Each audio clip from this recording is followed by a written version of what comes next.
I'd like to begin tonight by praying and offering what we're about to do here in the next 76 hours to God as an act of worship and as an offering of love and commitment to who He is and to His Word. So I'd like to open with prayer tonight before we begin in Genesis. Our Father in heaven, we thank you for your Word. We acknowledge your Word is truth. Your Word is your Son, and your Son is your Word. And in the beginning was the Word, and the Word was with God, and the Word was God. So, Father, tonight we ask that you receive this offering in advance. And this offering is numerous people over the next 3 days will come together around the clock and read out loud your holy word. We will elevate the scriptures to its proper place of importance as holy. And we ask, Lord, that as we read it, you would transform our hearts. And as we read it, Lord, you would be glorified and you would be honored, and your word and your name would be lifted to the proper place of importance in our lives and in this world. So, Lord, we need your word now more than ever. We need your word to be powerful and sharper than a two-edged sword now more than ever. May it penetrate our hearts now more than ever, for much of the world has abandoned your word. And in this place called Nineveh Christian Church, your church, Father, instead of abandoning your word, we will lift it high, and we will exalt it as the only source of truth, the revelation of your person, your identity, your love, your mercy, your wrath, your judgment, the past, present, and future, all revealed by your word. It is alive, and we seek you tonight in these next few days through your word. Receive this offering, Lord, as it is given from us to you, as we reverence the Holy Scriptures. In Jesus' name, and amen. Genesis chapter 1. In the beginning, God created the heavens and the earth. And now the earth was formless and empty. Darkness was over the surface of the deep. And the Spirit of God was hovering over the waters. And God said, "Let there be light." And there was light. And God saw that the light was good, and he separated the light from the darkness. And God called the light day, and the darkness he called night. And there was evening, and there was morning, the first day. And God said, "Let there be a vault between the waters to separate water from water." And God made the vault and separated the water under the vault from the water above it. And it was so. And God called the vault sky. And there was evening and there was morning, the second day. And God said, "Let the water under the sky be gathered to one place, and let dry ground appear." And it was so. And God called the dry ground land, and the gathered waters he called seas. And God saw that it was good. And then God said, "Let the land produce vegetation, seed-bearing plants and trees on the land that bear fruit with seed in it according to their various kinds." And it was so. And the land produced vegetation, the plants bearing seed according to their kinds, and trees bearing fruit with seed in it according to their kinds. And God saw that it was good, and there was evening and there was morning, the third day. And God said, "Let there be light in the vault of the sky to separate the day from the night, and let them serve as signs to mark sacred times and days and years. And let them be lights in the vault of the sky to give light on the earth." And it was so. God made two great lights, the greater light to govern the day and the lesser light to govern the night. He also made the stars. And God set them in the vault of the sky to give light on the earth, to govern the day and the night, and to separate light from darkness. And God saw that it was good. And there was evening and there was morning, the fourth day.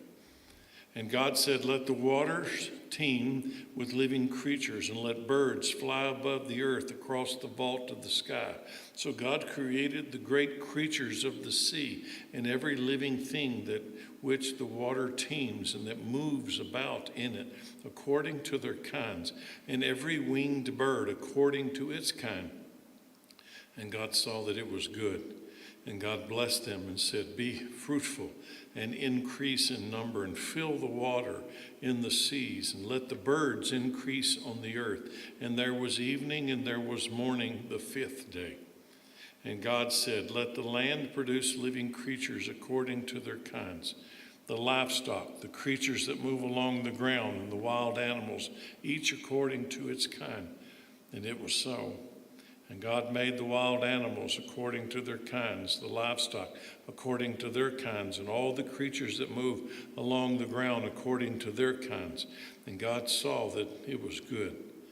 And then God said, let us make mankind in our image, in our likeness, so that they may rule over the fish of the sea and the birds of the sky, and over the livestock and all the wild animals, and over all the creatures that move along the ground.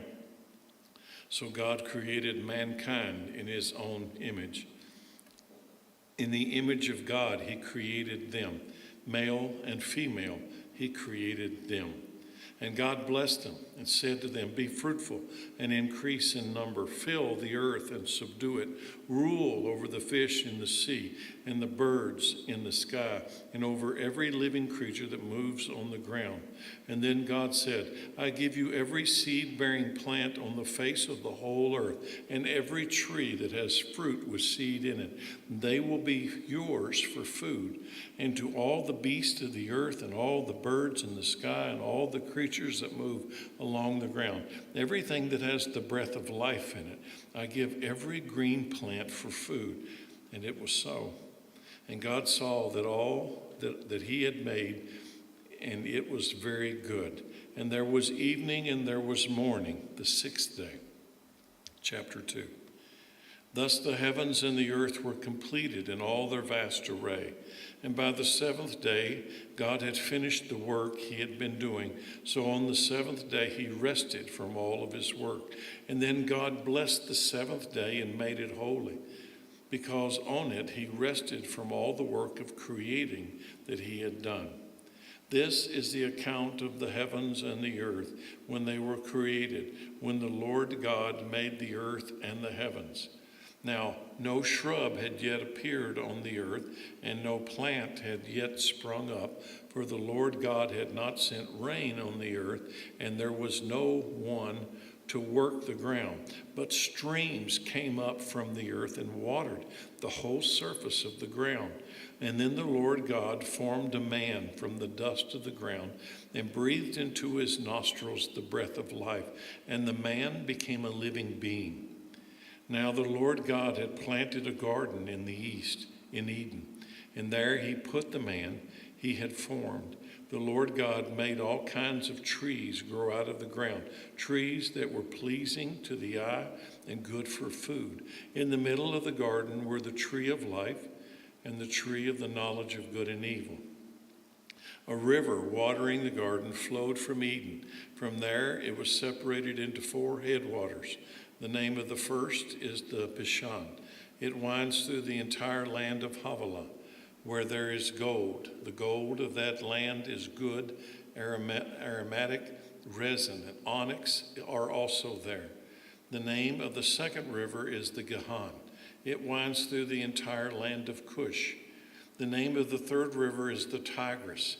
It runs along the east side of Asher, and the fourth river is the Euphrates.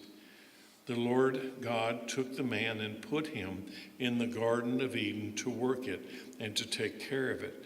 And the Lord God commanded the man, you are free to eat from any tree in the garden, but you must not eat from the tree of knowledge of good and evil, for when you eat from it, you will certainly die. The Lord God said, it is not good for the man to be alone. I will make a helper suitable for him.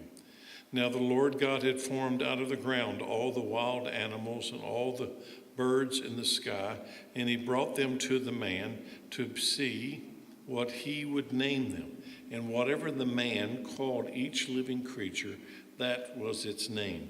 So the man gave names to all the livestock, the birds in the sky, and all the wild animals. But for Adam, no suitable helper was found. So the Lord God caused the man to fall into a deep sleep. And while he was sleeping, he took one of the man's ribs and then closed up the place with flesh. And then the Lord God made a woman from the rib he had taken out of the man, and he brought her to the man. And the man said, "This is now bone of my bones and flesh of my flesh. She shall be called woman, for she was taken out of man. This is why a man leaves his father and mother and is united to his wife, and they become one flesh. Adam and his wife were both naked, and they felt no shame." Chapter 3. Now the serpent was more crafty than any of the wild animals the Lord God had made. He said to the woman, "Did God really say you must not eat from any tree in the garden?" The woman said to the serpent, "We may eat fruit from the tree in the garden, from the trees in the garden, but God did say, you must not eat fruit from the tree that is in the middle of the garden, and you must not touch it, or you will die." "You will not certainly die," the serpent said to the woman, "for God knows that when you eat from it, your eyes will be open, and you will be like God, knowing good and evil." And when the woman saw that the fruit of the tree was good for food and pleasing to the eye, and also desirable for gaining wisdom, she took some and ate it. She also gave some to her husband who was with her, and he ate it. And then the eyes of both of them were opened, and they realized they were naked. So they sewed fig leaves together and made coverings for themselves. And then the man and his wife heard the sound of the Lord God as he was walking in the garden in the cool of the day, and they hid from the Lord God among the trees of the garden. But the Lord God called to the man, "Where are you?" He answered, "I heard you in the garden, and I was afraid because I was naked, so I hid." And he said, "Who told you that you were naked? Have you eaten from the tree that I commanded you not to eat from?" The man said, "The woman you put here with me, she gave me some fruit from the tree, and I ate it." And then the Lord God said to the woman, "What is this you have done?" The woman said, "The serpent deceived me, and I ate it." So the Lord God said to the serpent, "Because you have done this, cursed are you above all livestock and all wild animals. You will crawl on your belly, and you will eat dust all the days of your life. And I will put enmity between you and the woman, and between your offspring and her offspring. And he will crush your head, and you will strike his heel." And to the woman he said, "I will make pains in childbirth very severe. And with painful labor, you will give birth to children. Your desire will be for your husband, and he will rule over you."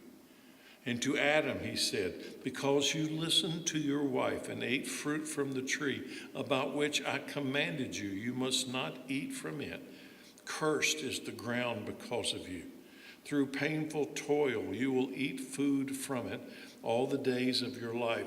It will produce thorns and thistles for you, and you will eat the plants of the field.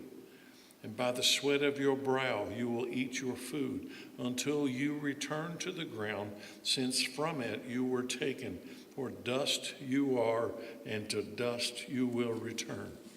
Adam named his wife Eve, because she would become the mother of all the living. The Lord God made garments of skin for Adam and his wife and clothed them. And the Lord God said, "The man has now become like one of us, knowing good and evil. He must not be allowed to reach out his hand and take also from the tree of life and eat and live forever." So the Lord God banished him from the Garden of Eden to work the ground from which he had been taken. And after he drove the man out, he placed on the east side of the Garden of Eden cherubim and a flaming sword flashing back and forth to guard the way to the tree of life. Chapter 4. Adam made love to his wife Eve, and she became pregnant and gave birth to Cain. She said, "With the help of the Lord I have brought forth a man." Later she gave birth to his brother Abel. Now Abel kept flocks and Cain worked the soil. In the course of time, Cain brought some of the fruit of the soil as an offering to the Lord, and Abel also brought an offering, fat portions from some of the firstborn of the flock. The Lord looked with favor on Abel and his offering, but on Cain and his offering he did not look with favor. So Cain was very angry, and his face was downcast.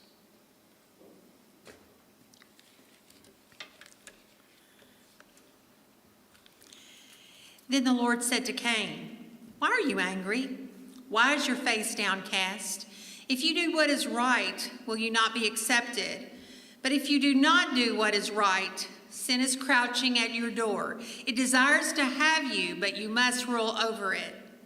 Now Cain said to his brother Abel, "Let's go out to the field." While they were in the field, Cain attacked his brother Abel and killed him. Then the Lord said to Cain, "Where is your brother Abel?" "I don't know," he replied. "Am I my brother's keeper?" The Lord said, "What have you done? Listen, your brother's blood cries out to me from the ground. Now you are under a curse and driven from the ground, which opened its mouth to receive your brother's blood from your hand. When you work the ground, it will no longer yield its crops for you. You will be a restless wanderer on the earth."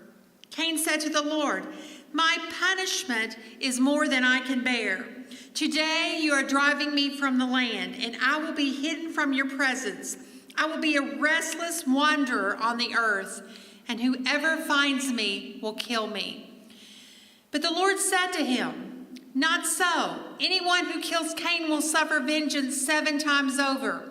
Then the Lord put a mark on Cain so that no one who found him would kill him.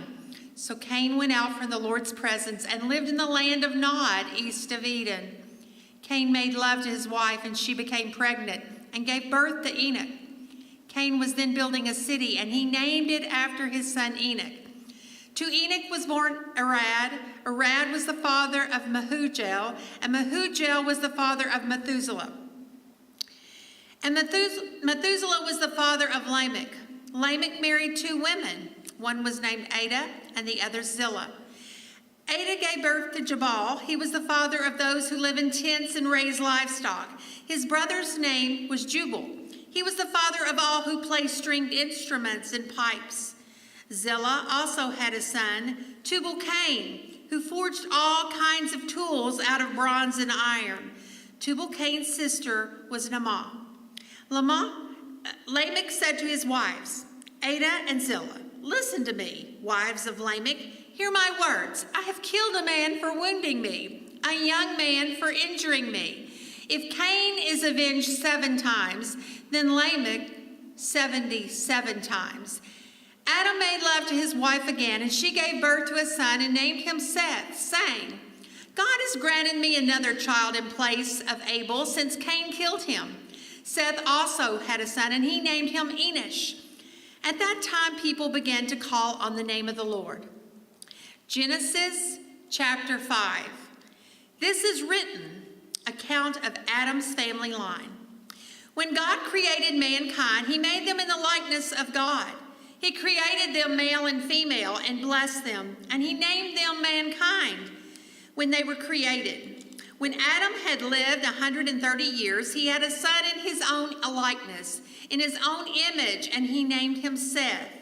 After Seth was born, Adam lived 800 years and had other sons and daughters. Altogether, Adam lived a total of 930 years, and then he died. When Seth had lived 105 years, he became the father of Enosh.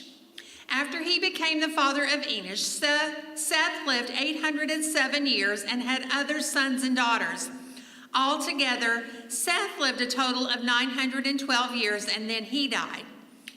When Enosh had lived 90 years, he became the father of Kenan. After he became the father of Canaan, Enosh lived 815 years and had other sons and daughters. Altogether, Enosh lived a total of 905 years, and then he died. When Canaan had lived 70 years, he became the father of Mahalalel. And he became the father of Mahalalel. Canaan lived 840 years and had other sons and daughters. Altogether, Canaan lived a total of 910 years, and then he died. When Mahalalel had lived 65 years, he became the father of Jared. And after he became the father of Jared, Mahalalel lived 830 years and had other sons and daughters. Altogether, Mahalalel lived a total of 895 years, and then he died. When Jared had lived 162 years, he became the father of Enoch. After he became the father of Enoch, Jared lived 800 years and had other sons and daughters. Altogether, Jared lived a total of 962 years, and then he died. When Enoch had lived 65 years, he became the father of Methuselah. After he became the father of Methuselah, Enoch walked faithfully with God 300 years and had other sons and daughters. Altogether, Enoch lived a total of 365 years. Enoch walked faithfully with God. Then he was no more, because God took him away. When Methuselah had lived 187 years, he became the father of Lamech. And after he became the father of Lamech, Methuselah lived 782 years and had other sons and daughters. Altogether, Methuselah lived a total of 969 years, and then he died. When Lamech had lived 182 years, he had a son. He named him Noah and said, "He will comfort us in the labor and painful toil of our hands caused by the ground the Lord has cursed." After Noah was born, Lamech lived 595 years and had other sons and daughters. Altogether, Lamech lived a total of 777 years, and then he died. After Noah was 500 years old, he became the father of Shem, Ham, and Japheth. Genesis chapter 6. When human beings began to increase in number on the earth and daughters were born to them, the sons of God saw that the daughters of humans were beautiful, and they married any of them they chose. Then the Lord said, "My spirit will not contend with humans forever, for they are mortal. Their days will be 120 years. The Nephilim were on the earth in those days and also afterward. When the sons of God went to the daughters of humans and had children by them, they were the heroes of old, men of renown. The Lord saw how great the wickedness of the human race had become on the earth, and that every inclination of the thoughts of the human heart was only evil all the time. The Lord regretted that he had made human beings on the earth, and his heart was deeply troubled. So the Lord said, "I will wipe from the face of the earth the human race I have created, and with them the animals, the birds, the creatures that move along the ground, for I regret that I have made them." But Noah found favor in the eyes of the Lord. This is the account of Noah and his family. Noah was a righteous man, blameless among the people of his time, and he walked faithfully with God. Noah had 3 sons, Shem, Ham, and Japheth. Now the earth was corrupt in God's sight and was full of violence. God saw how corrupt the earth had become, for all the people on earth had corrupted their ways. So God said to Noah, "I'm going to put an end to all people, for the earth is filled with violence. Because of them, I am surely going to destroy both them and the earth. So make yourself an ark of cypress wood, make rooms in it, and coat it with pitch inside and out. This is how you are to build it. The ark is to be 300 cubits long, 50 cubits wide, and 30 cubits high. Make a roof for it, leaving below the roof an opening 1 cubit high all around. Put a door in the side of the ark and make lower, middle, and upper decks. I am going to bring floodwaters on the earth to destroy all life under the heavens, every creature that has the breath of life in it. Everything on earth will perish, but I will establish my covenant with you, and you will enter the ark, you and your sons and your wife and your sons' wives with you. You are to bring into the ark 2 of all living creatures, male and female, to keep them alive with you. 2 of every kind of bird, of every kind of animal, and every kind of creature that moves along the ground will come to you to be kept alive. You are to take every kind of food that is to be eaten and store it away as food for you and for them. Noah did everything just as God had commanded him. Genesis chapter 7. The Lord then said to Noah, "Go into the ark, you and your whole family, because I have found you righteous in this generation. Take with you 7 pairs of every kind of clean animal, a male and its mate, and 1 pair of every kind of unclean animal, a male and its mate, and also 7 pairs of every kind of bird, male and female, to keep them various kinds alive throughout the earth. 7 days from now I will send rain on the earth for 40 days and 40 nights, and I will wipe from the face of the earth every creature I have made." And Noah did all that the Lord commanded him. Noah was 600 years old when the flood waters came on the earth. And Noah and his sons and his wife and his sons' wives entered the ark to escape the waters of the flood.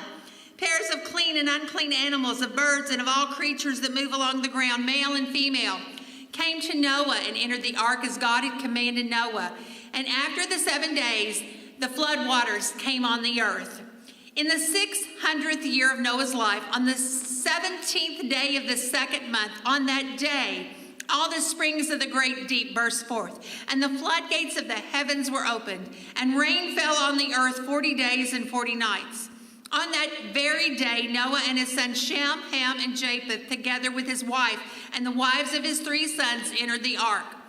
They had with them every wild animal according to its kind, of all livestock according to their kinds, every creature that moves along the ground according to its kind, and every bird according to its kind, everything with wings. Pairs of all creatures that have the breath of life in them came to Noah and entered the ark. The animals going in were male and female of every living thing, as God had commanded Noah. Then the Lord shut him in. For 40 days the flood kept coming on the earth, and as the waters increased, they lifted the ark high above the earth. The waters rose and increased greatly on the earth, and the ark floated on the surface of the water. They rose greatly on the earth, and all the high mountains under the entire heavens were covered. The waters rose and covered the mountains to a depth of more than 15 cubits. Every living thing that moved on land perished: birds, livestock, wild animals, all the creatures that swarm over the earth, and all mankind. Everything on dry land that had the breath of life in its nostrils died. Every living thing on the face of the earth was wiped out: people and animals, and the creatures that move along the ground. And the birds were wiped from the earth. Only Noah was left, and those with him in the ark. The waters flooded the earth for 150 days. Genesis chapter 8. But God remembered Noah and all the wild animals and the livestock that were with him in the ark, and he sent a wind over the earth, and the waters receded. Now the springs of the deep and the floodgates of the heavens had been closed, and the rain had stopped falling from the sky, and the water receded steadily from the earth. At the end of the 150 days, the water had gone down, and on the 17th day of the 7th month, the ark came to rest on the mountains of Ararat. The waters continued to recede until the 10th month, and on the first day of the 10th month, the tops of the mountains became visible. After 40 days, Noah opened a window he had made in the ark and sent out a raven, and it kept flying back and forth until the water had dried up from the earth. Then he sent out a dove to see if the water had receded from the surface of the ground. But the dove could find nowhere to perch because there was water over all the surface of the earth. So it returned to Noah in the ark. He reached out his hand and took the dove and brought it back to himself in the ark. He waited 7 more days and again sent out the dove from the ark. When the dove returned to him in the evening, there in its beak was a freshly plucked olive leaf. Then Noah knew that the water had receded from the earth. He waited 7 more days and sent the dove out again, but this time it did not return to him.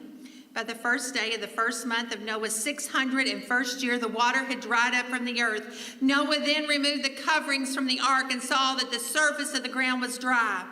By the 27th day of the 2nd month, the earth was completely dry. And God said to Noah, "Come out of the ark, you and your wife and your sons and their wives. Bring out every kind of living creature that is with you, the birds, the animals, and all the creatures that move along the ground, so that they can multiply on the earth and be fruitful and increase in number on it.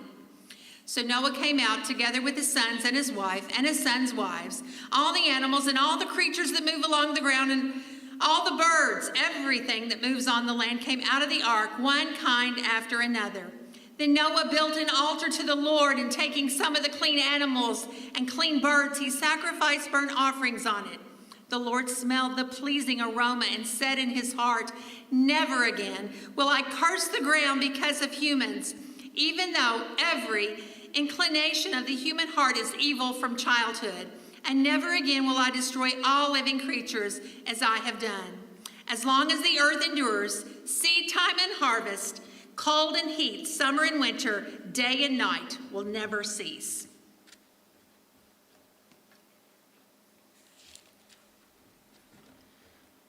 Genesis chapter 9, God's covenant with Noah.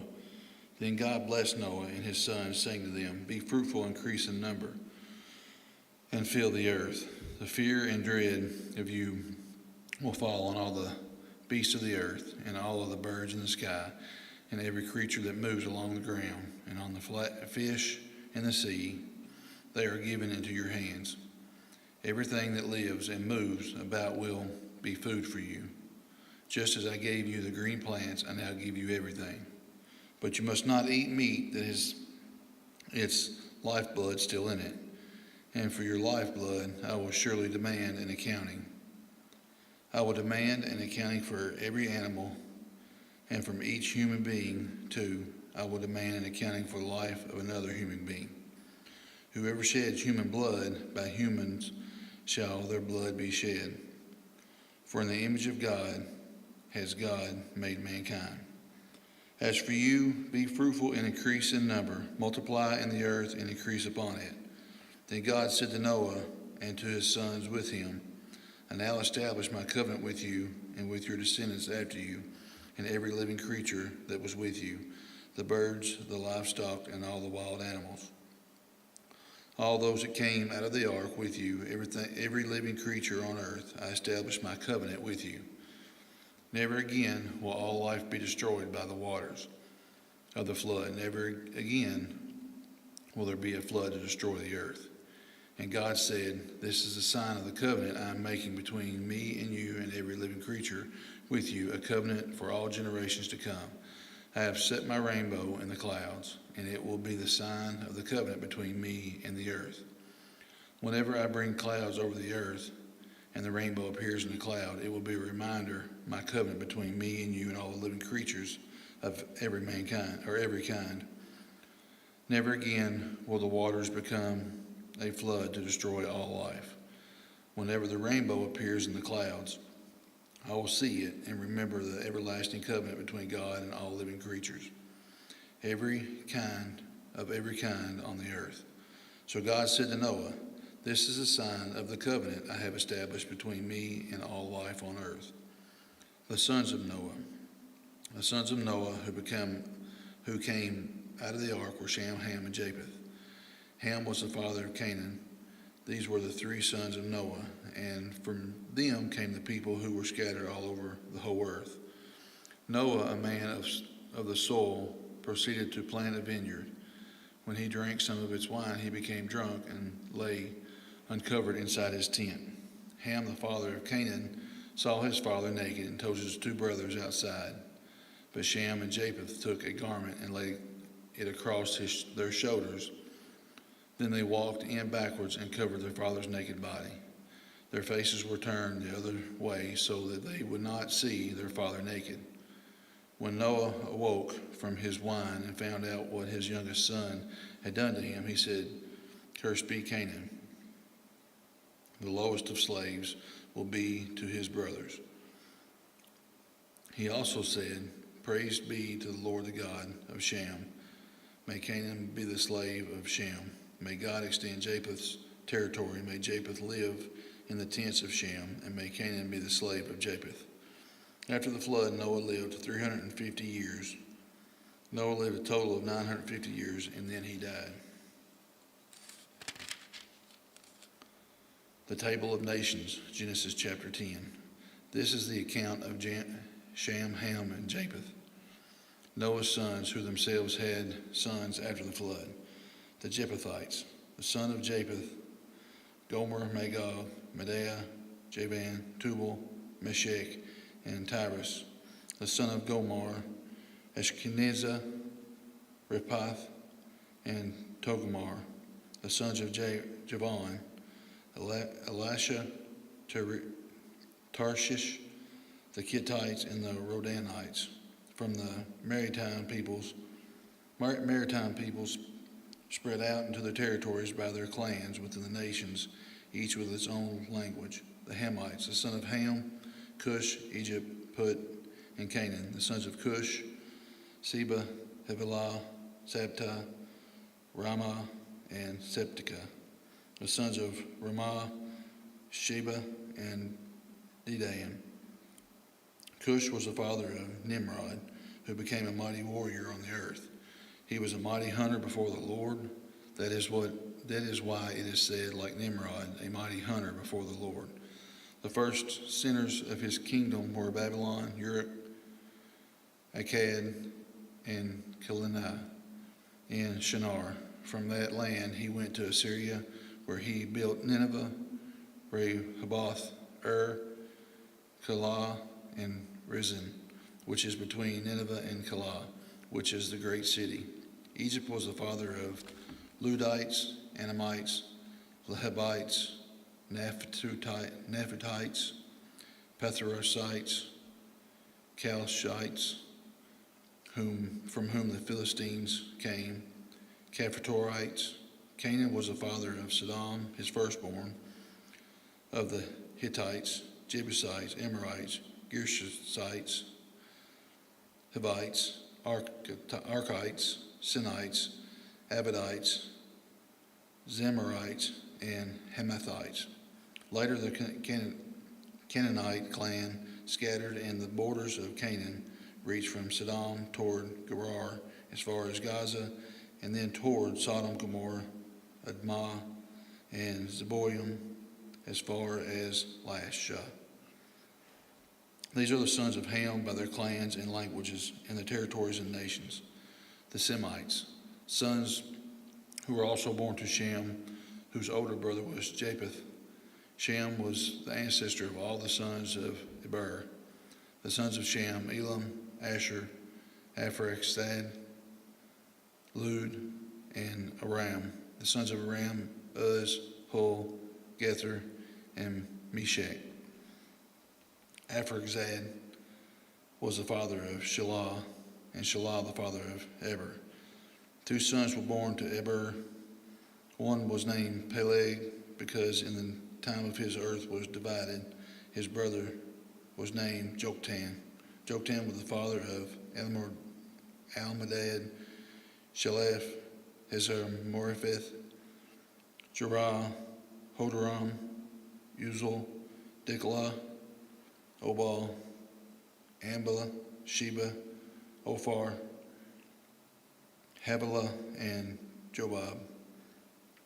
All these were the sons of Joktan.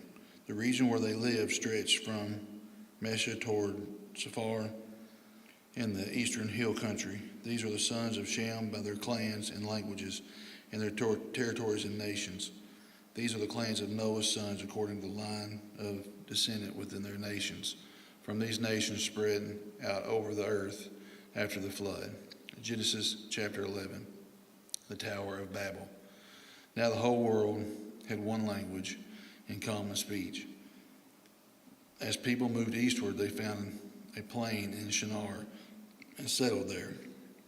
They said to each other, "Come, let's make bricks and bake them thoroughly." They used bricks instead of stone and tar for mortar.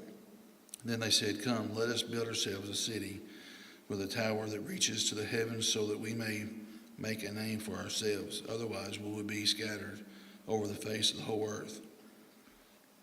But the Lord came down to see the city and the tower and people were building. The Lord said, "If as one people speaking the same language they have begun to do this, then nothing they plan to do will be impossible for them." Come, let us go down and confuse their language, so they will not understand each other. So the Lord scattered them from there over all the earth, and they stopped building the city. This is why it's called Babel, because there the Lord confused the language of the whole world. From there the Lord scattered them over the face of the whole earth, from Shem to Abram. This is the account of Shem's family line. 2 years after the flood, when Shem was 100 years old, he became the father of Arphaxad. And he became the father of Arphaxad. Shem lived 500 years and had other sons and daughters. When Arphaxad had lived 35 years, he became the father of Shelah. And after he became the father of Shelah, Arphaxad lived 403 years and had other sons and daughters. When Shelah lived 30 years, he became the father of Eber. And after he became the father of Eber, Shelah lived 403 years and had other sons and daughters. When Eber lived 34 years, he became the father of Peleg. And after he became the father of Peleg, Eber lived 430 years and had sons and daughters, other sons and daughters. When Peleg lived 30 years, he became the father of Reu. And after he became the father of Reu, Peleg lived 209 years and had other sons and daughters. When Reu lived 32 years, he became the father of Serug. And after he became the father of Serug, Reu lived 207 years and had other sons and daughters. When Serug had lived 30 years, he became the father of Nahor. And after he became the father of Nahor, Serug lived 200 years and had other sons and daughters. When Nahor had lived 29 years, he became the father of Terah. And after he became the father of Terah, Nahor lived 119 years and had other sons and daughters. After Terah lived 70 years, he became the father of Abram, Nahor, and Haran. Abraham's family. This is the account of Terah's family line. Terah became the father of Abram, Nahor, and Haran. And after Haran became the father of Lot. While his father Terah was still alive, Haran died in Ur of the Chaldeans and in the land of his birth. Abram and Nahor both married. The names of Abram's wife was Sarai, and the name of Nahor's wife was Milcah. She was a daughter of Haran, the father of both Milcah and Iscah. Now Sarai was childless because she was not able to conceive. Terah took his son Abram, his grandson Lot, son of Haran, and his daughter-in-law Sarai, the wife of his son Abram, and together they set out for Ur of the Chaldeans to go to Canaan. But when they came to Haran, they settled there. Terah lived 205 years. He died in Haran. Genesis chapter 12, the call of Abram. The Lord had said to Abram, "Go from your country, your people, and your father's household to the land I will show you. I will make you into a great nation. I will bless you. I will make your name great, and you will be a blessing. I will bless those who bless you, and whoever curses you I will curse. And all the peoples on earth will be blessed through you." So Abram went as the Lord had told him, and Lot went with him. Abram was 75 years old when he set out from Haran. He took his wife Sarai, his nephew Lot, and all the possessions they had accumulated and the people had acquired in Haran, and they set out for the land of Canaan, and they arrived there. Abram traveled through the land as far as the site of the great tree of Moreh at Shechem, and the time of the Canaanites were in the land. The Lord appeared to Abram and said, "To your offspring I will give this land." So he built an altar there to the Lord who had appeared to him. From there he went toward the hills of the east of Bethel and pitched his tent, with Bethel on the west of Ai on the east.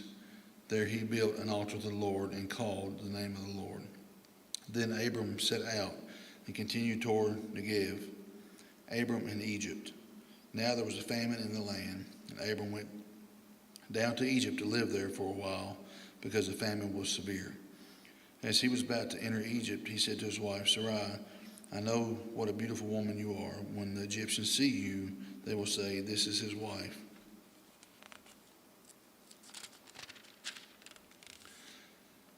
Then they will kill me, but will let you live. Say you are my sister, so that I will be treated well for your sake, and my life will be spared because of you." When Abram came to Egypt, the Egyptians saw that Sarai was a very beautiful woman. And then Pharaoh's officials saw her. They praised her to Pharaoh, and she was taken into his palace. He treated Abram very well for her sake, and Abram acquired sheep and cattle, male and female donkeys, male and female servants, and camels.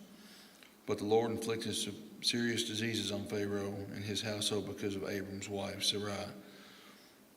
So Pharaoh summoned Abram. "What have you done to me?" he said. "Why didn't you tell me this was your wife? Why did you say she is my sister, so that I took her to be my wife? Now then, here is your wife. Take her and go." Then Pharaoh gave orders about Abram to his men, and they sent him on his way, then his wife and everything he had. Genesis chapter 13, Abram and Lot separate. So Abram went up from Egypt to Negev with his wife and everything he had, and Lot went with him. Abram had become very wealthy in livestock and in silver and gold. From the Negev he went from place to place until he came to Bethel, to the place between Bethel and Ai, where his tent had been earlier, and when he had first built an altar. Then Abram called out the name of the Lord. Now Lot, who was moving about with Abram, also had flocks and herds and tents, but the land could not support them while they stayed together, for their possessions were so great that they were not able to stay together. And quarreling arose between Abram's herders and Lot's. The Canaanites and Perizzites were also living in the land at the time. So Abram said to Lot, "Let's not have any quarreling between you and me, or between your herders and mine, for we are close relatives. Is not the whole land before you? Let's part company. If you go left, I'll go to the right. If you go to the right, I'll go to the left." Lot looked around and saw that the whole plain of the Jordan toward Zoar was well watered, like the garden of the Lord, like the land of Egypt. This was before the Lord destroyed Sodom and Gomorrah. So Lot chose for himself the whole plain of Jordan and set out toward the east. The two men parted companies. Abram lived in the land of Canaan, while Lot lived among the cities of the plain and pitched his tents near Sodom. Now the people of Sodom were wicked and were sinning greatly against the Lord. The Lord said to Abram, after Lot had parted him, "Look around from where you are, to the north and south, the east and west. All the land that you see I will give to you and your offspring forever. I will make offspring like the dust of the earth, so that if anyone could count the dust, and your offspring could be counted. Go walk through the length and the breadth of the land, for I am giving it." So Abram went to the Lord to live near the great trees of Mamre at Hebron, where he pitched his tents. There he built an altar to the Lord. Genesis chapter 14. Abram rescues Lot.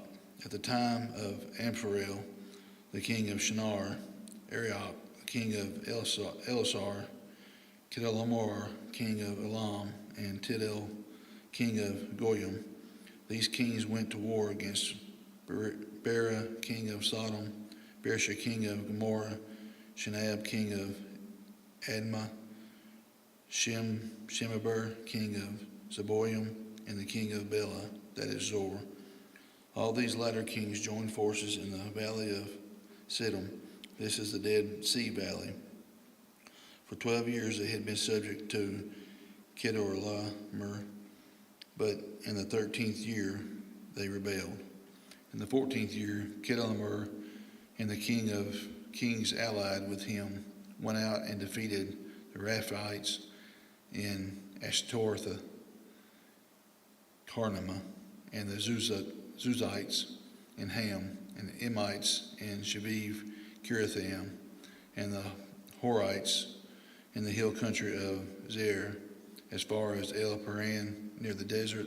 Then they turned back and went to En Misphat, that is Kadesh, and they conquered the whole territory of the Amalekites, as well as Amorites, who were living in Hazazon Tamar. Then the king of Sodom, the king of Gomorrah, the king of Admah, and the king of Zeboim, and the king of Bela marched out and drew up their battle lines in the valley of Siddim against Kedorlaomer, king of Elam, Tidal, king of Goyim, Amraphel, king of Shinar, Arioch, king of Elazar, 4 kings against 5. Now the valley of Sodom was full of tar pits, and when the kings of Sodom and Gomorrah fled, some of the men fell into them, and the rest fled to the hills. The 4 kings seized all the goods of Sodom and Gomorrah and all their food. Then they went away. They also carried off Abram's nephew Lot and his possessions, since he was living in Sodom. A man who had escaped came and reported this to Abram the Hebrew. Now Abram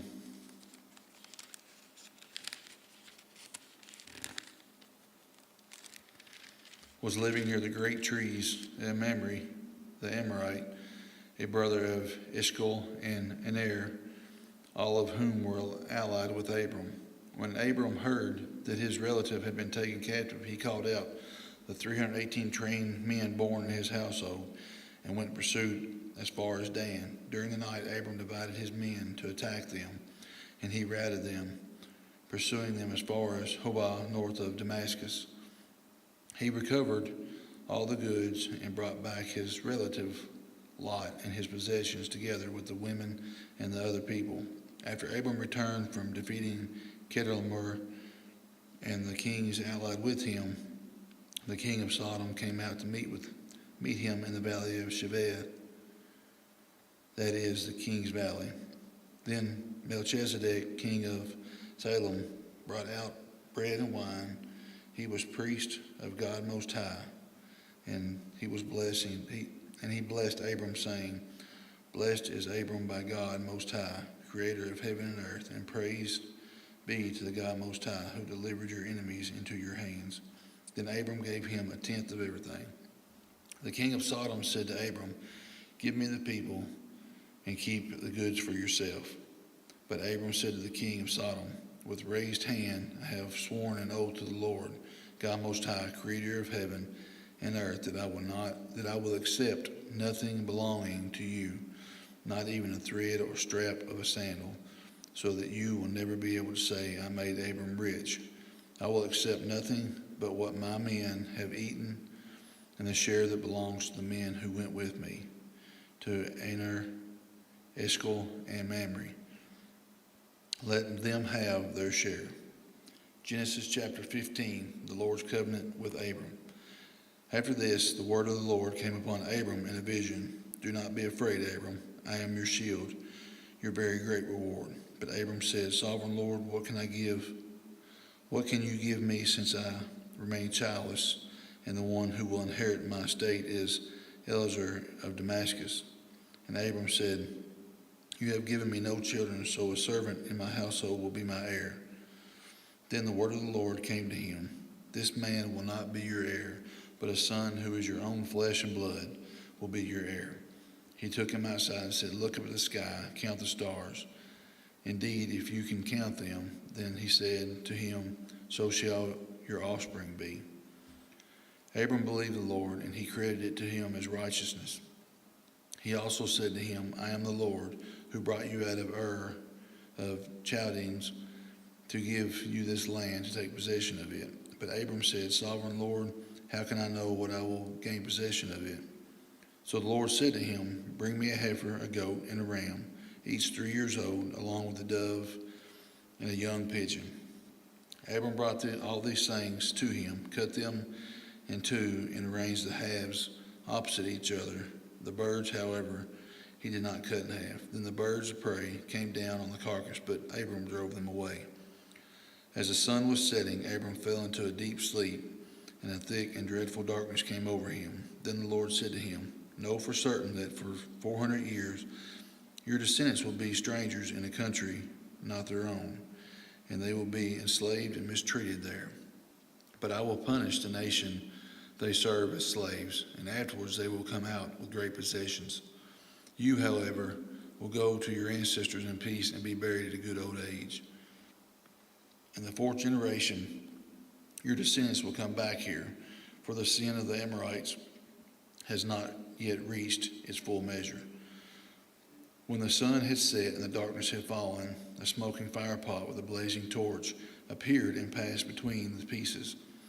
On that day, the Lord made a covenant with Abram and said, "To your descendants I will give this land, from the Wadi of Egypt to the great rivers of Euphrates, a land of Kenites, Kenizzites, Kadmonites, Hittites, Perizzites, Rephaites, Amorites, Canaanites, Girgashites, and Jebusites." Genesis chapter 16, Hagar and Ishmael. Now Sarai, Abram's wife, had borne him no children, but she had an Egyptian slave named Hagar. So she said to Abram, "The Lord has kept me from having children. Go sleep with my slave. Perhaps I can build a family through her." Abram agreed to what Sarai said. So Abram had been living in Canaan for 10 years. Sarai, his wife, took her Egyptian slave Hagar and gave her to her husband to be his wife. He slept with Hagar and she conceived. When she knew she was pregnant, she began to despise her mistress. Then Sarai said to Abram, "You are responsible for the wrong I am suffering. I put my slave in your arms, and now she knows she is pregnant. She despises me. May the Lord judge between you and me."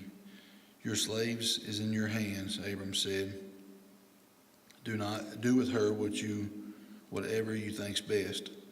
Then Sarai mistreated Hagar, so she fled from her. The angel of the Lord found Hagar near a spring in the desert. It was the spring that is beside the road to Shur. And he said, "Hagar, slave of Sarai, where have you come from, and where are you going?" "I am running away from my mistress Sarai," she answered. Then the angel of the Lord told her, "Go back to your mistress and submit to her." The angel added, "I will increase your descendants so much that they will be too numerous to count." The angel of the Lord also said to her, "You are now pregnant, and you will give birth to a son. You shall name him Ishmael. For the Lord has heard of your misery. He will be a wild donkey of a man. His hand will be against everyone, and everyone's hand against him, and he will live in hostility towards all his brothers." She gave his name to the Lord, who spoke to her, "You are the God who sees me." For she said, "I have now seen the one who sees me." This is why the well was called Beer-lahai-roi. It is still there between Kadesh and Bered.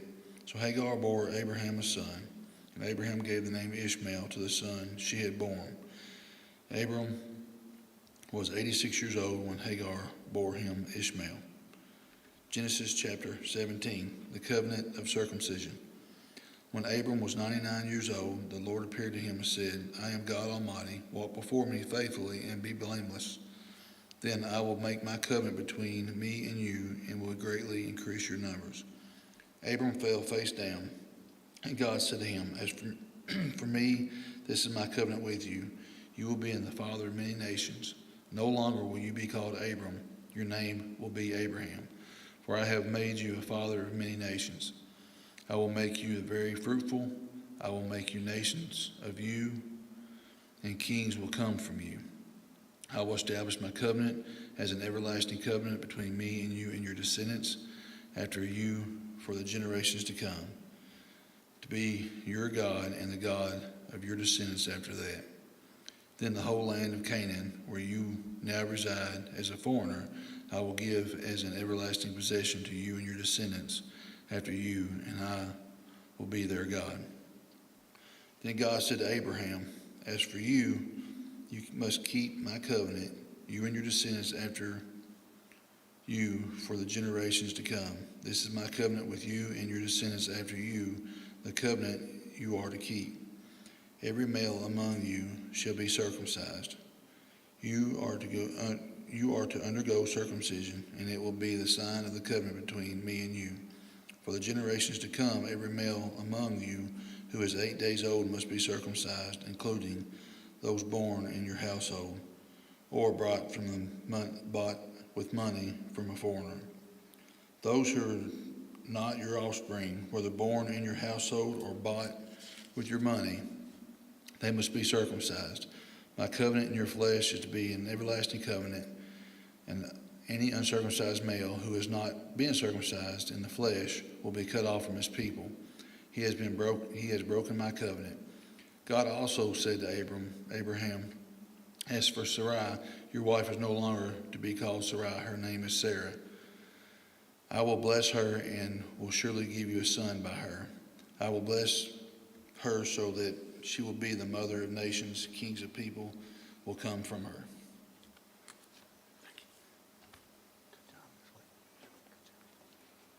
May God bless the reading of his word. Abraham fell face down and laughed and said to himself, Will a son be born to a man 100 years old? Will Sarah bear a child at the age of 90? And Abraham said to God, If only Ishmael might live under your blessing. Then God said, Yes, but your wife Sarah will bear you a son, and you will call him Isaac. I will establish my covenant with him as an everlasting covenant for his descendants after him. And as for Ishmael, I have heard you. I will surely bless him. I will make him fruitful, and he will greatly increase in his numbers. He will be the father of 12 rulers, and I will make him into a great nation. But my covenant I will establish with Isaac, whom Sarah will bear to you by this time next year. When he had finished speaking with Abraham, God went up from him. On that very day, Abraham took his son Ishmael, and all those born in his household or bought with his money, every male in his household, circumcised them. And as God told him, Abraham was 90 years old when he was circumcised, and his son Ishmael was 13. Abraham said to his son Ishmael, were both circumcised on that very day.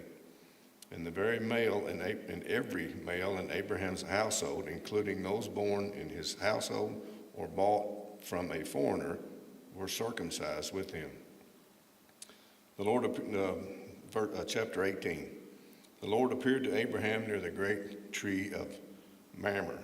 While he was sitting at the entrance of his tent in the heat of the day, Abraham looked up and saw 3 men standing nearby.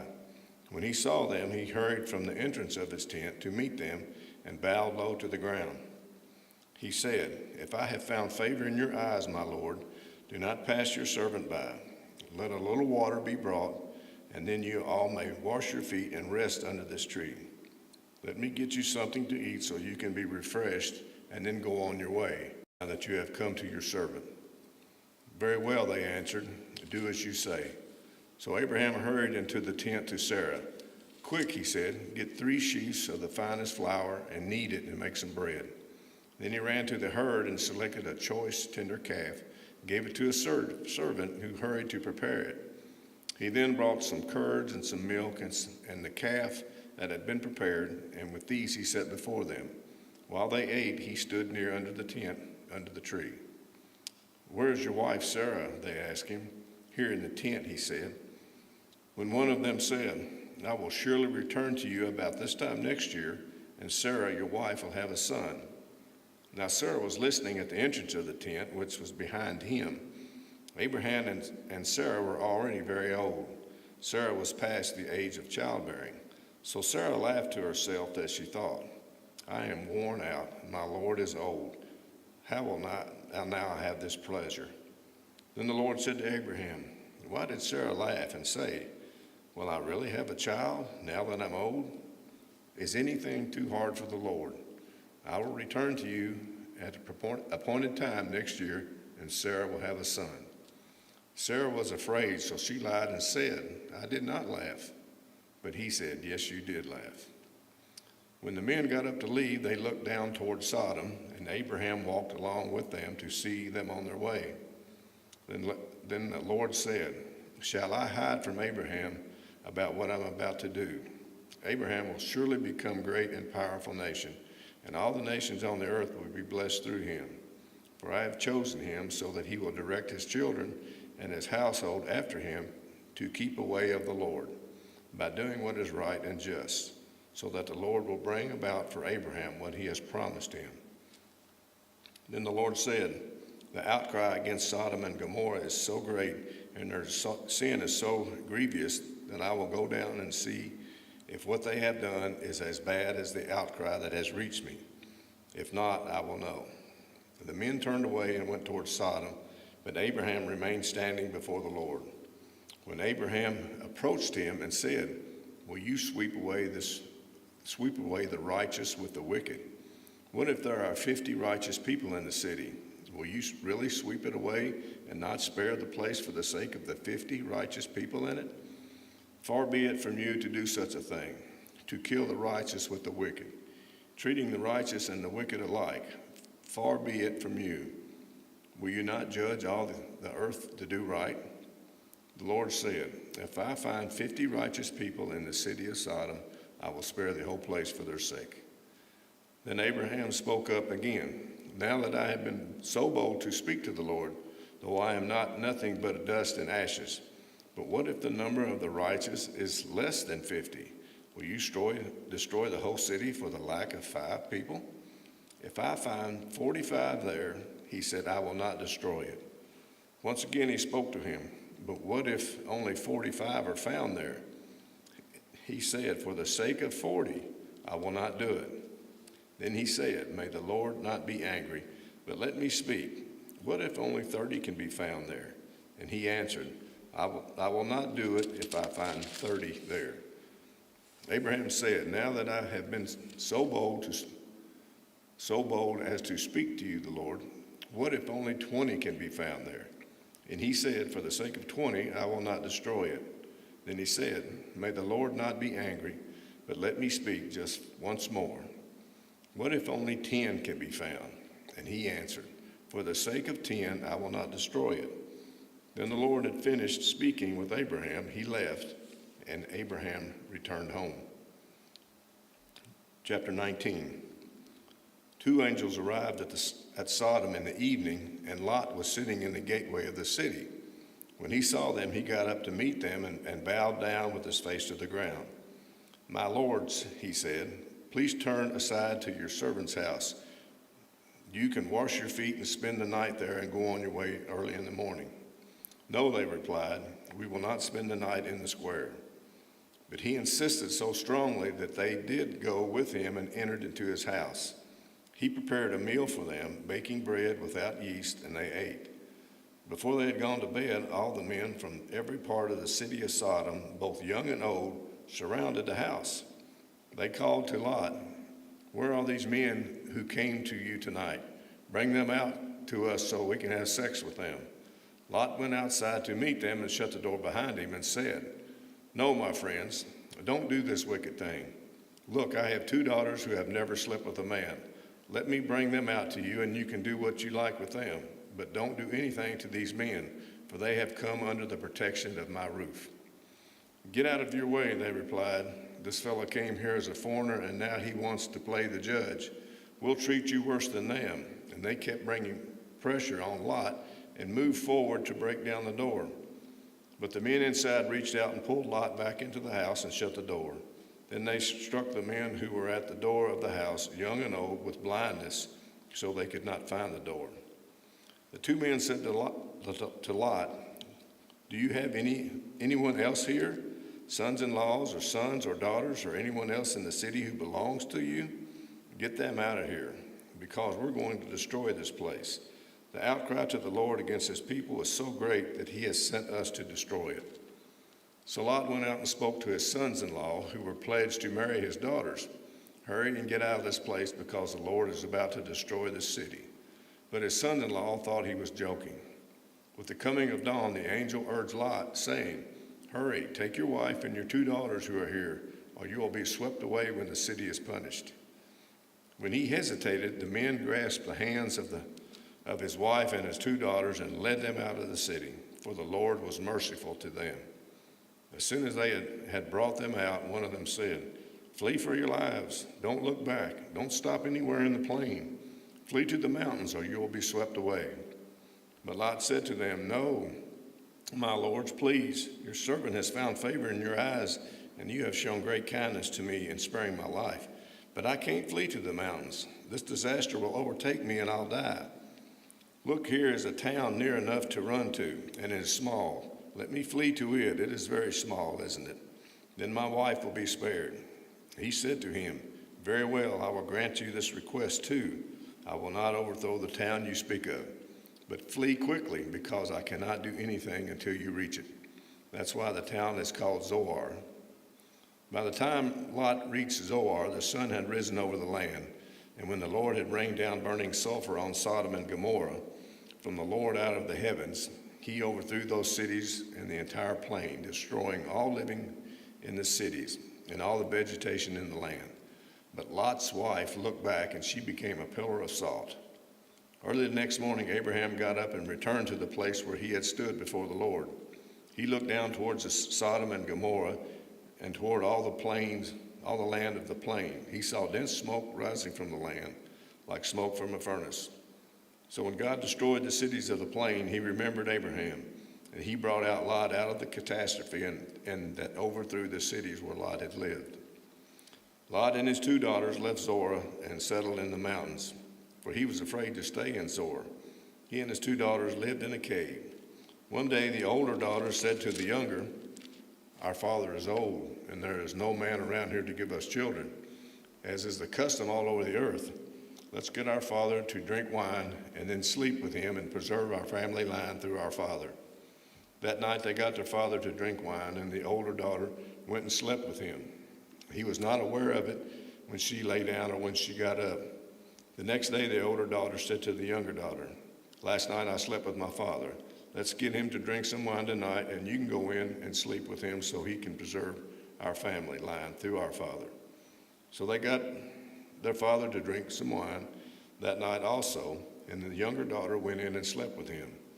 He was not aware of it when she lay down or when she got up. So both of Lot's daughters became pregnant by their father. The older daughter had a son, and she named him Moab. He is the father of the Moabites today. The younger daughter also had a son, and she named him Ben-Ammi. He is the father of the Amorites today. Chapter 20. Now Abraham moved on into the region of the Negev and lived between Kadesh and Shur. For a while he stayed in Gerar, and Abraham said of his wife Sarah, "She is my sister." And the Amalekite king of Gerar sent Sarah and took her. But God came to Amalekite in a dream one night and said to him, "You are as good as dead because of the woman you have taken. She is a married woman." Now Amalekite had not gone near her, so he said to the Lord, "Lord, will you destroy an innocent nation?" And he did not say to me, "She is my sister." He didn't say also, "She is my brother. He is my brother. I have also done this with a clear conscience and clean hands." Then God said to him in the dream, "Yes, I know you did this with a clear conscience, so I have kept you from sinning against me. That is why I did not let you touch her. Now return the man's wife, for he is a prophet, and he will pray for you, and you will live. But if you did not return her, you may be sure that you and all you who belong to you in your life will die." Early the next morning, Abraham summoned up all his officials, and when he told them all that had happened, they were very much afraid. Then Amalek called Abraham and said, "What have you done to us? How have I wronged you that you have brought such great guilt upon me and my kingdom? For you have done things to me that should have never been done." And Amalek asked Abraham, "What is your reason for doing this?" Abraham replied, "I said to myself, there is surely no fear of God in this place, and they will kill me because of my wife, because she is really my sister, the daughter of my father, through not of my mother, and she became my wife. And when God had me wander from my father's household, I said to her, this is how you can show your love to me. Everywhere we go, say of me, he is my brother. Then Amalek brought sheep and cattle and male and female slaves and gave them to Abraham, and he returned Sarah to his wife, to him. And Amalek said, my land is before you. Live wherever you like. So to Sarah he said, I'm giving your brother 1,000 shekels of silver. This is to cover for the offense against you before all who you are. You are completely vindicated. Then Abraham prayed to God, and God healed Amalek, his wife and his female slaves, so they could have children again. For the Lord kept all the women in Amalek's household from conceiving because of Abraham's wife Sarah. Chapter 21. Now the Lord was gracious to Sarah as he had said, and the Lord did for Sarah what he had promised. Sarah became pregnant and bore a son to Abraham in his old age, at the very time God had promised him. Abraham gave the name Isaac to the son Sarah bore him. When his son Isaac was 8 days old, Abraham circumcised him, as God had commanded him. Abraham was 100 years old when his son Isaac was born. Sarah said, God has brought me laughter, and everyone who hears about this will laugh with me. And she added, who would have said to Abraham that Sarah would nurse children? Yet I have borne him a son in this old age. The child grew and was weaned, and on the day Isaac was weaned, Abraham held a great feast. But Sarah saw that the son whom Hagar, the Egyptian, had borne to Abraham was mocking.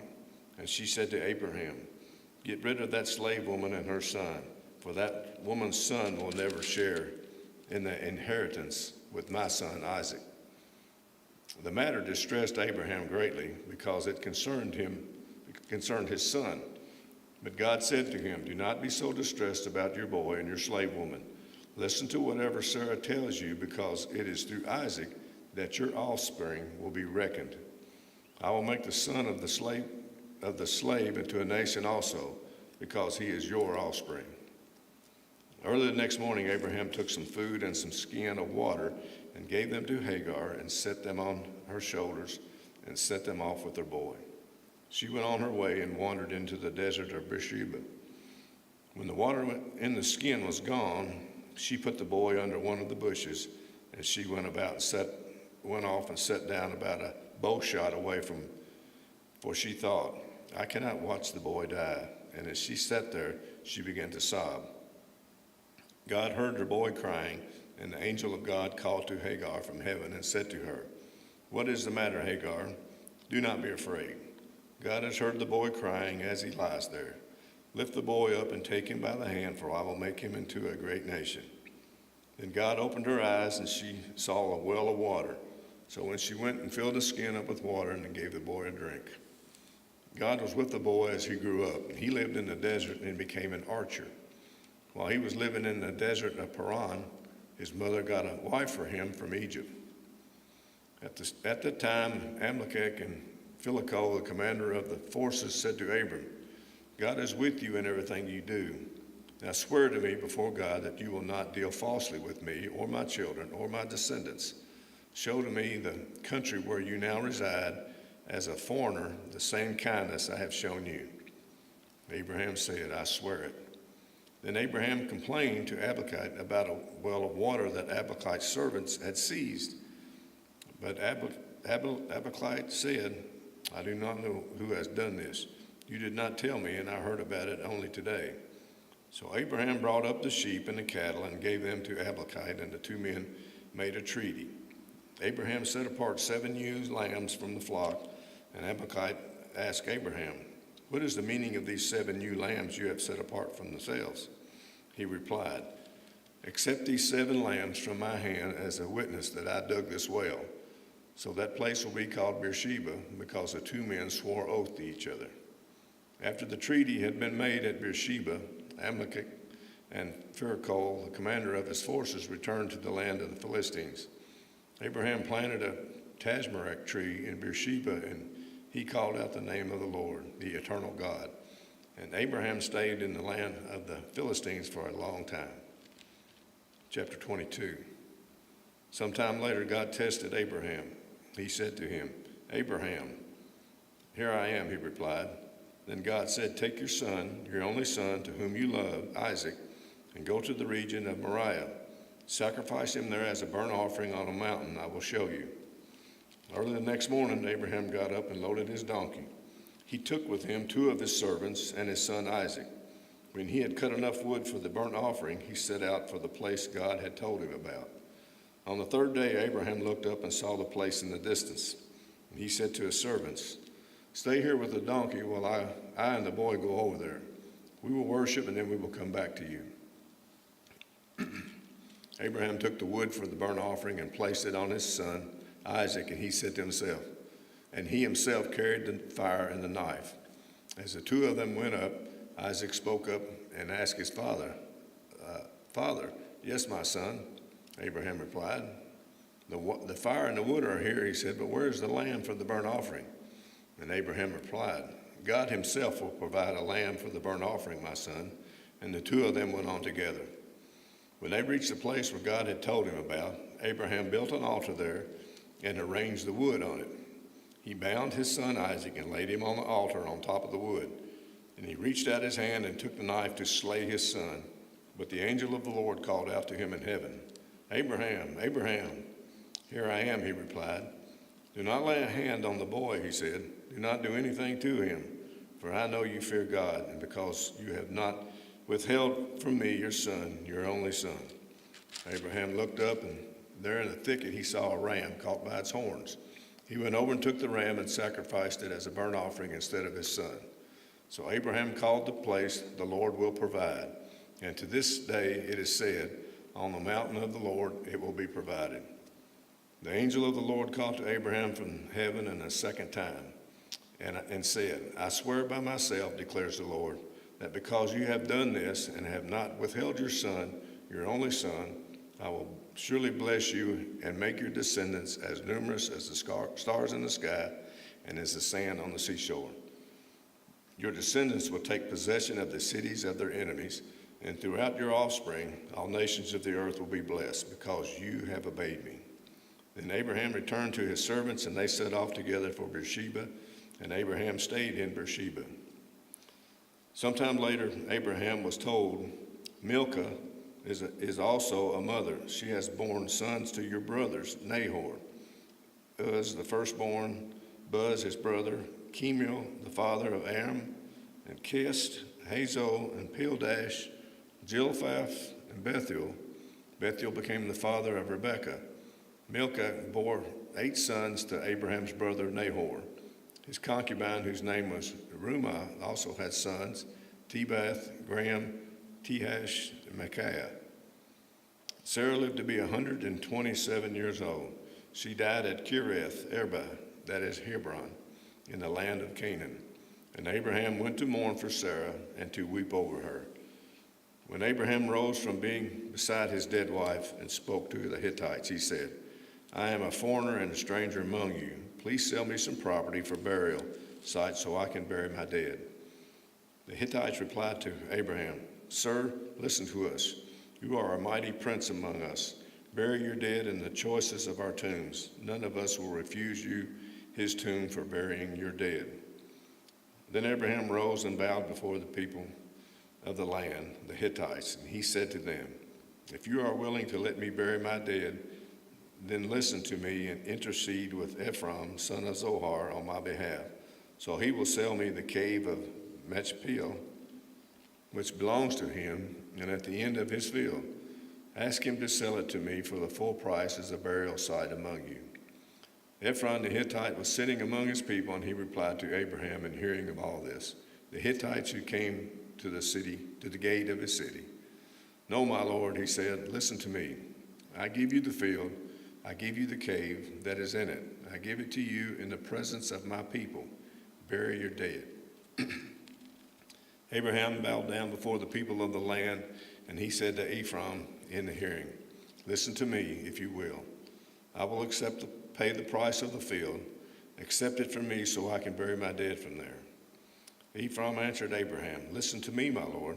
The land is worth 400 shekels of silver. But what is it between you and me? Bury your dead." Abraham agreed to Ephron's terms and weighed out for him the price that he had named in the hearing of the Hittites, 400 shekels of silver according to the weight current among the merchants. So Ephron's field in Machpelah near Manar, both the field and the cave in it, and all the trees within the borders of the field, were deeded to Abraham as his property in the presence of all the Hittites who had come to the gate of the city. Afterwards, Abraham buried his wife Sarah in the cave in the field of Meshpah near Mamre, which is at Hebron, in the land of Canaan. So the field and the cave in it were deeded to Abraham by the Hittites as a burial site. Chapter 24. Abraham was now very old, and the Lord had blessed him in every way. He said to his senior servant in his household, the one in charge of all that he had, "Put your hand under my thigh. I want you to swear by the Lord, the God of heaven and the God of earth, that you will not get a wife for my son from the daughters of the Canaanites, among whom I am living, but will go to my country and my own relatives and get a wife for my son Isaac." The servant asked him, "What if the woman is unwilling to come back with me to this land? Shall I then take your son back to the country from which you came?"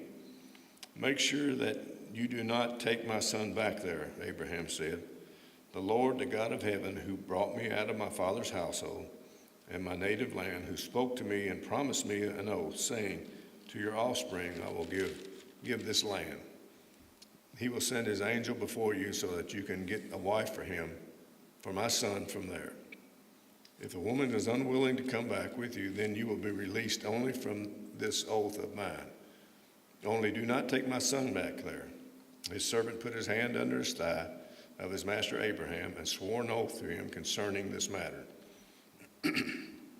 When the servant left, taking with him 10 of his master's camels loaded with all kinds of good things from his master, he set out for Aram Naharaim and made his way to the town of Nahor. He had the camels kneel down near the well outside the town, for it was toward evening time, and the women go out to draw water. Then he prayed, "Lord God of my master Abraham, make me successful today and show kindness to my master Abraham. See, I am standing beside the spring, and the daughters of the townspeople are coming out to draw water. May it be that when I say to a young woman, 'Please, let down your jar that I may drink,' and she says, 'Drink, and I'll water your camels too,' let her be the one that you have chosen for your servant Isaac. By this I will know that you have shown kindness to my master." Before he had finished praying, Rebekah came out with her jar on her shoulder. She was a daughter of Bethuel, son of Milcah, who was the wife of Abraham's brother Nahor. The woman was very beautiful, a virgin, so no man had ever slept with her. She went down to the spring and filled up her jar and came up again. The servant hurried to meet her and said, "Please give me a little water from your jar." "Drink, my lord," she said, and quickly lowered the jar to her hands and gave him a drink. Then after she had given him a drink, she said, "I'll draw water for your camels too, until they have had enough to drink." So she quickly emptied the jar into the trough and ran back to the well to draw more water, and drew enough for all his camels. Without saying a word, the man watched her closely to learn whether or not the Lord had made his journey successful. When the camels had finished drinking, the man took out the gold nose ring weighing a beka and 2 gold bracelets weighing 10 shekels. Then he asked, "Whose daughter are you? Please tell me, is there room in your father's house for us to spend the night?" She answered him, "I am the daughter of Bethuel, the son of Milcah, born to Nahor." And she added, "We have plenty of straw and fodder, as well as a room for you to spend the night." The man bowed down and worshiped the Lord, saying, "Praise to be the God of our Lord and master Abraham, who has not abandoned his kindness and faithfulness to my master. As for me, the Lord has led me on this journey to the house of my master's relatives." The young woman ran and told her mother's household about these things. Now Rebekah had a brother named Laban, and he hurried out to the man at the spring. As soon as she had seen the nose ring and the bracelets on his sister's arm, and he had heard Rebekah tell what the man had said to her, he went out and found him and standing by the camels near the spring. "Come, who are blessed by the Lord," he said. Why are you standing out here? I have a place prepared for the house and a place for your camels." So the man went to the house, and the camels were unloaded. Straw and fodder were brought to the camels, and water for him and his men to wash their feet. Then food was set before him, but he said, "I will not eat until I have told you what I have to say." "Then tell us," Laban said. So he said, "I am Abraham's servant. The Lord blessed my master abundantly, and he has become wealthy.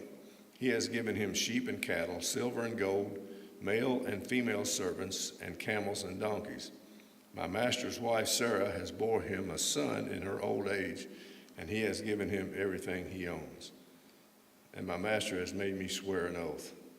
You must not get a wife for my son from the daughter of the Canaanites, in whose land I live, but go to my father's family and to my own clan and get a wife for my son."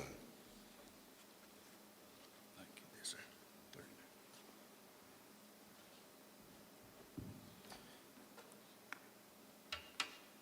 Dear Heavenly Father, may you be glorified by the reading of your word. I pray for this in Jesus' name. Amen.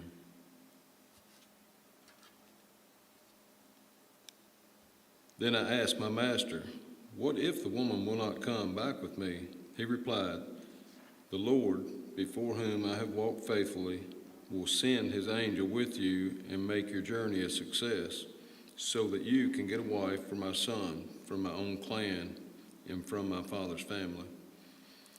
You will be released from my oath if, when you go to my clan, they refuse to give her to you, then you will be released from my oath. When I came to the spring today, I said, Lord, God of my master Abraham, if you will, please grant success to the journey on which I have come.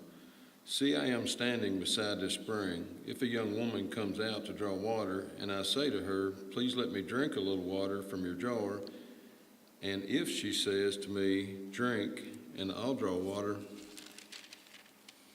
for your camels too, let her be the one the Lord has chosen for my master's son. Before I finished praying in my heart, Rebekah came out with her jar on her shoulder. She went down to the spring and drew water. And I said to her, please give me a drink. She quickly lowered her jar from her shoulder and said, drink, and I'll water your camels too. So I drank, and she watered the camels also. I asked her, whose daughter are you? She said, the daughter of Bethuel, son of Nahor, from Milcah, bore to him. Then I put the ring in her nose and the bracelets on her arms, and I bowed down and worshiped the Lord. I praised the Lord, the God of my master Abraham, who had led me on the right road to get the granddaughter of my master's brother for his son. Now, if you will show kindness and faithfulness to my master, tell me, and if not, tell me, so I may know which way to turn. Laban and Bethuel answered, this is from the Lord. We can say nothing to you one way or the other. Here is Rebekah. Take her and go, and let her become the wife of your master's son, as the Lord has directed. When Abraham's servant heard what they said, he bowed down to the ground before the Lord. Then the servant brought out gold and silver and articles of clothing and gave them to Rebekah. He also gave costly gifts to her brother and to her mother. Then he and the men who were with him ate and drank and spent the night there. When they got up the next morning, he said, send me on my way to my master.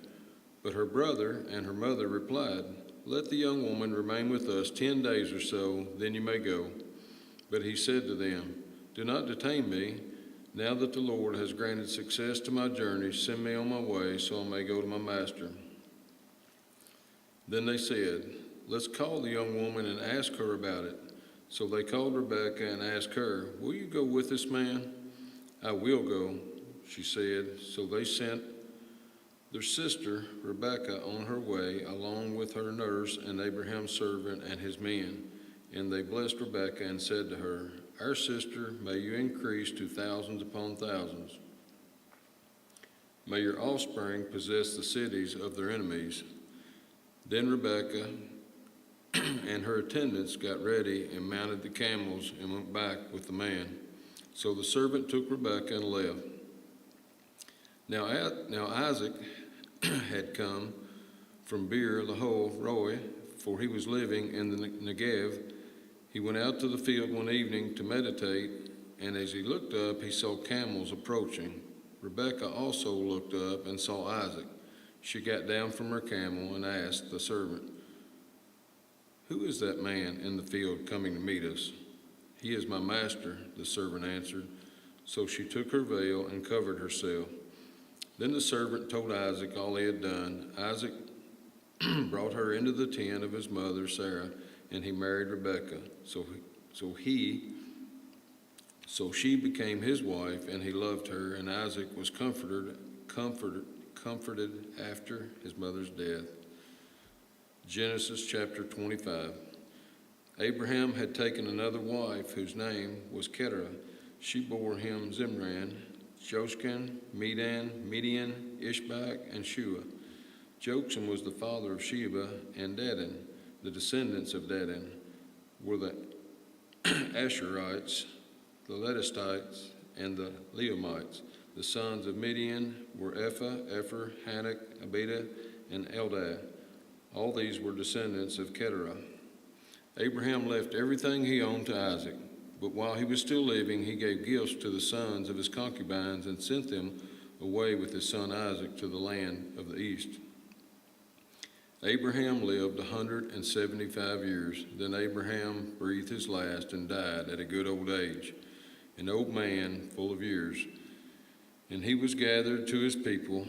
His sons Isaac and Ishmael buried him in the cave of Machpelah near Mamre in the field of Ephron, son of Zohar the Hittite, the field Abraham had bought from the Hittites.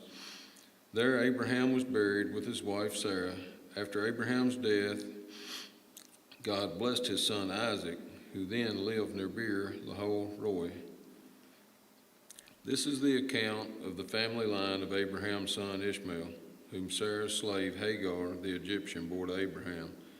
These are the names of the sons of Ishmael listed in the order of their birth.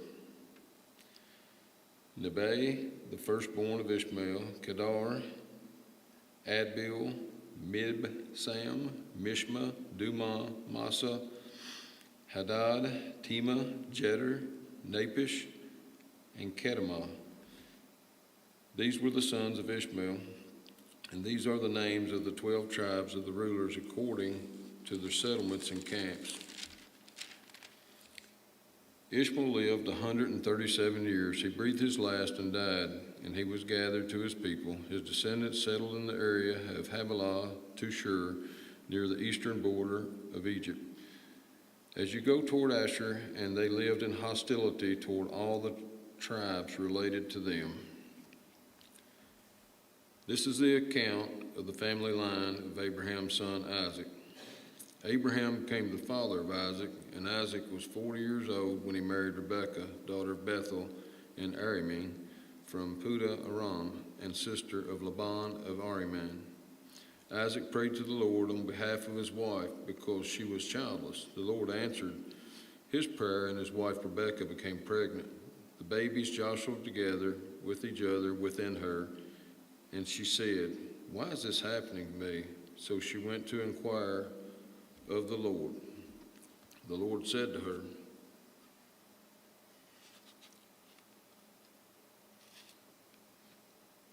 "Two nations are in your womb, and two peoples from within you will be separated. One people will be stronger than the other, and the older will serve the younger." When the time came for her to give birth, there were twin boys in her womb. The first to come out was red, and his whole body was like a hairy garment, so they named him Esau. After this, his brother came out with his hand grasping Esau's heel, so he was named Jacob. Isaac was 60 years old when Rebekah gave birth to them. The boys grew up, and Esau became a skillful hunter, a man of the open country, while Jacob was content to stay at home among the tents. Isaac, who had a taste for wild game, loved Esau, but Rebekah loved Jacob. Once when Jacob was cooking some stew, Esau came in from the open country famished. He said to Jacob, "Quick, let me have some of that red stew. I'm famished." Jacob replied, "First, sell me your birthright." "Look, I'm about to die," Esau said. "What good is the birthright to me?" But Jacob said, "Swear to me first." So he swore an oath to him, selling his birthright to Jacob. Then Jacob gave Esau some bread and some lentil stew. He ate and drank and then got up and left. So Esau despised his birthright. Genesis chapter 26. Now there was a famine in the land, besides the previous famine in Abraham's time, and Isaac went to Abimelech, king of the Philistines, in Gerar. The Lord appeared to Isaac and said, "Do not go down to Egypt. Live in the land where I tell you to live. Stay in this land for a while, and I will be with you, and I will bless you.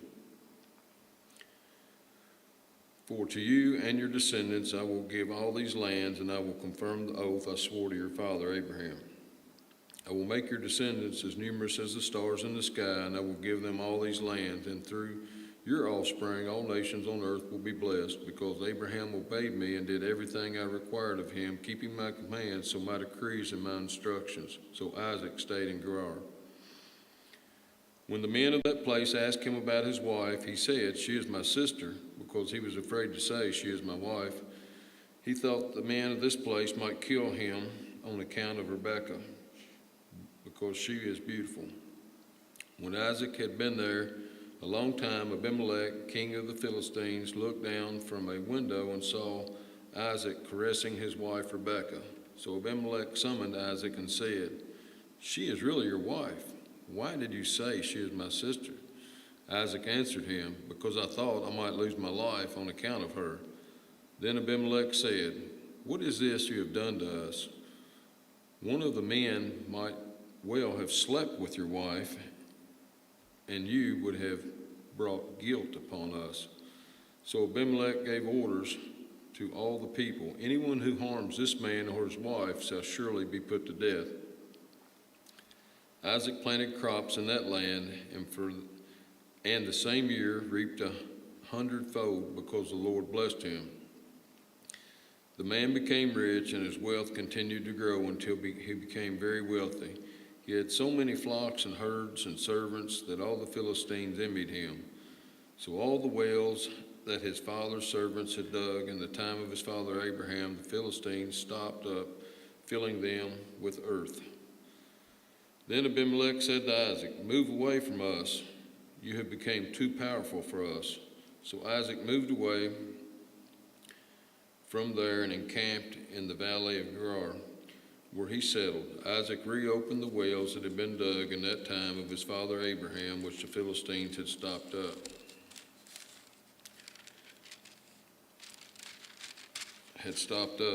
After Abraham died, and he gave them the same names his father had given them. Isaac's servants dug in the valley and discovered a well of fresh water there, but the herders of Gerar quarreled with those of Isaac and said, "The water is ours." So he named the well Esek, because they disputed with him. Then they dug another well, but they quarreled over that one also, so he named it Sitnah. He moved on from there and dug another well, and no one quarreled over it. He named it Rehoboth, saying, "Now the Lord has given us room, and we will flourish in this land." From there he went up to Beersheba. That night the Lord appeared to him and said, "I am the God of your father Abraham. Do not be afraid, for I am with you. I will bless you, and I will increase your number of descendants for the sake of my servant Abraham." Isaac built an altar there and called on the name of the Lord.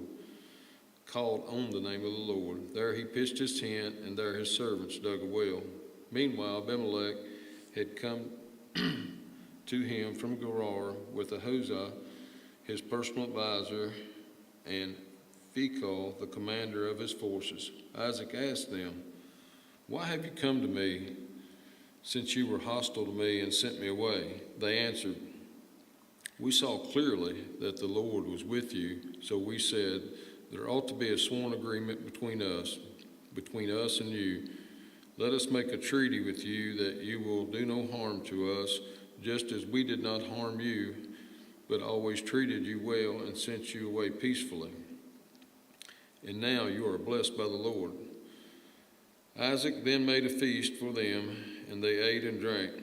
Early the next morning, the men swore an oath to each other. Then Isaac sent them on their way, and they went away peacefully.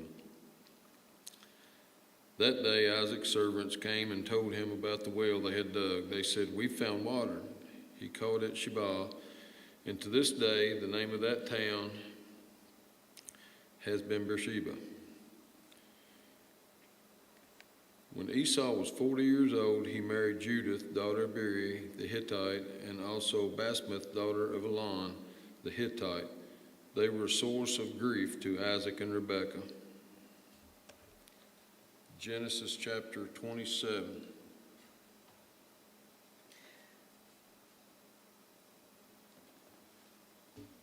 When Isaac was old and his eyes were so weak that he could no longer see, he called for Esau, his older son, and said to him, "My son?" "Here I am," he answered. Isaac said, "I am now an old man and don't know the day of my death. Now then, get your equipment, your quiver and bow, and go out to the open country to hunt some wild game for me. Prepare me the kind of tasty food I like and bring it to me to eat, so that I may give you my blessing before I die." Now Rebekah was listening as Isaac spoke to his son Esau.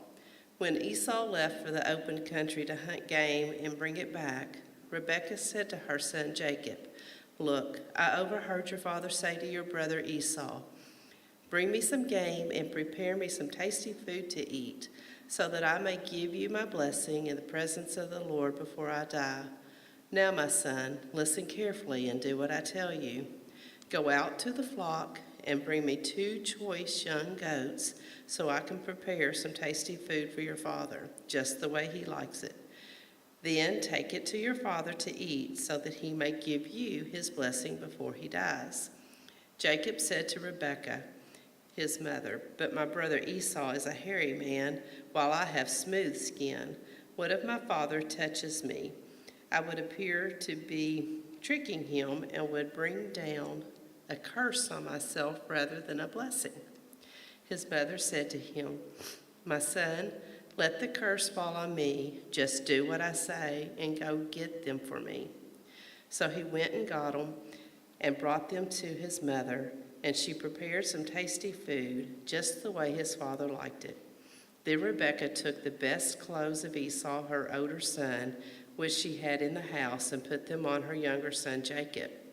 She also covered his hands and the smooth part of his neck with the goat skins. Then she handed to her son Jacob the tasty food and the bread she had made. He went to his father and said, "My father?" "Yes, my son," he answered. "Who is it?" Jacob said to his father, "I am Esau, your firstborn. I have done as you told me. Please sit up and eat some of my game, so that you may give me your blessing." Isaac asked his son, "How did you find it so quickly, my son?" "The Lord your God gave me success," he replied. Then Isaac said to Jacob, "Come near, so that I can touch you, my son, to know whether you really are my son Esau or not." Jacob went close to his father, Isaac, who touched him and said, "The voice is the voice of Jacob, but the hands are the hands of Esau." He did not recognize him, for his hands were hairy like those of his brother Esau. So he proceeded to bless him. "Are you really my son Esau?" he asked. "I am," he replied. Then he said, "My son, bring me some of your game to eat, so that I may give you my blessing." Jacob brought it to him and he ate.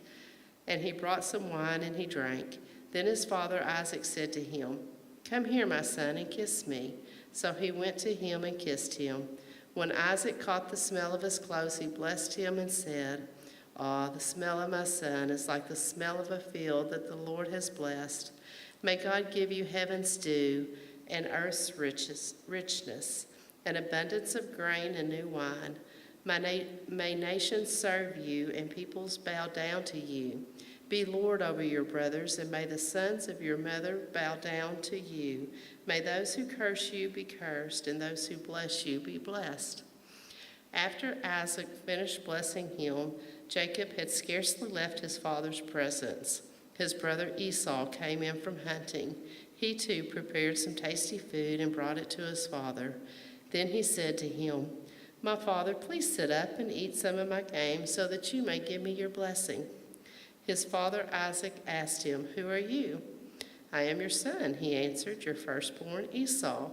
Isaac trembled violently and said, "Who was it then that hunted game and brought it to me? I ate it just before you came, and I blessed him, and indeed he will be blessed." When Esau heard his father's words, he burst out with a loud and bitter cry and said to his father, "Bless me, me too, my father." But he said, "Your brother came deceitfully and took your blessing." Esau said, "Isn't he rightly named Jacob? This is the second time he has taken advantage of me. He took my birthright, and now he's taken my blessing." Then he asked, "Haven't you reserved any blessing for me?" Isaac answered Esau, "I have made him lord over you, and have made all his relatives his servants, and I have sustained him with grain and new wine. So what can I possibly do for you, my son?" Esau said to his father, "Do you have only one blessing, my father? Bless me too, my father." Then Esau wept aloud. His father Isaac answered him, "Your dwelling will be away from the earth's richness, away from the dew of heaven above. You will live by the sword, and you will serve your brother. But when you grow restless, you will throw his yoke from off your neck." Esau held a grudge against Jacob because of the blessing his father had given him. He said to himself, "The days of mourning for my father are near. Then I will kill my brother Jacob." When Rebekah was told what her older son Esau had said, she sent for her younger son Jacob and said to him, "Your brother Esau is planning to avenge himself by killing you. Now then, my son, do what I say. Flee at once to my brother Laban in Haran. Stay with him for a while until your brother's fury subsides.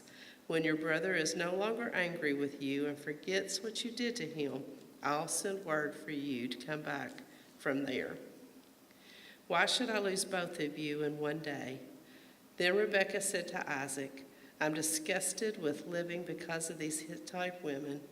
If Jacob takes a wife from among the women of this land, from Hittite women like these, my life will not be worth living." Chapter 28. So Isaac called for Jacob and blessed him. Then he commanded him, "Do not marry a Canaanite woman. Go at once to Padan Aram, to the house of your mother's father, Bethuel. Take a wife for yourself there from among the daughters of Laban, your mother's brother. May God Almighty bless you and make you fruitful and increase your numbers until you become a community of peoples. May he give you and your descendants the blessing given to Abraham, so that you may take possession of the land where you now reside as a foreigner, the land God gave to Abraham." Then Isaac sent Jacob on his way, and he went to Padan Aram to Laban, son of Bethuel, the Aramean, the brother of Rebekah, who was the mother of Jacob and Esau. Now Esau learned that Isaac had blessed Jacob and had sent him to Padan Aram to take the wife from there, and that he blessed him. He commanded him, "Do not marry a Canaanite woman," and that Jacob had obeyed his father and mother and had gone to Padan Aram. Esau then realized how displeasing the Canaanite women were to his father Isaac. So he went to Ishmael and married Mahalath, the sister of Nebaioth, the daughter of Ishmael and son of Abraham, in addition to the wives he already had. Jacob's dream at Bethel. Jacob left Beersheba and set out for Haran. When he reached a certain place, he stopped for the night because the sun had set. Taking one of the stones there, he put it under his head and lay down to sleep. He had a dream in which he saw a stairway resting on the earth with its top reaching to heaven, and the angels of God were ascending and descending on it. There above it stood the Lord, and he said, I am the Lord, the God of your father Abraham and the God of Isaac. I will give you and your descendants the land on which you are lying. Your descendants will be like the dust of the earth, and you will spread out to the west and to the east and to the north and to the south. All peoples on earth will be blessed through you and your offspring. I am with you and will watch over you wherever you go, and I will bring you back to this land. I will not leave you until I have done what I have promised. When Jacob awoke from his sleep, he thought, surely the Lord is in this place, and I was not aware of it. He was afraid and said, how awesome is this place? This is none other than the house of God. This is the gate of heaven. Early the next morning, Jacob took the stone he had placed under his head and set it up as a pillar and poured oil on top of it, and he called that place Bethel, though the city used to be called Luz. Then Jacob made a vow, saying, if God will be with me and will watch over me on this journey I am taking, and will give me food to eat and clothes to wear, so that I return safely to my father's household, then the Lord will be my God, and this stone that I have set up as a pillar will be God's house. And of all that you give me, I will give you a tenth. Chapter 29. Then Jacob continued on his journey and came to the land of the eastern peoples. There he saw a well in the open country with 3 flocks of sheep lying near it, because the flocks were watered from that well. The stone over the mouth of the well was large. When all the flocks were gathered there, the shepherds would roll the stone away from the well's mouth and water the sheep. Then they would return the stone to its place over the mouth of the well. Jacob asked the shepherds, my brothers, where are you from? We are from Haran, they replied. He said to them, do you know Laban, Nahor's grandson? Yes, we know him, they answered. Then Jacob asked them, is he well? Yes, he is, they said. And here comes his daughter Rachel with the sheep. Look, he said, the sun is still high. It is not time for the flocks to be gathered. Water the sheep and take them back to pasture. We can't, they replied, until all the flocks are gathered and the stone has been rolled away from the mouth of the well. Then we will water the sheep. While he was still talking with them, Rachel came with her father's sheep, for she was a shepherd. When Jacob saw Rachel, daughter of his uncle Laban, and Laban's sheep, he went over and rolled the stone away from the mouth of the well and watered his uncle's sheep. Then Jacob kissed Rachel and began to weep aloud. He had told Rachel that he was a relative of her father and a son of Rebekah, so she ran and told her father. As soon as Laban heard the news about Jacob, his sister's son, he hurried to meet him. He embraced him and kissed him and brought him to his home. And there Jacob told him all these things. Then Laban said to him, you are my own flesh and blood. After Jacob stayed with him for a whole month, Laban said to him, just because you are a relative of mine, should you work for me for nothing? Tell me what your wages should be. Now Laban had 2 daughters. The name of the older was Leah, and the name of the younger was Rachel. Leah had weak eyes, but Rachel had a lovely figure and was beautiful. Jacob was in love with Rachel and said, I'll work for you for 7 years in return for your younger daughter, Rachel. Laban said, it is better that I give her to you than to some other man. Stay here with me. So Jacob served 7 years to get Rachel, but they seemed like only a few days to him because of his love for her. Then Jacob said to Laban, give me my wife, my time is completed, and I want to make love to her. So Laban brought together all the people of the place and gave a feast. But when evening came, he took his daughter Leah and brought her to Jacob. And Jacob made love to her, and Laban gave his servant Zilpah to his daughter as her attendant.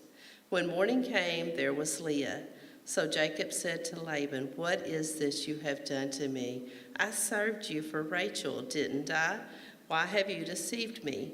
Laban replied, "It is not our custom here to give the younger daughter in marriage before the older one. Finish this daughter's bridal week, then we will give you the younger one also, in return for another 7 years of work." And Jacob did so. He finished the week with Leah, and then Laban gave him his daughter Rachel to be his wife. Laban gave his servant Bilhah to his daughter Rachel as her attendant. Jacob made love to Rachel also, and his love for Rachel was greater than his love for Leah, and he worked for Laban another 7 years.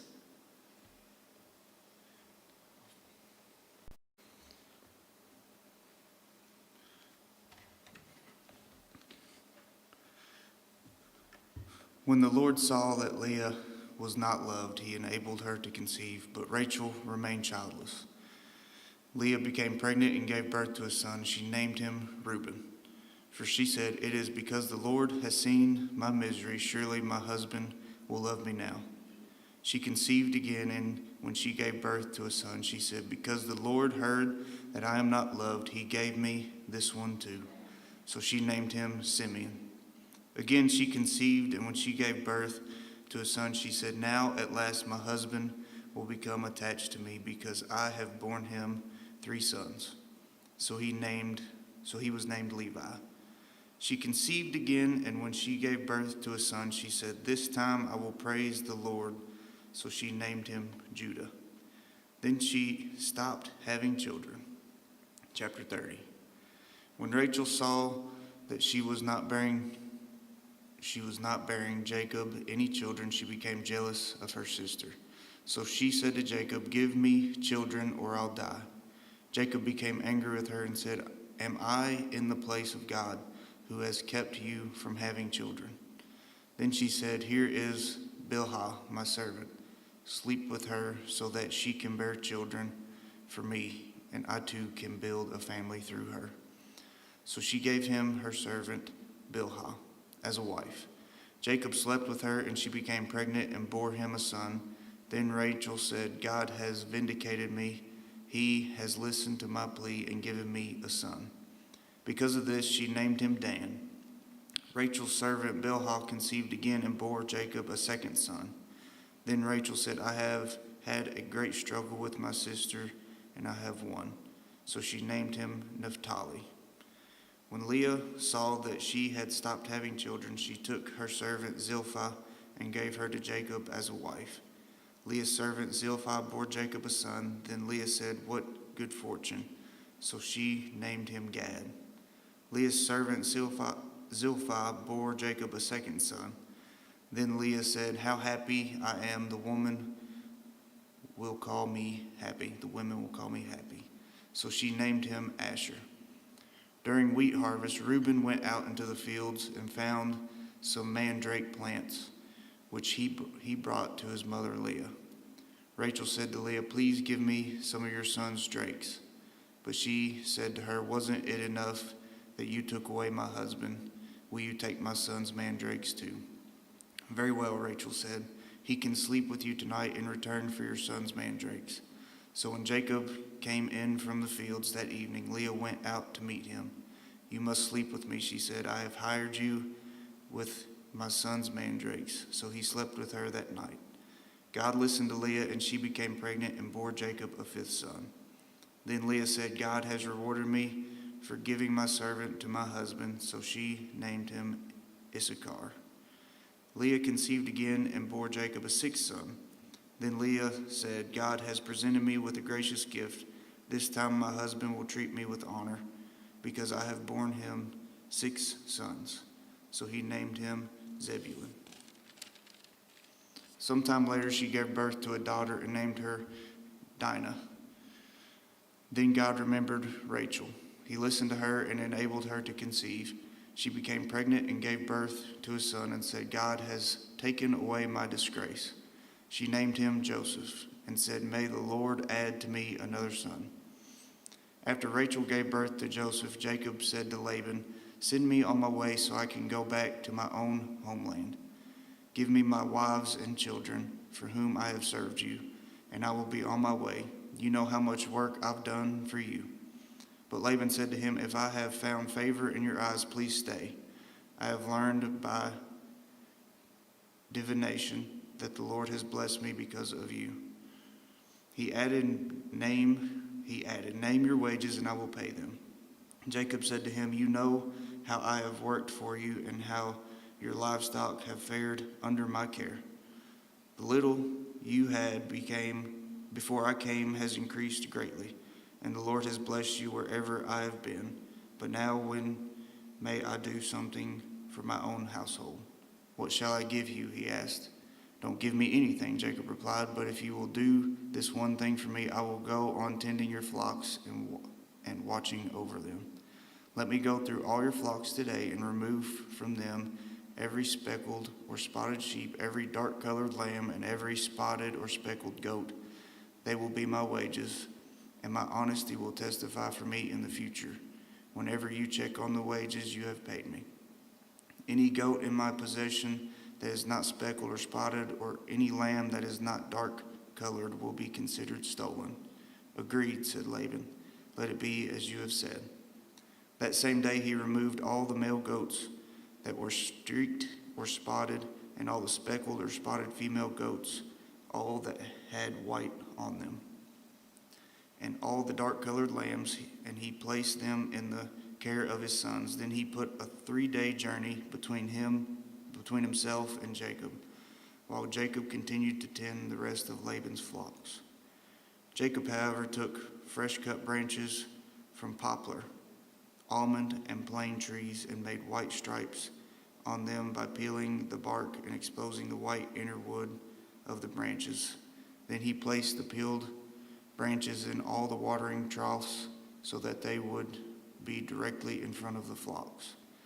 When they came to drink, when the flocks were in the heat and came to drink, they mated in front of the branches, and they bore young that were streaked or speckled or spotted. Jacob set apart the young of the flock by themselves, but made the rest face the streaked and the black-colored animals that belonged to Laban. Thus he made separate flocks for himself and did not put them with Laban's animals. Whenever the strong females were in heat, Jacob would place the branches in the troughs in front of the animals so they would mate near the branches. But if the animals were weak, he would not place them there. So the weak animals went to Laban and the strong ones to Jacob. In this way the man grew exceedingly prosperous and came to own large flocks and female and male servants and camels and donkeys. Chapter 31. Jacob heard that Laban's sons were saying, "Jacob has taken everything our father owned and has gained all this wealth from what belonged to our father." And Jacob noticed that Laban's attitude toward him was not what it had been. Then the Lord said to Jacob, "Go back to the land of your fathers and to your relatives, and I will be with you." So Jacob sent word to Rachel and Leah to come out of the fields where his flocks were. He said to them, "I see that your father's attitude toward me is not what it was before, but the God of my father has been with me. You know that I've worked for your father with all my strength, yet your father has cheated me by changing my wages 10 times. However, God has not allowed him to harm me. If he said the speckled ones will be your wages, then all the flocks gave birth to speckled young. And if he said the streaked ones will be your wages, then all the flocks bore streaked young. So God has taken away your father's livestock and has given them to me. In breeding season, I once had a dream in which I looked up and saw the male goats mating with the flock were streaked, speckled, or spotted. The angel of God said to me in the dream, 'Jacob,' I answered, 'Here I am.' And he said, 'Look up and see that all the male goats mating with the flock are streaked, speckled, or spotted. For I have seen all that Laban has been doing to you. I am the God of Bethel, where you anointed a pillar and where you made a vow to me. Now leave this land at once and go back to your native land.' Then Rachel and Leah replied, Do we still have any share in the inheritance of our father's estate? Does he regard us as foreigners? Not only has he sold us, but he has used up what was paid for us. Surely all the wealth that God took away from our father belongs to us and our children. So do whatever God has told you." Then Jacob put his children and his wives on camels, and he drove all of his livestock ahead of him, along with all the goods he had acclimated in Padan Aram, to go to his father Isaac in the land of Canaan. When Laban had gone to shear his sheep, Rachel stole her father's household gods. Moreover, Jacob deceived Laban the Aramean by not telling him he was running away. So he fled with all he had, crossed the Euphrates River, and headed for the hill country of Gilead. On the third day, Laban was told that Jacob had fled. Taking his relatives with him, he pursued Jacob for 7 days and caught up with him in the hill country of Gilead. Then God came to Laban the Aramean in a dream at night and said to him, "Be careful not to say anything to Jacob, either good or bad." Jacob had pitched his tent in the hill country of Gilead when Laban overtook him, and Laban and his relatives camped there too. Then Laban said to Jacob, "What have you done? You've deceived me, and you've carried off my daughters like captives in war. Why did you run off secretly and deceive me? Why didn't you tell me, so I could send you away with joy and singing to the music of timbrels and harps? You didn't even let me kiss my grandchildren and my daughters goodbye. You have done a foolish thing. I have the power to harm you, but last night the God of your father said to me, 'Be careful not to say anything to Jacob, either good or bad.' Now you have gone off because you long to return to your father's household, but why did you steal my gods?" Jacob answered Laban, "I was afraid because I thought you would take your daughters away from me by force. But if you find anyone who has your gods, that person shall not live. In the presence of our relatives, see for yourself whether there is anything of yours here with me, and if so, take it." Now Jacob did not know that Rachel had stolen the gods. So Laban went into Jacob's tent, and into Leah's tent, and into the tent of the 2 female servants, but he found nothing. After he came out of Leah's tent, he entered Rachel's tent. Now Rachel had taken the household gods and put them inside her camel's saddle, and was sitting on them. Laban searched through everything in the tent, but found nothing. Rachel said to her father, "Don't be angry, my lord, that I cannot stand up in your presence. I'm having my period." So he searched, but could not find the household gods. Jacob was angry and took Laban to task. "What is my crime?" he asked Laban. "How have I wronged you that you hunt me down? Now that you have searched through all my goods, what have you found that belongs to your household? Put it here in front of your relatives and mine, and let them judge between the 2 of us. I have been with you for 20 years now. Your sheep and goats have not miscarried, nor have I eaten rams from your flocks. I did not bring you animals torn by wild beasts. I bore the loss myself, and you demanded payment from me for whatever was stolen by day or night. This was my situation. The heat consumed me in the daytime, and the cold at night, and sleep fled from my eyes. It was like this for the 20 years I was in your household. I worked for you 14 years for your 2 daughters, and 6 years for your flocks, and you changed my wages 10 times. If the God of my father, the God of Abraham, and the fear of Isaac had not been with me, you would surely have sent me away empty-handed. But God has seen my hardship and the toil of my hands, and last night he rebuked you."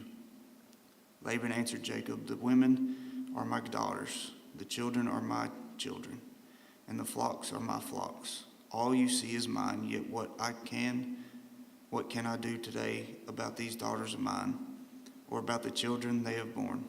Come now, let's make a covenant, you and I, and let it serve as witness between us."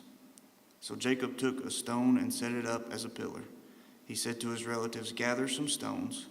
So they took stones and piled them in a heap, and they ate there by the heap. Laban called it Jegrah, Jagar, Sahadutha, and Jacob called it Gilead.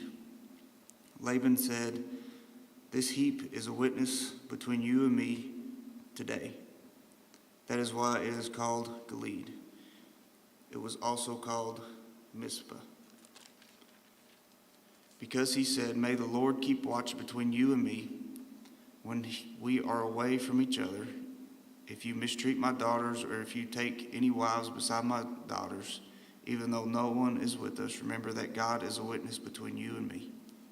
Laban also said to Jacob, "Here is this heap, and here is this pillar I have set up between you and me. This heap is a witness, and this pillar is a witness, that I will not go past this heap to your side to harm you, and that you will not go past this heap and pillar to my side to harm me. May the God of Abraham and the God of Nahor, the God of their father, judge between us." So Jacob took an oath in the name of the fear of his father Isaac. He offered a sacrifice there in the hill country and invited his relatives to a meal. After they had eaten, they spent the night there. Early the next morning, Laban kissed his grandchildren and his daughters and blessed them. Then he left and returned home. Chapter 32. Jacob also went on his way, and the angels of God met him. When Jacob saw them, he said, "This is the camp of God." So he named the place Mahanaim. Jacob sent messengers ahead of him to his brother Esau in the land of Seir, the country of Edom. He instructed them, "This is what you are to say to my lord Esau. Your servant Jacob says, I have been staying with Laban and have remained there till now. I have cattle and donkeys, sheep and goats, male and female servants. Now I'm sending this message to my lord, that I may find favor in your eyes." When the messengers returned to Jacob, they said, "We went to your brother Esau, and now he is coming to meet you, and 400 men are with him." In great fear and distress, Jacob divided the people who were with him into 2 groups, and the flocks and herds and camels as well. He thought, if Esau comes and attacks one group, the group that is left may escape. Then Jacob prayed, "O God of my father Abraham, God of my father Isaac, Lord, you who said to me, 'Go back to your country and your relatives, and I will make you prosper.' I am unworthy of all the kindness and faithfulness you have shown your servant. I had only my staff when I crossed this Jordan, but now I have become 2 camps. Save me, I pray, from the hand of my brother Esau. For I am afraid he will come and attack me, and also the mothers with their children. But you have said, I will surely make you prosper, and will make your descendants like the sand of the sea, which cannot be counted." He spent the night there, and from what he had with him, he selected a gift for his brother Esau: 200 female goats and 20 male goats, 200 ewes and 20 rams, 30 female camels with their young, 40 cows and 10 bulls, and 20 female donkeys and 10 male donkeys. He put them in the care of his servants, each herd by itself, and said to his servants, "Go ahead of me and keep some space between the herds." He instructed the one in the lead, "When my brother Esau meets you and asks, 'Who do you belong to, and where are you going? And who owns all these animals in front of you?' Then you are to say, 'They belong to your servant Jacob. They are gifts sent to my lord Esau, and he is coming behind us.'" He also instructed the second, the third, and all the others who followed the herds, "You are to say the same thing to Esau when you meet him. And be sure to say, 'Your servant Jacob is coming behind us.' For he thought, 'I will pacify him with these gifts I am sending on ahead. Later when I see him, perhaps he will receive me.' So Jacob's gifts went on ahead of him, and he himself spent the night in the camp. That night Jacob got up and took his 2 wives, his 2 female servants, and his 11 sons, and crossed the ford of the Jabbok. After he had sent them across the stream, he sent over all his possessions. So Jacob was left alone, and a man wrestled with him till daybreak. When the man saw that he could not overpower him, he touched the socket of Jacob's hip so that his hip was wrenched as he wrestled with the man. Then the man said, "Let me go, for it is daybreak." But Jacob replied, "I will not let you go unless you bless me." The man asked him, "What is your name?" "Jacob," he answered. Then the man said, "Your name will no longer be Jacob, but Israel, because you have struggled with God and with humans and have overcome." Jacob said, "Please tell me your name." But he replied, "Why do you ask my name?" Then he blessed him there. So Jacob called the place Peniel, saying, "It is because I saw God face to face, and yet my life was spared." The sun rose above him as he passed Peniel, and he was limping because of his hip. Therefore, to this day, the Israelites do not eat the tendon attached to the socket of the hip, because the socket of Jacob's hip was touched near the tendon. Chapter 33. Jacob looked up, and there was Esau, coming with his 400 men, so he divided the children among Leah, Rachel, and the 2 female servants. He put the female servants and their children in front, Leah and her children next, and Rachel and Joseph in the rear. He himself went on ahead and bowed down to the ground 7 times as he approached his brother. But Esau ran to meet Jacob and embraced him. He threw his arms around his neck and kissed him, and they wept. Then Esau looked up and saw the women and children. "Who are these with you?" he asked. Jacob answered, "They are the children God has graciously given your servant." Then the female servants and their children approached and bowed down. Next, Leah and her children came and bowed down. Last of all came Joseph and Rachel, and they too bowed down. Esau asked, "What's the meaning of all these flocks and herds I met?" "To find favor in your eyes, my lord," he said. But Esau said, "I already have plenty, my brother. Keep what you have for yourself." "No, please," said Jacob. "If I have found favor in your eyes, accept these gifts from me. For to see your face is like seeing the face of God. Now that you have received me favorably, please accept the present that was brought to you. For God has been gracious to me, and I have all I need." And because Jacob insisted, Esau accepted it. Then Esau said, "Let us be on our way. I'll accompany you." But Jacob said to him, "My Lord knows that the children are tender, and that I must care for the ewes and cows that are nursing their young. If they are driven hard just one day, all the animals will die. So let my Lord go on ahead of his servant, while I move along slowly at the pace of the flocks and herds before me, and the pace of the children, until I come to my Lord in Seir." Esau said, "Then let me leave some of my men with you." "But why do that?" Jacob asked. "Just let me find favor in the eyes of the Lord." So that day Esau started on his way back to Seir. Jacob, however, went to Succoth, where he built a place for himself and made shelters for his livestock. That is why the place is called Succoth. After Jacob came from Padan Aram, he arrived safely at the city of Shechem in Canaan, and camped within sight of the city. For 100 pieces of silver he bought from the sons of Hamor, the father of Shechem, the plot of ground where he pitched his tent. There he set up an altar and called it El Elah Israel. Chapter 34. Now Dinah, the daughter of Leah, had borne to Jacob. The daughter Leah had borne to Jacob went out to visit the women of the land. When Shechem, son of Hamor the Hivite, the ruler of that area, saw her, he took her and raped her. His heart was drawn to Dinah, daughter of Jacob. He loved the young woman and spoke tenderly to her. And Shechem said to his father Hamor, "Get me this girl as my wife."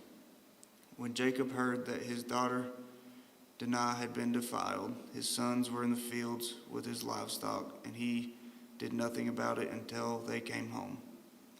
Then Shechem's father Hamor went out to talk with Jacob. Meanwhile, Jacob's sons had come in from the fields as soon as they heard what had happened.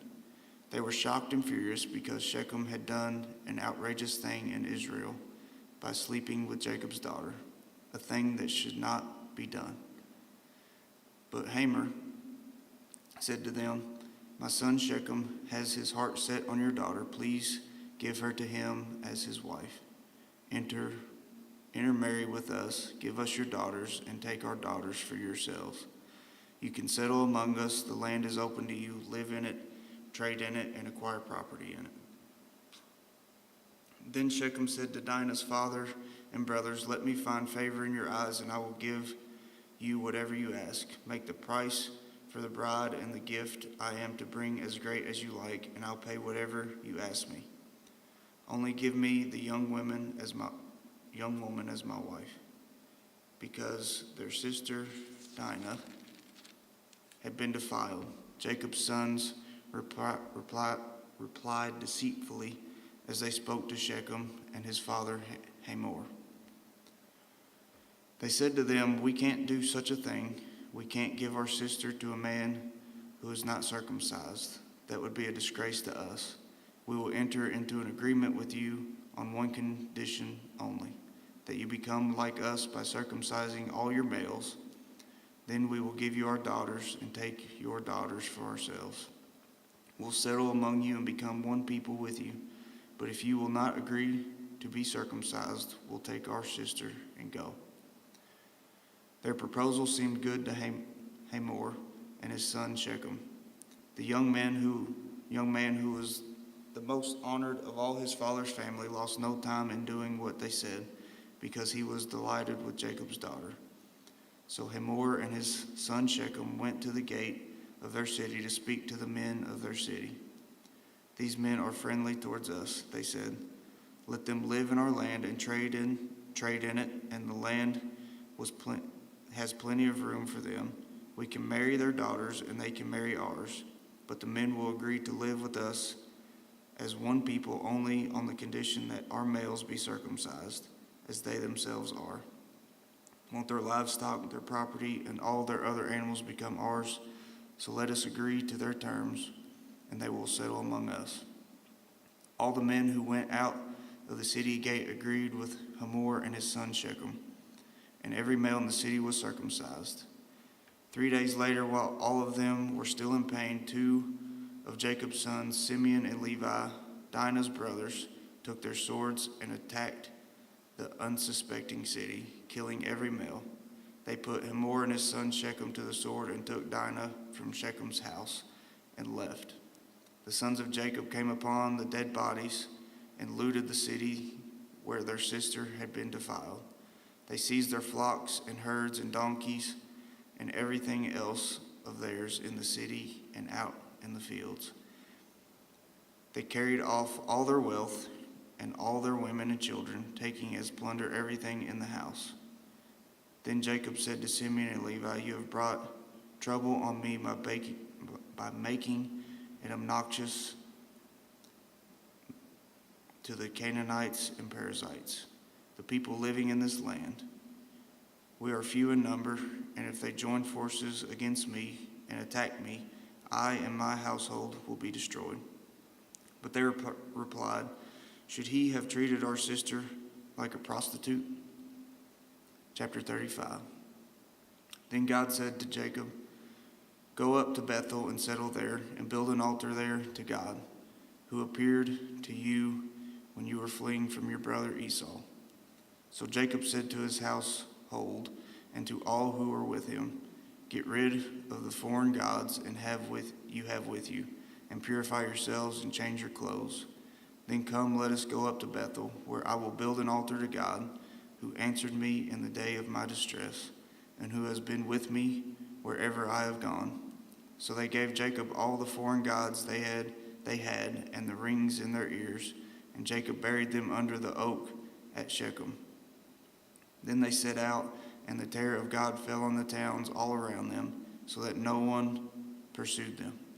Jacob and all the people with him came to Luz, that is Bethel, in the land of Canaan.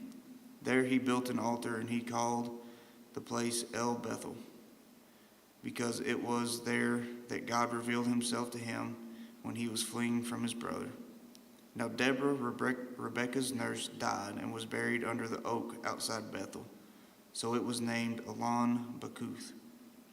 After Jacob returned from Paddan Aram, God appeared to him again and blessed him. God said to him, "Your name is Jacob, but you will no longer be called Jacob. Your name will be Israel." So he named him Israel. And God said to him, "I am God Almighty. Be fruitful and increase in number. A nation and a community of nations will come from you, and kings will be among your descendants. The land I gave to Abraham and Isaac I also give to you, and I will give this land to your descendants after you." Then God went up from him at the place where he had talked with him. Jacob set up a stone pillar at the place where God had talked with him, and he poured out a drink offering on it. He also poured oil on it. Jacob called the place where God had talked with him Bethel.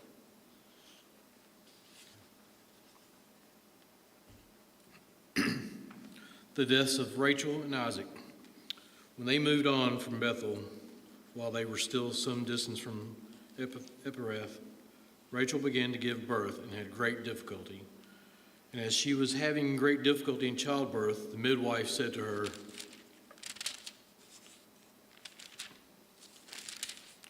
"Despair, for you have another son." As she breathed her last, for she was dying, she named her son Ben-Oni, but his father named him Benjamin.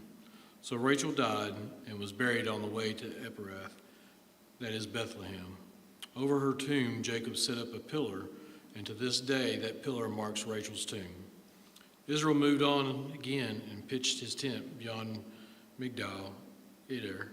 While Israel was living in that region, Reuben went in and slept with his father's concubine, Bilhah, and Israel heard of it.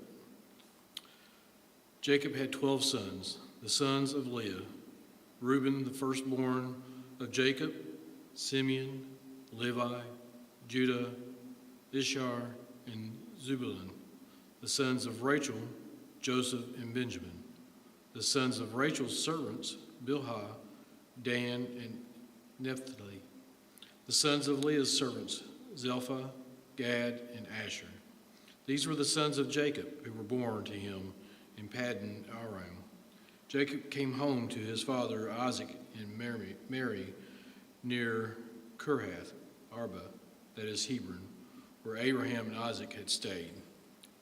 Isaac lived 180 years. Then he breathed his last and died and was gathered to his people, old and full of years, and his sons Esau and Jacob buried him. Chapter 36. This is the account of the family line of Esau, that is Edom. Esau took his wives from the women of Canaan: Adah, daughter of Elon the Hittite, and Omlimah, daughter of Anan, and the granddaughter of Zibeon the Hivite. Also Basmath, daughter of Ishmael, and the sister of Nebaioth.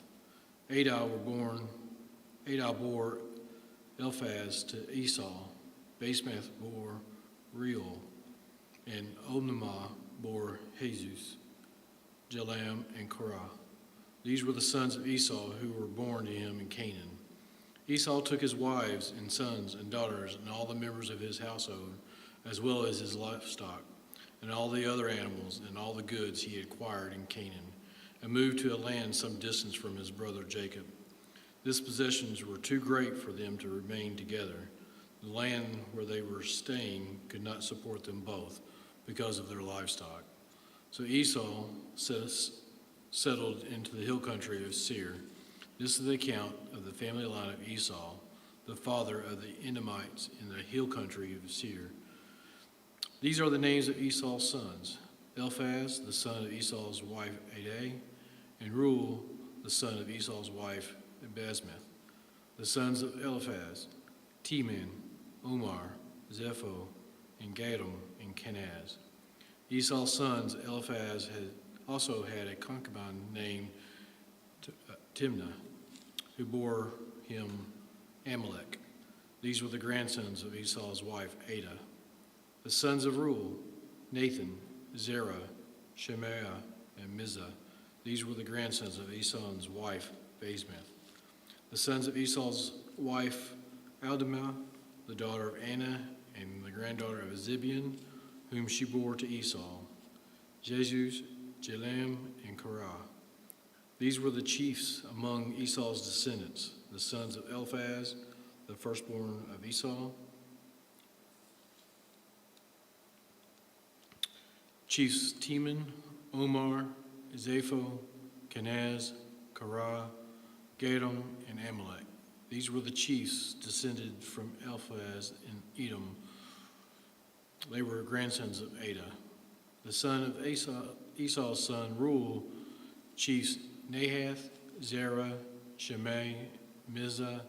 These were the chiefs descended from Reuel in Edom. They were grandsons of Esau's wife, Basemath. The sons of Esau's wife, Olamah, chiefs Jesus, Jalam, and Korah. These were the chiefs descended from Esau's wife, Olamah, the daughter of Anna. These were the sons of Esau. This is Edom, and these were the chiefs. These were the sons of Seir, the Horite, who were living in the region: Lodom, Shebal, Zibeon, Anah, Dishon, Izer, and Dishan. These sons of Seir and Edom were Horite chiefs. The sons of Lodom, Horah, Homa, Timnah was Lotan's sister. The sons of Shobal, Alvan, Menahath, Ebal, Shapho, and Onam. The sons of Zibeon, Anah. This is the Anah who had discovered the hot springs in the desert while he was grazing the donkeys of his father's Zibeon. The children of Anah, Dishon, Amlamah, daughter of Anah. The sons of Dishon, Himdan, Ishban, Ithran, and Kiran. The sons of Ezer, Bilhan, Zevan, and Akan. The sons of Dishan, Uz, and Aram. These were the Horite chiefs: Lotan, Shebal, Zibeon, Anah, Dishon, Ezer, and Dishan. These were the Horite chiefs according to their divisions in the land of Seir. The rulers of Edom. These were the kings who reigned in Edom before any Israelite king reigned. Bela, son of Bor, became king of Edom. His city was named Dinhabah. When Bela died, Jacob, son of Ezra from Bozrah, succeeded him as king. When Jobab died, Husham from the land of the Timnanites succeeded him as king. When Hisham died, Hadad, the son of Bedad, who defeated Midian in the country of Moab, succeeded him as king. His city was named Aveth. When Hadad died, Shemelah from Masrekah succeeded him as king. When Shemelah died, Shaul from Rehoboth on the river succeeded him as king. When Shaul died, Bel-Hanan, son of Akbar, succeeded him as king. When Bel-Hanan, the son of Akbar, died, Hadad succeeded him as king. His city was named Paul, and his wife's name was Methabel, daughter of Matred, the daughter of Mezab. These were the chiefs descended from Esau, by name according to their clans and regions: Timnah, Alva, Jetheth, Omlamah, Elah, Pinon, Kenaz, Teman, Mibzar, Megadel, and Aram. These were the chiefs of Edom, according to their settlements in the land they occupied. This is the family line of Esau, the father of the Edomites. Joseph's dreams, chapter 37. Jacob lived in the land where his father had stayed, the land of Canaan. This is the account of Jacob's family line. Joseph, a young man of 17, was tending the flocks with his brothers, the sons of Bilhah and the sons of Zilpah, his father's wives, and he brought their father a bad report about them. Now Israel loved Joseph more than any of his other sons because he had been born to him in his old age, and he had made an ornate robe for him. When his brothers saw their father loved him more than any other of them, they hated him and could not speak of a kind word to him. Joseph had a dream, and when he had told it to his brothers, they hated him all the more. He said to them, "Listen to this dream I had. We were binding sheaves of grain out of the field when suddenly my sheaf rose and stood upright, while your sheaves gathered around mine and bowed down to it." His brothers said to him, "Do you intend to reign over us? Will you actually rule us?" And they hated him all the more because of his dream and what he had said. Then he had another dream, and he told it to his brothers. "Listen," he said, "I had another dream, and this time the sun and the moon and 11 stars were bowing down to me." When he told his father as well as his brothers, his father rebuked him and said, "What is this dream you had? Will your mother and I and your brothers actually come to you and bow down to the ground before you?" His brothers were jealous of him, but his father kept the matter in mind. Joseph sold by his brothers. Now his brothers had gone to graze their father's flocks near the Shechem, and Israel said to Joseph, "As you know, your brothers are grazing the flocks near Shechem. Come, and I'm going to send you to them." "Very well," he replied.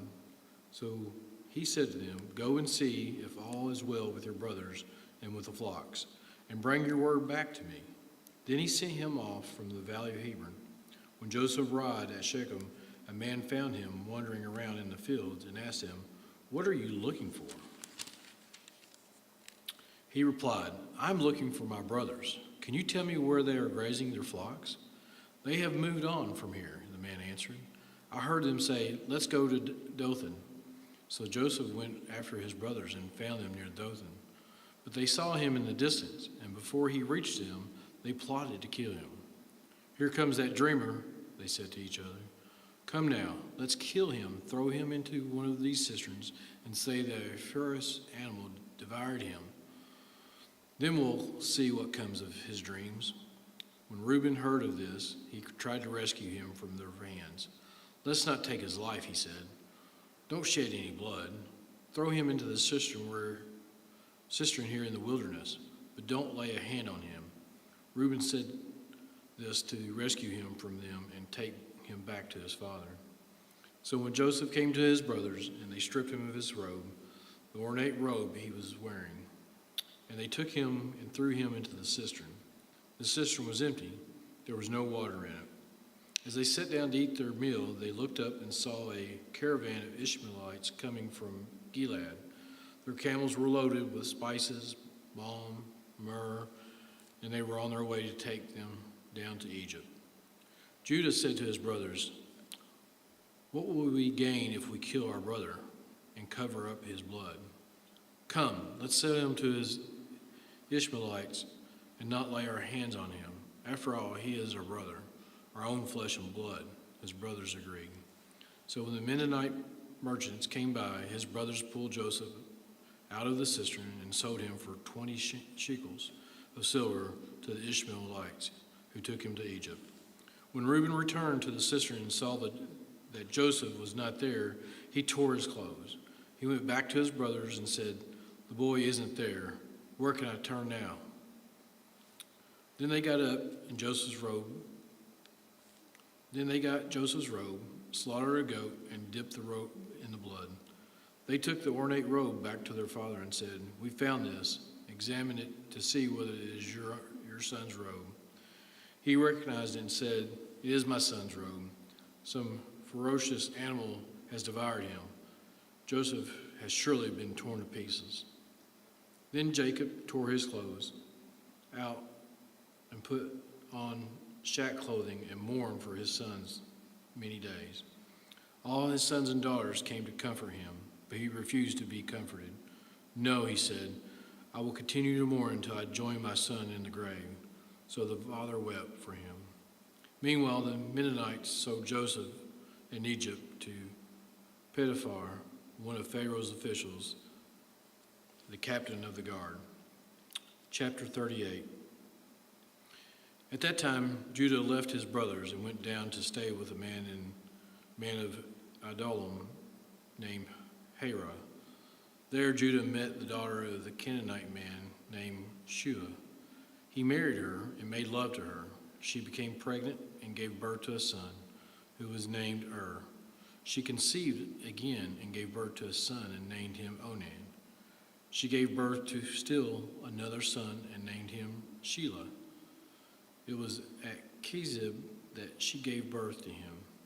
Judah got a wife for his firstborn, and her name was Tamar. But Judah's firstborn, was wicked in the Lord's sight, so the Lord put him to death. Then Judah said to Onan, "Sleep with your brother's wife and fulfill your duty to her as a brother-in-law, to raise up offspring for your brother." But Onan knew that the child would not be his. So whenever he slept with his brother's wife, he spilled his semen on the ground to keep from providing offspring for his brother. What he did was wicked in the Lord's sight, so the Lord put him to death also. Judah then said to his daughter-in-law Tamar, "Live as a widow in your father's household until my son Shelah grows up," for he thought he may die too, just like his brothers. So Tamar went to live in her father's household. After a long time, Judah's wife, the daughter of Shua, died. When Judah had recovered from his grief, he went up to Timnah to the men who were shearing his sheep, and his friend Hira and Adullamite went with him. When Tamar was told, "Your father-in-law is on his way, Timnah, to shear his sheep," she took off her widow's clothes, covered herself with a veil to disguise herself, and then sat down at the entrance of Etam, which is on the road to Timnah. For she saw that though Shelah had now grown up, she had not been given to him as his wife. When Judah saw her, he thought she was a prostitute, for she had covered her face, not realizing that she was his daughter-in-law. He went over to her by the roadside and said, "Come now, let me sleep with you." "And what will you give me to sleep with you?" she asked. "I'll send you a young goat from my flock," he said. "Will you give me something as a pledge until you send it?" she asked. He said, "What pledge should I give you?" "Your seal and its cord, and the staff in your hand," she answered. She gave them to her, so he gave them to her and slept with her, and she became pregnant by him. After she left, she took off her veil and put on her widow's clothes again. Meanwhile, Judah sent the young goat by his friend Adullamite in order to get his pledge back from the woman. But he did not find her. He asked the men who lived there, "Where is this shrine prostitute who was beside the road at Etam?" "There hasn't been any shrine prostitute here," they said. So he went back to Judah and said, "I didn't find her. Besides the men who lived there," they said, "there hasn't been any shrine prostitute here." Then Judah said, "Let her keep what she has, or we will become a laughingstock. After all, I did send her this young goat, but you didn't find her." About 3 months later, Judah was told, "Your daughter-in-law, Tamar, is guilty of prostitution, and as a result, she is now pregnant." Judah said, "Bring her out and have her burned to death." As she was being brought out, she sent a message to her father-in-law. "I am pregnant by the man who owns these," she said. And she added, "See if you recognize these, whose seal and cord and staff these are." Judah recognized them and said, "She is more righteous than I, since I wouldn't give her to my son Shelah, and he did not sleep with her again." When the time came for her to give birth, there were twin boys in her womb. As she was giving birth, one of them put out his hand to the midwife took a scarlet thread and tied it on his wrist, and said, "This one came out first." But when he drew back his hand, his brother came out, she said. "So this is how you have broken out." And he was named Perez. Then his brother, who had the scarlet thread on his wrist, came out, and he was named Zerah. Chapter 39. Joseph and Potiphar's wife. Now Joseph had been taken down to Egypt. Potiphar, an Egyptian who was one of the Pharaoh's officials, the captain of the guard, bought him from the Ishmaelites who had taken him there. The Lord was with Joseph, so that he had prospered, and he lived in the house of the Egyptian master. When his master saw that the Lord was with him, and that the Lord gave him success in everything he did, Joseph found favor in his eyes and became his attendant. Potiphar put him in charge of his household, and he entrusted his care everything he owned. From the time he put him in charge of his household and all that he owned, the Lord blessed the household of the Egyptian because of Joseph. The blessing of the Lord was on everything Potiphar had, both in the house and in the field. So Potiphar left everything he had in Joseph's care. With Joseph in charge, he did not concern himself with anything except the food he ate. Now Joseph was well built and handsome, and after a while his master's wife took notice of Joseph and said, "Come to bed with me." But he refused. "With me in charge," he told her, "my master does not concern himself with anything in the house. Everything he owns he has entrusted to my care. No one is greater in this house than I am. My master has withheld nothing from me except you, because you are his wife. How then could I do such a wicked thing and sin against God?" And thought she spoke of Joseph day after day. He refused to go to bed with her, or even be with her. One day he went into the house and to attend his duties, and none of the household servants was inside. She caught him by the cloak and said, "Come to bed with me." But he left his cloak in her hand and ran out of the house. When she saw that he had left his cloak in her hand and had ran out of the house, she called her household servants. "Look," she said to them, "this Hebrew has been brought to us to make sport of us. He came in here and slept with me, but I screamed. When he heard me scream for help, he left his cloak beside me, and I ran out of the house." She kept his cloak beside her until his master came home. Then he told him this story: "That Hebrew slave you brought us came to me to make a sport of me, but as soon as I screamed for help, he left his cloak beside me and ran out of the house." When his master heard the story his wife told him, saying, "This is how your slave treated me," he burned with anger. Joseph's master took him and put him in prison, the place where the king's prisoners were confined. But while Joseph was there in the prison, the Lord was with him. He showed him kindness and granted him favor in the eyes of the prison warden. So the warden put Joseph in charge of all those held in the prison, and he was made responsible for all that was done there.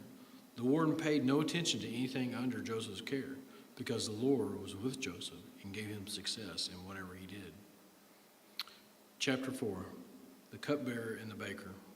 Sometime later, the cupbearer and the baker of the king of Egypt offended their master, the king of Egypt.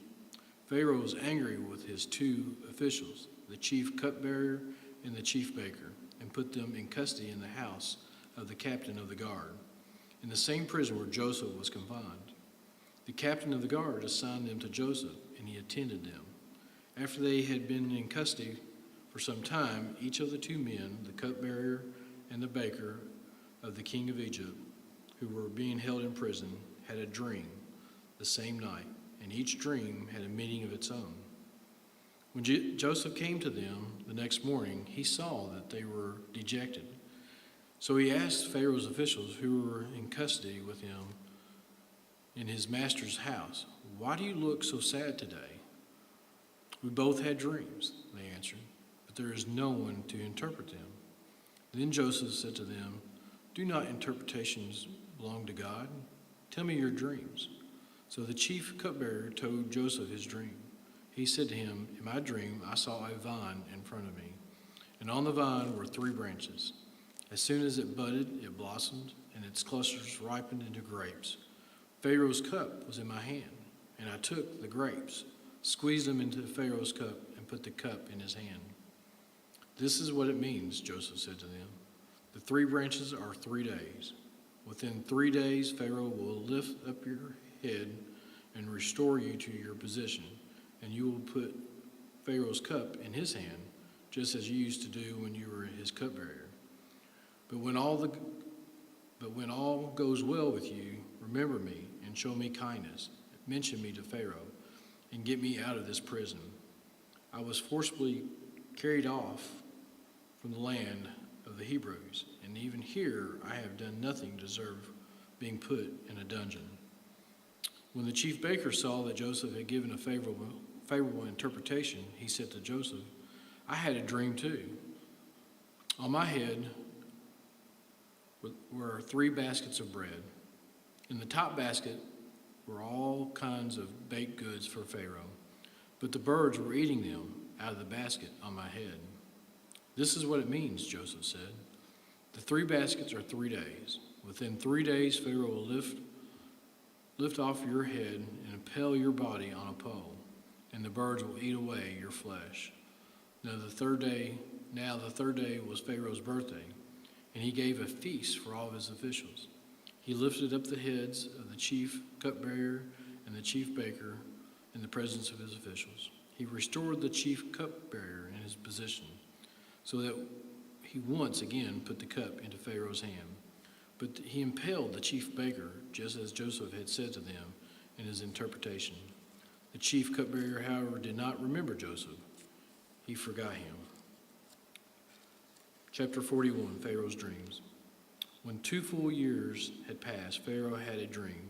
He was standing by the Nile, and when out of the river there came up 7 cows, sleek and fat, and they grazed among the reeds. After them, 7 other cows, ugly and gaunt, came up and out of the Nile and stood beside those on the riverbank. And the cows that were ugly and gaunt ate up the 7 sleek, fat cows and then Pharaoh woke up. When he fell asleep again, he had a second dream. 7 heads of the grain, healthy and good, were growing on a single stalk. After them, 7 other heads of grain sprouted, thin and scorched by the east wind. The thin heads of grain swallowed up the 7 healthy, full heads. Then Pharaoh woke up.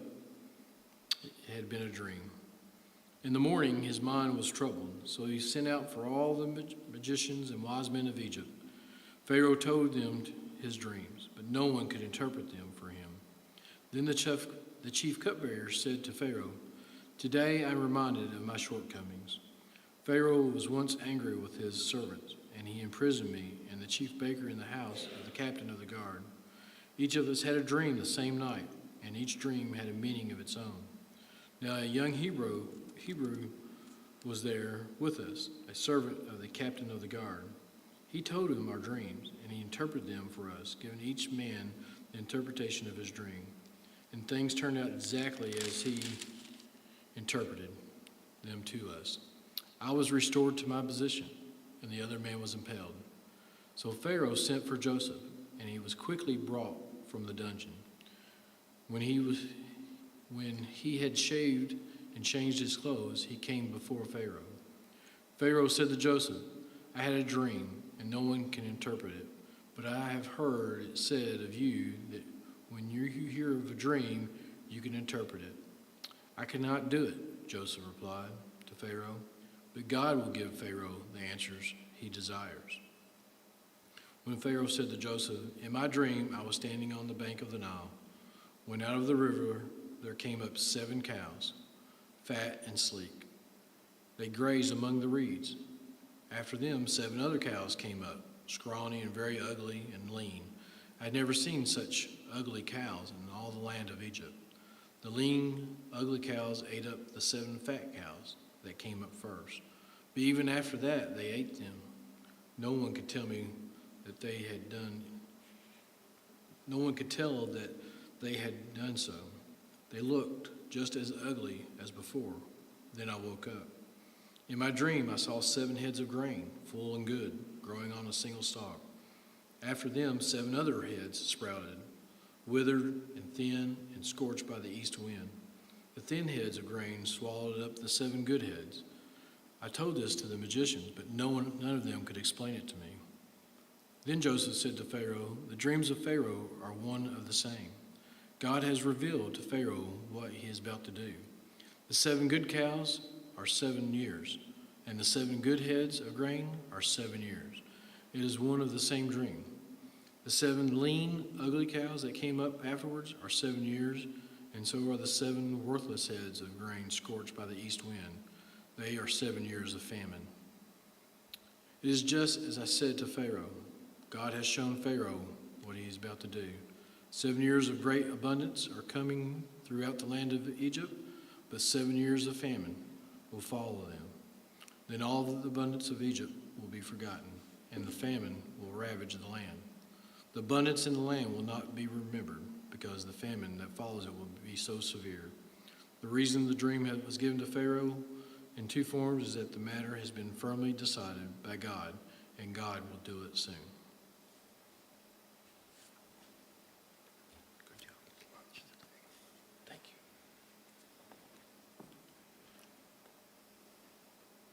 What verse you at there? I missed that.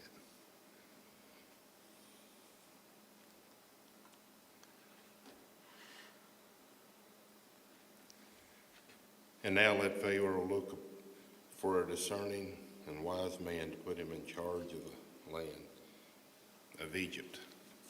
Let Pharaoh appoint commissioners over the land to take 1/5 of the harvest of Egypt.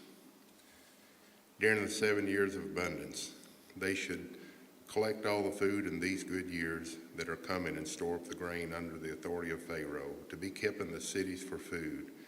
This food should be held in reserve for the country to be used during the 7 years of famine that will come upon Egypt, so that the country may not be ruined by famine. The plan seemed good to Pharaoh and to all his officials, so Pharaoh asked them, "Can we find anyone like this man, one in whom the Spirit of God?" Then Pharaoh said to Joseph, "Since God has made all this known to you, there is no one so discerning and wise as you. You shall be in charge of my palace, and all my people are to submit to your orders. Only with respect to the throne will I be greater than you." So Pharaoh said to Joseph, "I hereby put you in charge of the whole land of Egypt." Then Pharaoh took his signet ring from his finger and put it on Joseph's finger. He dressed him in robes of fine linen and put a gold chain around his neck. He had him ride in a chariot as his second in command. And people shouted before him, "Make way." Thus he put him in charge of the whole land of Egypt. Then Pharaoh said to Joseph, "I am Pharaoh, but without your word no one will lift hand or foot in all Egypt." Pharaoh gave Joseph the name Zaphnath-Paneah and gave him Asenath, the daughter of Potiphar, price of On, to be his wife. And Joseph went throughout the land of Egypt. Joseph was 30 years old when he entered the service of Pharaoh, king of Egypt. And Joseph went out from Pharaoh's presence and traveled throughout Egypt. During the 7 years of abundance, the land produced plentiful. Joseph collected all the food produced in those 7 years of abundance in Egypt and stored it in the cities. In each city he put the food grown in the fields surrounding it. Joseph stored up huge quantities of grain like the sand of the sea. It was so much that he stopped keeping records because it was beyond measure. Before the years of famine came, 2 sons were born to Joseph by Asenath, daughter of Potiphar, priest of On. Joseph named his firstborn Manasseh and said, "It is because God has made me forget my trouble and all my father's household." The second son he named Ephraim and said, "It is because God has made me fruitful in the land of my suffering." The 7 years of abundance in Egypt came to an end, and the 7 years of famine began, just as Joseph had said. There was famine in all the other lands, but in the whole land of Egypt there was food. When all Egypt began to feel the famine, the people cried to Pharaoh for food. Then Pharaoh told all the Egyptians, "Go to Joseph and do what he tells you." When the famine had spread over the whole country, Joseph opened all the storehouses and sold grain to the Egyptians, for the famine was severe throughout Egypt. And all the world came to Egypt to buy grain from Joseph, because the famine was severe everywhere. Genesis chapter 42. When Jacob learned that there was grain in Egypt, he said to his sons, "Why do you just keep looking at each other?" He continued. "I've heard there is grain in Egypt. Go down there and buy some for us, so that we may live and not die." Then 10 of Joseph's brothers went down to buy grain from Egypt. But Jacob did not send Benjamin, Joseph's brother, with the others, because he was afraid that harm might come to him. So Israel's sons were among those who went to buy grain, for there was famine in the land of Canaan also. Now Joseph was the governor of the land, the person who sold grain to all of its people. So when Joseph's brothers arrived, they bowed down to him with their faces to the ground. As soon as Joseph saw his brothers, he recognized them, but he pretended to be a stranger and spoke harshly to them. "Where do you come from?" he asked. "From the land of Canaan," they replied, "to buy food." Although Joseph recognized his brother, they did not recognize him. Then he remembered his dreams about them and said to them, "You are spies. You have come to see where our land is unprotected." "No, my lord," they answered. "Your servants have come to buy food. We are all sons of one man. Your servants are honest men, not spies." "No," he said to them, "you have come to see where our land is unprotected." But they replied, "Your servants were in 12 brothers, the sons of one man who lives in the land of Canaan. The youngest is now with our father and is no more." Joseph said to them, "It is just as I told you. You are spies, and this is how you will be tested. As surely as Pharaoh lives, you will not leave this place unless your youngest brother comes here. Send one of your number to get your brother. The rest of you will be kept in prison, so that your words may be tested to see if you are telling the truth. If you are not, then as surely as Pharaoh lives, you are spies." And he put them in custody for 3 days. On the 3rd day, Joseph said to them, "Do this and you will live, for I fear God. If you are honest men, let one of your brothers stay here in prison while the rest of you go and take grain back for your starving households. But you must bring your youngest brother to me, so that your words may be verified and you may not die." This they proceeded to do. They said to one another, "Surely we are being punished because of our brother. We saw how distressed he was when we pleaded with us for his life, but we would not listen. That's why this distress has come upon us." Reuben replied, "Didn't I tell you not to sin against the boy? But you wouldn't listen. Now we must give an account for his blood." They did not realize that Joseph could not understand them, since he was using an interpreter. He turned away from them and began to weep, but then came back and spoke to them again. He had Simeon taken from them and bound before their eyes. Joseph gave orders to fill their bags with grain, to put each man's silver back in his sack, and give to them the provisions for their journey. After this is done for them, they loaded their grain on the donkeys and left. At the place where they stopped for the night, one of them opened his sack to feed his donkey, and he saw the silver in the mouth of his sack. "My silver has been returned," he said to his brothers. "Here it is in my sack." Their hearts sank, and they turned to each other trembling and said, "What is this that God has done to us?" When they came to their father Jacob in the land of Canaan, they told him all that had happened to them. They said, "The man who is Lord over the land spoke harshly to us and treated us as though we were spying on the land. But we said to him, 'We are honest men, we are not spies. We were 12 brothers, sons of one father. One is no more, and the youngest is now with our father in Canaan.' The man who is Lord over the land said to us, 'This is how I will know whether you are honest men. Leave one of your brothers here with me and take food for your starving households and go. But bring your youngest brother to me, so that I will know that you are not spies but honest men. Then I will give your brother back to you, and you can trade in the land.' As they were emptying their sacks, there in each man's sack was his pouch of silver. When they and their father saw their money pouches, they were frightened. Their father Jacob said to them, 'You have deprived me of my children. Joseph is no more, and Simeon is no more, and now you want to take Benjamin. Everything is against me.'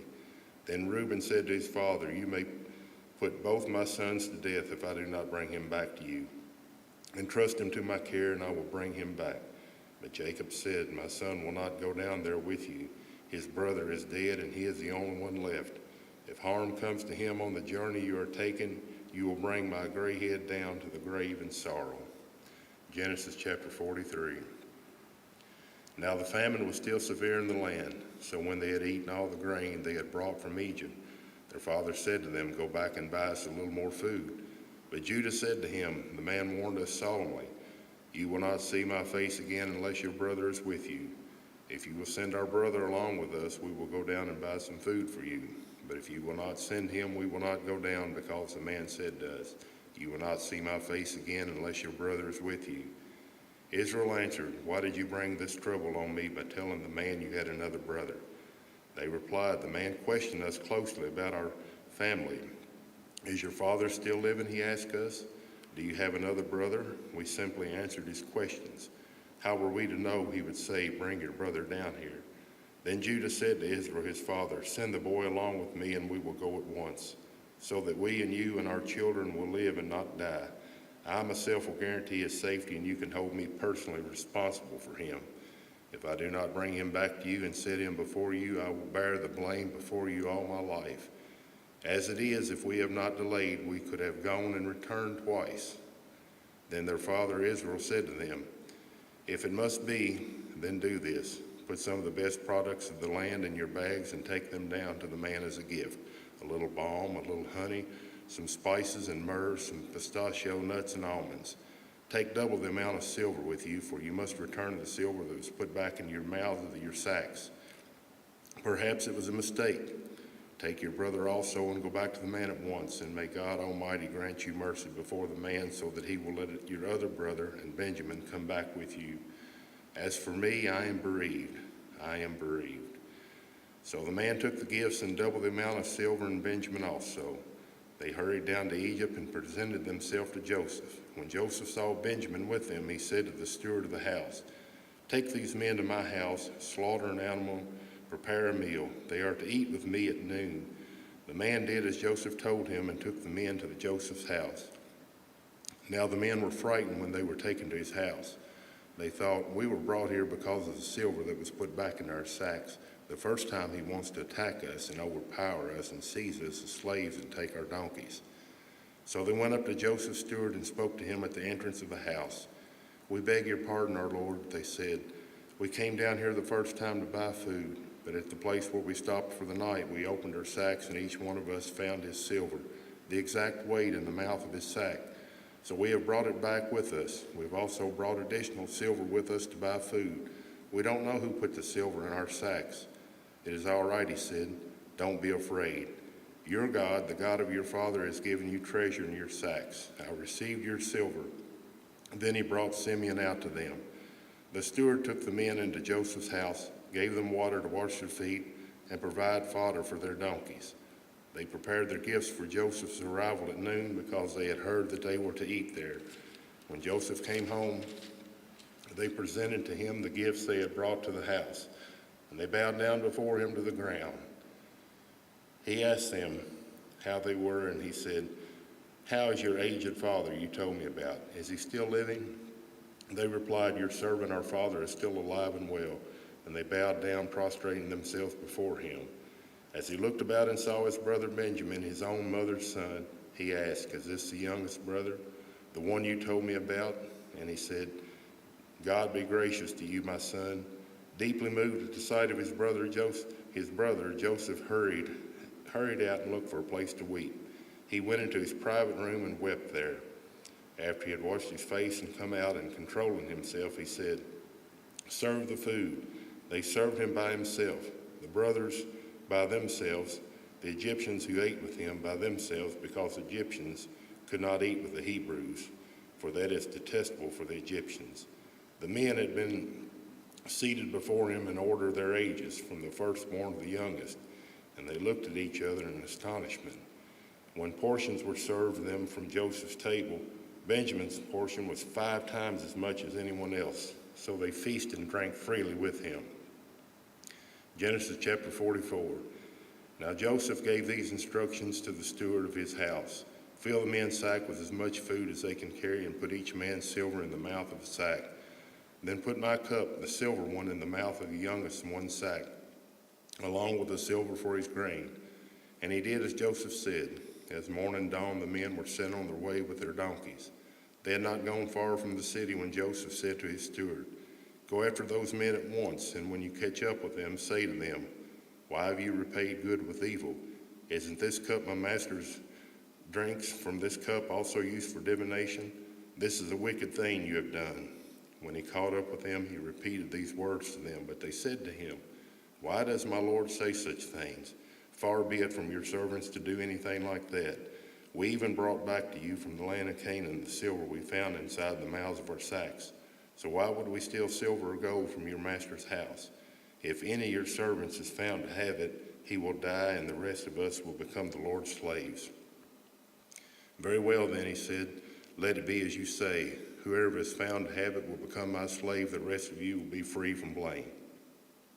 Each of them quickly lowered his sack to the ground and opened it. Then the steward proceeded to search, beginning with the oldest and ending with the youngest. And the cup was found in Benjamin's sack. At this they tore their clothes. They all loaded their donkeys and returned to the city. Joseph was still in the house when Judah and his brothers came in, and they threw themselves to the ground before him. Joseph said to them, 'What is this you have done? Don't you know that a man like me can find out things by divination?' 'What can we say, my lord?' Judah replied, 'What can we say? How can we prove our innocence? God has uncovered your servant's guilt. We are now my lord's slaves. We ourselves are the one who is found to have the cup.' But Joseph said, 'Far be it from me to do such a thing. Only the man who is found to have the cup will become my slave. The rest of you go back to your father in peace.' Then Judah went up to him and said, 'Pardon your servant, my lord. Let me speak a word to my lord. Don't be angry with your servant, though you are equal to Pharaoh himself. My lord asked his servant, "Do you have a father or a brother?" And we answered, "We have an aged father, and there is a young son born to him in his old age. His brother is dead, and he is the only one of his mother's sons left, and his father loves him." Then you said to your servants, "Bring him down to me so I can see him for myself." And we said to my lord, "The boy cannot leave his father. If he leaves him, his father will die." But we told your servant, "Unless your youngest brother comes down with you, you will not see my face again." When we went back to your servant, my father, we told him that the Lord had said. Then our father said, "Go back to buy a little more food." But we said, "We cannot go down. Only if our younger brother is with us, we will go. We cannot see the man's face unless our youngest brother is with us." Your servant, my father, said to us, "You know that my wife bore me 2 sons. One of them went away from me, and I said, 'He has surely been torn to pieces, and I have not seen him since.' If you take this one from me too, and harm comes to him, you will bring my gray head down to the grave in misery. So now if the boy is not with us, when I go back to your servant, my father, and if my father, whose life is closely bound up with the boy's life, sees that the boy isn't there, he will die. Your servants will bring the gray head of our father down to the grave in sorrow." Your servant guaranteed of the boy's safety to my father. I said, "If I do not bring him back to you, I will bear the blame before you, my father, all my life. Now then, please let your servant remain here as my lord's slave in place of the boy, and let the boy return to his brothers. How can I go back to my father if the boy is not with me? No, do not let me see the misery that would come upon my father." Genesis chapter 45. Then Joseph could no longer control himself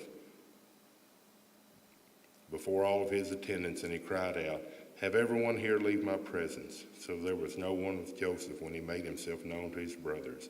And he wept so loudly that the Egyptians heard him, and Pharaoh's household heard about it. Joseph said to his brothers, "I am Joseph. Is my father still living?" But his brothers were not able to answer him because they were terrified at his presence. Then Joseph said to his brothers, "Come close to me." When they had done so, he said, "I am your brother Joseph, the one you sold into Egypt. And now do not be distressed, and do not be angry for yourselves for selling me here, because it was to save lives that God sent me ahead of you. For 2 years now he has been the famine in the land, and for the next 5 years there will be no plowing and reaping. But God sent me ahead of you to preserve for you a remnant on earth and to save your lives by great deliverance. So then it was not you who sent me here, but God. He made my father to Pharaoh He made me father to Pharaoh, lord of his entire household and ruler of Egypt. Now hurry back to my father and say to him, this is what your son Joseph says. God has made me lord of all of Egypt. Come down to me, don't delay. You shall live in the region of Goshen and be near me, you, your children and grandchildren, your flocks and your herds, all that you have. I will provide for you there, because 5 years of famine are still to come. Otherwise, you and your household and all who belong to you will become desolate. You can see for yourselves, and so can my brother Benjamin, that it is really I who am speaking to you. Tell my father about all the honor accorded me in Egypt and about everything you have seen, and bring my father down here quickly. Then he threw his arms around his brother Benjamin and wept, and Benjamin embraced him weeping, and he kissed all of his brothers and wept over them. Afterward his brothers talked with him. When the news reached Pharaoh's palace that Joseph's brothers had come, Pharaoh and all his officials were pleased. Pharaoh said to Joseph, tell your brothers, do this, load your animals and return to the land of Canaan, and bring your father and your families back to me. I'll give you the best of the land of Egypt, and you can enjoy the fat of the land. You are also directed to tell them, do this, take some carts from Egypt for your children and your wives, and get your father and come. Never mind about your belongings, because the best of all of Egypt will be yours. So the sons of Israel did this. Joseph gave them carts as Pharaoh had commanded, and he also gave them provisions for their journey. To each of them he gave new clothing, but to Benjamin he gave 300 shekels of silver and 5 sets of clothes. And this is what he sent to his father: 10 donkeys loaded with the best things of Egypt, and 10 female donkeys loaded with grain and bread and other provisions for his journey. Then he sent his brothers away as they were leaving. He said to them, don't quarrel on the way. So they went up out of Egypt and came to their father Jacob in the land of Canaan. They told him, Joseph is still alive. In fact, he is ruler in all of Egypt. Jacob was stunned. He did not believe them. But when they told him everything Joseph had said to them, and where he saw them, the carts Joseph had sent to carry him back, the spirit of their father Jacob revived. And Israel said, I'm convinced my son Joseph is still alive. I will go and see him before I die. Jacob goes to Egypt. Genesis chapter 46. So Israel set out with all that was his, and when he reached Beersheba, he offered sacrifice to the God of his father Isaac. And God spoke to Israel in a vision at night and said, Jacob, Jacob. Here I am, he replied. I am God, the God of your father, he said. Do not be afraid to go down to Egypt, for I will make you into a great nation there. I will go down to Egypt with you, and I will surely bring you back again. And Joseph's own hand will close your eyes. Then Jacob left Beersheba, and Israel's sons took their father Jacob and their children and their wives and the carts that Pharaoh had sent to transport him. So Jacob and all his offspring went to Egypt, taking with them their livestock and the possessions they had acquired in Canaan. Jacob brought with him to Egypt his sons and grandsons and his daughters and granddaughters, all of his offspring. These are the names of the sons of Israel, Jacob and his descendants who went to Egypt. Reuben, the firstborn of Jacob. The sons of Reuben, Hanok, Palu, Hezron, and Carmi. The sons of Simeon, Jemuel, Jamin, Ohad, Jachin, Zohar, and Shaul, the son of a Canaanite woman. The son of Levi, Gershon, Kohath, and Merari. The sons of Judah, Onan, Shelah, Perez, Zerah, but and Onan had died in the land of Canaan. The sons of Perez, Hezron, and Hamel. The sons of Issachar, Tola, Pua, Jashub, and Shimron. The sons of Zebulun, Sered, Elon, and Jaleel. These were the sons Leah bore to Jacob in Paddan Aram, besides his daughter Dinah. These sons and daughters of his were 33 in all. The sons of Gad, Zephron, Haggai, Shunai, Esmon, Eri, Arodi, and Arlah. The sons of Asher, Imnah, Ishva, Ishvi, and Beriah. Their sister Sarah, the sons of Beriah, Heber, and Malchiel. These were the children born to Jacob by Zilpah, whom Laban had given to his daughter Leah, 16 in all. The sons of Jacob's wife Rachel, Joseph and Benjamin in Egypt. Manasseh and Ephraim were born to Joseph by Asnath, daughter of Potiphar, priest of On. The sons of Benjamin, Bela, Becher, Ashbel, Gera, Nahum, Ehi, Rosh, Muppim, Huppim, and Ard. These were the sons of Rachel, who were born to Jacob, 14 in all. The sons of Dan, Husham. The sons of Naphtali, Jaziel, Guni, Jezer, and Shillem.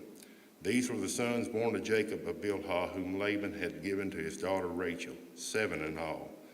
All those who went to Egypt with Jacob, those were his direct descendants, not counting his sons' wives, numbered 66 persons.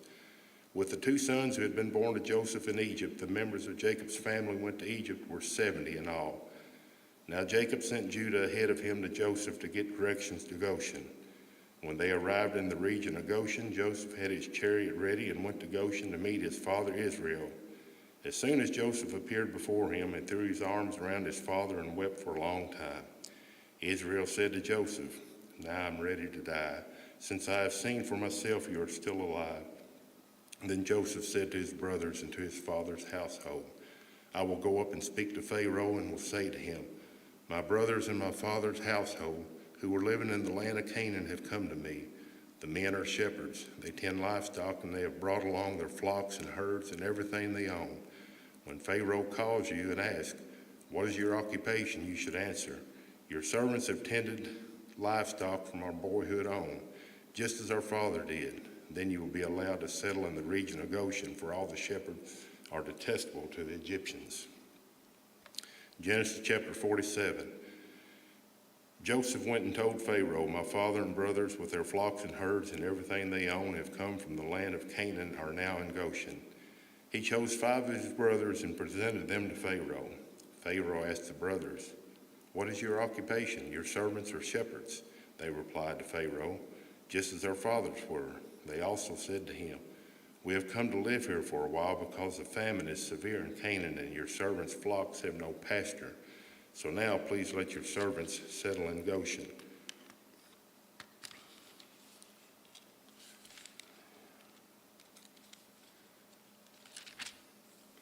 Pharaoh said to Joseph, "Your father and your brothers have come to you, and the land of Egypt is before you.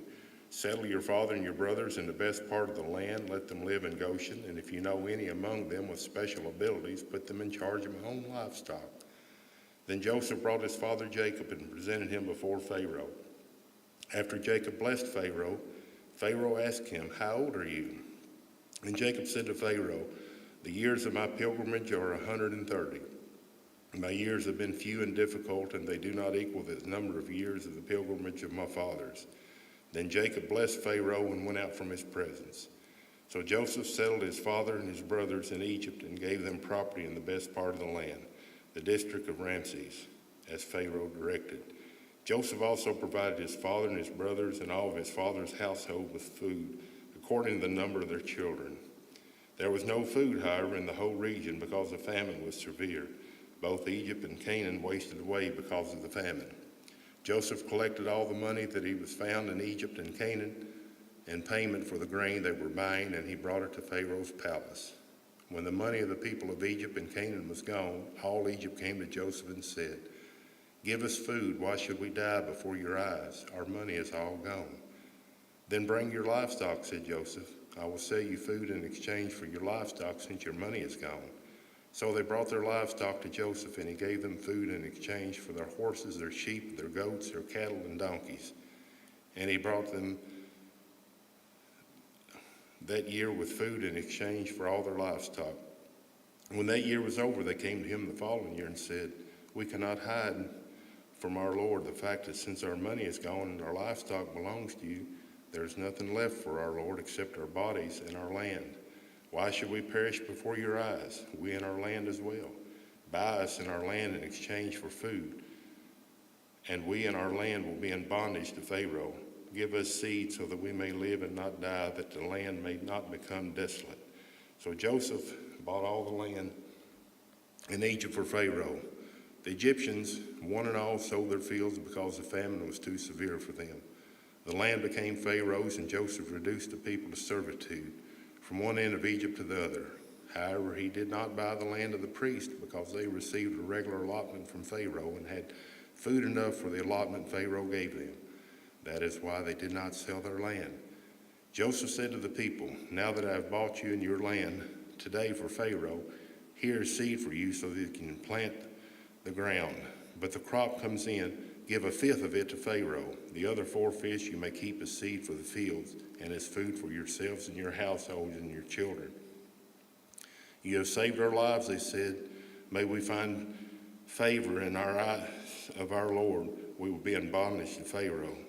So Joseph established it as a law concerning land in Egypt, still in force today, that a fifth of the produce belongs to Pharaoh.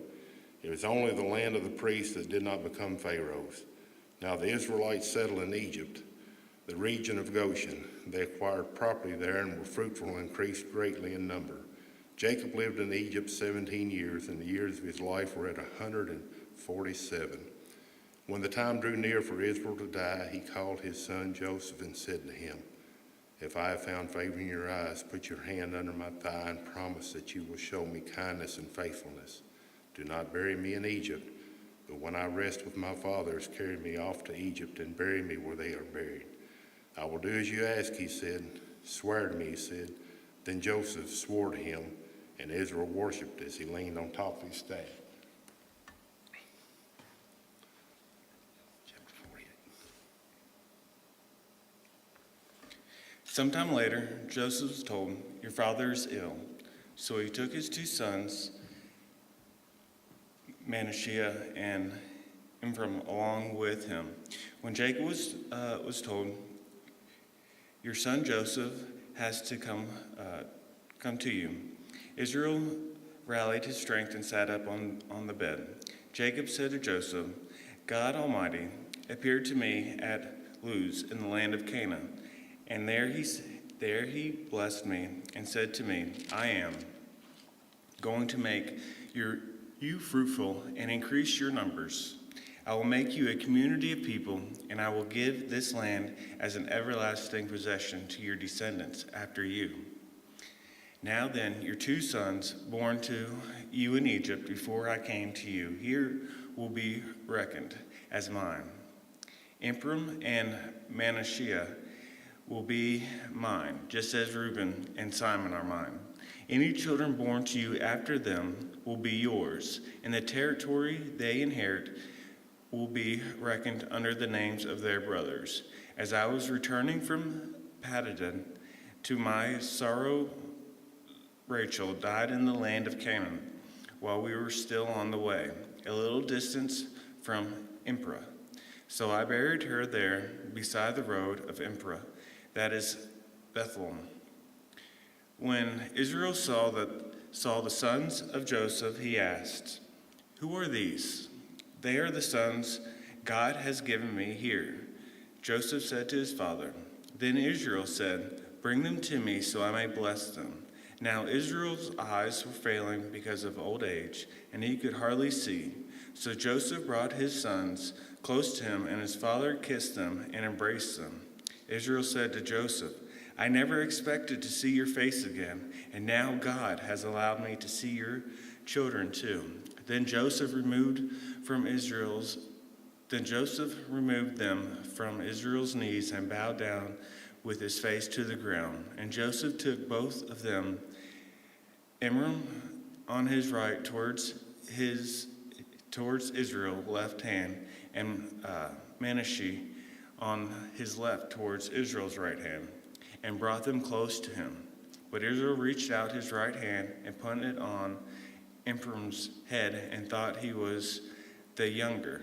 And crossing his arms, he put his left hand on Manasseh's head, even though Manasseh was the firstborn. Then he blessed Joseph and said, "May the God before whom my fathers Abraham, Isaac walked faithfully, the God who has been my shepherd all my life to this day, the angel who has delivered me from all harm, may be blessed these boys. May he be called by my name, the names of my fathers Abraham and Isaac, and may they increase greatly on the earth." When Joseph saw his father placing his right hand on Ephraim's head, he was displeased. So he took hold of his father's hand to move it from Ephraim's head to Manasseh's head. Joseph said to him, "No, my father, this one is the firstborn. Put your right hand on his head." But his father refused and said, "I know, my son, I know. He too will become a people, and he too will be great. Will become great.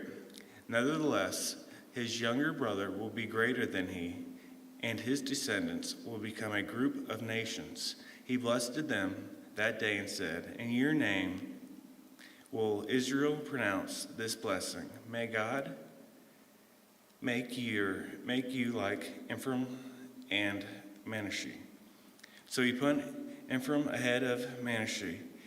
Then Israel said to Joseph, "I am about to die, but God will be with you and take you back to the land your father, and to give you one more ridge of land. Then your brothers, the ridge I took from the Armites with my sword and my bow." Jacob blesses his sons. Then Jacob called for his sons and said, "Gather around so I can tell you what will happen to you in days to come. Assemble and listen, sons of Jacob. Listen to your father Israel. Reuben, you are my firstborn, my might, the first sight of my strength, excellent in honor, excelling in power. Turbulent as the waters, you will no longer excel. For you went up onto your father's bed, onto my couch, and defiled it. Simon and Levi are brothers. The swords are weapons of violence. Let me not enter their council. Let me not join their assembly. For they have killed men in their anger and hamstrung oxen as they pleased. Cursed be their anger so fierce, and their fury so cruel. I will scatter them in Jacob and dispense them in Israel. Judah, your brother, will praise you. Your hand will be on the neck of your enemies. Your father's sons will bow down to you. You are a lion's cub. Judah, you return from the prey, my son. Like a lion, he crouches and lies down, like a lioness who dares to rouse him. The scepter will not depart from Judah, nor the ruler's staff from between his feet, until he to whom it belongs shall come, and the obedience of the nation shall be his. He will tether his donkey to a vine, his colt to the choicest branch. He will wash his garments in wine, his robes in the blood of grapes. His eyes will be darker than wine, his teeth whiter than milk. Zebulun will live by the seashore and become a haven for ships. His brother will extend towards Sidon. Issachar is a rare-born donkey, lying down among the sheep's pens. When he sees how good is his resting place and how pleasant is his land, he will bend his shoulder to the burden and submit to forced load. Dan will provide justice for his people and one of the tribes of Israel. Dan will be a snake by the roadside, a viper along the path that bites the horse's heel, so that its rider tumbles backwards. I look for your deliverance, Lord. Gad will be attacked by a band of raiders, but he will attack them at their heels. Asher's food will be rich. He will provide delicates fit for a king. Naphtali is a doe set free that bears beautiful fawns. Joseph is a fruitful vine near a spring whose branches climb over a wall. With bitterness arches attacking him, they shoot at him with hostility, but his bow remained steady, his strong arms stayed limber, because of the hand of the mighty one of Jacob, because of the shepherd, the rock of Israel, because of the Father of God who helps you, because of the Almighty who blesses you with blessings of the skies above, blessings of the deep springs below, blessings of the breast and womb. Your father's blessings are greater than the blessings of the ancient mountains, than the bounties of the age-old hills. Let all these rest on the head of Joseph, on the brow of the prince among his brothers. Benjamin is a ravenous wolf. In the morning he devours the prey. In the evening he divides the plunder. All these are the 12 tribes of Israel. And this is what their father said to them when he blessed them, giving each the blessing appropriate to him, the death of Jacob. Then he gave them these instructions. I am about to be gathered to my people. Bury me with my father in the cave in the field of Ephron, the Hittites, the cave in the field of Machpelah, near Merer in Canaan, which Abraham bought along with the field as a burial place from Ephron, the Hittites. There Abraham and his wife Sarah were buried. There Isaac and his wife Rebekah were buried, and there I bury Leah. The field and the cave in it were brought from the Hittites. When Jacob had finished giving instructions to his sons, he drew his feet up into the bed, breathed his last, and was gathered to his people. Joseph threw himself on his father and wept over him and kissed him. Then Joseph directed the physicians in his service to embalm his father in Israel. So the physicians embalmed him, taking a full 40 days, for that was the time required for embalming.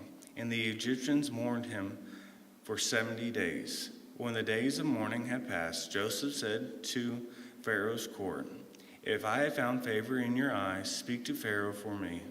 Tell him, my father made me swear an oath and said, I am about to die. Bury me in the tomb I dug for myself in the land of Canaan. Now let me go up and bury my father. Then I will return."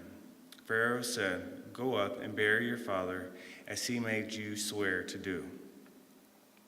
So Joseph went up to bury his father. All Pharaoh's officials accompanied him, the dignitaries of his court and all the dignitaries of Egypt, besides all the members of Joseph's household and his brothers and those belonging to his father's household. Only their children and their flocks and herds were left in Goshen. Chariots and horsemen also went up with him. It was a very large company. When they reached the threshing floor of Atad near the Jordan, they lamented loudly and bitterly. And there Joseph observed a 7-day period of mourning for his father. When the Canaanites who lived there saw the mourning at the threshing floor of Atad, they said, "The Egyptians are honoring a solemn ceremony of mourning." That is why that place near the Jordan is called Abel Mizraim. So Jacob's son did as he had commanded them. They carried him to the land of Canaan and buried him in the cave in the field of Machpelah, near Merer, which Abraham had bought along with the field as a burial place for Ephron the Hittites. After burying his father, Joseph returned to Egypt, together with his brothers and all the others who had gone with him to bury his father. Joseph reassures his brothers. When Joseph's brothers saw that their father was dead, they said, "What if Joseph holds a grudge against us and pays us back for all the wrongs we did to him?" So they sent word to Joseph saying, "Your father left these instructions before he died. This is what you are to say to Joseph. I ask you to forgive your brothers the sins and the wrongs they committed in treating you so badly. Now please forgive the sins of the servants of the God of your father. When their message came to him, Joseph wept. His brothers then came and threw themselves down before him. "We are your slaves," they said. But Joseph said to them, "Don't be afraid. I'm in the place of God.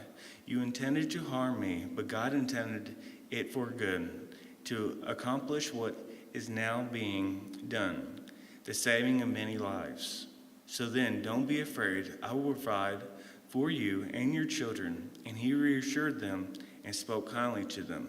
The death of Joseph. Joseph stayed in Egypt along with all his father's family. He lived 110 years and saw the third generation of Ephraim's children. Also, the children of Machir, son of Manasseh, were placed at birth on Joseph's knees. Then Joseph said to his brothers, "I am about to die, but God will surely come to your aid and take you up out of this land to the land he promised on oath to Abraham, Isaac, and Jacob." And Joseph made the Israelites swear an oath and said, "God will surely come to your aid, and then you must carry my bones up from this place." So Joseph died at the age of 110, and after they embalmed him, he was placed in a coffin in Egypt. Exodus, the Israelites oppressed. These are the names of the sons of Israel who went to Egypt with Jacob, each of his family: Reuben, Simon, Levi, and Judah, Issachar, Zebulun, and Benjamin, Dan, Nepal, Gad, and Asher. The descendants of Jacob numbered 70 in all. Joseph was already in Egypt. Now Joseph and all his brothers and all the generations died, but the Israelites were exceedingly fruitful. They multiplied greatly, increasing in numbers, and became so numerous that the land was filled with them. Then a new king, to whom Joseph meant nothing, came to power in Egypt.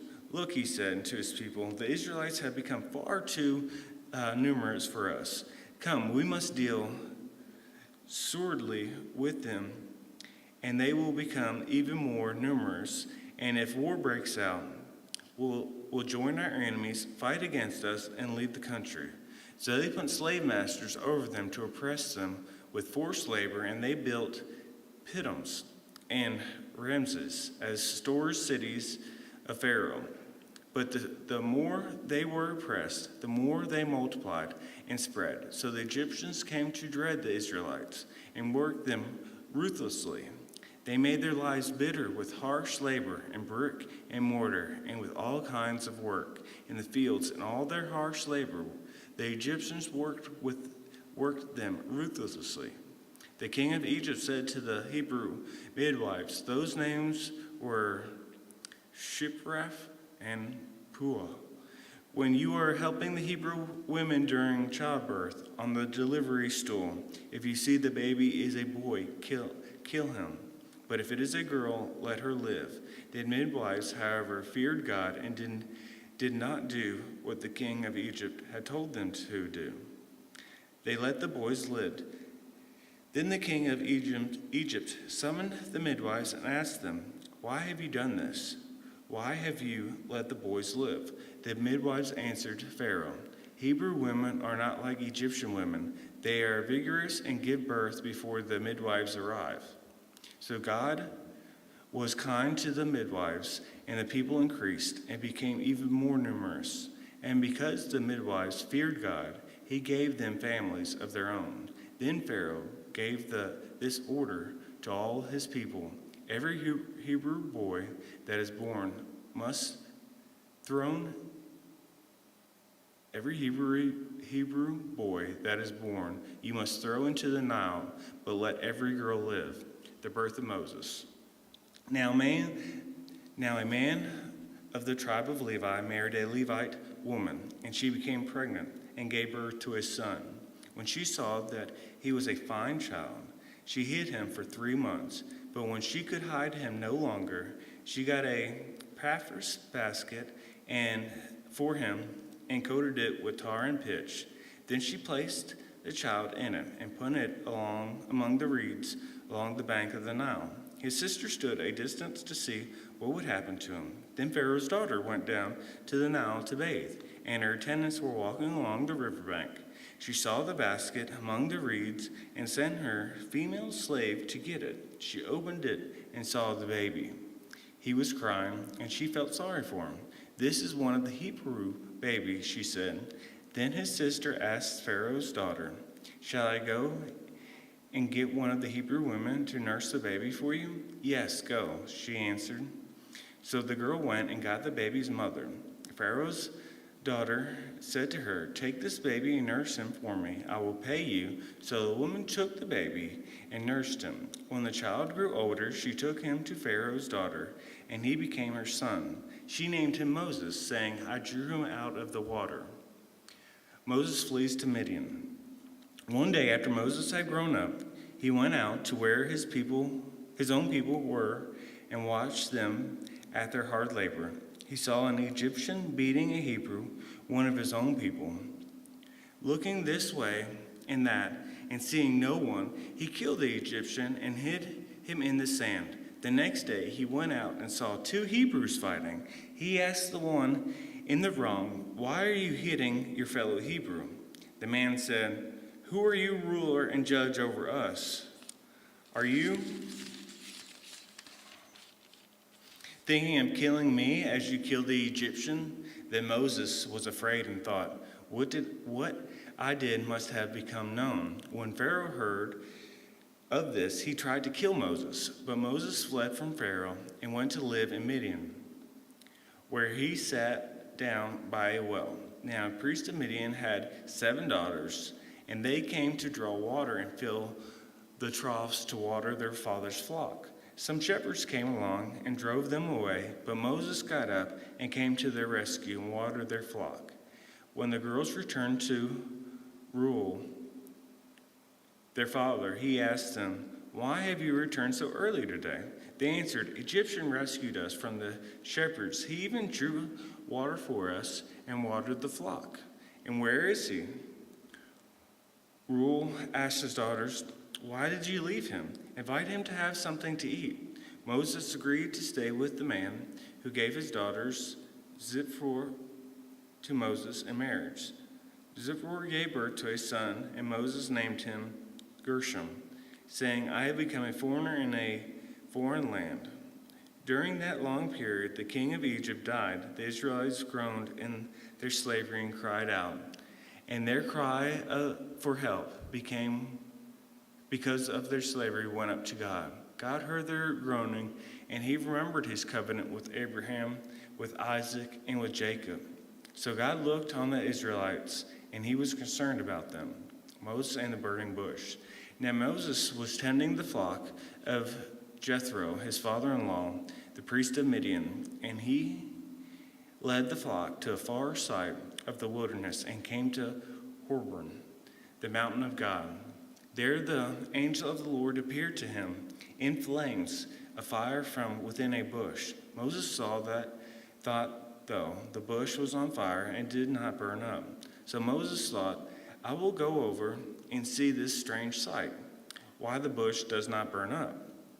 When the Lord saw that he had gone over to look, God called to him from within the bush, "Moses, Moses." And Moses said, "Here I am." "Do not come any closer," God said. "Take off your sandals, for the place where you are standing is holy ground." Then he said, "I am the God of your father, the God of Abraham, the God of Isaac, and the God of Jacob." At this, Moses hid his face because he was afraid to look at God.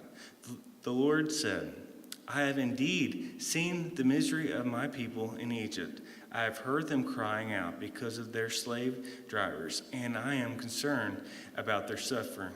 So I have come down to rescue them from the hand of the Egyptians, to bring them out of the land into a good and spacious land, a land flowing with milk and honey, the home of the Canaanites, Hittites, Armenites, Perizzites, Hivites, and Jebusites. And now they cry out, and now the cry of the Israelites have reached me, and I have seen the way the Egyptians are oppressing them. So now go. I am sending you to Pharaoh to bring my people, the Israelites, out of Egypt."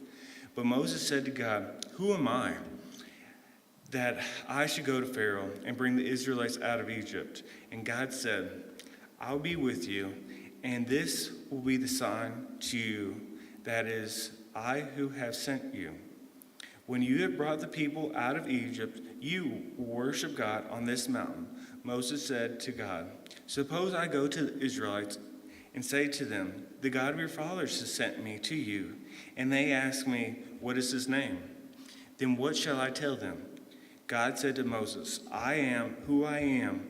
This is what you are to say to the Israelites, 'I am has sent me to you.'" God also said to Moses, "Say to the Israelites, 'The Lord, the God of your fathers, the God of Abraham, the God of Isaac, and the God of Jacob, has sent me to you. This is my Father forever, the name you shall call me from generation to generation.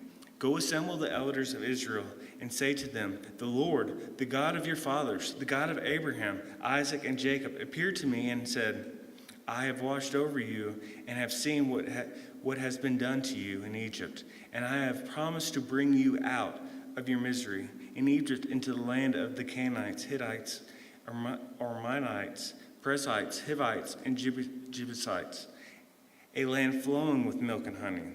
The elders of Israel will listen to you. Then you and the elders are to go to the king of Egypt and say to him, 'The Lord, the God of Hebrews, has met with us. Let us take a 3-day journey into the wilderness to offer sacrifices to the Lord our God.'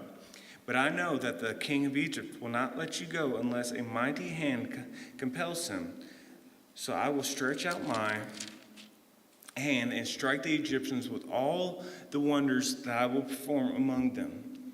After that, he will let you go, and I will make the Egyptians favorably disposed towards his people, so that when you leave, you will not go empty-handed.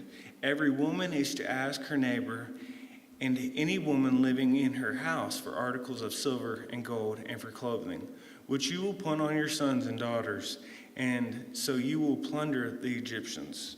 Signs for Moses. Moses answered, "What if they do not believe me or listen to me and say, 'The Lord did not appear to you'?"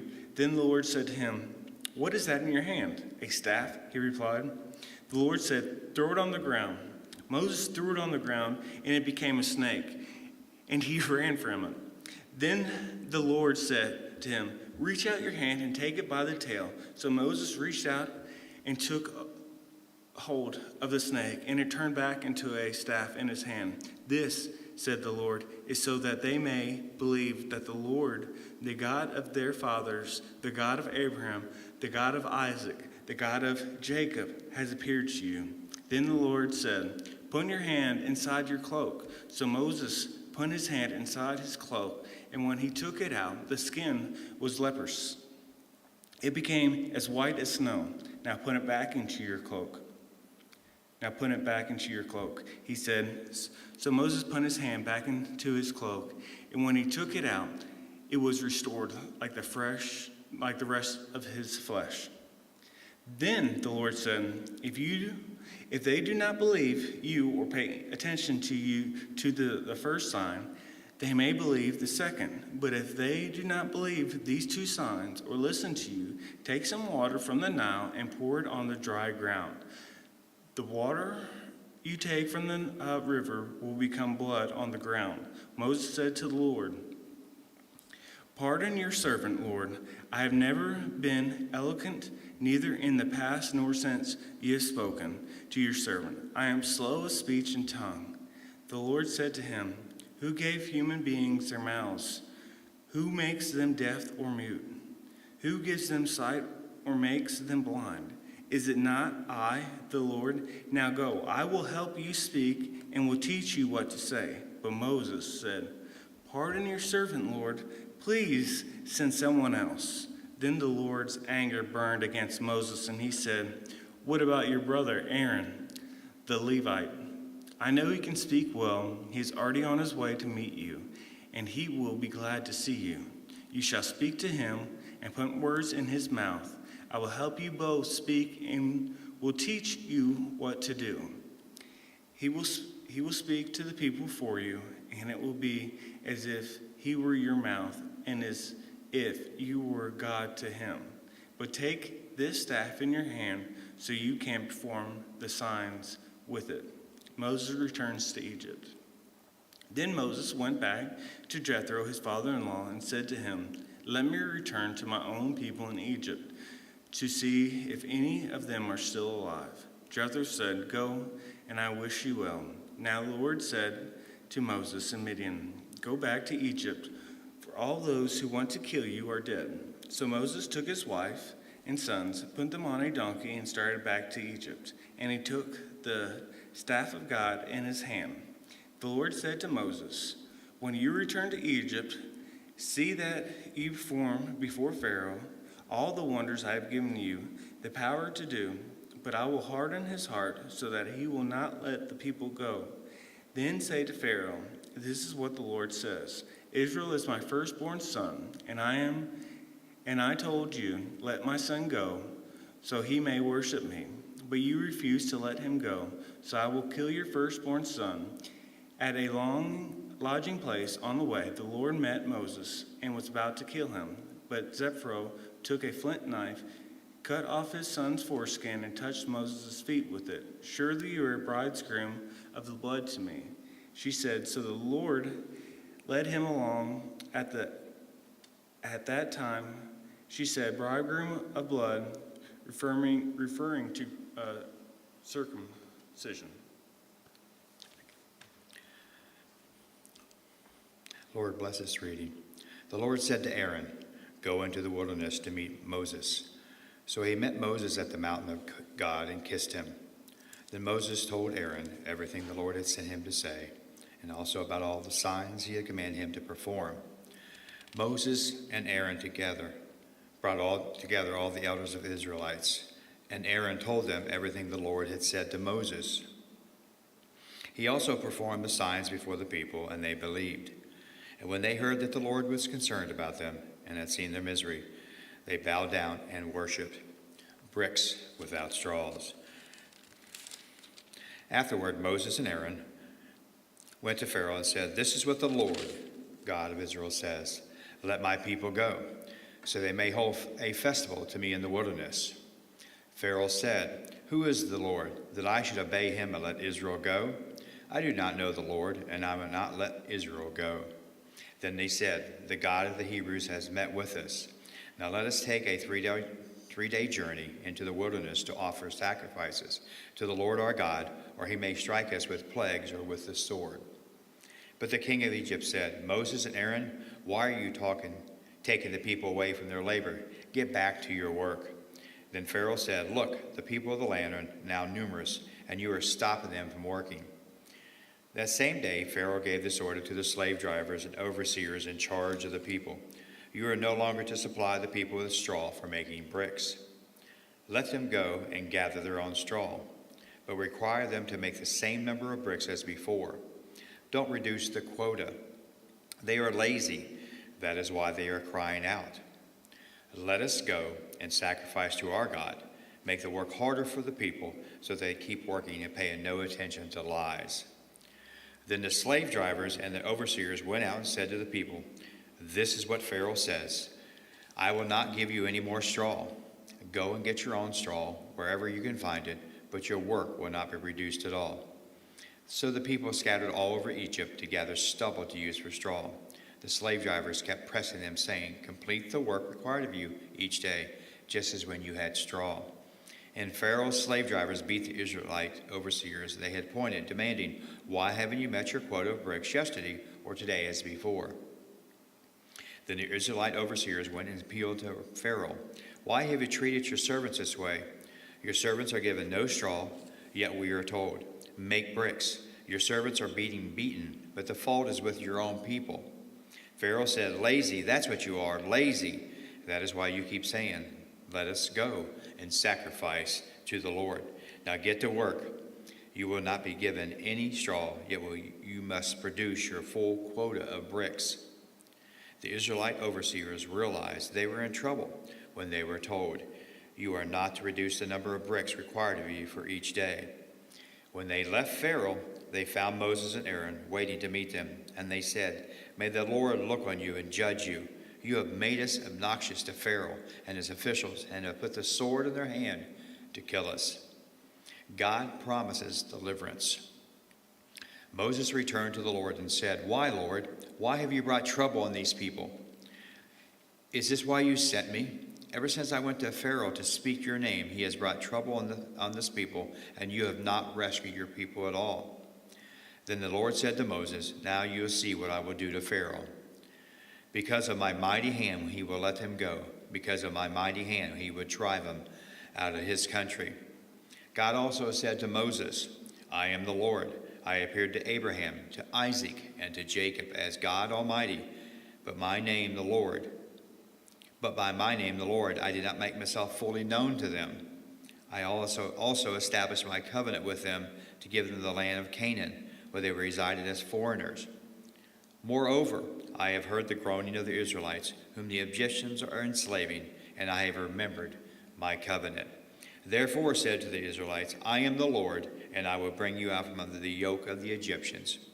I will free you from being slaves to them, and I will redeem you with an outstretched arm, with mighty acts of judgment. I will take you as my own people, and I will be your God. Then you will know that I am the Lord your God, who brought you out from under the yoke of the Egyptians. And I will bring you to the land I swore with uplifted hand to give to Abraham, to Isaac, and to Joseph. I will give it to you as a possession. I am the Lord. Moses reported this to the Israelites, but they did not listen to him because of their discouragement and harsh labor. Then the Lord said to Moses, Go, tell Pharaoh, king of Egypt, to let the Israelites get out of his country. But Moses said to the Lord, If the Israelites will not listen to me, why would Pharaoh listen to me, since I speak with faltering lips? Family record of Moses and Aaron. Now the Lord spoke to Moses and Aaron about the Israelites and Pharaoh, king of Egypt. And he commanded them to bring the Israelites out of Egypt. These were the heads of their family. The sons of Reuben, the firstborn of Israel, were Hanok, Palu, Hezron, and Carmi. These were the clans of Reuben. The sons of Simeon were Jimin, Ohad, Jachin, Zohar, and Shaha, the son of a Canaanite woman. These were the clans of Simeon. These were the names of the sons of Levi, according to records: Gershon, Kohath, Merari. Levi lived 137 years. The sons of Gershon by clans were Libni and Shimei. The son of Kohath were Amram, Izhar, Hebron, and Uzziah. Kohath lived 133 years.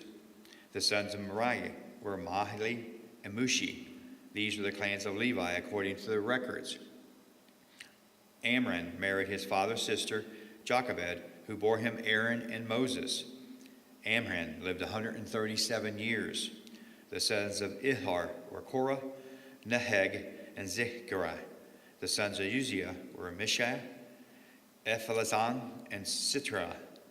Aaron married Elizabeth, daughter of Aminadab, and the sister of Nahshon, and she bore him Nadab and Nabihu, Eleazar, and Ithamar. The sons of Korah were Asher, Elkanah, and Nabishah. These were the Korath clan. Ezlar, son of Aaron, married one of the daughters of Putiah, and she bore him Phinehas. These were the heads of the Levite family, clan by clan. It was this Aaron and Moses to whom the Lord said, Bring the Israelites out of Egypt by their divisions. They were the ones who spoke to Pharaoh, king of Egypt, about bringing the Israelites out of Egypt. This same Moses and Aaron. Aaron to speak for Moses. Now when the Lord spoke to Moses in Egypt, he said to him, I am the Lord.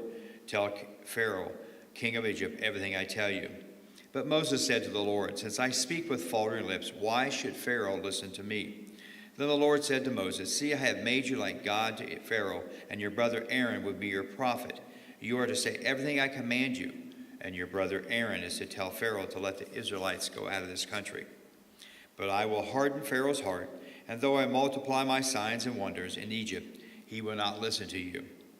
Then I will lay my hand on Egypt, and with mighty acts of judgment I will bring out my divisions. My people, the Israelites, and the Egyptians will know that I am the Lord when I stretch out my hand against Egypt and bring the Israelites out of it. Moses and Aaron did just as the Lord commanded them. Moses was 80 years old and Aaron 83 when they spoke to Pharaoh. Aaron's staff becomes a snake. The Lord said to Moses and to Aaron, "When Pharaoh says to you, 'Perform a miracle,' then say to Aaron, 'Take your staff and throw it down before Pharaoh, and it will become a snake.'" So Moses and Aaron went to Pharaoh and did as the Lord commanded. Aaron threw his staff down in front of Pharaoh and his officials and became a snake. Pharaoh then summoned wise men and sorcerers and the Egyptian magicians. Also did the same thing by their secret arts. Each one threw down his staff and it became a snake. But Aaron's snake swallowed up their staffs, yet Pharaoh's heart became hard, and he would not listen to them, just as the Lord had said. The plague of blood. Then the Lord said to Moses, "Pharaoh's heart is unyielding. He refuses to let the people go." To Pharaoh in the morning as he goes out to the river, confront him on the bank of the Nile, and take in your hand the staff that was changed into a snake. Then say to him, "The Lord, the God of the Hebrews, has sent me to say to you, 'Let my people go,' so they have made me worship me in the wilderness. But until now you have not listened. This is what the Lord says, 'By this you will know that I am the Lord. With a staff that is in my hand I will strike the water of the Nile, and it will be changed into blood. The fish in the Nile will die, and the river will stink. The Egyptians will not be able to drink its waters.'" The Lord said to Moses, "Tell Aaron, 'Take your staff and stretch out your hand over the water of Egypt, over the streams and canals, over the ponds and all reservoirs, and they will turn to blood. Blood will be everywhere in Egypt, even the vessels of wood and stone." Moses and Aaron did as the Lord had commanded. He raised his staff in the presence of Pharaoh and his officials and struck the water of the Nile, and all the water were changed into blood. The fish in the Nile died, and the river smelled so bad that the Egyptians could not drink its water. Blood was everywhere in Egypt. But the Egyptian magicians did the same thing by their secret arts, and Pharaoh's heart became hard. He would not listen to Moses and Aaron, just as the Lord had said. Instead, he turned and went to his palace and did not even take this to heart. And all the Egyptians dug along the Nile to get drinking water, because they could not drink the water of the river. The plague of the frogs. 7 days passed after the Lord struck the Nile. Then the Lord said to Moses, "Go to Pharaoh and say to them, 'This is what the Lord said, let my people go, so they may worship me. If you refuse to let them go, I will send a plague of frogs on your whole country. The Nile will teem with frogs. They will come up into your palace, into your bedroom, and unto your bed, into the household of your officials and on your people, and into their ovens and kneading troughs. The frogs will come up on you and your people and all your officials." Then the Lord said to Moses, "Tell Aaron, stretch out your hand with your staff over the streams and canals and ponds, and make frogs come up on the land of Egypt." So Aaron stretched out his hand over the waters of Egypt. The frogs came up and covered the land. But the magicians did the same thing by their secret arts. They also made frogs come up on the land of Egypt. Pharaoh summoned Moses and said, "Pray to the Lord to take the frogs away from me and my people. I will let your people go to offer sacrifices to the Lord." Moses said to the Pharaoh, "I leave you to the honor of setting the time for me to pray for you and your officials and your people, that you and your house may be rid of the frogs, except for those that remain in the Nile." "Tomorrow," Pharaoh said. Moses replied, "It will be as you say, that you may know there is no one like the Lord your God. The frogs will leave you and your house, your officials and your people. They will remain only in the Nile." After Moses and Aaron had left Pharaoh, Moses cried out to the Lord about the frogs he had brought to Pharaoh. And the Lord did what Moses asked. The frogs died in the houses and the courtyards and in the fields. They were piled into heaps, and the land reeked of them. But when Pharaoh saw that there was relief, he hardened his heart and would not listen to Moses and Aaron, just as the Lord had said. The plague of gnats. Then the Lord said to Moses, "Tell Aaron, stretch out your staff and strike the dust of the ground, and throughout the land of Egypt the dust will become gnats." They did this, and when Aaron stretched out his hand with his staff and struck the dust of the ground, gnats came on people and animals. All the dust of the land of Egypt became gnats. But when the magicians tried to produce gnats by their secret arts, they could not. Since the gnats were on people and animals everywhere, the magicians said to Pharaoh, "This is the finger of God." But Pharaoh's heart was hard. He would not listen, just as the Lord had said. The plague of flies. Then the Lord said to Moses, "Get up early in the morning and confront Pharaoh as he goes to the river and say to them, 'This is what the Lord says. Let my people go, so that they may worship me. If you do not let my people go, I will send swarms of flies on you and your officials, on your people, and into your houses. The houses of the Egyptians will be full of flies. Even the ground will be covered with them. But on that day I will deal differently with the land of Goshen, where my people live. No swarms of flies will be there, so that you will know that I, the Lord your God, am in the land. I will make a distinction between my people and your people. This sign will occur tomorrow.' And the Lord did this. Dense swarms of flies poured into Pharaoh's palace and to the houses of officials through Egypt. The land was ruined by the flies. Then Pharaoh summoned Moses and Aaron and said, 'Go sacrifice to your God here in the land.' But Moses said, 'That would not be right. The sacrifice we offer the Lord our God would be detestable to the Egyptians. And if we offer sacrifices that are detestable in their eyes, will they not stone us? We must take a 3-day journey into the wilderness to offer sacrifice to the Lord our God as he commands.' Pharaoh said, 'I will let you go to offer sacrifices to the Lord your God in the wilderness, but you must not go very far. Now pray for me.' Moses answered, 'As soon as I leave you, I will pray to the Lord, and tomorrow the flies will leave, Pharaoh and his officials and his people. Only let Pharaoh be sure that he does not act deceitfully again by not letting the people go to offer sacrifices to the Lord.'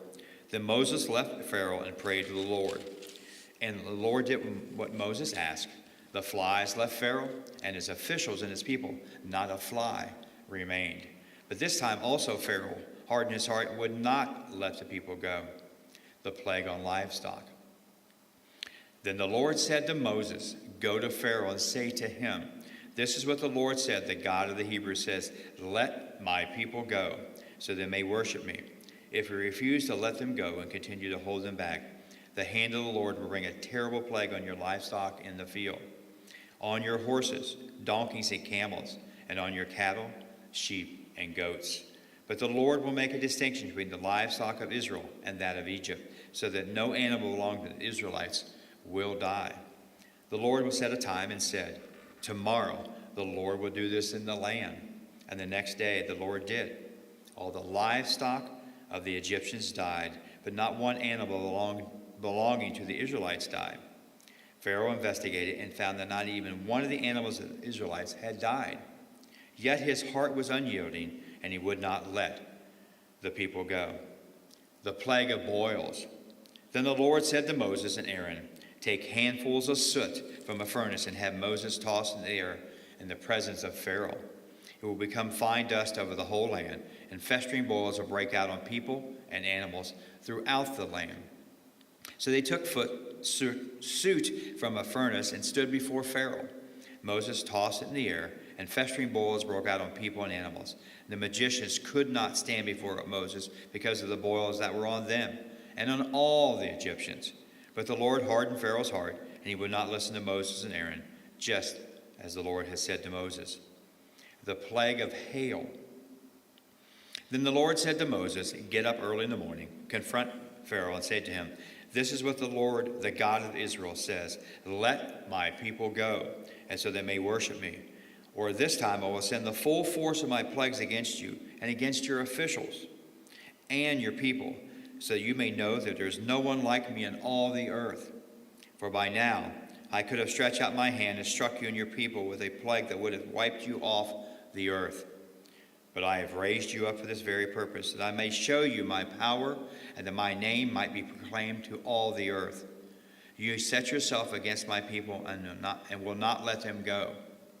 Therefore, all this time tomorrow I will send the worst hailstorm that has ever fallen on Egypt, from the day it was founded till now. Give an order now to bring your livestock and everything you have in the field to a place of shelter, because the hail will fall on every person and animal that has not been brought in and is still in the field, and they will die.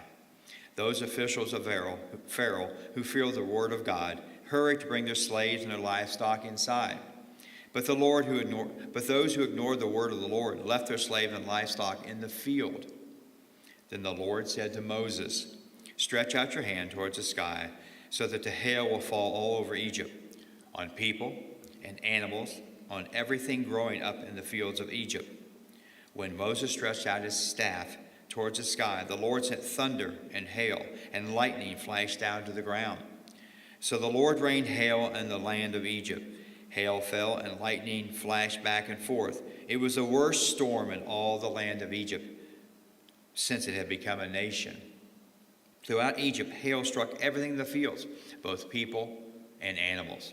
It beat down everything growing in the fields and stripped every tree. The only place it did not hail was the land of Goshen, where the Israelites were. Then Pharaoh summoned Moses and Aaron. "This time I have sinned," he said to them. "The Lord is right, and I and my people are in the wrong. Pray to the Lord, for we've had enough thunder and hail. I will let you go. You don't have to stay any longer." Moses replied, "When I have gone out of the city, I will spread out my hands in prayer to the Lord. The thunder will stop, and there will be no more hail. So you may know that the earth is the Lord's. But I know that you and your officials still do not fear the Lord God." The flax and the barley were destroyed, and the barley had headed, and the flax was in bloom. The wheat and spelt, however, were not destroyed, because they would ripen later. Then Moses left Pharaoh and went out to the city. He spread his hands out toward the Lord. The thunder and hail stopped, and the rain no longer poured down on the land. When Pharaoh saw that the rain and hail and thunder had stopped, he sinned again. He and his officials hardened their hearts. So Pharaoh's heart was hard. He would not let the Israelites go, just as the Lord had said to Moses. The plague of locusts. Then the Lord said to Moses, "Go to Pharaoh, for I have hardened his heart and the hearts of his officials, so that I may perform these signs of mine among them, that you may tell your children and grandchildren how I dealt harshly with the Egyptians and how I performed my signs among them, and that you may know that I am the Lord." So Moses and Aaron went to Pharaoh and said to them, "This is what the Lord God of the Hebrews says, how long will you refuse to humble yourself before me? Let my people go, so that they may worship me. If you refuse to let them go, I will bring locusts into your country tomorrow. They will cover the face of the ground so it cannot be seen. They will devour what little you have left after the hail, including every tree that is growing in your fields. They will fill your houses and those of your officials and all the Egyptians, something neither your parents nor your ancestors have ever seen from the day they settled on the land until now." Then Moses turned and left Pharaoh. Pharaoh's officials said to him, "How long will this man be a snare to us? Let the people go, so that they may worship the Lord their God. Do you not realize that Egypt is ruined?" Then Moses and Aaron were brought back to Pharaoh. "Go worship the Lord your God," he said, "but tell me, who will be going?" Moses answered, "We will go with our young and our old, with our sons and our daughters, and with our flocks and our herds, because we are to celebrate a festival to the Lord." Pharaoh said, "The Lord be with you. If I let you go, along with your women and your children, clearly you are bent on evil. No, have only the men go and worship the Lord, since that's what you have been asking for." Then Moses and Aaron were driven out of the Pharaoh's presence. And the Lord said to Moses, "Stretch out your hand over Egypt, so that the locusts swarm all over the land and devour everything growing in the field, everything left by the hail." So Moses stretched out his staff over Egypt, and the Lord made an east wind blow across the land all that day and all that night. By the morning, the wind had brought the locusts. They invaded all Egypt and settled down in every area of the country in great numbers. Never before had there been such a plague of locusts, nor there will ever be again. They covered all the ground until it was black. They devoured all that was left after the hail, everything growing in the fields and the fruit on the trees. Nothing green remained on tree or plant in all the land of Egypt. Pharaoh quickly summoned Moses and said, I have sinned against the Lord your God and against you. Now forgive my sin once more and pray to the Lord your God to take this deadly plague away from me. Moses then left Pharaoh and prayed to the Lord. And the Lord changed the wind to a very strong west wind, which caught up the locusts and carried them into the Red Sea. Not a locust was left anywhere in Egypt. But the Lord hardened Pharaoh's heart, and he would not let the Israelites go. The plague of darkness. Then the Lord said to Moses, stretch out your hand towards the sky, so the darkness spreads over Egypt. Darkness that can be felt. So Moses stretched out his hand towards the sky, and total darkness covered all Egypt for 3 days. No one could see anyone else or move about for 3 days. Yet all the Israelites had light in places where they lived. Then Pharaoh summoned Moses and said, go worship the Lord. Even your women and children may go with you. Only leave your flocks and herds behind. But Moses said, you must allow us to have sacrifices and burnt offerings to present to the Lord our God. Our livestock too must go with us. Not a hoof is to be left behind. We have to use some of them in worshiping the Lord our God, and until we get there, we will not know what we are to use to worship the Lord. But the Lord hardened Pharaoh's heart, and he was not willing to let them go. Pharaoh said to Moses, get out of my sight. Make sure you not appear before me again. The day you see my face, you will die. Just as you say, Moses replied, I will never appear for you again. The plague on the firstborn. Now the Lord has said to Moses, I will bring one more plague on Pharaoh and on Egypt. After that, he will let you go from here. And when he does, he will drive you out completely. Tell the people that men and women alike are to ask their neighbors for articles of silver and gold. The Lord made the Egyptians favorably disposed towards the people, and Moses himself was highly regarded in Egypt by Pharaoh's officials and by the people. So Moses said, this is what the Lord says. About midnight I will go through Egypt. Every firstborn son in Egypt will die, from the firstborn son of Pharaoh, who sits on the throne, to the firstborn son of the female slave, who is at her handmill, and all the firstborn of the cattle as well. There will be loud wailing throughout Egypt, worse than there has ever been or ever will be again. But among the Israelites, not a dog will bark at any person or animal. Then you will know that the Lord makes a distinction between Egypt and Israel. All these officials of yours will come to me, bowing down before me and saying, go, and all the people, go you and all the people who follow you. And after that, I will leave. Then Moses, hot with anger, left Pharaoh. The Lord had said to Moses, Pharaoh will refuse to listen to you, so that my wonders may be multiplied in Egypt. Moses and Aaron performed all these wonders before Pharaoh, but the Lord hardened Pharaoh's heart, and he would not let the Israelites out of his country. The Passover and the festival of unleavened bread. The Lord said to Moses and Aaron in Egypt, this month is to be for you the first month of your year.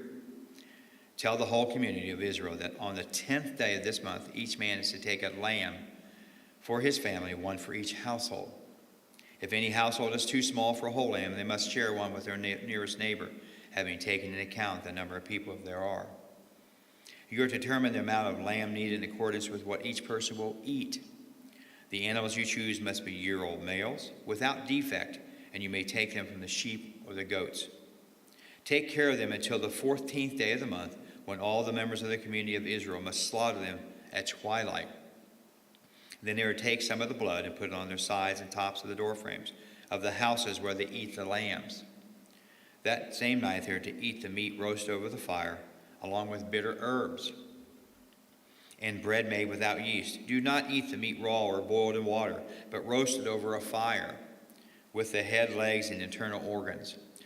Do not leave any of it till morning. If some is left till morning, you must burn it.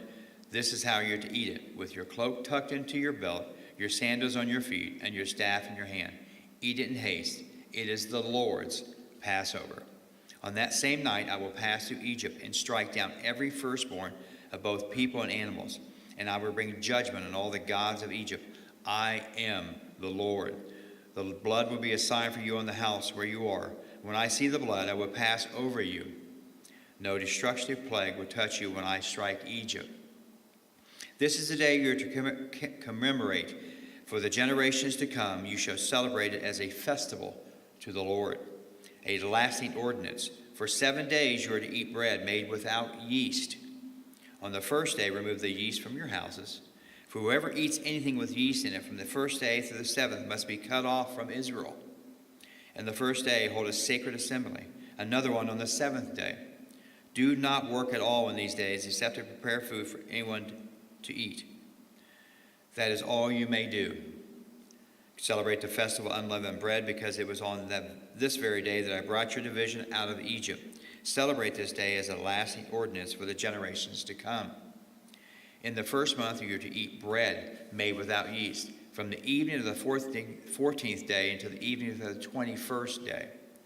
For 7 days no yeast is to be found in your houses. And anyone, whether a foreigner or native born, who eats anything with yeast in it must be cut off from the community of Israel. Eat nothing made with yeast. Wherever you live, you must eat unleavened bread. Then Moses summoned all the elders of Israel and said to them, Go at once and select the animals for your family and slaughter the Passover lamb. Take a bunch of hyssop, dip it in blood in the basin, and put some of the blood on the top and sides of a doorframe. None of you shall go out the door of your house until morning. When the Lord goes through the land to strike down the Egyptians, he will see the blood on the tops and sides of the doorframe and will pass over the doorway, and he will not permit the destroyer to enter your house and strike you down. Obey these instructions as a lasting ordinance for you and to your descendants when you enter the land that the Lord will give you as he promised. Observe this ceremony. And when your children ask you, what does this ceremony mean to you? Then you tell them, it is the Passover sacrifice to the Lord, who passed over the houses of the Israelites in Egypt and spared our homes when he struck down the Egyptians. Then the people bowed down and worshiped. The Israelites did just what the Lord commanded Moses and Aaron. At midnight, the Lord struck down all the firstborn in Egypt, from the firstborn of Pharaoh, who sat on the throne, to the firstborn of the prisoner who was in the dungeon, the firstborn of all the livestock as well. Pharaoh and all his officials and all the Egyptians got up during the night, and there was a loud wailing in Egypt, for there's not a house without someone dead. The Exodus. During the night, Pharaoh summoned Moses and Aaron and said, Up, leave my people, you and the Israelites. Go worship the Lord as you have requested. Take your flocks and herds, as you have said, and go, and also bless me. The Egyptians urged the people to hurry and leave the country, for otherwise, they said, we will all die. So the people took their dough before the yeast was added and carried it on their shoulders in kneading troughs wrapped in clothing. The Israelites did as Moses' instructions and asked the Egyptians for articles, silver and gold, and for clothing. The Lord had made the Egyptians favorably disposed toward the people, and they gave them what they asked for. So they plundered the Egyptians. The Israelites journeyed from Rames to Succoth. There were about 600,000 men on foot, besides women and children. Many other people went up with them, and also large droves of livestock, both flocks and herds. When the dough the Israelites had brought from Egypt, they baked loaves and unleavened bread. The dough was without yeast because they had been driven out of Egypt and did not have time to prepare food for themselves. Now the length of time the Israelite people lived in Egypt was 430 years. At the end of the 430 years, to the very day, all the Lord's divisions left Egypt. Because the Lord kept vigil that night to bring them out of Egypt, on this night all the Israelites to keep vigil and honor the Lord for the generations to come. Passover restrictions. The Lord said to Moses and Aaron, these are the regulations for the Passover meal. No foreigner may eat it, and any slave you have brought may eat it after you have circumcised him. But a temporary resident or a hired worker may not eat it. It must be eaten inside the house. Take none of the meal outside the house. Do not break any of the bones. The whole community of Israel must celebrate it. A foreigner residing among you who wants to celebrate the Lord's Passover must have all the males in his household circumcised. Then he may take part like one born in the land. No uncircumcised male may eat it. The same law applies to the native born and to the foreigner residing among you. All the Israelites did just what the Lord had commanded Moses and Aaron. And on that very day, the Lord brought the Israelites out of Egypt by their divisions. Consecration of the firstborn. The Lord said to Moses, "Consecrate to me every firstborn male. The first offspring of every womb among the Israelites belongs to me, whether human or animal." Then Moses said to the people, "Commemorate this day, the day you came out of Egypt, out of the land of slavery, because the Lord brought you out with it with a mighty hand. Eat nothing containing yeast. Today, in the month of Ava, you are leaving. When the Lord brings you to the land of the Canaanites, Hittites, Amorites, Hivites, and Jebusites, the land he swore to your ancestors to give you, a land flowing with milk and honey, you are to observe the ceremony in this month. For 7 days eat bread made without yeast, and on the seventh day hold a festival to the Lord. Eat unleavened bread during these times. Nothing with yeast in it is to be seen among you, nor shall any yeast be seen anywhere within your borders. On that day, tell your son, I do this because of what the Lord did for me when I came out of Egypt. The observance will be for you like a sign in your hand and a reminder on your forehead. And this is the law of the Lord, is to be on your lips. For the Lord brought you out of Egypt with his mighty hand. You must keep this ordinance at the appointed time, year after year. After the Lord brings you into the land of the Canaanites and gives it to you, as he promised an oath to you and your ancestors, you are to give over to the Lord the first offspring of every womb. All the firstborn males of your livestock belong to the Lord. Redeem with a lamb every firstborn donkey. But if you do not redeem it, break its neck. Redeem every firstborn among your sons. In the days to come, when your son asks you, what does this mean? Say to him, with a mighty hand the Lord brought us out of Egypt, out of the land of slavery. When Pharaoh stubbornly refused to let us go, the Lord killed the firstborn of both people and animals in Egypt. This is why I sacrifice to the Lord the first male offspring of every womb. Redeem each of my firstborn sons. And it will be like a sign on your hand and a symbol on your forehead that the Lord brought us out of Egypt with his mighty hand. Crossing the sea. When the Pharaoh let the people go, God did not lead them on the road through the Philistine country, though that was shorter. For God said, if they face war, they might change their minds and return to Egypt. So God led the people around by the desert road towards the Red Sea. The Israelites went up out of Egypt ready for battle. Moses took the bones of Joseph with him because Joseph had made the Israelites swear an oath. He said, God will surely come to your aid, and then you must carry my bones up with you from this place. After leaving Succal, they camped at Etham on the edge of the desert. By day, the Lord went ahead of them in a pillar of cloud to guide them on their way, and by night in a pillar of fire to give them light, so they could travel by day or night.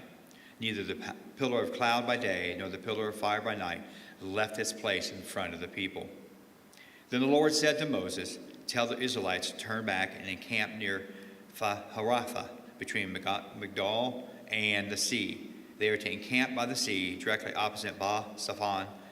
Pharaoh will think the Israelites are wandering around the land in confusion, hemmed in by the desert, and I will harden Pharaoh's heart, and he will pursue them.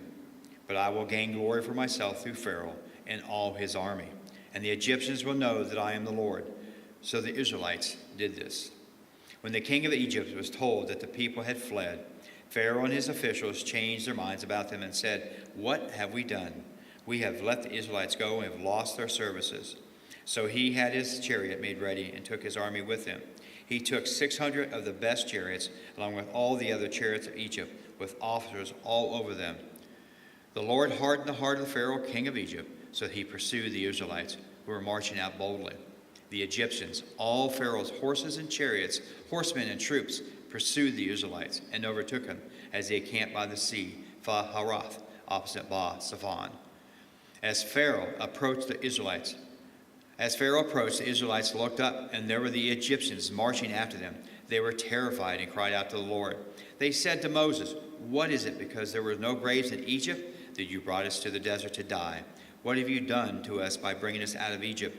Didn't we say to you in Egypt, 'Leave us alone, let us serve the Egyptians'? It would have been better for us to serve the Egyptians than die in the desert." Moses answered the people, "Do not be afraid, stand firm, and you will see the deliverance the Lord will bring you today. The Egyptians you see today, you will never see again. The Lord will fight for you. You need only to be still."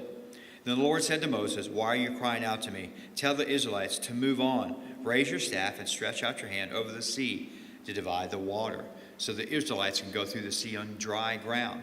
I will harden the hearts of the Egyptians, so they will go in after them, and I will gain glory through Pharaoh and all his army. Through his chariots and his horsemen, the Egyptians will know that I am the Lord when I gain glory through Pharaoh, his chariots, and his horsemen." Then the angel of God, who had been traveling in front of Israel, withdrew and went behind them.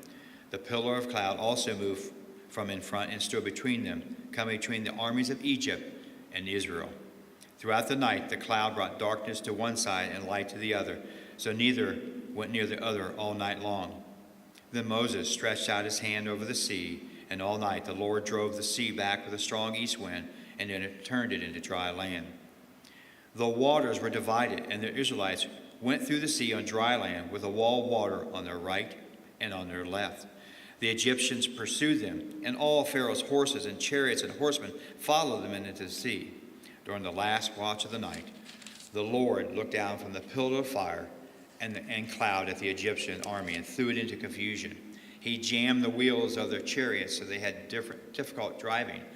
And the Egyptians said, "Let's get away from the Israelites. The Lord is fighting them against Egypt."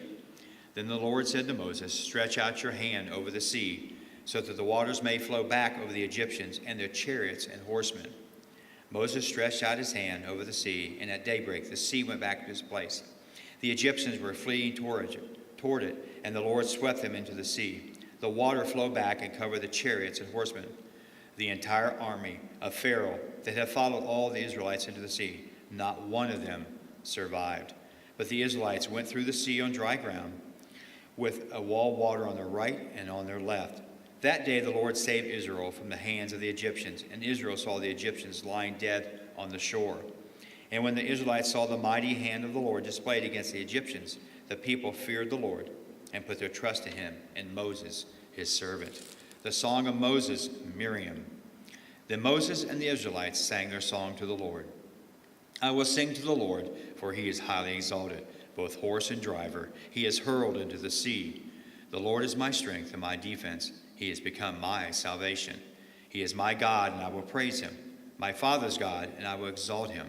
The Lord is a warrior. The Lord is his name. Pharaoh's chariots and his army he has hurled into the sea. The best of Pharaoh's officers are drowned in the Red Sea. The deep waters have covered them. They sank to the depths like a stone. Your right hand, Lord, was majestic in power. Your right hand, Lord, shattered the enemy. In the greatness of your majesty, in your greatness of your majesty, you threw down those who opposed you. You unleashed your burning anger.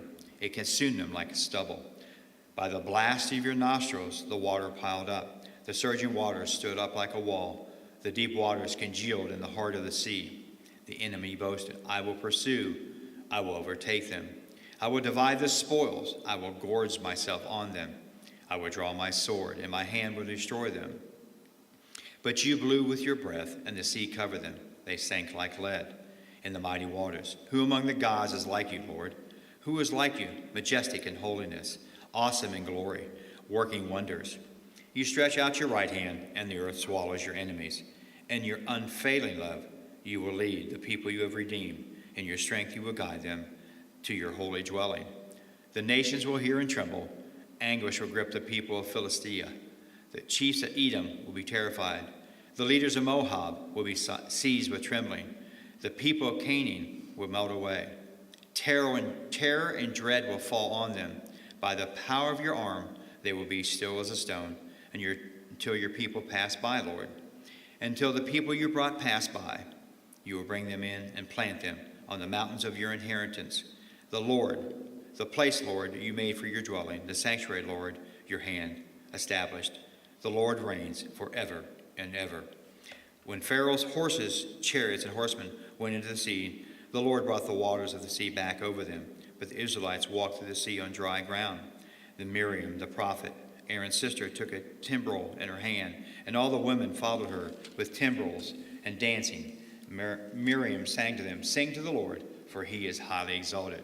Both horse and driver he is hurled into the sea." The waters of Marah, Elam. Then Moses led Israel from the Red Sea, and they went into the desert of Shur. For 3 days they traveled into the desert without finding water.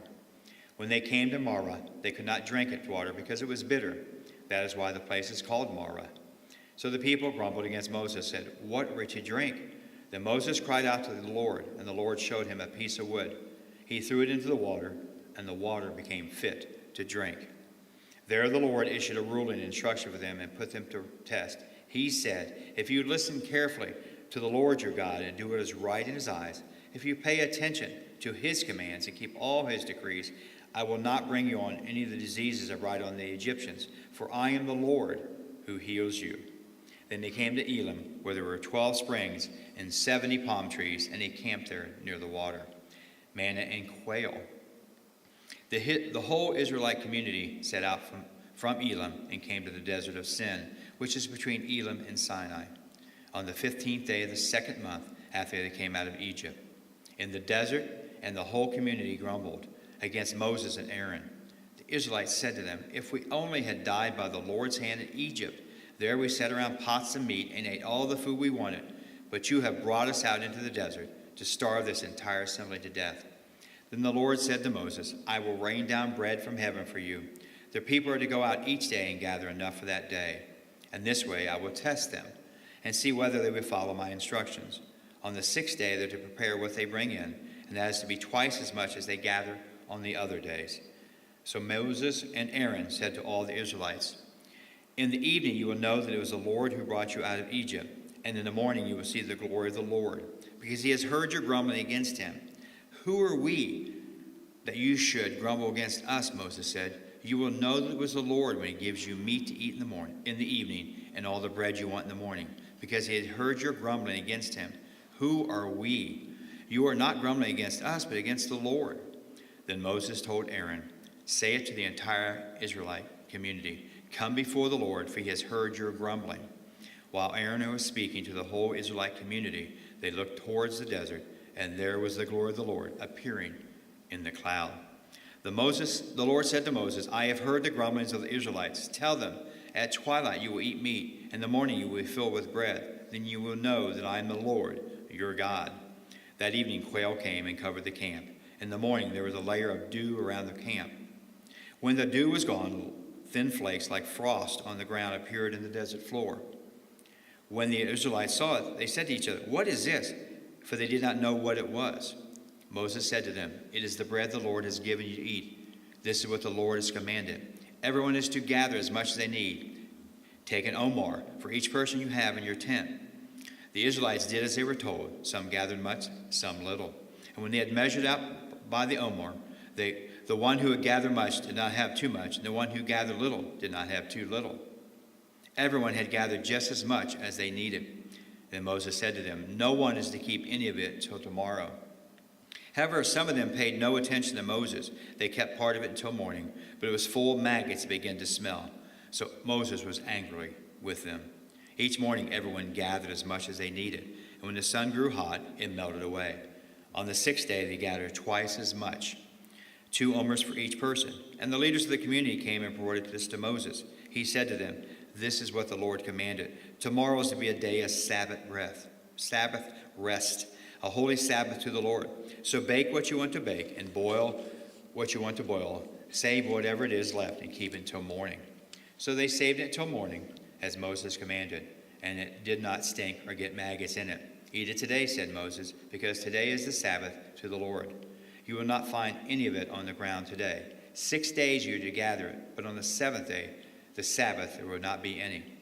Nevertheless, some of the people went out on the 7th day to gather it, but they found none. Then the Lord said to Moses, "How long will you refuse to keep my commands and my instructions? Bear in mind the Lord has given you the Sabbath. That is why on the 6th day he gives you bread for 2 days. Everyone is to stay where they are on the 7th day. No one is to go out." So the people rested on the 7th day. The people of Israel called the bread manna. It was white like quarter seed and tasted like wafers made with honey. Moses said, "This is what the Lord has commanded. Take an omer of manna and keep it for the generations to come, so they can see the bread I gave you to eat in the wilderness when I brought you out of Egypt." So Moses said to Aaron, "Take a jar and put an omer of manna in it, then place it before the Lord to be kept for the generations to come." As the Lord commanded Moses, Aaron put the manna with the tablets of the covenant law so it might be preserved. The Israelites ate manna 40 years until they came to a land that was settled. They ate manna till they reached the border of Canaan. An omer is 1/10 of the ephah, water from the rock. The whole Israelite community set out from the desert of Sin, traveling from place to place as the Lord commanded. They camped at Rephidim, but there was no water for the people to drink. So they quarreled with Moses and said, "Give us water to drink." Moses replied, "Why do you quarrel with me? Why do you put the Lord to test?" But the people were thirsty for water there and grumbled against Moses. They said, "Why do you bring us up out of Egypt to make us and our children and livestock die of thirst?" Then Moses cried out to the Lord, "What am I to do with these people? They're almost ready to stone me." The Lord answered Moses, "Go out in front of the people, take with you some of the elders of Israel, and take in your hand the staff which you struck the Nile, and go. I will stand there before you by the rock at Horeb. Strike the rock, and the water will come out for the people to drink." So Moses did this in the sight of the elders of Israel, and he called the place Massah and Meribah, because the Israelites quarreled and because they tested the Lord, saying, "Is the Lord among us or not?" The Amalekites defeated. The Amalekites came out and attacked the Israelites at Rephidim. Moses said to Joshua, "Choose some of our men and go out to fight the Amalekites. Tomorrow I will stand on top of the hill with the staff of God in my hands." So Joshua fought the Amalekites as Moses had ordered. And Moses, Aaron, and Hur went to the top of the hill.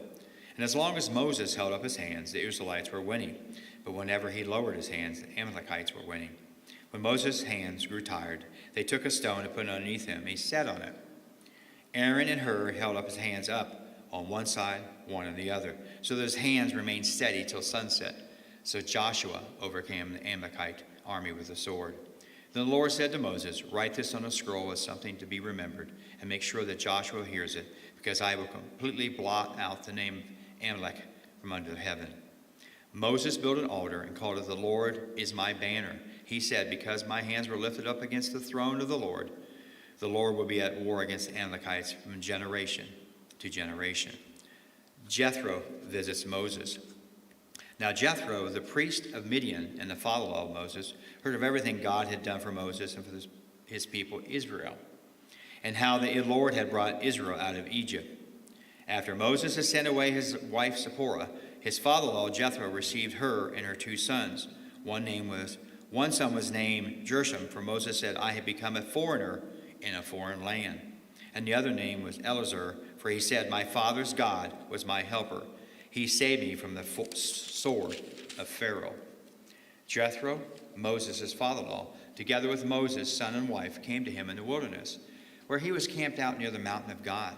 Jethro had sent word to him, "I, your father-in-law Jethro, am coming to you with your wife and 2 sons."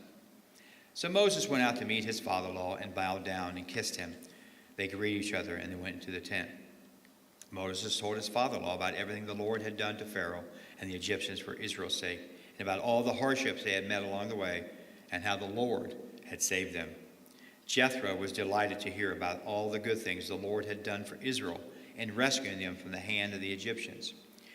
He said, "Praise be the Lord who has rescued you from the hand of the Egyptians, of Pharaoh, and who rescued the people from the land of the Egyptians. Now I know that the Lord is greater than all the other gods, for he did this to those who had treated Israel arrogantly." Then Jethro, Moses' father-in-law, brought a burnt offering and other sacrifices to God. And Aaron came with all the elders of Israel to eat a meal with Moses' father-in-law in the presence of God. The next day Moses took a seat to serve as judge for the people, and he stood around him from morning till evening. When his father-in-law saw all that Moses was doing for the people, he said, "What is this you are doing for this people? Why do you alone sit as judge? Why are all these people standing around you from the morning till evening?" Moses answered him, "Because the people come to me and to seek God's will. Whenever they have a dispute, it is brought to me, and not decide between the parties, and inform them of God's decrees and instructions. Moses' father-in-law replied, "What are you doing is no good. You and these people who come to you only wear yourself out. The work is too heavy for you. You cannot handle it alone. Listen now to me, and I will give you some advice, and may God be with you. You must be the people's representative before God and bring your disputes to him. Teach them his decrees and instructions, and show them the way they are to live and how they are to behave. But select capable men from all the people, men who fear God, trustworthy men who hate dishonest gain, and appoint them as officials over thousands, hundreds, fifties, and tens. Have them serve as judges for the people of all times, but have them bring every difficult case to you. The simple cases they can decide themselves. That will make your load lighter, because they will share it with you. If you do this, and God so commands, you will be able to stand the strain, and all these people will go home satisfied." Moses listened to his father-in-law and did everything he said. He chose capable men from all of Israel and made them leaders of the people, officials over 1,000, hundreds, fifties, and tens. They served as judges for the people at all times. The difficult cases they brought to Moses, but the simple ones they decided themselves. Then Moses sent his father-in-law on his way, and Jethro returned to his own country. At Mount Sinai, on the first day of the 3rd month after the Israelites left Egypt, on that very day they came to the desert of Sinai. And they set out for Rephidim. They entered the desert of Sinai, and Israel camped there in the desert in front of the mountain. Then Moses went up to God, and the Lord called him from the mountain and said, "This is what you are to say to the descendants of Jacob, and what you are to tell the people of Israel. You yourself have seen what I did to Egypt, and how I carried you on eagle's wings and brought you to myself. Now if you obey me fully and keep my covenant, then of all the nations you will be my treasured possession. Although the whole earth is mine, you will be for me a kingdom of priests and a holy nation. These are the words you are to speak to the Israelites." So Moses went back and summoned the elders of the people and set them before them all the words the Lord had commanded him to speak. The people all responded together, "We will do everything the Lord has said." So Moses brought their answer back to the Lord. The Lord said to Moses, "I am going to come to you in a dense cloud, so the people will hear me speaking with you and will always put their trust in you." Then Moses told the Lord what the people had said. And the Lord said to Moses, "Go to the people and consecrate them today and tomorrow. Have them wash their clothes and be ready by the 3rd day, because on that day the Lord will come down on Mount Sinai in the sight of all the people. Put limits for the people around the mountain and tell them, be careful that you do not approach the mountain or touch the foot of it. Whoever touches the mountain is to be put to death. They are to be stoned or shot with arrows. Not a hand is to be laid on them. No person or animal should be permitted to live. Only when the ram's horn sounds a long blast may they approach the mountain." After Moses has gone down the mountains to the people, he consecrated them, and they washed their clothes. Then he said to the people, "Prepare yourselves for the 3rd day. Abstain from sexual relations."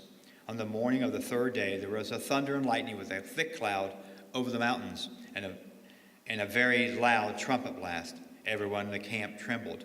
Then Moses led the people out of the camp to meet with God. And they stood at the foot of the mountain. Mount Sinai was covered with smoke, because the Lord descended on it in fire. The smoke built up like smoke from a furnace, and the whole mountain trembled violently. And as the sound of the trumpet grew louder and louder, Moses spoke, and the voice of God answered him. The Lord descended to the top of Mount Sinai and called Moses to the top of the mountain. So Moses went up, and the Lord said to him, "Go down and warn the people, so they do not force their way through to see the Lord, and many of them perish. Even the priests who approach the Lord must consecrate themselves, or the Lord will break against them." Moses said to the Lord, "The people cannot come up Mount Sinai because you have also warned us. Put limits around the mountains and set it apart as holy." The Lord replied, "Go down and bring Aaron up with you, but the priests and the people must not force their way through and come up to the Lord, or he will break out against them." So Moses went down to the people and told them the 10 Commandments. And God spoke all these words. "I am the Lord your God who brought you out of Egypt, out of the land of slavery. You shall have no other gods before me. You should not make yourself an image in the form of anything in heaven or above, or on the earth beneath it, or in the waters below. You should not bow down to them or worship them, for I am the Lord your God. I am a jealous God, punishing the children for the sin of the parents to the third and fourth generations of those who hate me, but showing love to 1,000 generations of those who love me and keep my commandments. You should not misuse the name of the Lord your God, for the Lord will not hold any guiltless who misuses his name. Remember the Sabbath day by keeping it holy. 6 days you shall labor and do all your work, but the seventh day is a Sabbath to the Lord your God. On it you shall not do any work, neither you, nor your son or your daughter, nor your male or female servant, nor your animals, nor any foreigner residing in your towns. For in 6 days the Lord made the heavens and the earth, the sea, and all that was in them, but he rested on the seventh day. Therefore, before the Lord blessed the Sabbath day and made it holy, honor your father and your mother, so that you may live long in the land the Lord your God has given you. You shall not murder. You shall not commit adultery. You shall not steal. You should not give false testimony against your neighbor. You should not covet your neighbor's house. You should not covet your neighbor's wife, or his male or female servant, his ox or donkey, or anything that belongs to your neighbor. When the people saw the thunder and lightning, heard the trumpet, and saw the mountain in smoke, they trembled with fear. They stayed at a distance and said to Moses, "Speak to yourself, and we will listen. But do not have God speak to us, or we will die." Moses said to the people, "Do not be afraid. God has come to test you, so that the fear of God will be with you to keep you from your sinning." The people remained at a distance while Moses approached the thick darkness where God was. Idols and altars. Then the Lord said to Moses, "Tell the Israelites this, you have seen for yourself that I have spoken to you from heaven. Do not make any gods to be alongside me.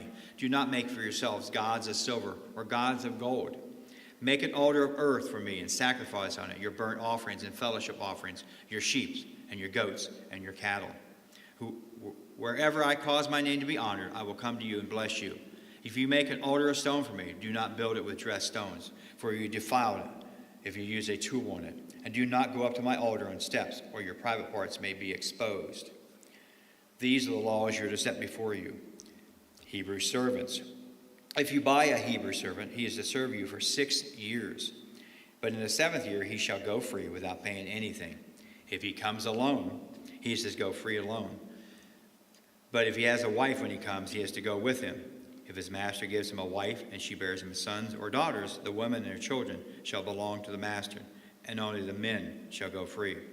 But if the servant declares, "I love my master and my wife and my children, and do not want to go free," then his master must take him before the judges.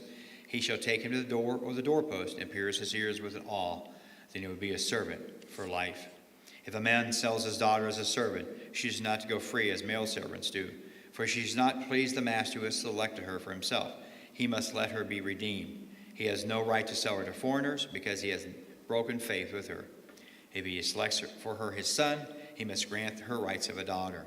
If he marries another woman, he must not deprive the first one of food, clothing, and marital rights. If he does not provide her with these 3 things, she is to go free without any payment of money.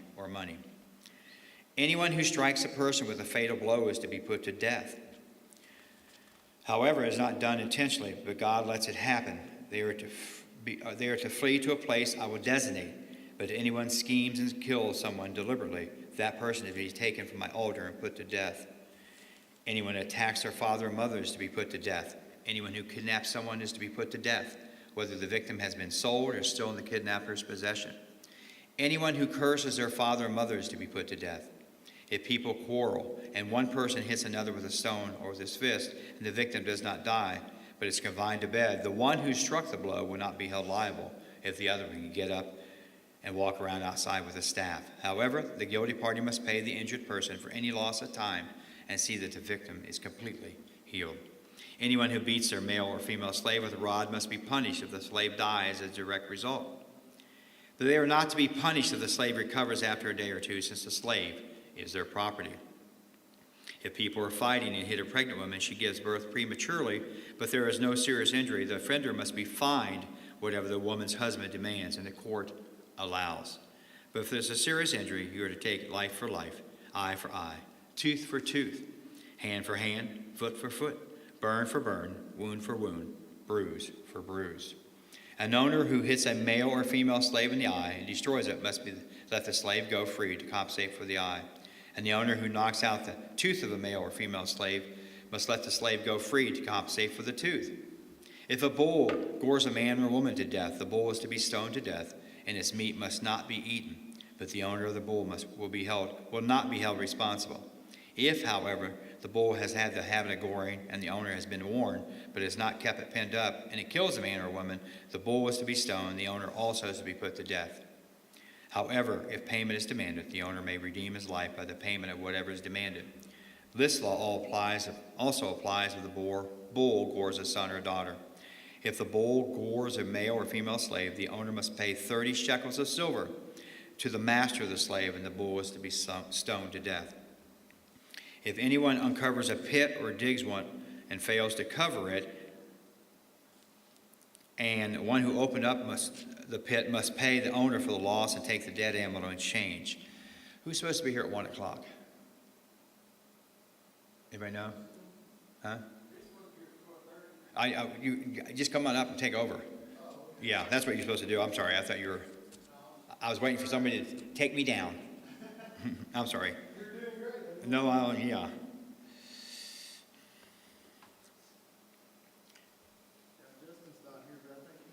Yeah, that's fine. Yeah. You're fine. Start right there. Okay. Thanks, man. All right. If anyone uncovers a pit or digs one and fails to cover it, and an ox or donkey falls into it, the one who opened the pit must pay the owner for the loss and take the dead animal in exchange. If anyone's bull injured someone else's bull and it dies, the two parties are to sell the live one and divide both the money and the dead animal equally. However, it was known that the bull had the habit of goring, yet the people did not keep it pinned up. The owner must pay animal for animal and take the dead animal in exchange. Protection of property.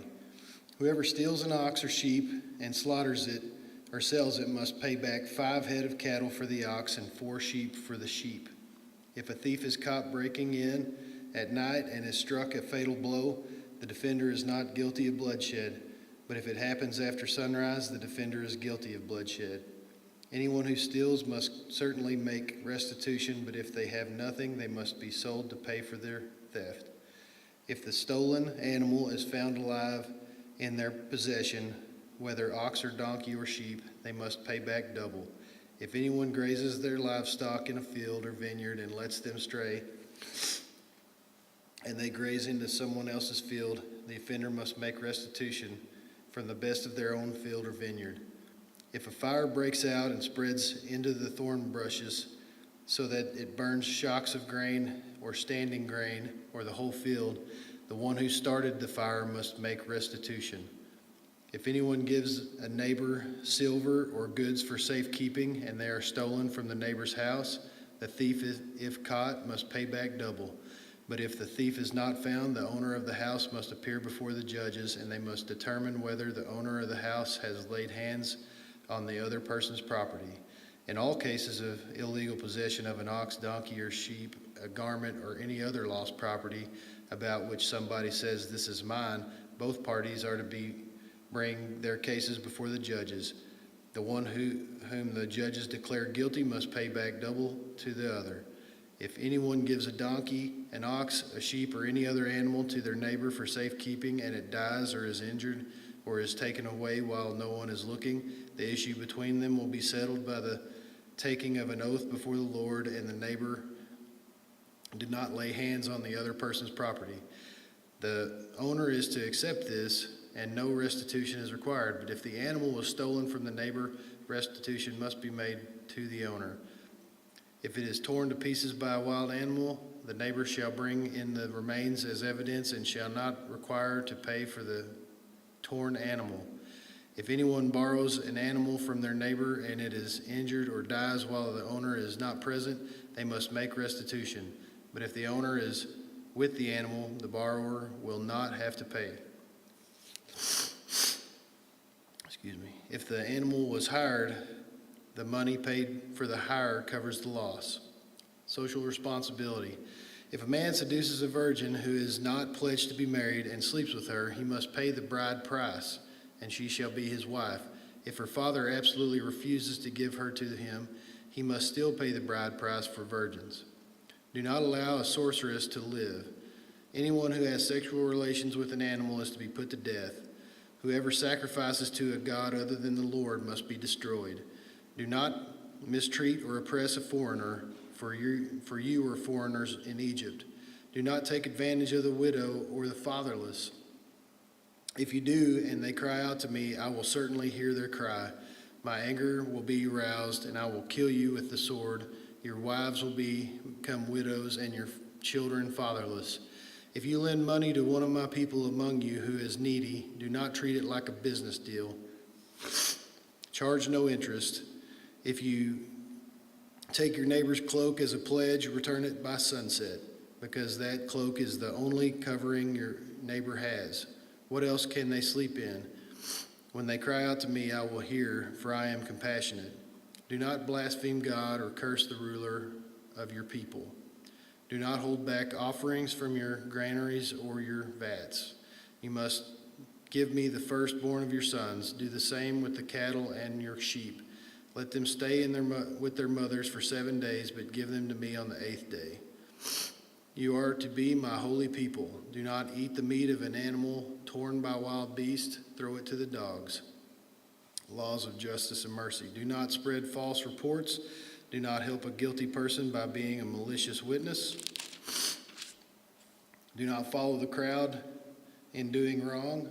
When you give testimony in a lawsuit, do not pervert justice by siding with the crowd, and do not show favoritism to a poor person in a lawsuit. If you come across an enemy's ox or donkey wandering off, be sure to return it. If you see the donkey of someone who hates you fallen down under its load, do not leave it there. Be sure you help them with it. Do not deny justice to your poor people in their lawsuits. Have nothing to do with a false charge, and do not put an innocent or honest person to death, for I will not acquit the guilty.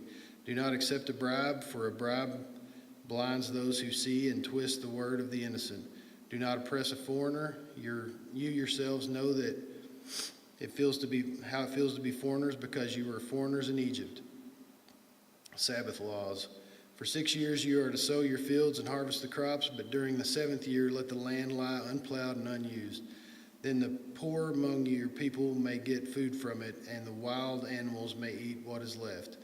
Do the same with your vineyards and your olive grove. 6 days do your work, but on the 7th day do not work, so that your ox and your donkey may rest, and so that the slave born in your household and the foreigner living among you may be refreshed.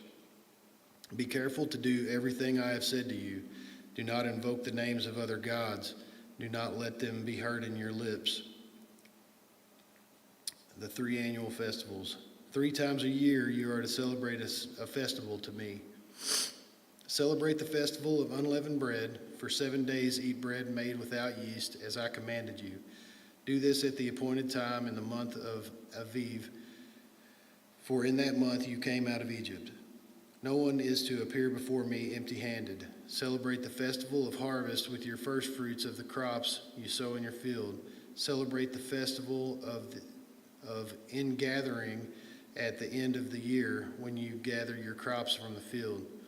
3 times a year all the men are to appear before the sovereign Lord. Do not offer the blood of a sacrifice to me along with anything containing yeast. The fat of my festival offerings must not be kept until morning. Bring the best of the first fruits of your soil to the house of the Lord your God. Do not cook a young goat in its mother's milk. God's angel to prepare the way. See, I am sending an angel ahead of you to guard you along the way and to bring you to the place I have prepared. Pay attention to him and listen to what he says. Do not rebel against him. He will not forgive your rebellion, since my name is in him. If you listen carefully to what he says and do all that I say, an enemy to your enemies and will oppose those who oppose you. My angel will go ahead of you and bring you into the land of the Amorites, Hittites, Perizzites, Canaanites, Hivites, and Jebusites, and I will wipe them out. Do not bow down before their gods or worship them or follow their practices. You must demolish them and break their sacred stones to pieces. Worship the Lord your God, and his blessings will be on your food and your water. I will take away sickness from among you, and none of you will miscarry or be barren in your land. I will give you a full lifespan. I will send my terror ahead of you and throw into confusion every nation you encounter. I will make all your enemies turn their backs and run. I will send the hornet ahead of you and drive the Hivites, Canaanites, and Hittites out of your way. But I will not drive them out in a single year, because the land would become desolate and the wild animals too numerous for you. Little by little I will drive them out before you until you have increased enough to take possession of the land. I will establish your borders from the Red Sea to the Mediterranean Sea and from the desert to the Euphrates River. I will give into your hands the people who live in the land, and you will drive them out before you. Do not make a covenant with them or with their gods. Do not let them live in your land, or they will cause you to sin against me, because the worship of their gods will certainly be a snare to you. Covenant confirmed. Then the Lord said to Moses, "Come up to the Lord, you and Aaron, Nadab and Abihu, and 70 of the elders of Israel. You are to worship at a distance, but Moses alone is to approach the Lord. The others must not come near, and the people may not come up with him." When Moses went and told the people all of the Lord's words and laws, they responded with one voice, "Everything the Lord has said we will do." Moses then wrote down everything the Lord had said. He got up early the next morning and built an altar at the foot of the mountain and set up 12 stone pillars representing the 12 tribes of Israel. Then he set young Israelite men, and they offered burnt offerings and sacrificed young bulls as fellowship offerings to the Lord. Moses took half of the blood and put it in the bowls, and the other half he splashed against the altar. Then he took the book of the covenant and read it to the people. They responded, "We will do everything the Lord has said. We will obey." Moses then took the blood, sprinkled it on the people, and said, "This is the blood of the covenant that the Lord has made with you in accordance with all these words." Moses and Aaron, Nadab and Abihu, and 70 elders of Israel went up and saw the God of Israel. Under his feet was something like a pavement made of lapis lazuli and bright blue as the sky. But God did not raise his hand against these leaders of the Israelites. They saw God, and they ate and drank. The Lord said to Moses, "Come up to me on the mountain and stay here, and I will give you the tablets of stone with the law and commandments I have written for their instruction." Then Moses set out with Joshua his aide, and Moses went up on the mountain of God. He said unto the elders, Wait here for us until we come back for you. Aaron and Hur are with you, and anyone involved in a dispute can go to them." When Moses went up on the mountain, a cloud covered it, and the glory of the Lord settled on Mount Sinai. For 6 days the cloud covered the mountain, and on the seventh day the Lord called to Moses from within the cloud. To the Israelites the glory of the Lord looked like a consuming fire on top of the mountain. Then Moses entered the cloud as he went up on the mountain. He stayed on the mountain 40 days and 40 nights. Offerings for the tabernacle. The Lord said to Moses, "Tell the Israelites, bring me an offering. You are to receive the offering from me for everyone whose hearts prompts them to give. These are offerings you are to receive from them: gold, silver, and bronze, blue, purple, and scarlet yarn, and fine linen, goat hair, ram skins dyed red, and another type of durable leather, acacia wood, olive oil for the light, spices for the anointing oil, and for the fragrant incense, and onyx stones and other gems to be mounted on the ephod and breastpiece. Then have them make a sanctuary for me, and I will dwell among them. Make this tabernacle and all the furnishings exactly like the pattern I will show you. The ark. Have them make an ark of acacia wood, 2.5 cubits long, 1.5 cubits wide, and 1.5 cubits high. Overlay it with pure gold, both inside and out, and make a gold molding around it. Cast 4 gold rings for it, and fasten them to its 4 feet, with 2 rings on one side and 2 rings on the other. Then make poles of acacia wood and overlay them with gold. Insert the poles into the rings on the sides of the ark and carry it. The poles are to remain in the rings of this ark. They are not to be removed. Then put in the ark the tablets of the covenant law, which I will give you.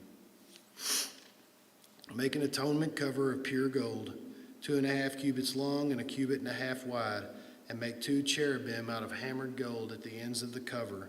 Make 1 cherubim on one end and the second cherubim on the other.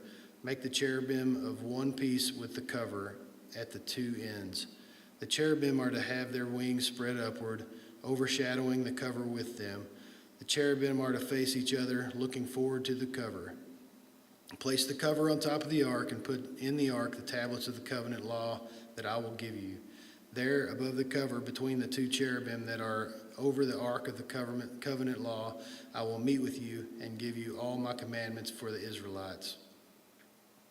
Make a table of acacia wood, 2 cubits long, 1 cubit wide, and 1.5 cubits high.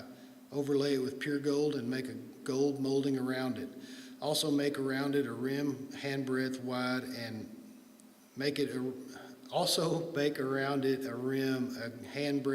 and put a gold molding on the rim. Make 4 gold rings for the table and fasten them to the 4 corners where the 4 legs are. The rings are to be close to the rim to hold the poles used to carry the table.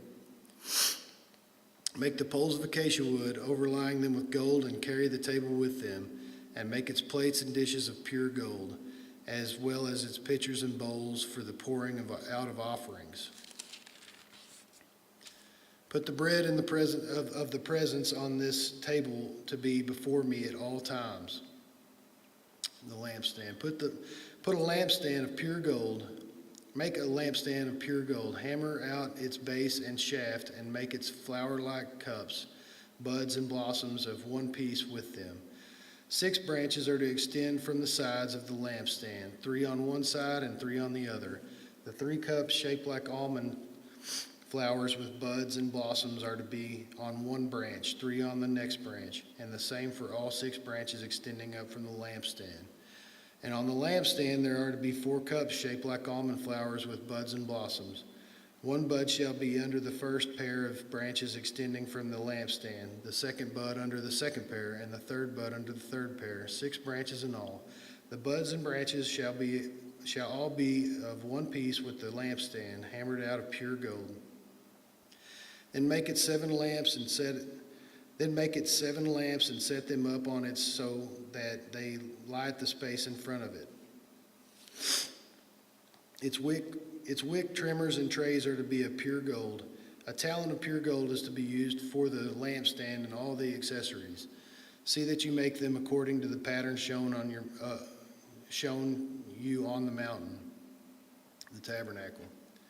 Make the tabernacle with 10 curtains of fine twisted linen and blue, purple, and scarlet yarn with cherubim woven into them by a skilled worker. All the curtains are to be the same size, 28 cubits long and 4 cubits wide. Join 5 of the curtains together and do the same with the other 5.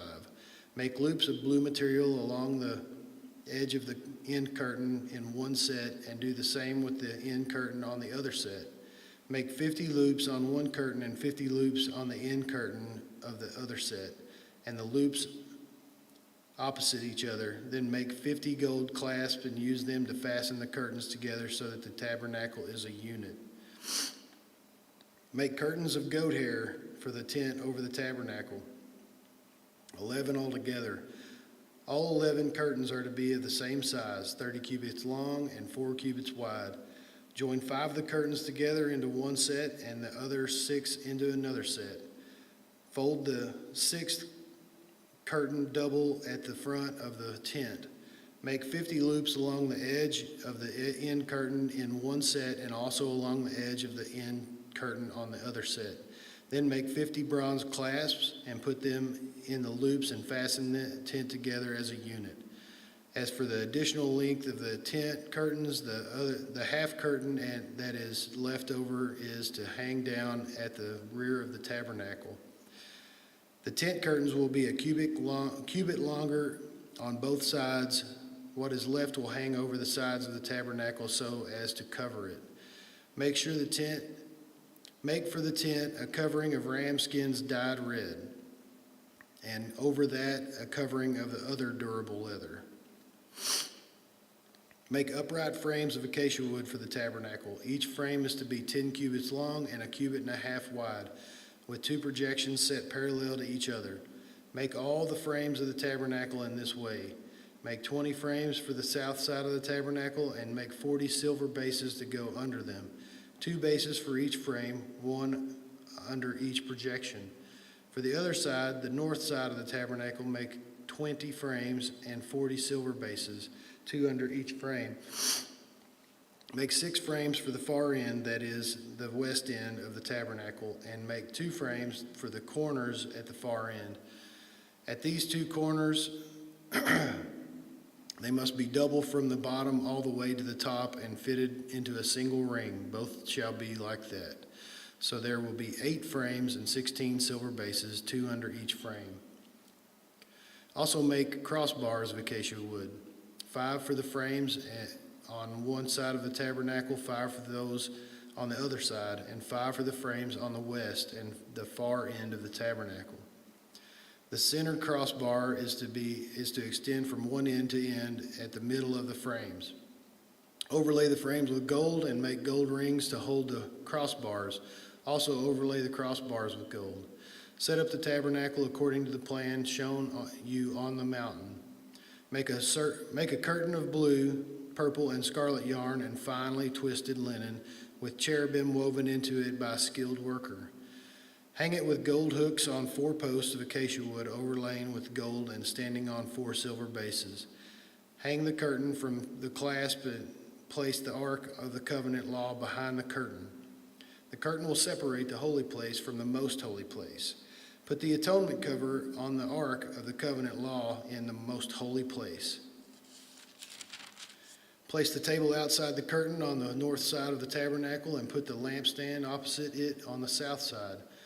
For the entrance to the tent, make a curtain of blue, purple, and scarlet yarn and finely twisted linen, the work of an embroiderer.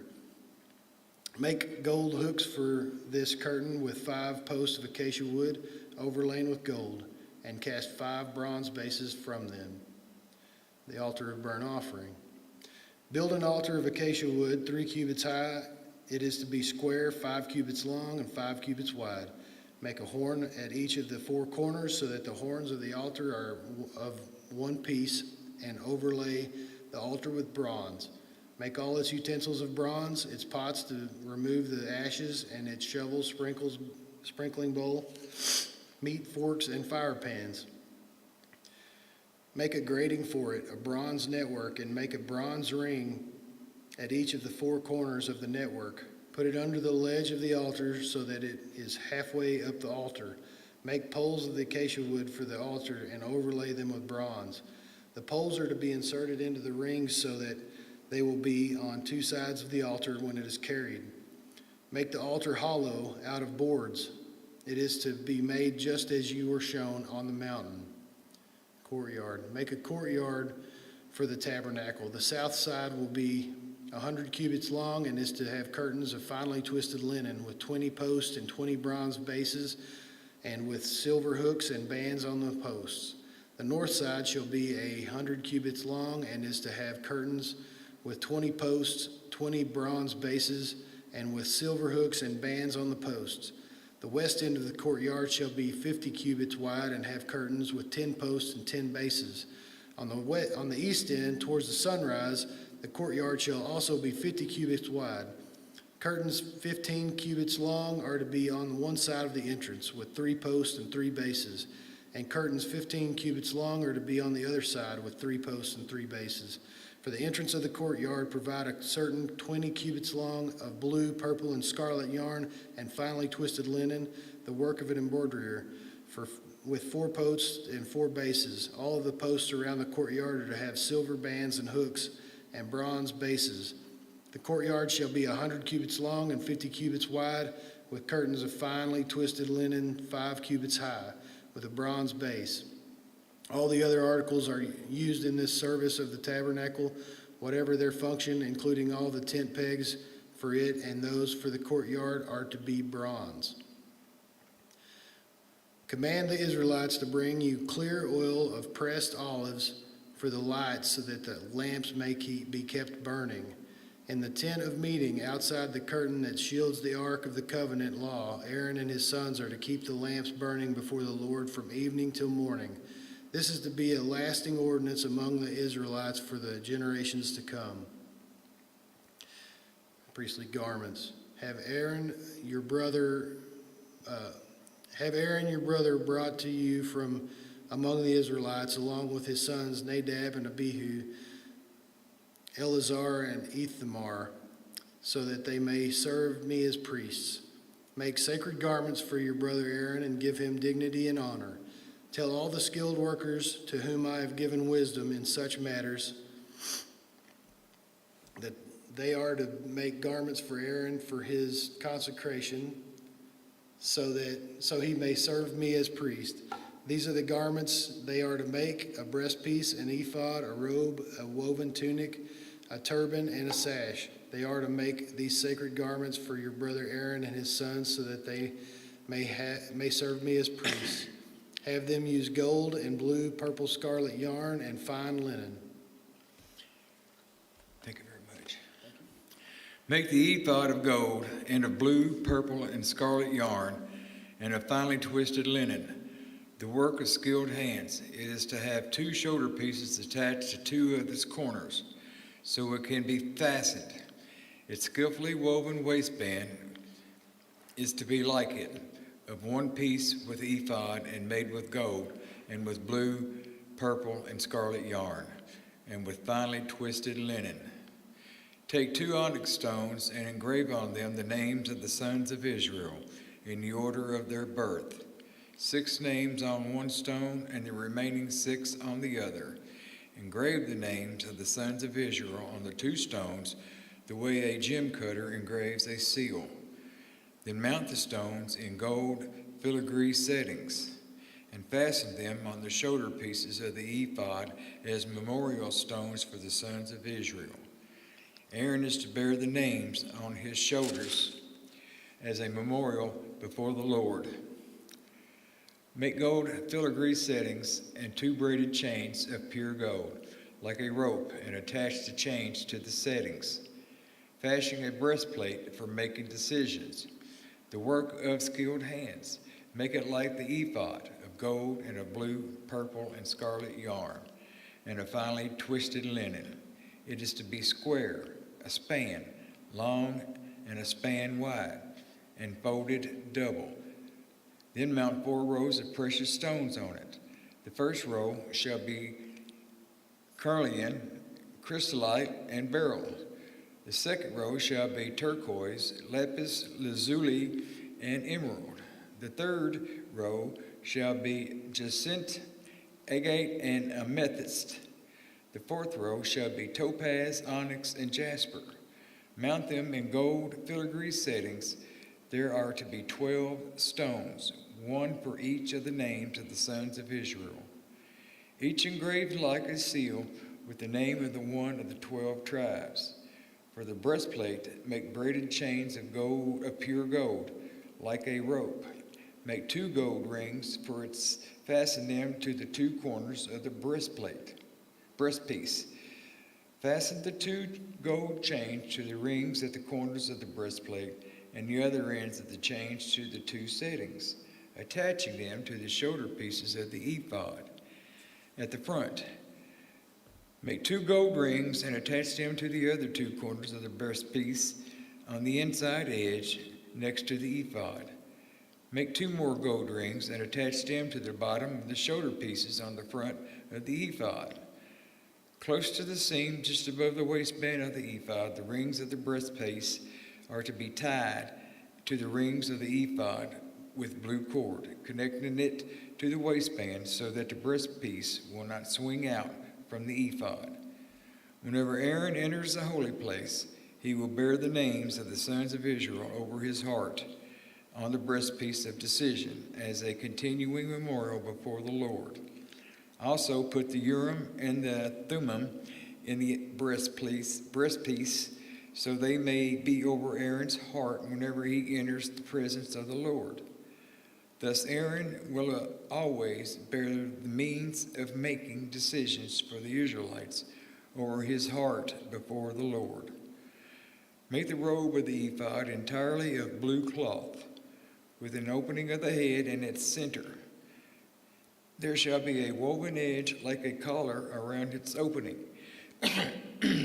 so that it will not tear. Make pomegranates of blue, purple, and scarlet yarn around the hem of the robe, with gold bells between them. The gold bells and the pomegranates are to alternate around the hem of the robe. Aaron must wear it when he ministers. The sound of the bells will be heard when he enters the holy place before the Lord and when he comes out, so that he will not die. Make a plate of pure gold and engrave on it a seal, holy to the Lord. Fasten a blue cord to it and attach it to the turban. It is to be on the front of the turban. It will be on Aaron's forehead, and he will bear the guilt involved in the sacred gifts the Israelites consecrate, whatever their gifts may be. It will be on Aaron's forehead continually, so that they will be acceptable to the Lord. Weave the tunic of fine linen and make the turban of fine linen. The sash is to be the work of an embroiderer. Make tunics, sashes, and caps for Aaron's sons to give them dignity and honor. After you put these clothes on your brother Aaron and his sons, anoint and ordain them. Consecrate them so they may serve me as priests. Make linen undergarments as a covering for the body, reaching from the waist to the thigh. Aaron and his sons must wear them whenever they enter the tent of meeting or approach the altar to minister in the holy place, so that they will not incur guilt and die. This is to be a lasting ordinance for Aaron and his descendants. This is what you are to do to consecrate them, so they may serve me as priests. Take a young bull and 2 rams without defect, and from the finest wheat flour make around loaves without yeast, thick loaves without yeast and with olive oil mixed in, and thin loaves without yeast and bruised and brushed with olive oil. Put them in a basket and present them along with the bull and 2 rams. Then bring Aaron and his sons to the entrance to the tent of meeting and wash them with water. Take the garments and dress Aaron with the tunic, the robe of the ephod itself, and the breastpiece. Fasten the ephod on him by its skillfully woven waistband. Put the turban on his head and attach the sacred emblem to the turban. Take the anointing oil and anoint him by pouring it on his head. Bring his sons and dress them in tunics and fasten caps on them. Then tie sashes on Aaron's and his sons. The priesthood is theirs by lasting ordinance. Then you shall ordain Aaron and his sons. Bring the bull to the front of the tent of meeting, and Aaron and his sons shall lay their hands on its head. Slaughter it in the Lord's presence at the entrance to the tent of meeting. Take some of the bull's blood and put it on the horns of the altar with your finger, and pour out the rest at the base of the altar. Then take all the fat on the internal organs, the long lobe of the liver, and both kidneys with the fat on them, and burn them on the altar. But burn the bull's flesh and its hide and its intestines outside the camp. It is a sin offering. Take some of the rams, and Aaron and his sons shall lay their hands on his head. Slaughter it, and take the blood, and splash it against the sides of the altar. Cut the ram into pieces, and wash the internal organs and its legs, putting them with the head and the other pieces. Then burn the entire ram on the altar. It is a burnt offering to the Lord, a pleasing aroma, a food offering presented to the Lord. Take the other ram, and Aaron and his sons shall lay their hands on its head. Slaughter it, take some of its blood, and put it on the lobes of the right ears of Aaron and his sons, on the thumbs and on their right hand, and on the big toes of their right feet. Then splash blood against the sides of the altar, and take some blood of the altar and some of the anointing oil, and sprinkle it on Aaron and his garments, and on his sons and their garments. Then he and his sons and their garments will be consecrated. Take from this ram the fat tail, and the fat of the internal organs, the long lobe of the liver, both the kidneys with the fat on them, and the right thigh. This is the ram for the ordination. From the basket of the bread made without yeast, which is before the Lord, take 1 round loaf, 1 thick loaf with olive oil mixed in, and 1 thin loaf. Put all these in the hands of Aaron and his sons, and have them wave them before the Lord as a wave offering.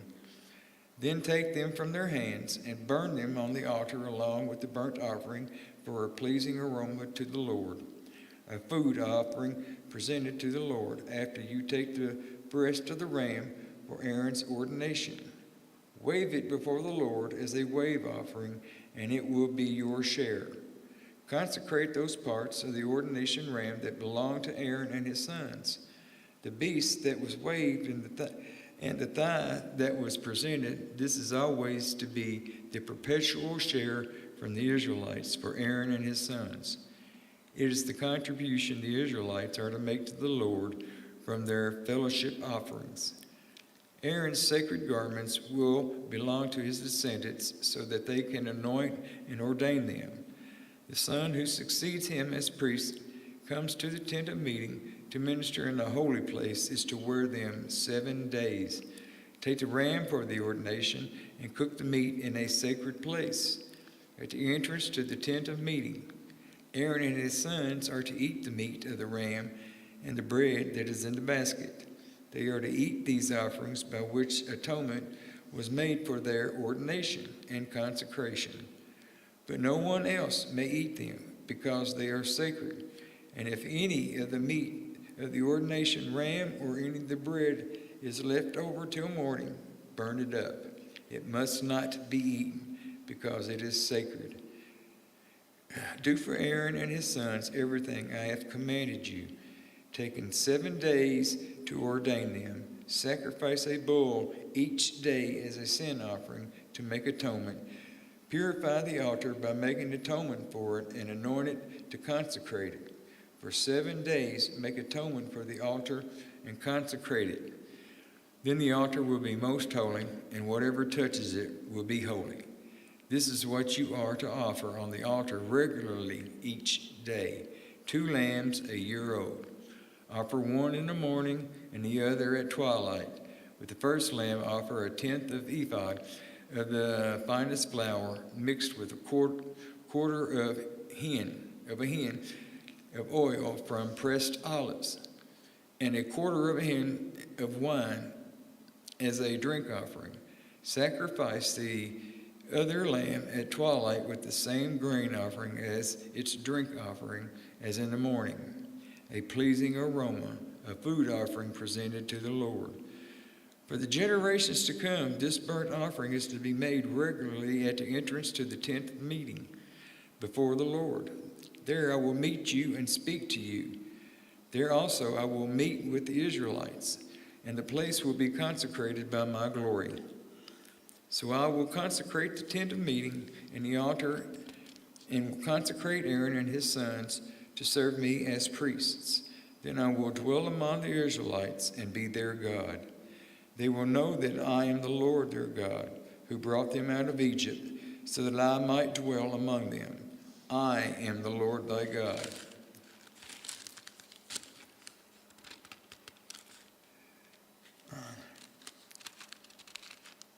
pen and papers.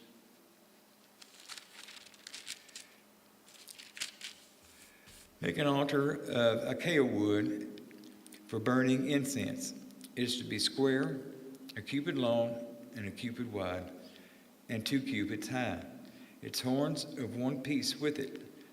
Overlay the top on all sides and the horns with pure gold, and make a gold molding around it. Make 2 gold rings for the altar below the molding, 2 on each of the opposite sides, to hold the poles used to carry it. Make the poles of acacia wood and overlay them with gold. Put the altar in front of the curtain that shields the ark of the covenant law, before the atonement cover that is over the tablets of the covenant law, where I will meet with you. Aaron must burn fragrant incense on the altar every morning when he tends the lamps. He must burn incense again when he lights the lamps at twilight, so incense will burn regularly before the Lord for the generations to come. Do not offer on this altar any other incense or any burnt offering or grain offering. Do not pour a drink offering on it. Once a year, Aaron will make atonement on its horns. This annual atonement must be made with the blood of the atoning sin offering for the generations to come. It is most holy to the Lord. Then the Lord said to Moses, when you take a census of the Israelites to count them, each one must pay the Lord a ransom for his life at the time he is counted. Then no plague will come on them when you number them. Each one who crosses over to those already counted is to give a half shekel, according to the sanctuary shekel, which weighs 20 gerahs. This half shekel is an offering to the Lord. All who cross over, those 20 years old or more, are to give an offering to the Lord. The rich are not to give more than a half a shekel, and the poor are not to give less when you make the offering to the Lord, to atone for your lives. Receive the atonement money from the Israelites and make it for the service of the tent of meeting. It will be a memorial for the Israelites before the Lord, making atonement for your lives. Then the Lord said to Moses, make a bronze basin with its bronze stand for washing. Place it between the tent of meeting and the altar, and put water in it. Aaron and his sons are to wash their hands and feet with water from it whenever they enter the tent of meeting. They shall wash with water so that they will not die. Also, when they approach the altar to minister by presenting a food offering to the Lord, they shall wash their hands and feet so that they will not die. This is to be a lasting ordinance for Aaron and his descendants for the generations to come. Then the Lord said to Moses, take the following fine spices, 500 shekels of liquid myrrh, half as much, that is 250 shekels of fragrant cinnamon, 250 shekels of fragrant calamus, 500 shekels of cassia, all according to the sanctuary shekel, and a hin of olive oil. Make these into a sacred anointing oil, a fragrant blend, the work of a perfumer. It will be the sacred anointing oil. Then use it to anoint the tent of meeting, the ark of the covenant law, the table of all its articles, the lampstand and its accessories, the altar of incense, the altar of burnt offering and all its utensils, and the basin with its stand. You shall consecrate them so that they will be most holy, and whatever touches them will be holy. Anoint Aaron and his sons and consecrate them so that they serve me as priests. Say to the Israelites, this is to be my sacred anointing oil for the generations to come. Do not pour it on anyone else's body, and do not make any other oil using the same formula. It is sacred, and you are to consider it sacred. Whoever makes perfume like it and puts it on anyone other than a priest must be cut off from their people. Then the Lord said to Moses, take fragrant spices, gum resin, onycha, and galbanum, and pure frankincense, and all in equal amounts, and make a fragrant blend of incense, the work of a perfumer. It is to be salted and pure and sacred. Grind some of it to powder and place it in front of the ark of the covenant law in the tent of meeting, where I will meet you. It shall be most holy to you. Do not make any incense with this formula for yourselves. Consider it holy to the Lord. Whoever makes incense like it to enjoy its fragrance must be cut off from their people. The Lord said to Moses, see, I have chosen Bezalel, son of Uri, the son of Hur, of the tribe of Judah, and I have filled him with the Spirit of God, with wisdom, with understanding, with knowledge, and with all kinds of skills, to make artistic designs for the work in gold, silver, and bronze, to cut and set stones, to work in wood, and to engage in all kinds of crafts. Moreover, I have anointed Oholiab, son of Ahishamar, of the tribe of Dan, to help him. Also, I have given ability to the skilled workers to make everything I have commanded you: the tent of meeting, the ark of the covenant law with the atonement cover on it, and all other furnishings of the tent, the table and its articles, the pure gold lampstands and all its accessories, the altar of incense, the altar of burnt offering and all its utensils, the basin with its stand, and also the woven garments, both the sacred garments for Aaron and the priests of the garments for his sons when they serve as priests, and the anointing oil and the fragrant incense for the holy place.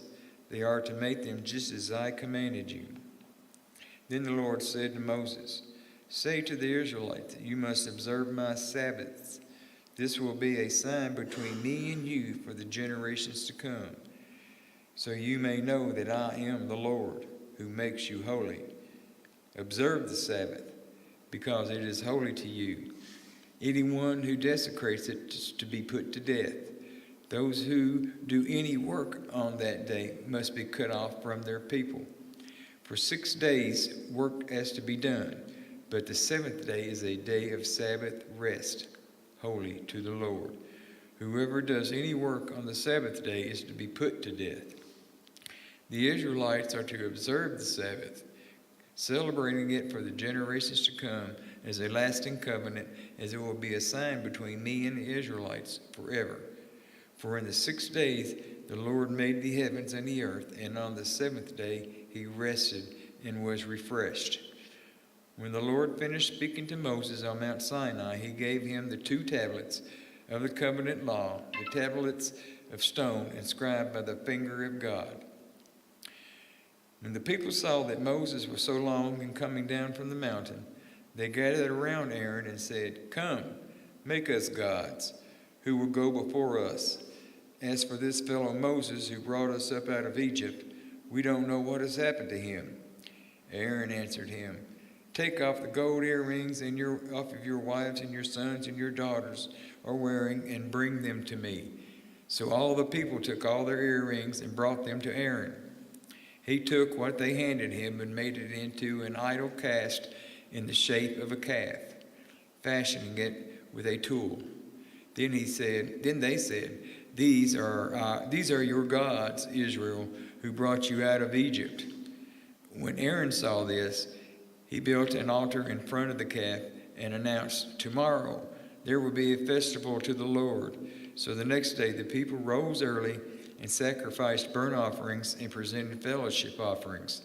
Afterward they sat down to eat and drink and got up to indulge in revelry. Then the Lord said to Moses, go down, because your people whom you brought up out of Egypt have become corrupt. They have been quick to turn away from what I commanded them, and have made themselves an idol cast in the shape of a calf. They have bowed down to it and sacrificed to it, and have said, these are your gods, Israel, who brought you up out of Egypt. I have seen these people. The Lord said to Moses, and they are a stiff-necked people. Now leave me alone so that my anger may burn against them and that I may destroy them. Then I will make you into a great nation. But Moses sought the favor of the Lord his God. Lord, he said, why should your anger burn against your people, whom you brought out of Egypt with great power and a mighty hand? Why should the Egyptians say, it was with evil intent that he brought them out, to kill them in the mountains, so that to wipe them off the face of the earth? Turn from your fierce anger, relent, and do not bring disaster on your people. Remember your servants Abraham, Isaac, and Israel, to whom you swore by your own self. I will make your descendants as numerous as the stars in the sky, and I will give your descendants all this land I had promised them, and it will be their inheritance forever. Then the Lord relented and did not bring on his people the disaster he had threatened. Moses turned and went down to the mountain with the 2 tablets of the covenant law in his hands. They were inscribed on both sides.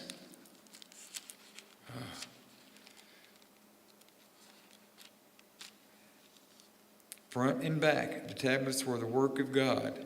The writing was the writing of God engraved on the tablets.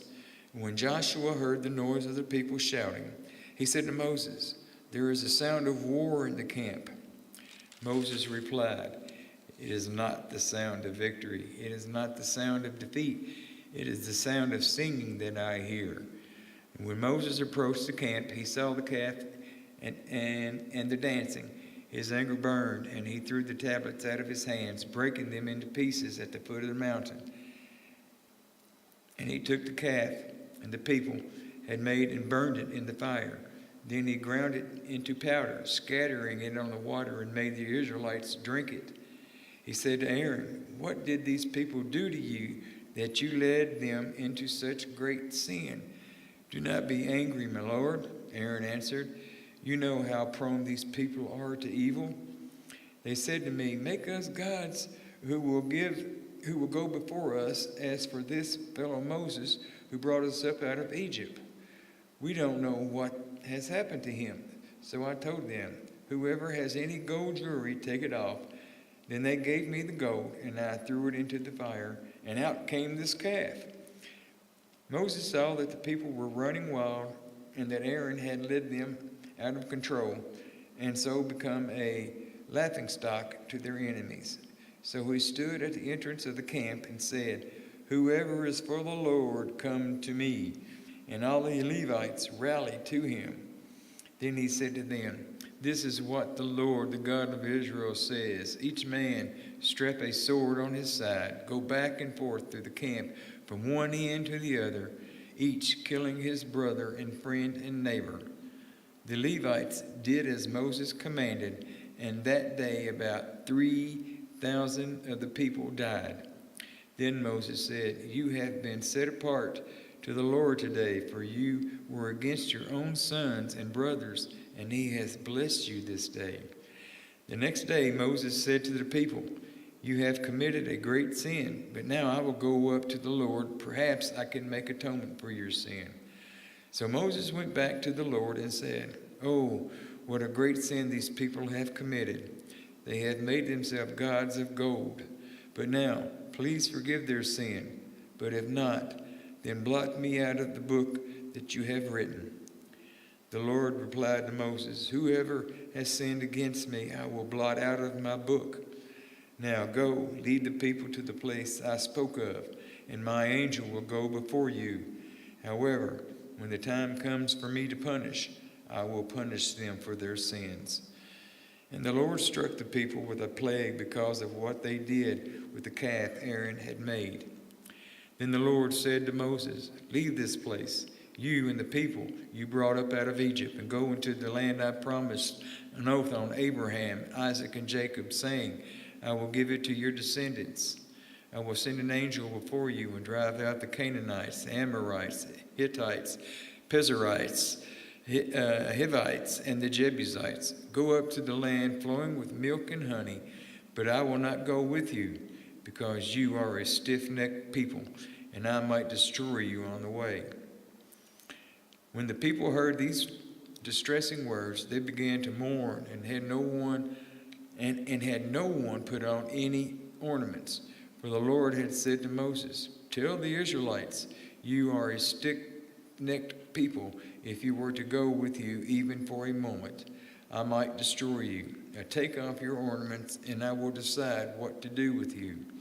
So the Israelites stripped off their ornaments at Mount Horeb. Now Moses used to take a tent and pitch it outside the camp some distance away, calling it the tent of meeting. Anyone inquiring of the Lord would go to the tent of meeting outside the camp. And whenever Moses went out to the tent, all the people rose and stood at the entrances to their tents, watching Moses until he entered the tent. As Moses went into the tent, the pillar of cloud would come down and stay at the entrance, while the Lord spoke with Moses. Whenever the people saw the pillar of cloud standing at the entrance to the tent, they all stood and worshipped, each at the entrance to their tent. The Lord would speak to Moses face to face as one speaks to a friend. Then Moses would return to the camp, but his young aide, Joshua, son of Nun, did not leave the tent. Moses said to the Lord, "You have been telling me, 'Lead these people,' but you have not let me know whom you will send with me. You have said, 'I know you by name,' and you have found favor with me. If you are pleased with me, teach me your ways, so I may know you and continue to find favor with you. Remember that this nation is your people." The Lord replied, "My presence will go with you. I will give you rest." Then Moses said to him, "If your presence does not go with us, do not send us up from here. How will anyone know that you are pleased with us and with your people unless you go with us? What else will distinguish me and your people from all the other people on the face of the earth?"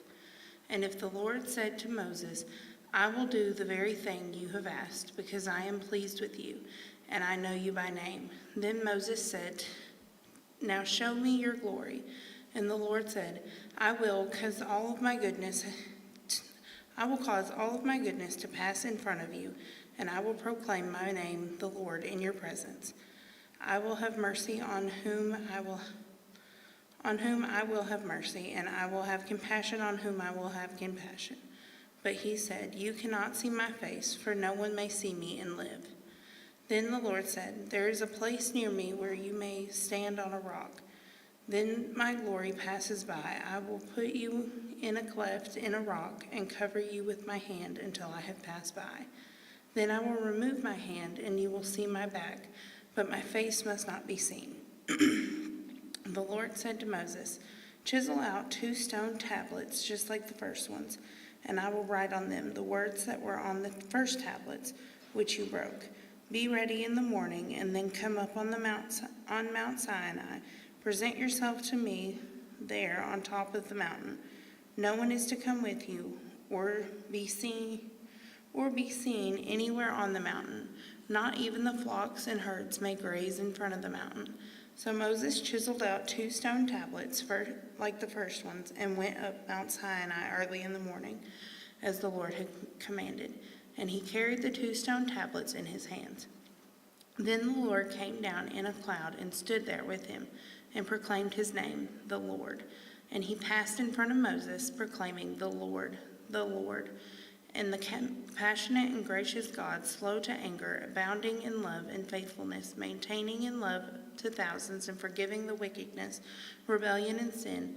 Yet he does not leave the guilty unpunished. He punishes the children and their children for the sins of their parents to the 3rd and 4th generation. Moses bowed to the ground at once and worshipped. "Lord," he said, "if you have found favor in your eyes, then let the Lord go with us. Although this is a stiff-necked people, forgive our wickedness and our sin, and take us as your inheritance." Then the Lord said, "I am making a covenant with you. Before all your people, I will do wonders never before done in any nation in all the world. The people you live among will see how awesome is that work that I, the Lord, will do for you. Obey what I command you today, and I will drive out before you the Amorites, Canaanites, Hittites, Perizzites, Hivites, and Jebusites. Be careful not to make the treaty with those who live in the land where you are going, or they will be a snare among you. Break down their altars, smash their sacred stones, and cut down their Asherah poles. Do not worship any other god, for the Lord, whose name is jealous, is a jealous God. Be careful not to make a treaty with those who live in the land, for when they prostitute themselves to their gods and sacrifice to them, they will invite you, and you will eat their sacrifices. And when you choose some of their daughters as wives for your sons, and those daughters prostitute themselves to their gods, they will lead your sons to do the same. Do not make any idols. Celebrate the festivals of unleavened bread for 7 days. Eat bread made without yeast, as I command you. Do this at the appointed time in the month of Aviv, for in that month you came out of Egypt. The first offspring of every womb belongs to me, including all the firstborn males of your livestock. Whether from the herd of flock, redeemed the firstborn donkey with a lamb, but if you do not redeem it, break its neck. Redeem all your firstborn sons. No one is to appear before me empty-handed. 6 days you shall labor, but on the 7th day you shall rest. Even during the plowing season and harvest you must rest. Celebrate the festival of the weeks with the first fruits of the wheat harvest and the festival of ingathering at the turn of the year. 3 times a year all your men are to appear before the sovereign Lord and the God of Israel. I will drive out nations before you and enlarge your territory, and no one will covet your land when you go up 3 times each year to appear before the Lord your God. Do not offer the blood of a sacrifice to me along with anything containing yeast, and do not let any sacrifice from the Passover festival remain until morning. Bring the best of your first fruits of your soil to the house of the Lord your God. Do not cook a young goat in its mother's milk. Then the Lord said to Moses, write down these words, for in accordance with these words I have made a covenant with you and with Israel. Moses was there with the Lord for 40 days and 40 nights without eating bread or drinking water, and he wrote on the tablets in the words of the covenant the 10 Commandments. The radiant faces of Moses. When Moses came down from Mount Sinai with 2 tablets of the covenant law in his hands, he was not aware that his face was radiant because he had spoken with the Lord. When Aaron and all his Israelites saw Moses, his face was radiant, and they were afraid to come near him. But Moses called to them. So Aaron and all the leaders of the community came back with him, and he spoke to them. Afterwards, all the Israelites came near him, and he gave them all the commands of the Lord had given him on Mount Sinai.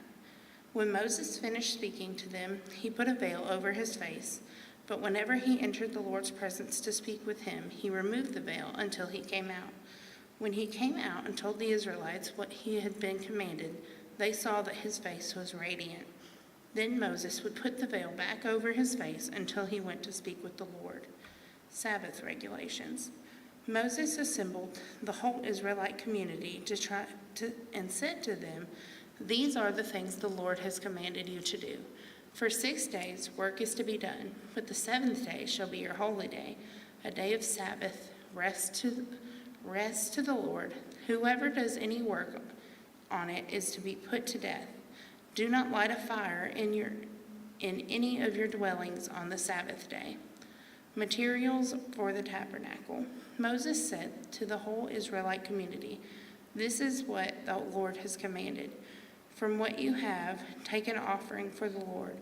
Everyone who is willing is to bring to the Lord an offering of gold, silver, or bronze, blue, purple, and scarlet yarn, and fine linen, goat hair, ram skins, dyed red, and another type of durable leather, acacia wood, olive oil for the light, spices for the anointing oil and for fragrant in incense, and oxen stone and other gems to be mounted on the ephod and breastpiece.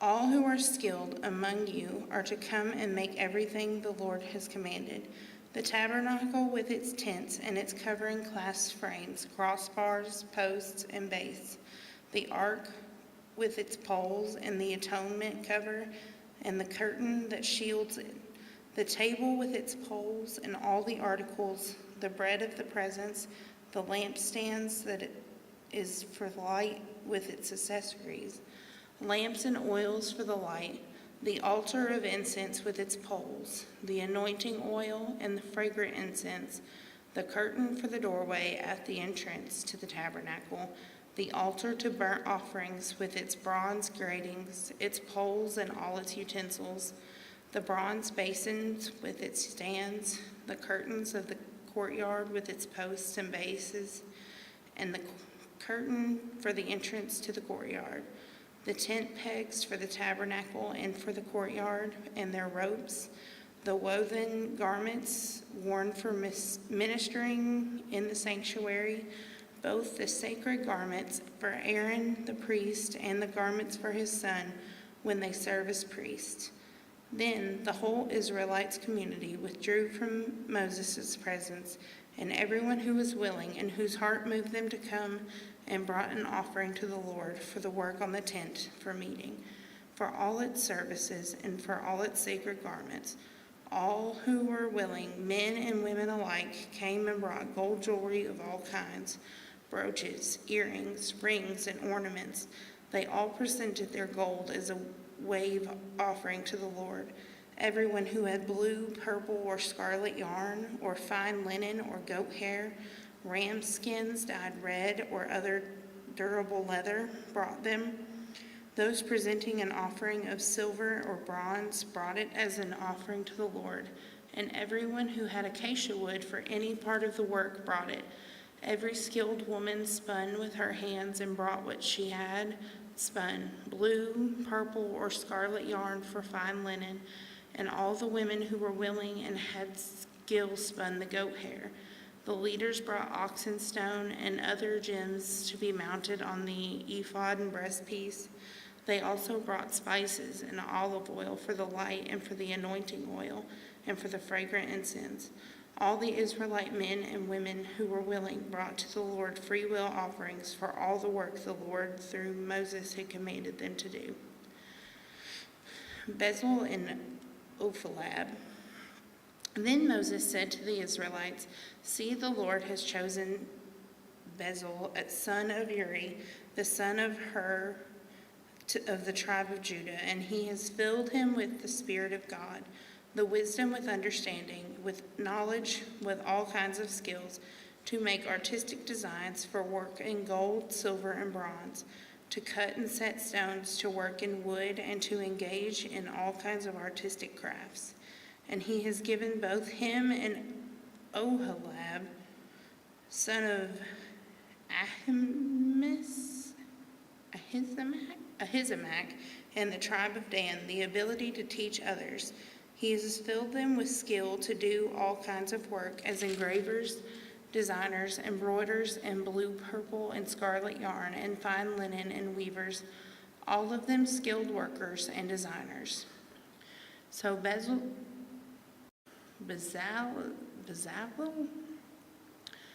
Oholiab, and every skilled person to whom the Lord had given skill and ability to know how to carry out all the work of constructing the sanctuary are to do the work just as the Lord has commanded.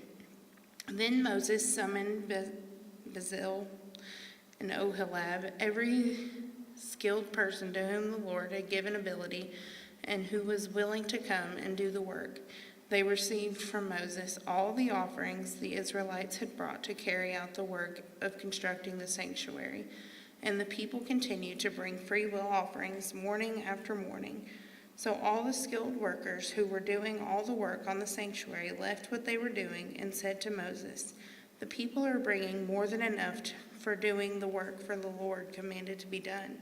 Then Moses gave an order that they sent the word throughout the camp, "No man or woman is to make anything else as of an offering for the sanctuary.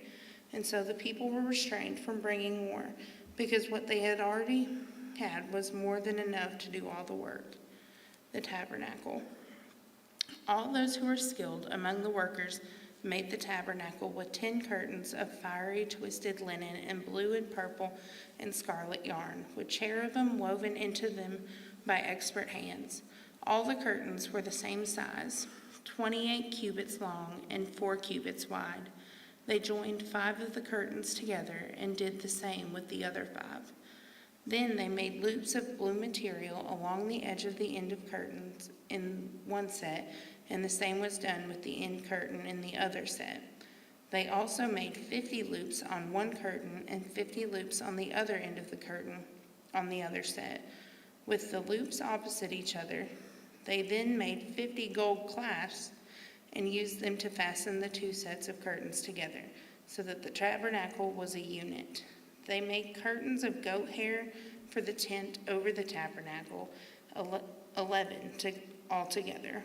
All 11 curtains were the same size, 30 cubits long and 4 cubits wide. They joined 5 of the curtains into one set and the other 6 into another set. Then they made 50 loops along the edge of the end of the curtain in one set, and also along the edge of the end of the curtain in the other set. They made 50 bronze clasps to fasten the tent together as a unit. Then they made for the tent a covering of ram skins dyed red, and over that a covering of the other durable leather. They made upright frames of acacia wood for the tabernacle. Each frame was 10 cubits long and 1.5 cubits wide, with 2 projections set parallel to each other. They made all the frames of the tabernacle in this way. They made 20 frames for the south side of the tabernacle and made 40 silver bases to go under them, 2 bases for each frame, 1 under each projection. For the other side, the north side of the tabernacle, they made 20 frames and 40 silver bases, 2 under each frame. They made 6 frames for the far end, and this was the west end of the tabernacle, and 2 frames were made for the corners of the tabernacle at the far end. At those 2 corners of the frame were double from the bottom all the way to the top, fitted into a single ring. Both were made alike. So they were 8 frames and 16 silver bases, 2 under each frame. They also made crossbars of acacia wood for the frames, 5 for the frames on one side of the tabernacle, 5 for those on the other side, and 5 for the frame on the west. And at the far end of the tabernacle, they made the center crossbar so that it extended from end to end at the middle of the frames. They overlaid the frames with gold and made gold rings to hold the crossbars. They also overlaid the crossbars with gold. They made the curtain of blue and purple and scarlet yarn and finely twisted linen with cherubim woven into it by a skilled worker. They made 4 posts of acacia wood for it and overlaid them with gold. They made the gold hooks for them and cast their 4 silver bases. For the entrance of the tent, they made a curtain of blue, purple, and scarlet yarn and finely twisted linen, the work of an embroiderer. They made 5 posts with hooks for them. They overlaid the tops of the posts and their bands with gold, made with 5 of their bases of bronze. The ark. Bezalel made the ark of acacia wood, 2.5 cubits long, 1.5 cubits wide, and 1.5 cubits high. He overlaid it with pure gold, both inside and out, made a gold molding around it, and cast 4 gold rings for it, fastening them to its 4 feet, and 2 rings on one side and 2 rings on the other. Then he made poles of acacia wood and overlaid them with gold. He inserted the poles into the rings on the sides of the ark to carry it. He made the atonement cover of pure gold, 2.5 cubits long and 1.5 cubits wide. Then he made 2 cherubim out of hammered gold at the ends of the cover. He made one cherubim on one end and the second cherubim on the other. At the two ends he made them of one piece with a cover. The cherubim had their wings spread upward, overshadowing the cover with them. The cherubim faced each other, looking toward the cover, the table. They made the table of acacia wood, 2 cubits long, a cubit wide, and a cubit and a half high. Then they overlaid it with pure gold and made a gold molding around it. They also made it in trim with a hand breadth wide and a gold molding on the rim. They cast 4 gold rings for the table and fastened them to the 4 corners, where the 4 legs were. The rings were put close to the rim to hold the poles used to carry the table. The poles for carrying the table were made of acacia wood, and they were overlaid with gold, and they were made from pure gold. The articles for the table, its plates and dishes and bowls, and its pitchers for the pouring out of drinking offerings. The lampstand. They made the lampstand of pure gold. They hammered out its base and shaft and made its flower-like cups, buds, and blossoms of one piece with them. 6 branches extended from the sides of the lampstand, 3 on one side and 3 on the other. 3 cups shaped like almond flowers with buds and blossoms were on one branch, 3 on the next branch, and the same for all 6 branches extending from the lampstand. And on the lampstand were 4 cups shaped like almond flowers with buds and blossoms. 1 bud was under the first pair of branches extending from the lampstand. A second bud was under the second pair, and a third bud under the third pair. 6 branches in all. The buds and the branches were all of one piece, with the lampstand hammered out in pure gold. They made it 7 lamps as well as its wick, trimmers, and trays of pure gold. They made the lampstand and all its accessories from 1 talent of pure gold. The altar of incense. They made the altar of incense out of acacia wood. It was square, a cubit long, a cubit wide, and 2 cubits high. Its horns of one piece with it. They overlaid the top with all sides and horns with pure gold and made a gold molding around it. They made 2 gold rings below the molding, 2 on each of the opposite sides, to hold the poles used to carry it. They made the poles of acacia wood and overlaid them with gold. They also made the sacred anointing oil and the pure fragrance incense, the work of a perfumer. The altar of burnt offerings. They built the altar of burnt offerings of acacia wood, 3 cubits high, and it was square, 5 cubits long and 5 cubits wide. They made a horn at each of the 4 corners so that the horns of the altar were of one piece. They overlaid the altar with bronze. They made all of its utensils of bronze, its pots, shovels, sprinkling bowls, meat forks, and fire pans. They made a grating for the altar, a bronze network to be under its ledge halfway up the altar. They cast bronze rings to hold the poles for the 4 corners of the bronze grating.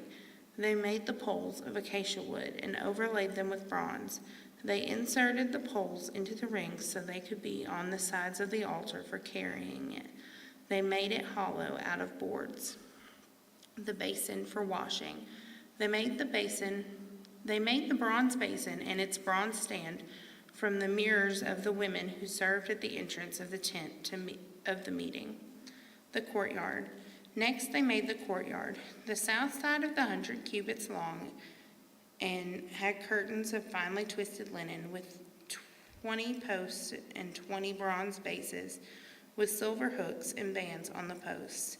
The north side was also 100 cubits long and had 20 posts and 20 bronze bases with silver hooks and bands on the posts.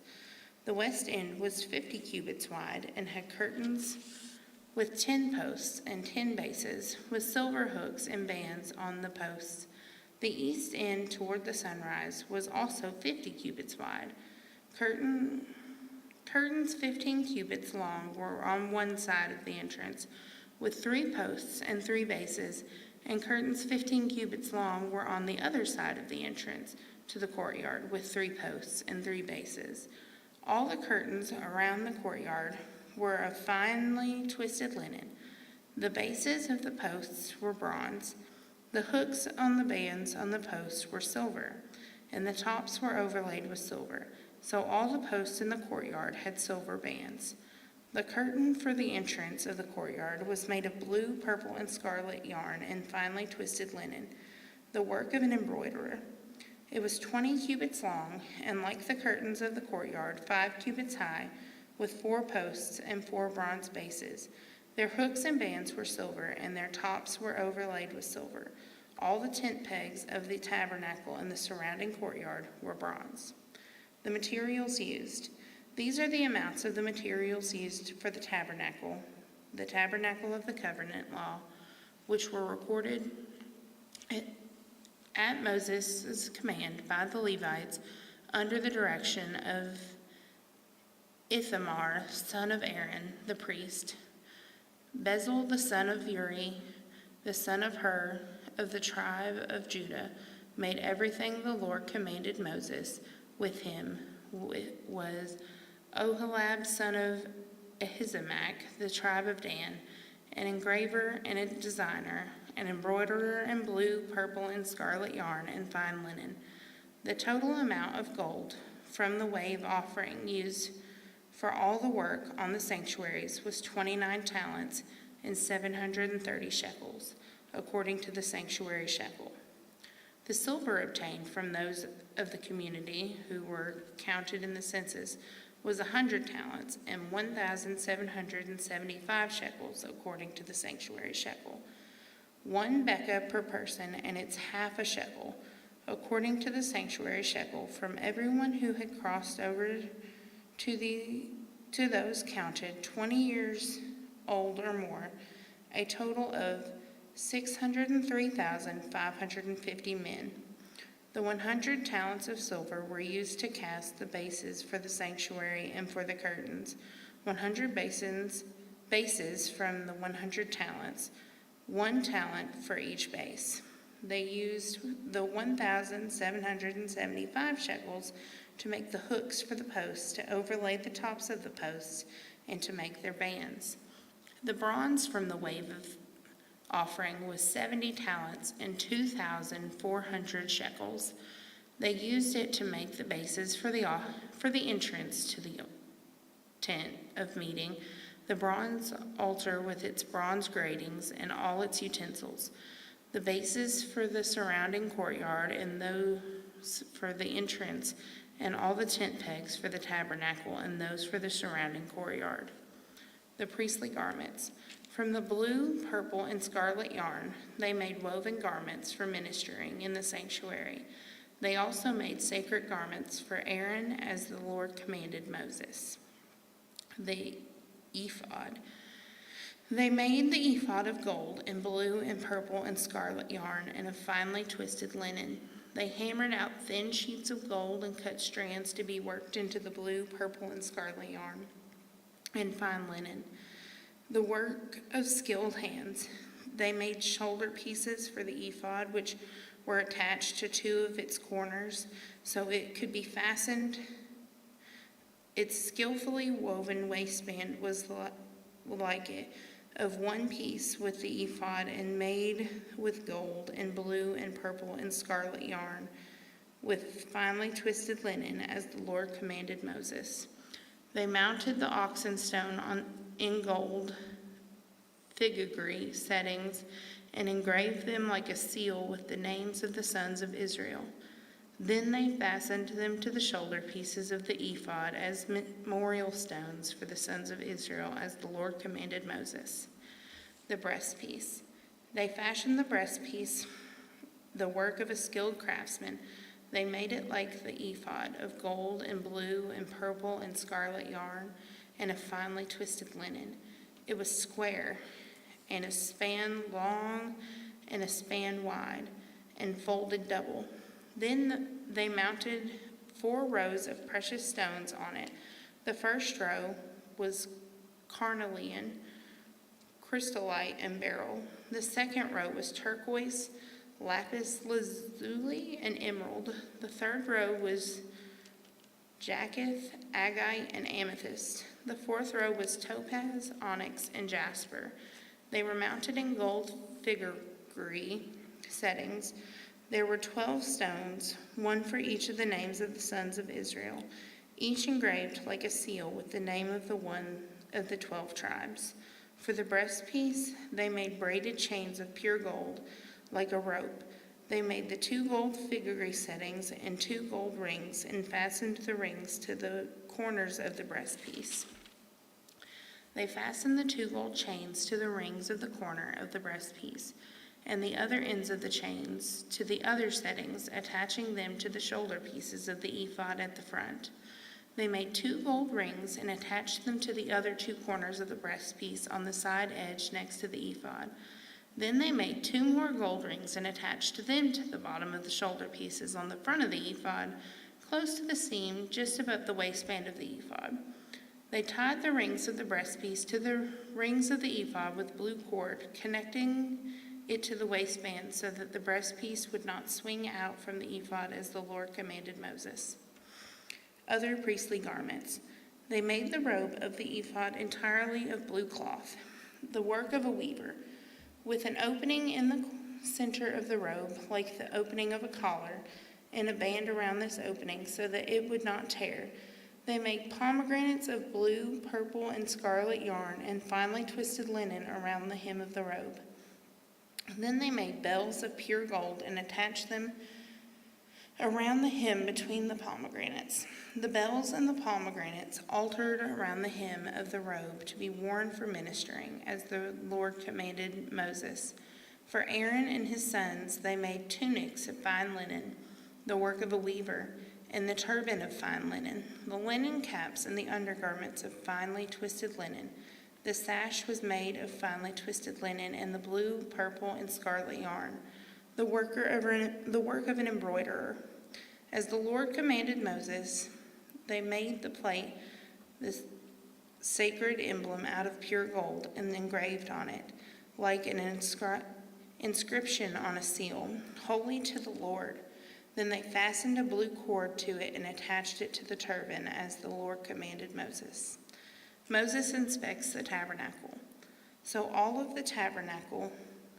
the work on the tabernacle, the tent of meeting, was completed. The Israelites did everything just as the Lord commanded Moses. Then they brought the tabernacle to Moses, the tent and all its furnishings, its clasps, frames, crossbars, posts, and bases, the coverings of ram skins dyed red, and the covering of another durable leather, and the shielding curtain, the ark of the covenant law with its poles, and the atonement cover, the table with all its articles, and the bread of the presence, the pure gold lampstand with its rows of lamps and all its accessories, and the olive oil for the lighting, the gold altar, the anointing oil, and the fragrant incense, and the curtain for the entrance of the tent, the bronze altar with its bronze gratings, its poles and all its utensils, the basin with its stand, the curtains of the courtyard and its posts and bases, and the curtain for the entrance of the courtyard, the ropes and tent pegs for the courtyard, all its furnishings for the tabernacle, the tent of meeting, the woven garments worn for ministering in the sanctuary, both the sacred garments for Aaron the priest and the garments for his sons when serving as priests. The Israelites had done all the work just as the Lord had commanded Moses.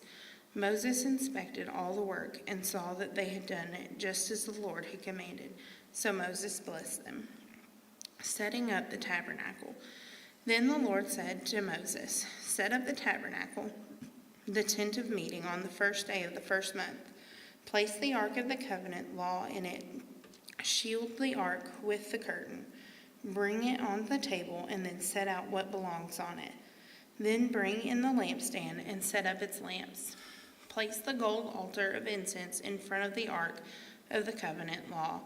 Put the covenant at the entrance of the tabernacle. Put the curtain at the entrance of the tabernacle. Place the altar of burnt offering in the front of the entrance to the tabernacle, the tent of meeting. Place the basin between the tent of meeting and the altar and put water in it. Set up the courtyard around it and put the curtain at the entrance of the courtyard. Take the anointing oil and anoint the tabernacle and everything in it. Consecrate it and all its furnishings, and it will be holy. Then anoint the altar of burnt offerings and all its utensils. Consecrate the altar, and it will be the most holy. Anoint the basin and its stand, and consecrate them. Bring Aaron and his sons to the entrance of the tent meeting and wash them with water. Then dress Aaron in the sacred garments, anoint him and consecrate him, so he may serve me as a priest. Bring his sons and dress them in tunics. Anoint them just as you anointed their father, so they may serve me as priests. Their anointing will be to a priesthood that will continue throughout their generations. Moses did everything just as the Lord commanded him. So the tabernacle was set up on the first day of the first month in the second year. Then Moses set up the tabernacle. When Moses set up the tabernacle, he put all the bases in place, erected the frames, inserted the crossbar, and set up the posts. Then he spread the tent over the tabernacle and put the covering over the tent, as the Lord commanded him.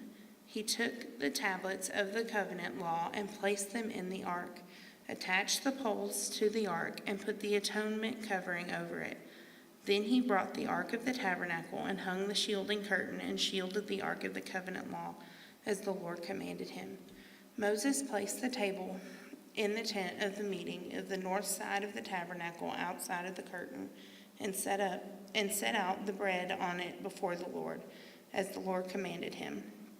He placed the lampstands in the tent of the meeting opposite of the table on the south side of the tabernacle, and set up the lamps before him, as the Lord commanded him.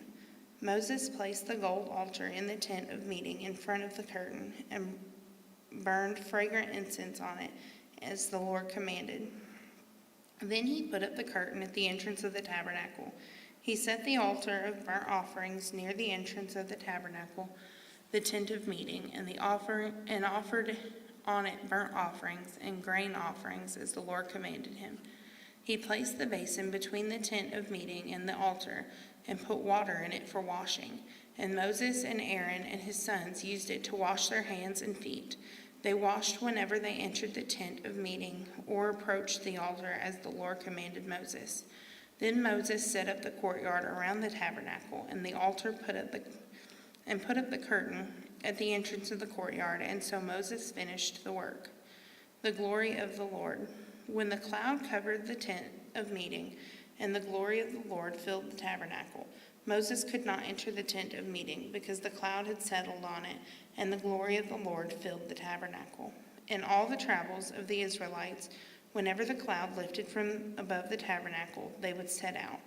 But if the cloud did not lift, they did not set out until the day it lifted. So the cloud of the Lord was over the tabernacle by day, and fire was in the cloud by night, in the sight of all the Israelites during all their travels. Leviticus. The burnt offering. The Lord called Moses and spoke to him from the tent of the meeting. He said, "Speak to the Israelites and say to them, when anyone among you brings an offering to the Lord, bring as your offering an animal from either the herd or the flock. If the offering is a burnt offering from the herd, you are to offer a male without defect. If you must present it at the entrance of the tent of meeting, so that it will be acceptable to the Lord, you are to lay your hand on the head of the burnt offering, and it will be accepted on your behalf to make the anointment for you. You are to slaughter the young bull before the Lord, and then Aaron's son, the priest, shall bring the blood and splash it against the sides of the altar at the entrance to the tent of the meeting. You are to skin the burnt offering and cut it into pieces. The sons of Aaron and the priests are to put fire on the altar and arrange wood on the fire. Then Aaron's sons, the priests, shall arrange the pieces including the head and fat, on the wood that is burning on the altar. You are to wash the internal organs and the legs with water, and the priest is to burn all of it on the altar. It is a burnt offering, a food offering, an aroma pleasing to the Lord. If the offering is a burnt offering from the flock, from either the sheep or the goats, you are to offer a male without defect. You are to slaughter it at the north side of the altar before the Lord, and Aaron's sons, the priests, shall splash its blood against the sides of the altar. You are to cut it into pieces, and the priest shall arrange them, including the head and the fat, on the wood that is burning on the altar. You are to wash the internal organs and the legs with water, and the priest is to bring all of them and burn them into the altar. It is a burnt offering, a food offering, an aroma pleasing to the Lord. If the offering to the Lord is a burnt offering of birds, you are to offer a dove or a young pigeon. The priest shall bring it to the altar, wring off the head, and burn it on the altar. Its blood shall be drained out on the side of the altar. He has to remove the crop and the feathers and throw them down east of the altar where the ashes are. He shall tear it open by the wings, not dividing it completely. Then the priest shall burn it on the wood that is burning on the altar. If it is a burnt offering, a food offering, an aroma pleasing of the Lord. The grain offering. When anyone brings a grain offering to the Lord, their offering is to be of the finest flour. They are to pour olive oil on it, put incense on it, and take it to Aaron's sons, the priest. The priest shall take a handful of the flour and oil, together with all the incense, and burn this as a memorial portion of the altar, at the memorial portion of the altar, a food offering, an aroma pleasing to the Lord. The rest of the grain offering belongs to Aaron and his sons. It is the most holy part of the food offering presented to the Lord. If you bring a grain offering baked in an oven, it is to consist of the finest flours, either thick loaves made without yeast or with olive oil mixed in, or thin loaves made without yeast and brushed with olive oil. If your grain offering is prepared on a griddle, it is to be made of the finest flours mixed with oils and without yeast. Crumble it and pour oil on it. It is a grain offering.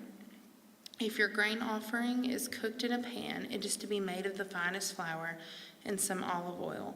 Bring the grain offering made of these things to the Lord. Present it to the priest, who shall take it to the altar. He shall take out the memorial portion from the grain offering and burn it on the altar as a food offering, an aroma pleasing to the Lord. The rest of the grain offering belongs to Aaron and his sons. It is the most holy part of the food offerings presented to the Lord.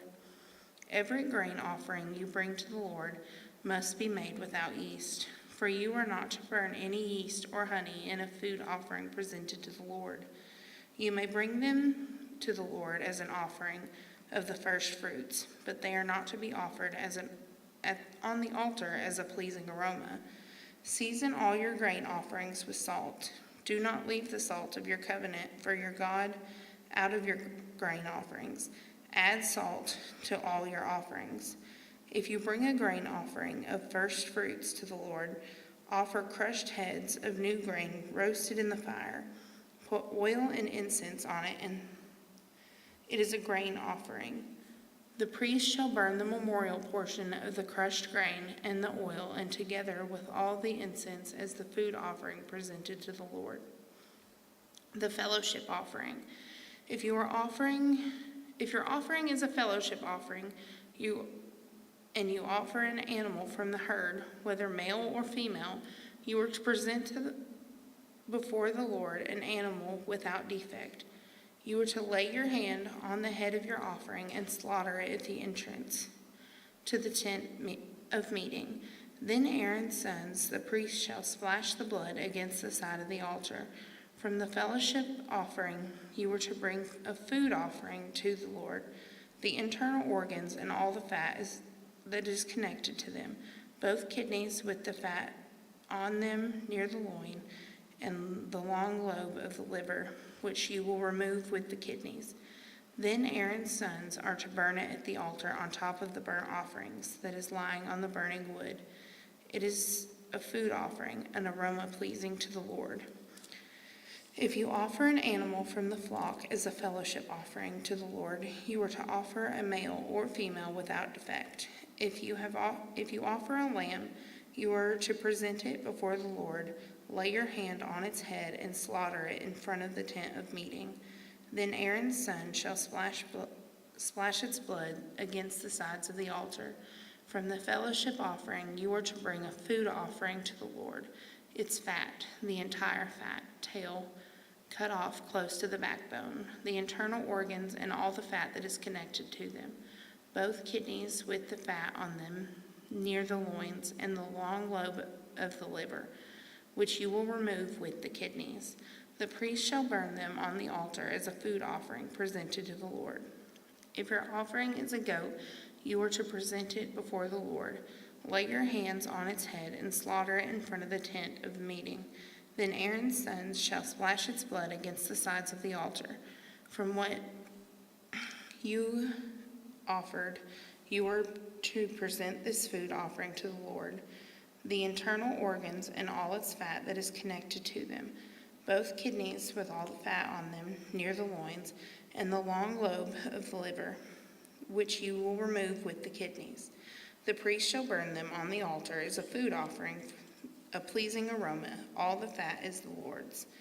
This is the lasting ordinance for the generations to come. Whether you live, you must not eat any fat or any blood. The sin offering. The Lord says to Moses, "Say to the Israelites, when anyone sins unintentionally and does what is forbidden in any of the Lord's commands, if the anointed priest sins, bringing guilt to the people, he must bring to the Lord a young bull without defect as a sin offering. For the sin he has committed, he is to present the bull at the entrance to the tent of meeting before the Lord. He is to lay his hand on its head and slaughter it there before the Lord. Then the anointed priest shall take some of the bull's blood and carry it into the tent of meeting. He is to dip his fingers into the blood and sprinkle some of it 7 times before the Lord in front of the curtain of the sanctuary. The priest shall then put some of the blood on the horns of the altar of fragrant incense that is before the Lord in the tent of meeting. The rest of the bull's blood he shall pour out at the base of the altar of burnt offerings at its entrance to the tent of meeting. He shall remove all the fat from the bull in the sin offering, all the fat that is connected to the internal organs, both kidneys with the fat on them near the loins, and the long lobe of the liver, which he will remove with the kidneys, just as the fat is removed from the ox, sacrificed as a fellowship offering. Then the priest shall burn them on the altar of burnt offerings. But the hide of the bull and all its flesh, as well as its head and its legs and internal organs, the intestines, that is all the rest of the bull, he must take outside and clamp to a place ceremonially clean where the ashes are thrown, and burn it there in a wood fire on the ash heap. If the whole Israelite community sins unintentionally and does what is forbidden in any of the Lord's commands, even though the community is unaware of the matter, when they realize their guilt and the sin they committed becomes known, the assembly must bring a young bull as a sin offering and present it before the tent of meeting. The elders of the community are to lay their hands on the bull's head before the Lord, and the bull shall be slaughtered before the Lord. Then the anointed priest is to take some of the bull's blood into the tent of meeting. He shall dip his fingers into the blood and sprinkle it before the Lord 7 times in front of the curtain. He is to put some of the blood of the horn on the horns of the altar that is before the Lord in the tent of meeting. The rest of the blood he shall pour out at the base of the altar of burnt offering at the entrance to the tent of meeting. He shall remove all the fat from it and burn it on the altar, and do with this bull just as he did with the bull for the sin offering. In this way the priest will make atonement for the community, and they will be forgiven. Then he shall take the bull outside and clamp and burn it as he burned the first bull. This is a sin offering for the community. When a leader sins unintentionally, he does what is forbidden in any of the commands of the Lord, his God. When he realizes his guilt and the sin he has committed becomes known, he must bring as his offering a male goat without defect. He is to lay his hand on the goat's head and slaughter it at the place where the burnt offering is slaughtered before the Lord. It is a sin offering. Then the priest shall take some of the blood of the sin offering with his finger and put it on the horns of the altar of a burnt offering, and pour out the rest of the blood at the base of the altar. He shall burn all the fat on the altar as he burned the fat of the fellowship offering. In this way the priest will make atonement for the leader's sins, and he will be forgiven. If any member of the community sins unintentionally and does what is forbidden in any of the Lord's commands, then when they realize their guilt and the sin has been committed becomes known, they must bring as their offering for their sin that they committed a female goat without defect. They are to lay their hand on the head of the sin offering and slaughter it at the place of the burnt offering. Then the priest is to take some of the blood with his finger and put it on the horns of the altar of burnt offering, and pour out the rest of the blood at the base of the altar. They shall remove all the fat, just as the fat is removed from the fellowship offering, and the priest shall burn it on the altar as an aroma pleasing to the Lord. It is the way the priest will make atonement for them, and they will be forgiven. If someone brings a lamb as their sin offering, they are to bring a female without defect. They are to lay their hand on its head and slaughter it as for a sin offering at the place of the burnt offering is slaughtered. Then the priest shall take some of the blood of the sin offering with its finger and put it on the horns of the altar of burnt offering, and pour out the rest of the blood at the base of the altar. They shall remove all the fat, just as the fat is removed from the lamb of the fellowship offering, and the priest shall burn it on the altar on top of the food offerings presented to the Lord. In this way the priest will make atonement for them, for the sin they have committed, and they will be forgiven. If anyone sins because they do not speak up when they hear a public charge to testify regarding something they have seen or learned about, they will be held responsible. If anyone becomes aware that they are guilty, if they are unwittingly touch anything ceremonially unclean, whether the carcass of an unclean animal, wild or domestic, or for any unclean creature that moves along the ground, and they are unaware that they have become unclean, but they come to realize their guilt, or if they touch human uncleanliness, anything that could make them unclean, even though they are unaware of it, but then they learn of it and realize their guilt, or if anyone thoughtlessly takes an oath to do anything, whether good or evil, in any matter one might carelessly swear about, even though they are unaware of it, but when they learn of it and realize their guilt, when anyone becomes aware that they are guilty in any of these matters, they must confess in a way that they have sinned as a penalty for the sin that they have committed, and they must bring to the Lord a female lamb or goat from the flock as a sin offering, and the priest shall make atonement for them for their sin. Anyone who cannot afford a lamb is to bring 2 doves or 2 young pigeons to the Lord as a penalty for their sin, one for a sin offering and one for a burnt offering. They are to bring them to the priest, who shall first offer the one of the sin offering. He is to wring its head from its neck, not dividing it completely, and is to splash some of the blood of the sin offering against the side of the altar. The rest of the blood must be drained out at the base of the altar. It is a sin offering.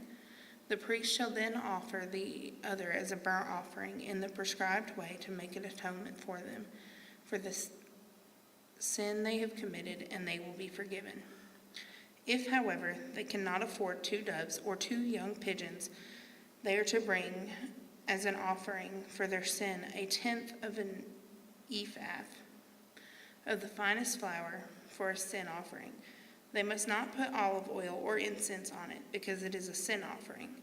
They are to bring it to the priest, who shall take a handful of it as a memorial portion and burn it on the altar on top of the food offerings and offerings presented to the Lord. It is a sin offering. In this way, the priests will make atonement for them for any of the sins they have committed, and they will be forgiven.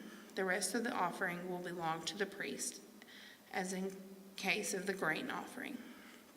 The guilt offering. The Lord said to Moses, when anyone is unfaithful to the Lord by sinning unintentionally in regarding to any of the Lord's holy things, they are to bring to the Lord as a penalty a ram from the flock, one without defect and one of the proper value in silver, according to the sanctuary shekel. It is a guilt offering.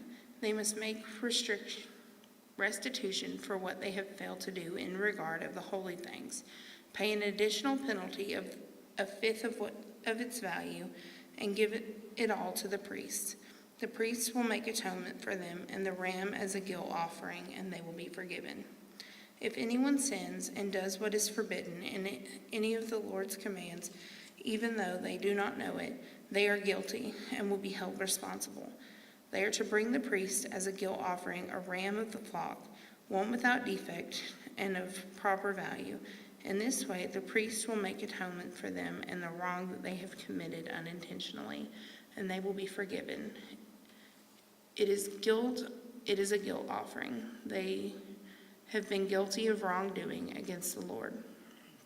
The Lord said to Moses, if anyone sins and is unfaithful to the Lord by deceiving a neighbor about something entrusted to them or left in their care, or about something stolen, or they cheat their neighbor, or they find lost property and lie about it, or if they swear falsely about any such sin that they may commit, when they sin in any of these ways and realize their guilt, they must return what they have stolen or taken by extortion, or what was entrusted to them, or the lost property they found, or whatever they swore falsely about. They must add restitution in full, add a fifth of the value to it, and give it all to the owner on the day they present their guilt offering. And as a penalty, they must bring the priest, that is, to the Lord, their guilt offering, a ram of the flock, one without defect and of proper value. In this way, the priest will make an atonement for them before the Lord, and they will be forgiven for any of the things they did that made them guilty. The burnt offering. The Lord said to Moses, give Aaron and his sons this commandment. These are the regulations for the burnt offering. The burnt offering is to remain on the altar hearth throughout the night till the morning, and the fire must be kept burning on the altar. The priest shall then put on his linen clothes and the linen undergarments next to his body, and shall remove the ashes of the burnt offerings that the fire has consumed on the altar, and place them beside the altar. Then he has to take off those clothes and put on others, and carry the ashes outside the camp to a place that is ceremonially clean. The fire on the altar must be kept burning. It must not go out. Every morning the priest is to add firewood and arrange the burnt offering on the fire, and burn the fat of the fellowship offerings on it. The fire must be kept burning on the altar continuously. It must not go out. The grain offering. These are the regulations for the grain offering. Aaron's sons are to bring it before the Lord and in front of the altar. The priest is to take a handful for the finest flour and some olive oil, together with all the incense on the grain offering, and burn the memorial portion on the altar as an aroma pleasing to the Lord. Aaron and his sons shall eat the rest of it, but it is to be eaten without yeast in the sanctuary area. They are to eat it in the courtyard of the tent of the meeting. It must not be baked with yeast.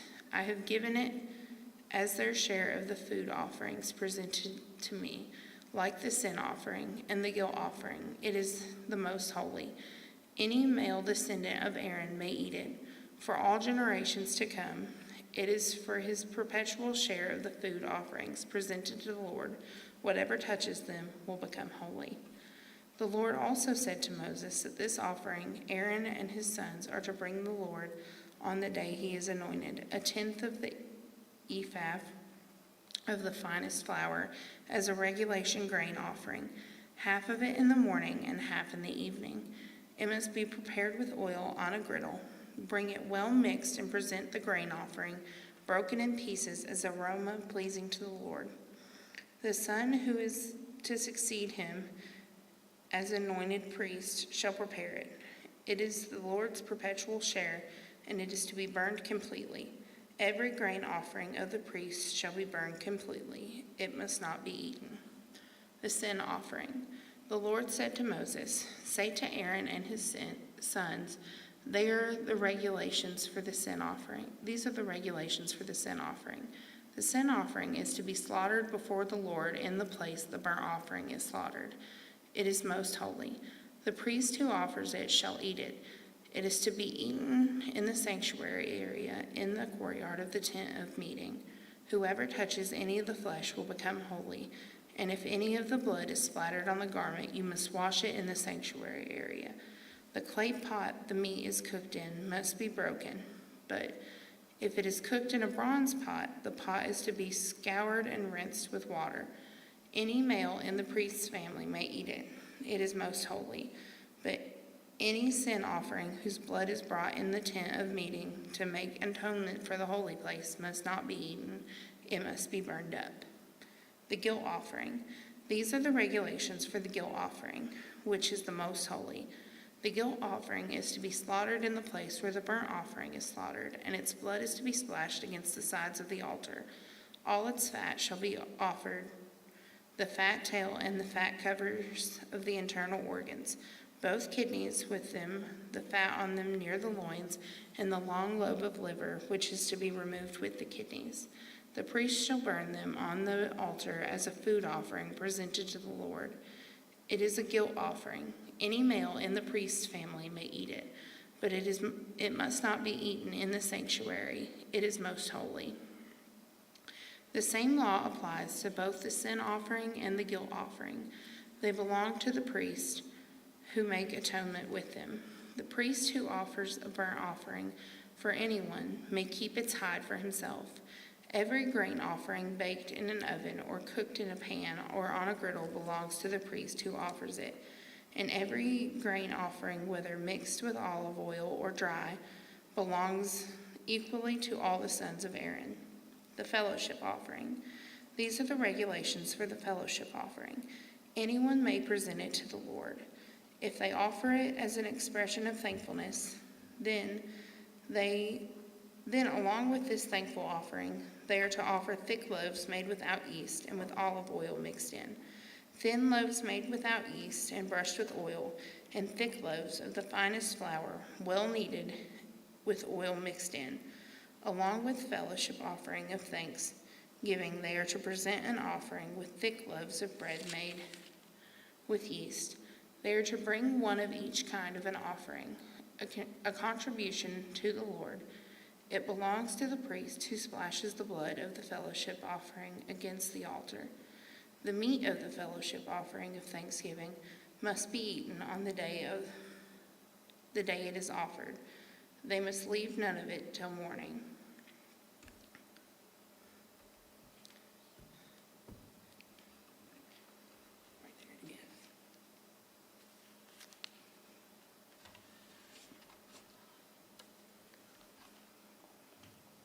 If, however, their offering is a result of a vow or is a free will offering, the sacrifice shall be eaten on the day they offer it. But anything left over may be eaten on the next day. Any meat of the sacrifice left over till the third day must be burned up.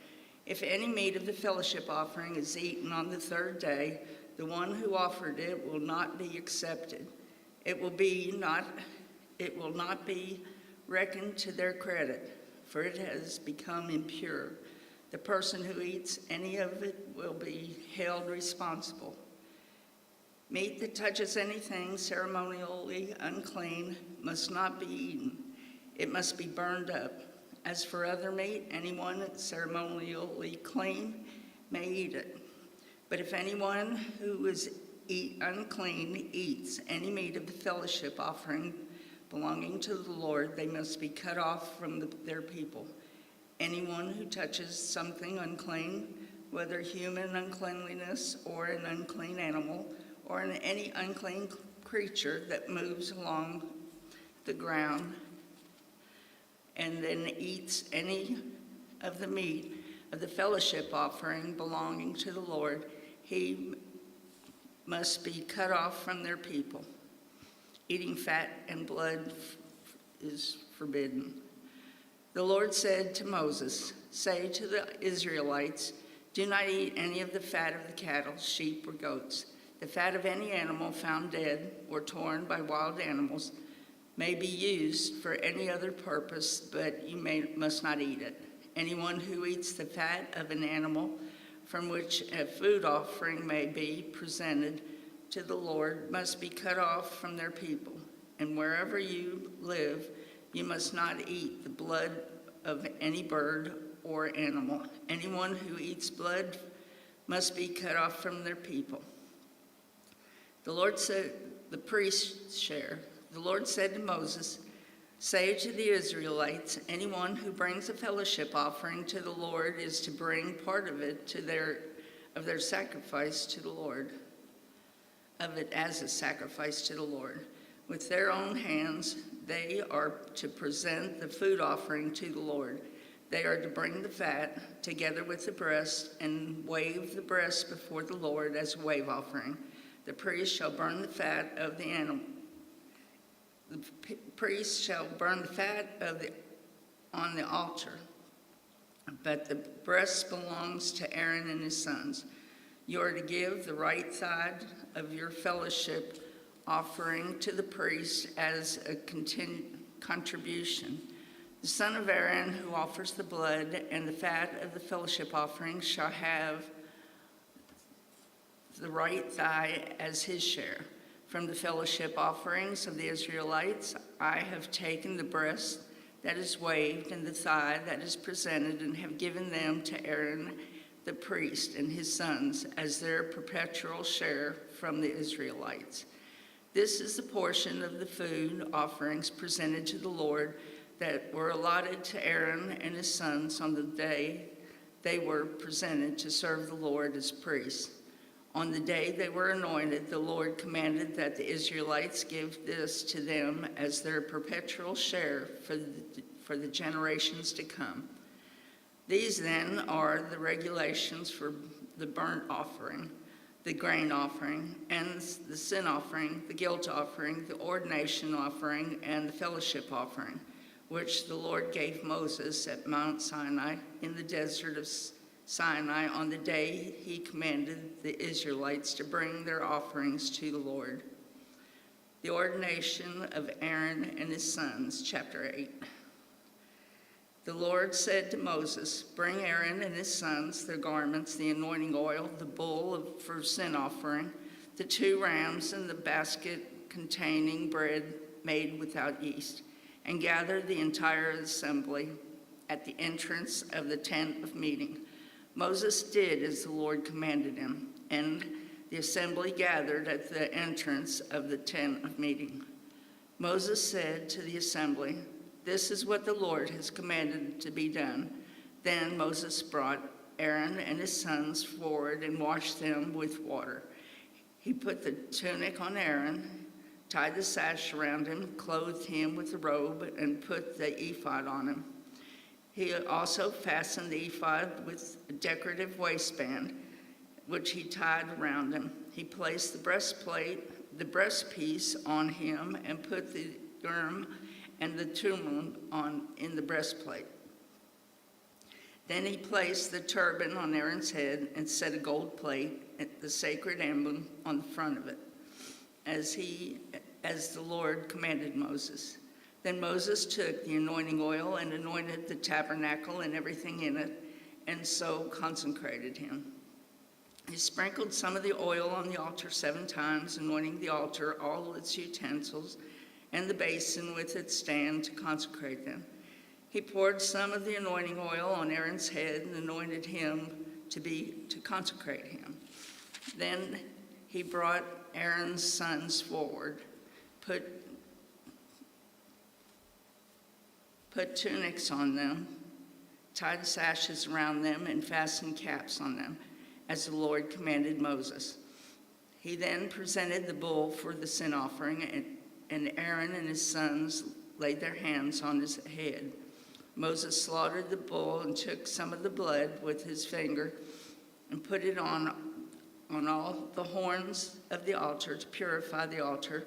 He poured out the rest of the blood at the base of the altar, so he consecrated it to make atonement for it. Moses also took all the fat around the internal organs, the lobe of the liver, and both kidneys and their fat, and burned it on the altar. But the bull with its hide and its flesh and its intestines he burned up outside the camp, as the Lord commanded Moses.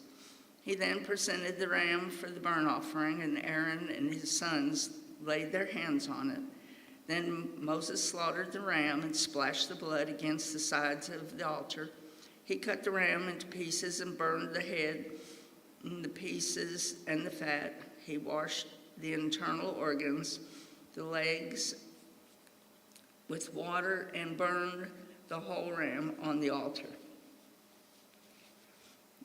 It was a burnt offering, a pleasing aroma, a food offering presented to the Lord, as the Lord commanded Moses. He then presented the other ram, the ram for the ordination of Aaron and his sons, laid their hands upon its head.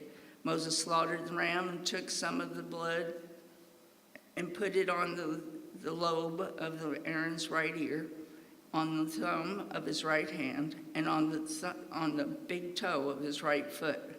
Moses also brought Aaron's sons forward, put some of the blood on the lobes of their right ears, and on the thumbs of their right hands, and on the big toes of their right feet.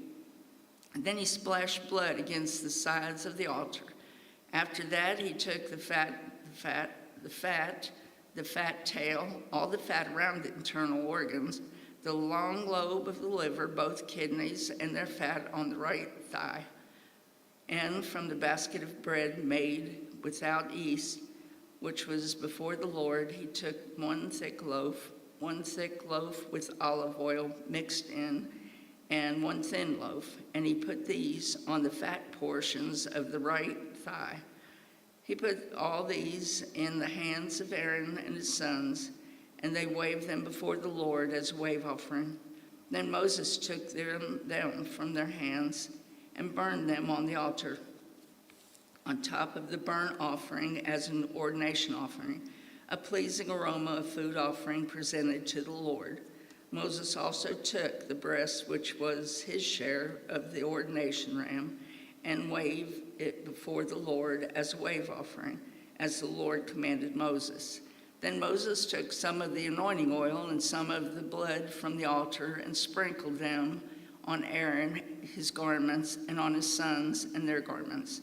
So he consecrated Aaron and his garments and his sons and their garments. Moses then said to Aaron and his sons, "Cook the meat at the entrance of the tent of meeting and eat it there with the bread from the basket of ordination offering, as I was commanded. Aaron and his sons are to eat it. Then burn up the rest of the meat and the bread. Do not leave the entrance to the tent of meeting for 7 days until the days of your ordination are completed, for your ordination will last 7 days. What has been done today was commanded by the Lord to make atonement for you. You must stay at the entrance of the tent of meeting day and night for 7 days and do what the Lord requires, so you will not die, for that is what I have been commanded." So Aaron and his sons did everything the Lord commanded through Moses. Chapter 9, the priests begin their ministry. On the 8th day, Moses summoned Aaron and his sons and the elders of Israel. He said, "Aaron, take a bull calf for your sin offering and a ram for your burnt offering, both without defect, and present them before the Lord. Then say to the Israelites, take a male goat for a sin offering, a calf and a lamb, both a year old without defect. for a burnt offering, and an ox and a ram for a fellowship offering to sacrifice before the Lord, together with a grain offering mixing with olive oil. For today the Lord will appear to you. They took the things Moses commanded to the front of the tent of meeting, and the entire assembly came near and stood before the Lord. Then Moses said, "This is what the Lord has commanded you to do, so that the glory of the Lord may appear to you." Moses said to Aaron, "Come to the altar and sacrifice your sin offering and your burnt offering, and make atonement for yourself and the people. Sacrifice the offering that is for the people, and make atonement for them, as the Lord has commanded." So Aaron came to the altar and slaughtered the calf as a sin offering. Aaron came to the altar and slaughtered the calf as a sin offering for himself. His sons brought the blood to him. He dipped his finger into the blood and put it on the horns of the altar. The rest of the blood he poured out the base of the altar. On the altar he burned the fat, the kidneys, and the long lobe of liver from the sin offering, as the Lord commanded Moses. The flesh and the hide he burned up outside the camp. Then he slaughtered the burnt offering. His sons handed him the blood, and he splashed it against the sides of the altar. They handed him the burnt offering piece by piece, including the head, and he burned them on the altar.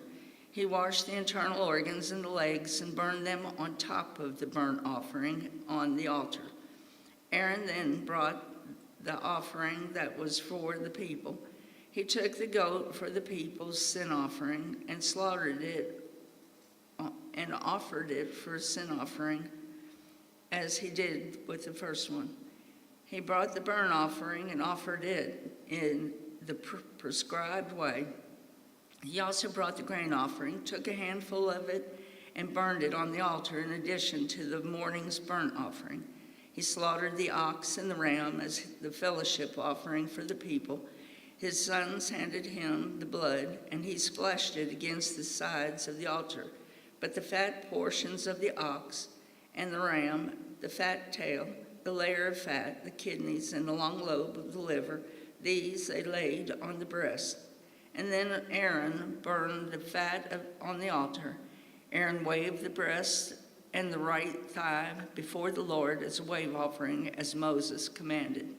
Then Aaron lifted his hands toward the people and blessed them. And having sacrificed the sin offering, the burnt offering, and the fellowship offering, he stepped down. Moses and Aaron then went into the tent of meeting. When they came out, they blessed the people, and the glory of the Lord appeared to all the people. Fire came out from the presence of the Lord and consumed the burnt offering and the fat portions on the altar. And when all the people saw it, they shouted for joy and fell down face down. Chapter 10, the death of Nadab and Abihu. Aaron's sons, Nadab and Abihu, took their censers, put fire in them, and added incense, and they offered unauthorized fire before the Lord, contrary to his command. So fire came out of the presence of the Lord and consumed them. They died before the Lord.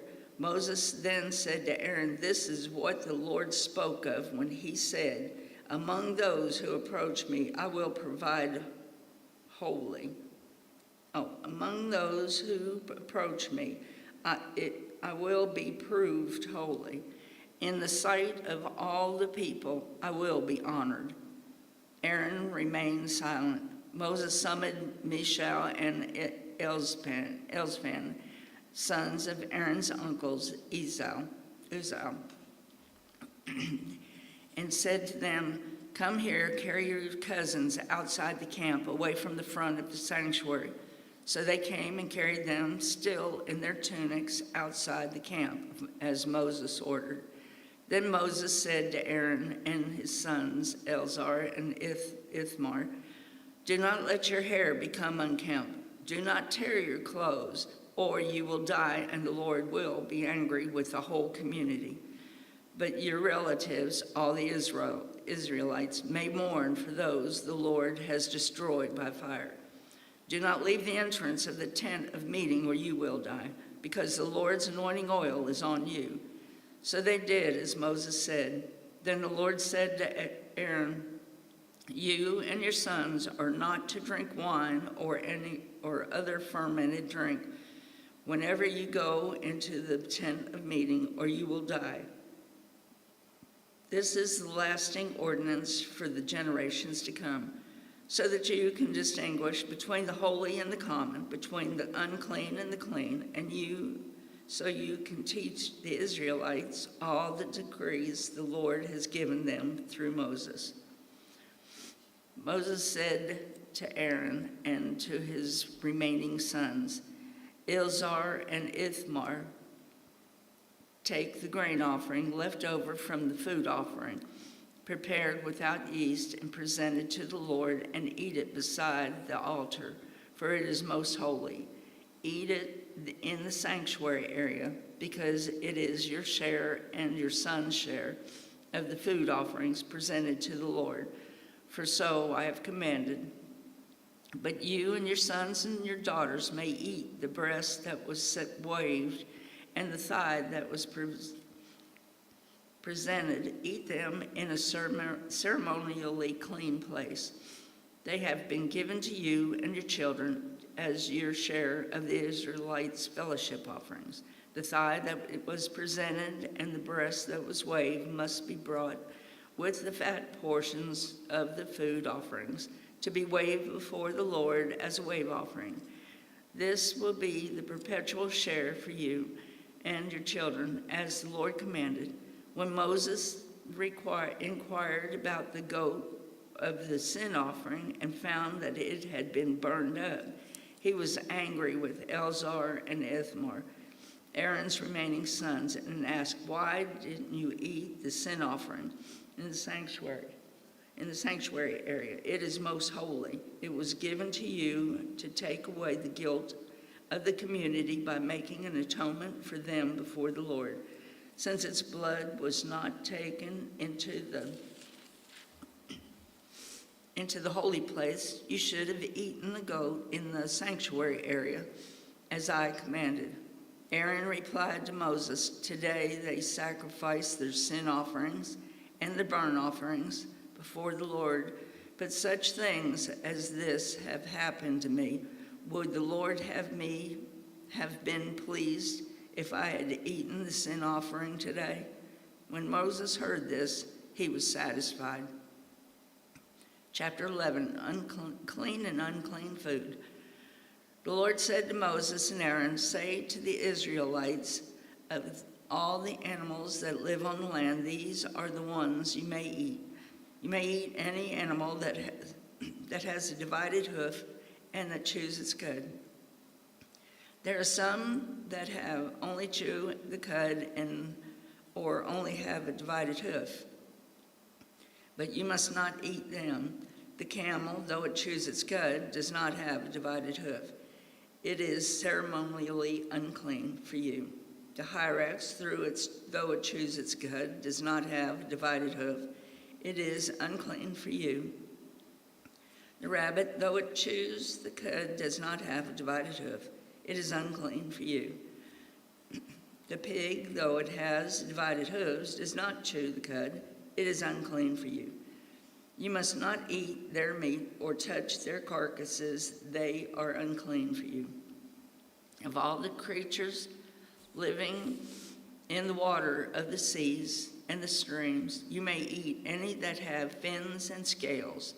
But all creatures in the seas or streams that do not have fins and scales, whether among all the swarming things or among all the other living creatures in the water, you are to regard as unclean.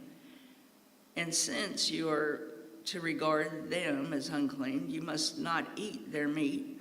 You must regard their carcasses as unclean. Anything living in the water that does not have fins and scales is to be regarded as unclean by you. These are the birds that you are to regard as unclean and not eat because they are unclean: the eagle, the vulture, the black vulture, the red kite, any kind of black kite, any kind of raven, the horned owl, the screech owl, the gull, any kind of hawk, the little owl, the cormorant, the great owl, the white owl, the desert owl, the osprey, the stork of any kind of heron, the hoopie, the bat. All flying insects that walk on all fours are to be regarded as unclean by you. There are, however, some flying insects that walk on all fours that you may eat. Those that have jointed legs for hopping on the ground, of these you may eat of any kind of locust, katydid, cricket, or grasshopper. But the other flying insects that have 4 legs you are to regard as unclean. You will make yourselves unclean by these. Whoever touches their carcasses will be unclean till evening. Whoever picks up one of their carcasses must wash their clothes, and they will be unclean until evening. Every animal that does not have divided hoof or that does not chew the cud is unclean for you. Whoever touches the carcasses of any of them will be unclean. Of all the animals that walk on all fours, those that walk on the paws are unclean for you. Whoever touches their carcasses will be unclean till evening. Anyone who picks up their carcasses must wash their clothes, and they will be unclean till evening. These animals are unclean for you. Of the animals that move along the ground, these are the unclean for you: the weasel, the rat, of any kind of great lizard, the gecko, the monitor lizard, the wall lizard, the skink, the chameleon, of all those that move along the ground. These are unclean for you. Whoever touches them when they are dead will be unclean till evening. When one of them dies and falls on something, that article, whatever it is used, will be unclean, whether it is made of wood, cloth, hide, sackcloth. Put it in water, it will be unclean till evening. And then it will be clean. If one of them falls into a clay pot, everything in it will be unclean, and you must break the pot. Any food you are allowed to eat that has come into contact with water from an unclean pot, any such unclean pot is unclean. And any liquid that is drunk from such a pot is unclean.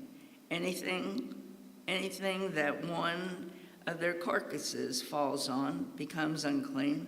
On an oven or cooking pot must be broken up. They are unclean, and you are to regard them as unclean. A spring, however, or a cistern for collecting water remains clean, but anyone who touches one of these carcasses is unclean.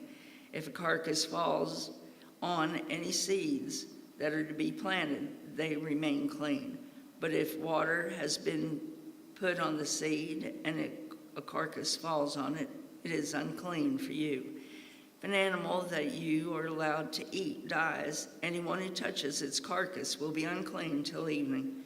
Anyone who eats some of its carcass must wash their clothes, and they will be unclean till evening. Anyone who picks up the carcass must wash their clothes, and they will be unclean till evening. Every creature that moves along the ground is to be regarded as unclean. It is not to be eaten. You are not to eat any creature that moves along the ground, whether it moves on its belly or walks on all fours or on many feet. It is unclean. Do not defile yourselves by any of these creatures. Do not make yourselves unclean by means of by them or be made unclean by them. I am the Lord your God. Consecrate yourselves and be holy, because I am holy. Do not make yourselves unclean by any creature that moves along the ground. I am the Lord who brought you up out of Egypt to be your God. Therefore, be holy, because I am holy. These are the regulations concerning animals, birds, every living thing that moves about the water, and every creature that moves along the ground. You must distinguish between the unclean and the clean, between living creatures that may be eaten and those that may not be eaten. Chapter 12, Purification after Childbirth. The Lord said to Moses, say to the Israelites, a woman who becomes pregnant and gives birth to a son will be ceremonially unclean for 7 days, just as she is unclean during her monthly period. On the 8th day, the boy is to be circumcised. Then the woman must wait 33 days to be purified from her bleeding. She must not touch anything sacred or go into the sanctuary until the days of her purification are over. If she gives birth to a daughter, for 2 weeks the woman will be unclean, and during her period, then she must wait 66 days to be purified from her bleeding. When the days of her purification for a son or daughter are over, she is to bring to the priest at the entrance of the tent of meeting a year-old lamb for a burnt offering, and a young pigeon or a dove for a sin offering. He shall offer them before the Lord to make atonement for her, and then she will be ceremonially clean from her flow of blood. These are the regulations for the woman who gives birth to a boy or a girl. But if she cannot afford a lamb, she is to bring 2 doves or 2 young pigeons, one for a burnt offering and the other for a sin offering. In this way, the priest will make atonement for her, and she will be clean. Chapter 13, Regulations about defiling skin disease. The Lord said to Moses and Aaron, when anyone has a swelling or a rash or a shiny spot on their skin that may be a defiling skin disease, they must be brought to Aaron, the priest, or to one of his sons who is a priest. The priest is to examine the sore on the skin and the hair in the sore and if the hair in the sore has turned white and the sore appears to be more than skin deep, it is a defiling skin disease. When the priest examines that person, he shall pronounce them ceremonially unclean. If the shiny spot on the skin is white but does not appear to be more than skin deep, and the hair in it is not turned white, the priest is to isolate the affected person for 7 days. On the 7th day, the priest is to examine them, and he will see. And if he sees that the sores is unchanged and has not spread in the skin, he is to isolate them for another 7 days. On the 7th day, the priest is to examine them again, and if the sore has faded and has not spread in the skin, the priest shall pronounce them clean. It is only a rash. They must wash their clothes, and they will be clean. But if the rash does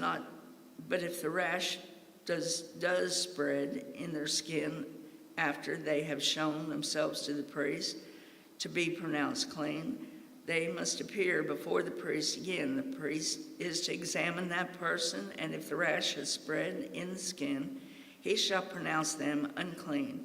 It is a defiling skin disease. When anyone has a defiling skin disease, they must be brought to the priest.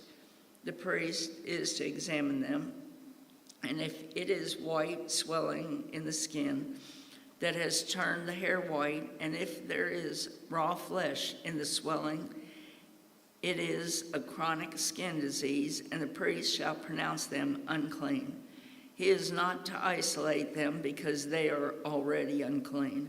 If the disease breaks out all over their skin, and so far as the priest can see, it covers all the skin of the infected person from head to foot, the priest is to examine them, and if the disease has covered their whole body, he shall pronounce them. If the disease has covered their whole body, he shall pronounce them clean. Now, I'm going to read that again. If the disease breaks out all over their skin, and so far as the priest can see, it covers all the skin of the affected person from head to foot, the priest is to examine them, and if the disease has covered the whole body, he shall pronounce them clean. Since it has all turn white, they are clean. But whenever raw flesh appears on them, they will be unclean. When the priest sees the raw flesh, he shall pronounce them unclean. The raw flesh is unclean. They have a defiling disease. If the raw flesh changes and turns white, they must go to the priest. The priest is to examine them, and if the sores have turned white, the priest shall pronounce the affected person clean. Then they will be clean. When someone has a boil on their skin and it heals, and in place of the boil was a white swelling or reddish spot appears, they must present themselves to the priest. The priest is to examine it, and if it appears to be more than skin deep, the hair, and it has turned white, the priest shall pronounce that person unclean. It is a defiling skin disease that has broken out where the boil was. But if when the priest examines it, there is no white hair in it, and it is not more than skin deep and has faded, then the priest is to isolate them for 7 days. If it is spreading in the skin, and the priest shall pronounce them unclean, it is a defiling disease. But if the spot is unchanged and has not spread, it is only a scar from the boil, and the priest shall pronounce them clean. When someone has a burn on their skin and a reddish white or white spot appears in the raw flesh of the burn, the priest is to examine the spot, and if the hair in it has turned white and it appears to be more than skin deep, it is a defiling disease that has broken out in the burn. This priest shall pronounce them unclean. It is a defiling skin disease. But if the priest examines it and there is no white hair in the spot and it is not more than skin deep and has faded, then the priest is to isolate them for 7 days. On the 7th day, the priest is to examine that person, and if it is spreading in the skin, the priest shall pronounce them unclean. It is a defiling skin disease. However, the spot is unchanged and the spot not spread in the skin but has faded, it is a swelling from the burn, and the priest shall pronounce them clean. It is only a scar from the burn. If a man or woman has a sore on their head or chin, the priest is to examine the sore, and if it appears to be more than skin deep and the hair in it is yellow and thin, the priest shall pronounce them unclean. It is a defiling skin disease on the head or chin. But if when the priest examines the sore, it does not seem to be more than skin deep and there is no black hair in it, then the priest is to isolate the affected person for 7 days. On the 7th day, the priest is to examine the sore, and if it has not spread and there is no yellow hair in it, and it does not appear to be more than skin deep, then the man or woman must shave themselves except for the affected area, and the priest is to keep them isolated another 7 days. On the 7th day, the priest is to examine the sore, and if it has not spread in the skin and appears to be more than skin deep, the priest shall pronounce them clean. They must wash their clothes, and they will be clean. But if the sore does spread in the skin after they are pronounced clean, the priest is to examine them again. If he finds that the sore is spread in the skin, he does not need to look for yellow hair. They are unclean. If, however, the sore is unchanged, so far as the priest can see, if black hair has grown in it, the affected person is healed. They are clean, and the priest shall pronounce them clean. And when a man or woman has white spots on the skin, the priest is to examine them, and if the spots are dull white, it is a harmless rash that has broken out on the skin, and they are clean. A man who has lost his hair and is bald is clean. If he has lost his hair from the front of his scalp and has a bald forehead, he is clean. But if he has a reddish white sore on his bald head or forehead, it is a defiling skin disease breaking out on his head or forehead. The priest is to examine him, and if the swollen sore on his head or forehead is reddish white, like a defiling skin disease, the man is diseased and is unclean. The priest shall pronounce him unclean because of the sore on his head.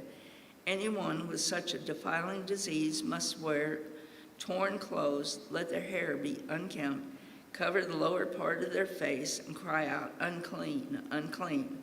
As long as they have the disease, they remain unclean. They must live alone. They must live outside the camp. Regulations about defiling molds. As for the fabric that is spoiled for defiling mold, any woolen or linen clothing, any woven or knitted material or of linen or wool, any leather or anything made of leather, if the affected area in the garment, in the fabric, the leather, the woven or knitted material, or any leather article is greenish or reddish, it is a defiling mold and must be shown to the priest. The priest is to examine the affected area and isolate the article for 7 days. On the 7th day, he is to examine it, and if the mold has spread in the fabric, the woven or knitted material, the leather, whatever it's used, it is persistent defiling mold, the article is unclean. He must burn the fabric, the woven or knitted material or of wool or linen, or any leather article that has been spoiled. Because the defiling mold is persistent, the article must be burned. But if the priest examines it and the mold has not spread in the fabric, the woven or knitted material, the leather article, he shall order that the spoiled article be washed. Then he is to isolate it for another 7 days. After the article has been washed, the priest is to examine it again. If the mold has not changed its appearance, even though it has not spread, it is unclean. Burn it, no matter which side of the fabric has been spoiled. If, when the priest examines it, the mold has faded after the article has been washed, he is to tear the spoiled part out of the fabric, the leather or woven or knitted material. But if it reappears in the fabric, in the woven or knitted material, or in the leather article, it is a spreading mold and must be, whatever has the mold must be burned.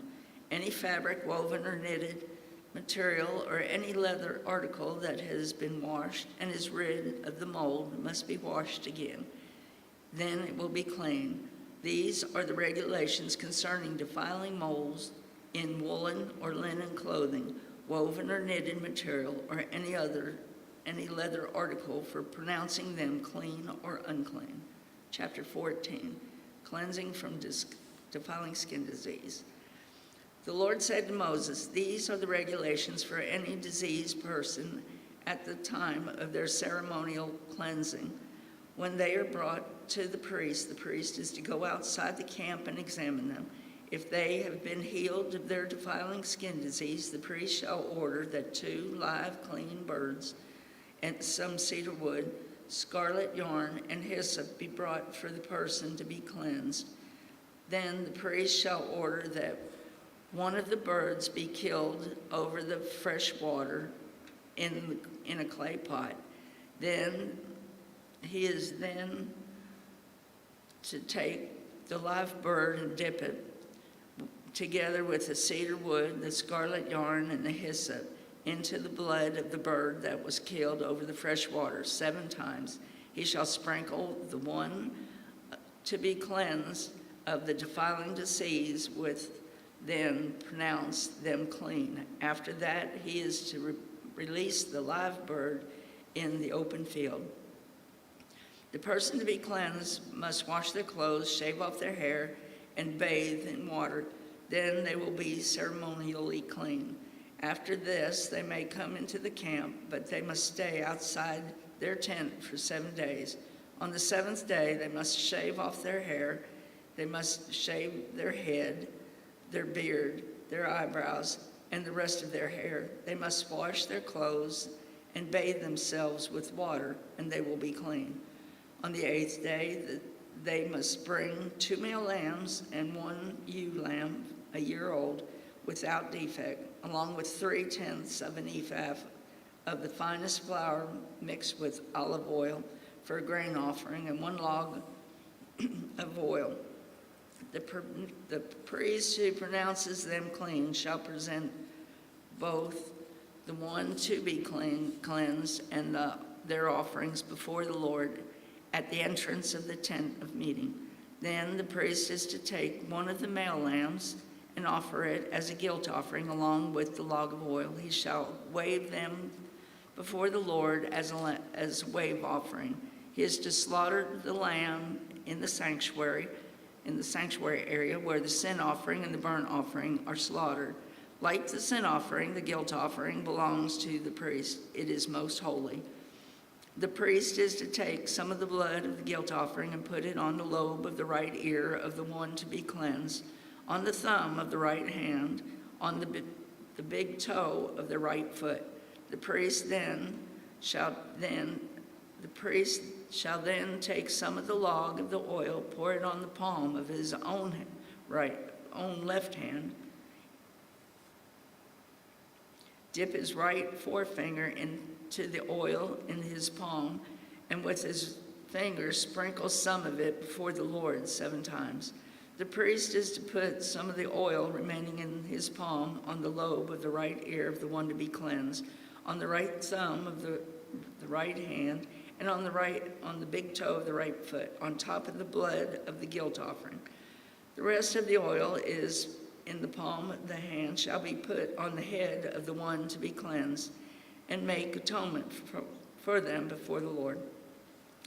Then the priest is to sacrifice the sin offering and make atonement for the one to be cleansed from the uncleanliness. After that, the priest shall slaughter the burnt offering and offer it on the altar, together with the grain offering, and make atonement for them, and they will be clean. If, however, they are poor and cannot afford these, they must take 1 male lamb as a guilt offering to be waved to make atonement for them, together with 1/10 of ephah and the finest flour mixed with olive oil for a grain offering, a log of oil, and 2 doves or 2 young pigeons, such as they can afford for the sin offering, and the other for the burnt offering. On the 8th day they must bring them for cleansing to the priest at the entrance of the tent meeting before the Lord. The priest is to take the lamb for the guilt offering, together with the log of oil, and wave them before the Lord as a wave offering. He shall slaughter the lamb for a guilt offering, and take some of its blood and put it on the lobe of the right ear of the one to be cleansed, on the thumb of the right hand and on the big toe of the right foot. The priest is to pour some of the oil into the palm of his own left hand, and with his right forefinger sprinkle of the oil from his palm 7 times before the Lord. Some of the oil in his palm is to be put on the same place as he put the blood of the guilt offering. On the lobe of the right ear, on the lobe of the right ear, 1 to be cleansed, on the thumb of the right hand, and on the big toe of the right foot. The rest of the oil is in his palm. The priest shall put on the head of the one to be cleansed to make atonement for them before the Lord. Then he shall sacrifice the doves or the young pigeons, such as a person can afford, one as a sin offering and the other as a burnt offering, together with grain offerings. In this way the priest will make atonement before the Lord on behalf of the one to be cleansed. These are the regulations for anyone who has a defiling skin disease and who cannot afford the regular offerings for the cleansing from defiling molds. The Lord said to Moses and Aaron, when you enter the land of Canaan, which I am giving you as a possession, and I put a spreading mold in a house in that land, the owner of the house must go and tell the priest, I have seen something that looks like a defiling mold in my house. The priest is to order the house to be emptied before he goes in to examine the mold, so that nothing in the house will be pronounced unclean. After this, the priest is to go in and inspect the house. He is to examine the mold on the walls, and if it has greenish or reddish depressions that appear to be deeper than the surface of the wall, the priest shall go out of the doorway of the house and close it up for 7 days. On the seventh day, the priest shall return to inspect the house. If the mold is spread on the walls, he is to order that the contaminated stones be torn out and thrown into an unclean place outside the town. He must have all the inside walls of the house scraped, and the material that is scraped off dumped into an unclean place outside town. Then they are to take other stones to replace these and take new clay and plaster the house. If the defiling mold reappears in the house and the stones have been after the reappearing mold, the stones have been torn out of the house and scraped and plastered, the priest is to go and examine it. If the mold has spread in the house, it is a persistent defiling mold. The house is unclean. It must be torn down, its stones, timbers, and all the plaster, and taken out of the town to an unclean place. Anyone who goes into the house while it is closed up will be unclean till evening. Anyone who sleeps or eats in the house must wash their clothes, but it is if the priest comes to examine it and the mold has not spread after the house has been plastered, he shall pronounce the house clean, because the defiling mold is gone. To purify the house, he is to take 2 birds, some cedar wood, scarlet yarn, and hyssop. He shall kill one of the birds over the fresh water in a clay pot. Then he is to take the cedar wood and the hyssop, the scarlet yarn, and the live bird, dip them into the blood of the dead bird in the fresh water, and sprinkle the house 7 times. He shall purify the house with the bird's blood, the fresh water, the live bird, the cedar, the hyssop, and the red scarlet yarn. Then he is to release the live bird in the open fields outside of the town. In this way, he will make atonement for the house, and it will be clean.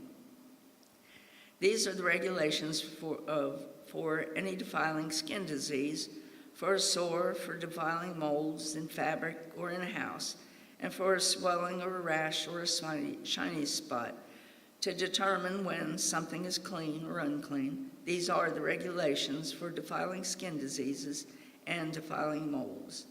Chapter 15, discharges causing uncleanliness. The Lord said to Moses and Aaron, "Speak to the Israelites and say to them, when any man has an unusual bodily discharge, such a discharge is unclean. Whether it continues flowing from his body or is blocked, it will make him unclean. This is, however, his discharge will bring about uncleanliness. Any bed the man with a discharge lies on will be unclean, and anything he sits on will be unclean. Anyone who touches his bed must wash their clothes and bathe with water, and they will be unclean until evening. Whoever sits on anything that the man with the discharge sat on must wash their clothes and bathe with water, and they will be unclean till evening. Whoever touches the man who has a discharge must wash their clothes and bathe with water, and they will be unclean till evening. If the man with the discharge spits on anyone who is clean, they must wash their clothes and bathe with water, and they will be unclean till evening. Everything the man sits on when riding will be unclean, and whoever touches any of the things that were under him will be unclean till evening. Whoever picks up those things must wash their clothes and bathe with water, and they will be unclean till evening. Anyone the man with a discharge touches without rinsing his hands with water must wash their clothes and bathe with water, and they will be unclean till evening. A clay pot that the man touches must be broken, and any wooden articles is to be rinsed with water. When a man is cleansed from his discharge, he is to count off 7 days for his ceremonial cleansing. He must wash his clothes and bathe himself with fresh water, and he will be clean. On the 8th day, he must take 2 doves or 2 young pigeons and come before the Lord to the entrance of the tent of meeting and give them to the priest. The priest is to sacrifice them, one for a sin offering and the other for a burnt offering. In this way, he will make atonement before the Lord for the man because of his discharge. When a man has an emission of semen, he must bathe his whole body with water, and he will be unclean till evening. Any clothing or leather that has semen on it must be washed with water, and it will be unclean till evening. When a man has sexual relations with a woman and there is an emission of semen, both of them must bathe with water, and they will be unclean till evening. When a woman has a regular flow of blood, the impurity of her monthly period will last 7 days, and anyone who touches her will be unclean till evening. Anything she lies on during her period will be unclean, and anything she sits on will be unclean. Anyone who touches her bed will be unclean. They must wash their clothes and bathe with water, and they will be unclean till evening. Anyone who touches anything she sits on will be unclean.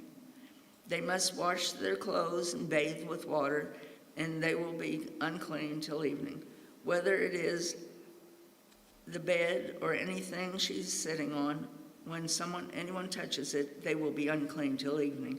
If a man has sexual relations with her and her monthly flow touches him, he will be unclean for 7 days. Any bed he lies on will be unclean. When a woman has a discharge of blood for many days at time other than her monthly period, or has a discharge that continues beyond her period, she will be unclean as long as she has the discharge. Just as in the days of her period, any bed she lies on while her discharge continues will be unclean as far as is her bed during her monthly period, and anything she sits on will be unclean as her period. Anyone who touches them will be unclean. They must wash their clothes and bathe with water, and they will be unclean till evening. When she is cleansed from her discharge, she must count off 7 days. After that, she will be ceremonially clean. On the 8th day, she must take 2 doves, 2 young pigeons, and bring them to the priest at the entrance of the tent of meeting. The priest is to sacrifice one for a sin offering and the other for a burnt offering. In this way, he will make atonement for her before the Lord for the uncleanliness of her discharge. You must keep the Israelites separate from things that make them unclean, so they will not die in their uncleanliness for their defiling and for defiling my dwelling place, which is among them. These are the regulations for a man with a discharge, for anyone made unclean by an emission of semen, for a woman in her monthly period, for a man or a woman with a discharge, and for a man who has sexual relations with a woman who is ceremonially unclean. Chapter 16, the Day of Atonement. The Lord spoke to Moses after the death of the 2 sons of Aaron who died when they approached the Lord. The Lord said to Moses, Tell your brother Aaron that he is not to come whenever he chooses into the most holy place behind the curtain in front of the atonement cover on the ark, or else he will die. For I will appear in the cloud over the atonement cover. This is how Aaron is to enter the most holy place. He must first bring a young bull for a sin offering and a ram for a burnt offering. He is to put the sacred linen tunic with the linen undergarments next to his body. He is to tie the linen sash around him and to put on the linen turban. Then are sacred garments. These are sacred garments, so he must bathe himself with water before he puts them on. From the Israelite community, he is to take 2 male goats for a sin offering and a ram for a burnt offering. Aaron is Aaron is to offer the bull for his own sin offering to make atonement for himself and his household. Then he is to take the 2 goats and present them before the Lord at the entrance of the tent of meeting. He is to cast lots for the 2 goats, one lot for the Lord and the other for the scapegoat. Aaron shall bring the goat whose lot falls to the Lord and sacrifice it for a sin offering. But the goat chosen by Lot as the scapegoat shall be presented alive before the Lord to be used for making atonement by sending it into the wilderness as a scapegoat. Aaron shall bring the bull for his own sin sacrifice, for his own sin offering, to make atonement for himself and his household, and he is to slaughter the bull for his own sin offering. He is to take the censer full of burning coals from the altar before the Lord, and 2 handfuls of finely ground fragrant incense,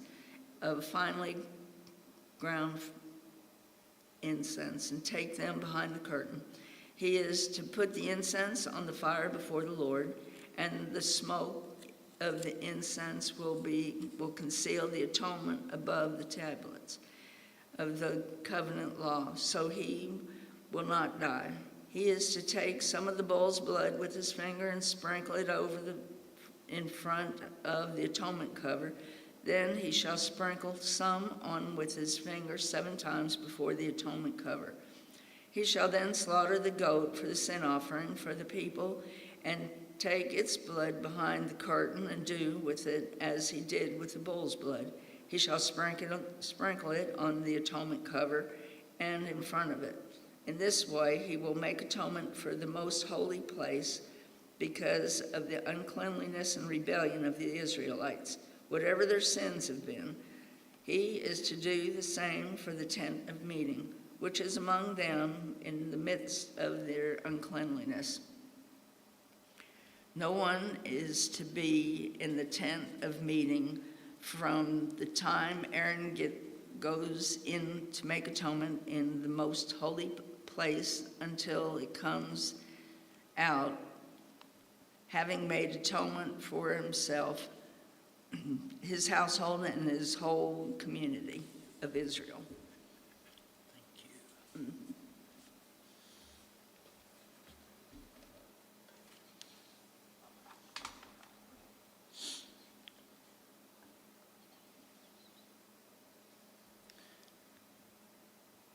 Then he shall come out to the altar that is before the Lord and make atonement for it. He shall take some of the bull's blood and some of the goat's blood and put it on the horns of the altar.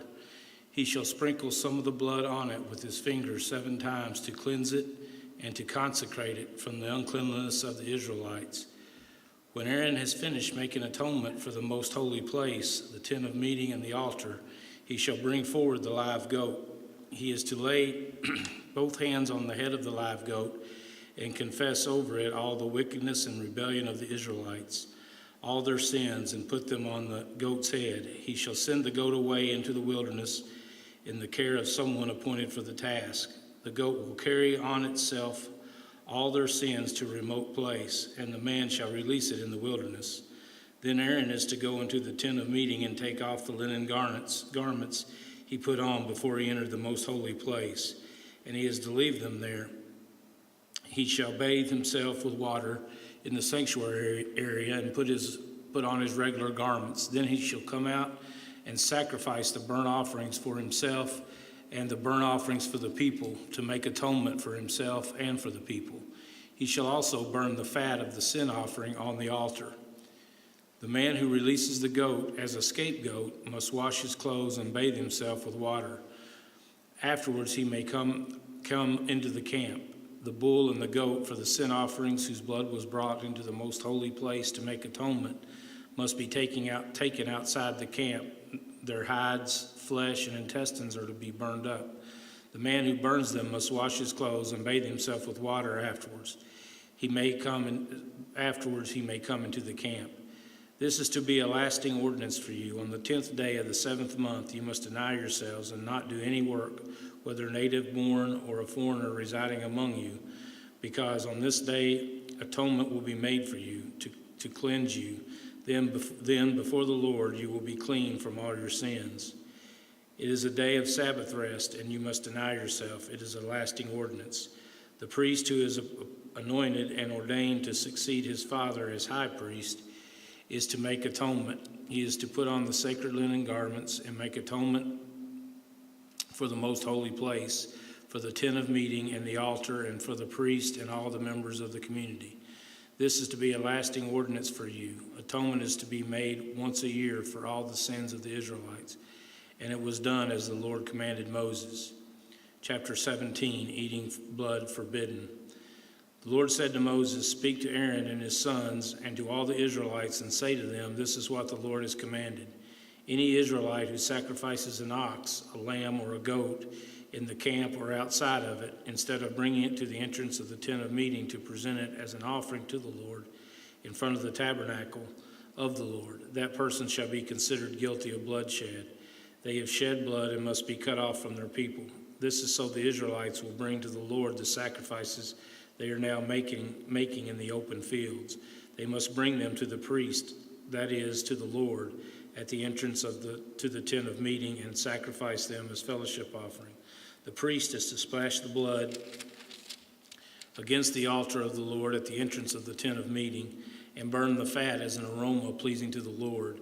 They must no longer offer any of their sacrifices to the goat idols, to whom they prostitute themselves. This is to be a lasting ordinance for them and for the generations to come. Say to them, any Israelite or any foreigner residing among them who offers a burnt offering or sacrifice and does not bring it to the entrance to the tent of meeting to sacrifice it to the Lord must be cut off from the people of Israel. I will set my face against any Israelite or any foreigner residing among them who eats blood, and I will cut them off from the people.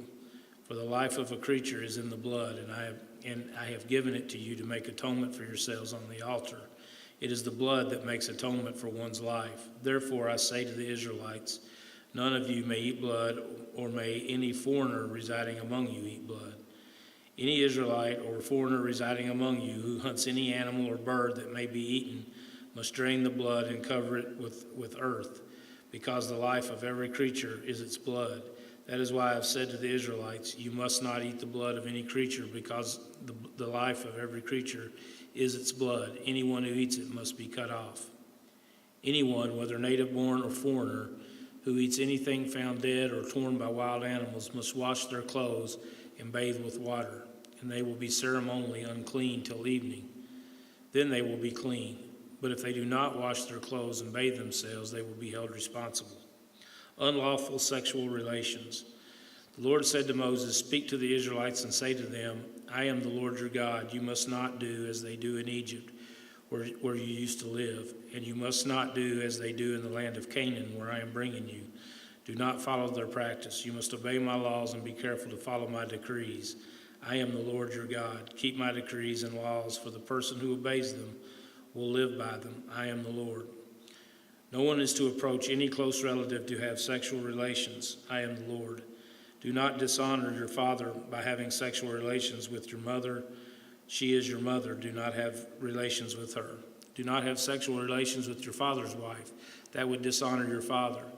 Do not have sexual relations with your sister, either your father's daughter or your mother's daughter, whether she was born in the same home or elsewhere. Do not have sexual relations with your son's daughter or your daughter's daughter.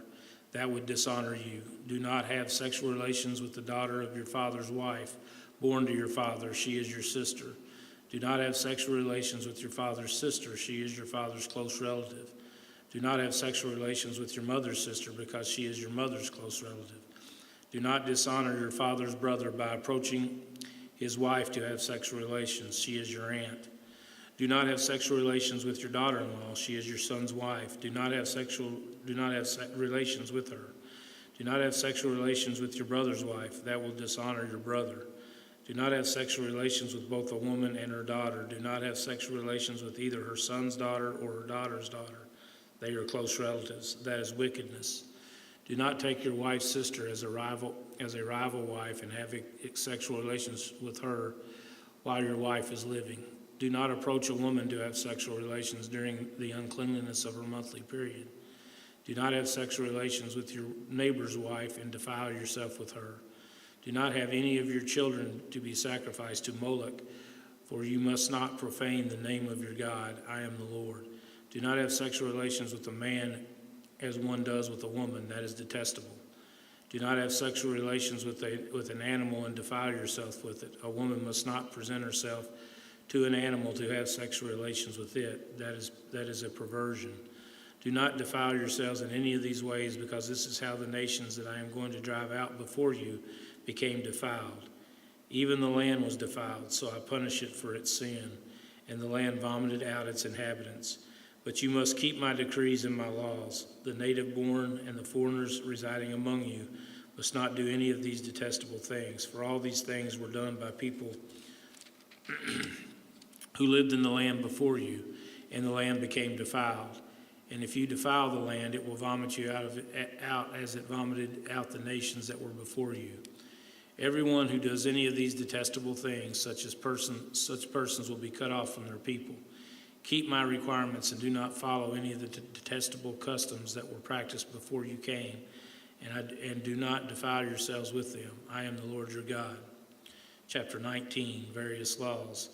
The Lord said to Moses, speak to the entire assembly of Israel and say to them, be holy, because I, the Lord your God, am holy. Each of you must respect your mother and father, and you must observe the Sabbaths. I am the Lord your God.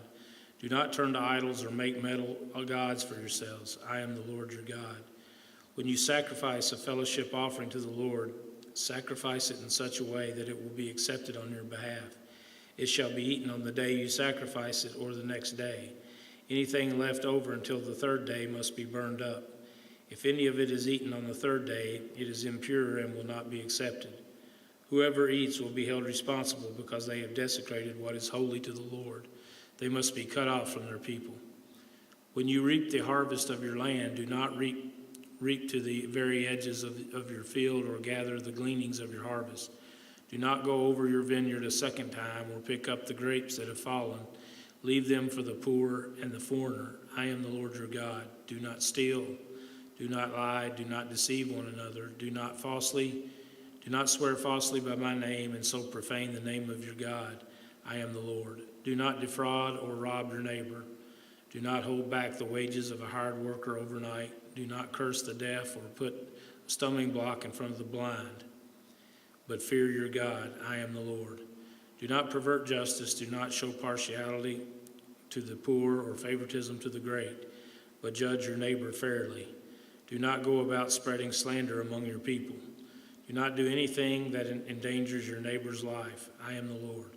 Do not hate a fellow Israelite in your heart. Rebuke your neighbor frankly, so you will not share in their guilt. Do not seek revenge or bear a grudge against anyone among your people, but love your neighbor as yourself. I am the Lord.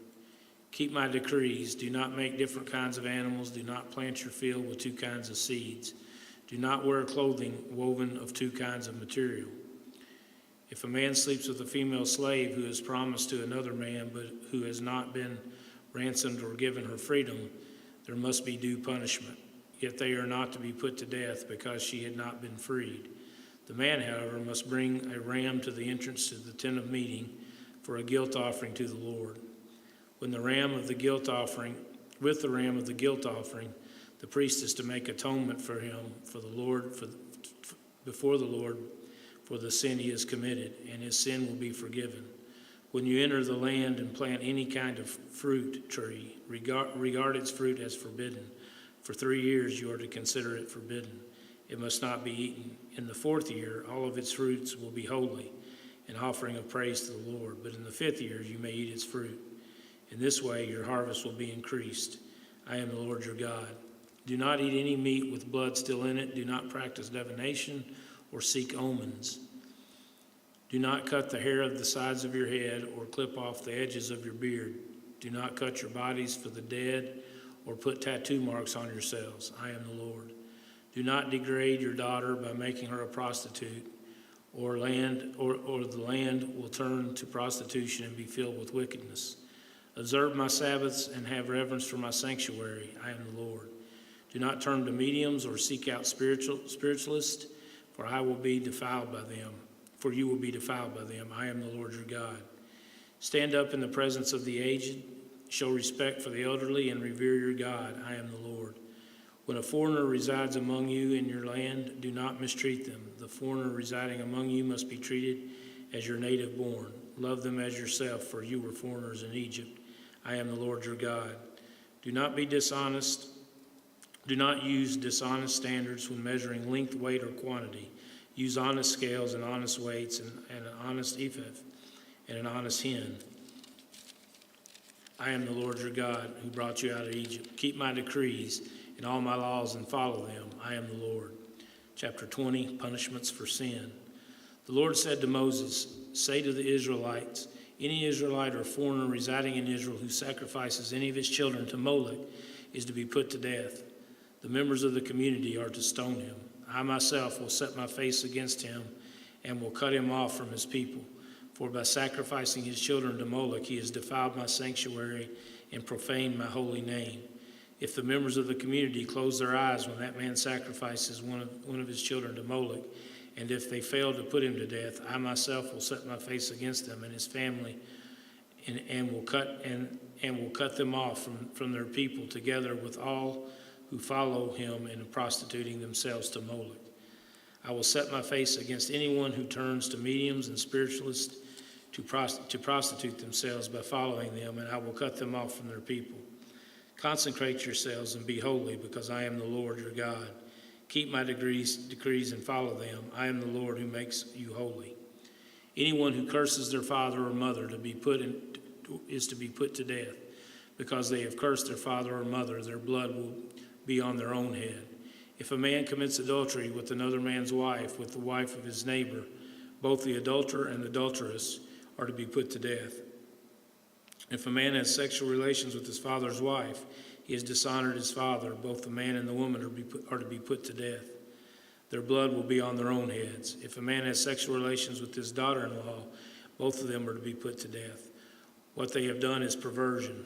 Their blood will be on their own heads. If a man has sexual relations with the man, as one does with the woman, both of them have done what is detestable. They are to be put to death. Their blood will be on their own heads. If a man marries a woman and her mother, it is wicked. Both he and they must be burned in the fire, so that no wickedness will be among you. If a man has sexual relations with an animal, he is to be put to death, and you must kill the animal. If a woman approaches an animal to have sexual relations with it, kill both the woman and the animal. They are to be put to death. Their blood will be on their own heads. If a man marries his sister, the daughter of either his father or his mother, and they have sexual relations, it is a disgrace. They are to be publicly removed from their people. He has dishonored his sister and will be held responsible. If a man has sexual relations with a woman during her monthly period, he is to be exposed. He has exposed the source of her flow, and she has also uncovered it. Both of them are to be cut off from their people. Do not have sexual relations with the sister of either your mother or your father, for that would dishonor a close relative. Both of you would be held responsible. If a man has sexual relations with his aunt, he has dishonored his uncle. They will be held responsible. They will die childless. If a man marries his brother's wife, it is an act of impurity. He has dishonored his brother. They will be childless. Keep all my decrees and laws and follow them, so that the land where I am bringing you to live may not vomit you out. You must not live according to the customs of the nations I am going to drive out before you. Because they did all these things, I abhorred them. But I said to you, you will possess their land. I will give it to you as an inheritance, a land flowing with milk and honey. I am the Lord your God, who has set you apart from the nations. You must therefore make a distinction between clean and unclean animals, and between unclean and clean birds. Do not defile yourself by any animal or bird or anything that moves along the ground, those that I have set apart as unclean for you. You are to be holy to me, because I, the Lord, am holy. And I have set you apart from the nations to be my own. A man or woman who is a medium or a spiritualist among you must be put to death. You are to stone them. Their blood will be on their own heads. Chapter 21, Rules for Priests. The Lord said to Moses, Speak to the priests, the sons of Aaron, and say to them, A priest must not make himself ceremonially unclean for any of his people who die, except for a close relative, such as his mother or father or his son or daughter, his brother or an unmarried sister who is dependent on him since she has no husband. For her, he may make himself unclean. He must not make himself unclean for people related to him by marriage and so defile himself. Priests must not shave their heads or shave the edges of their beards or cut their bodies. They must be holy to their God and must not profane the name of their God, because they present the food offerings to the Lord, the food of their God. They are to be holy. They must not marry women defiled by prostitution or divorced from their husbands, because priests are holy to their God.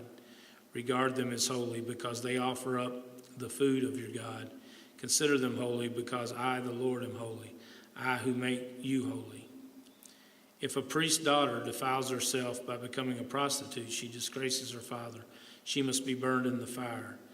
The high priest, the one among his brothers who has had the anointing oil poured on his head, and who has been ordained to wear the priestly garments, must not let his hair become unkempt or tear his clothes.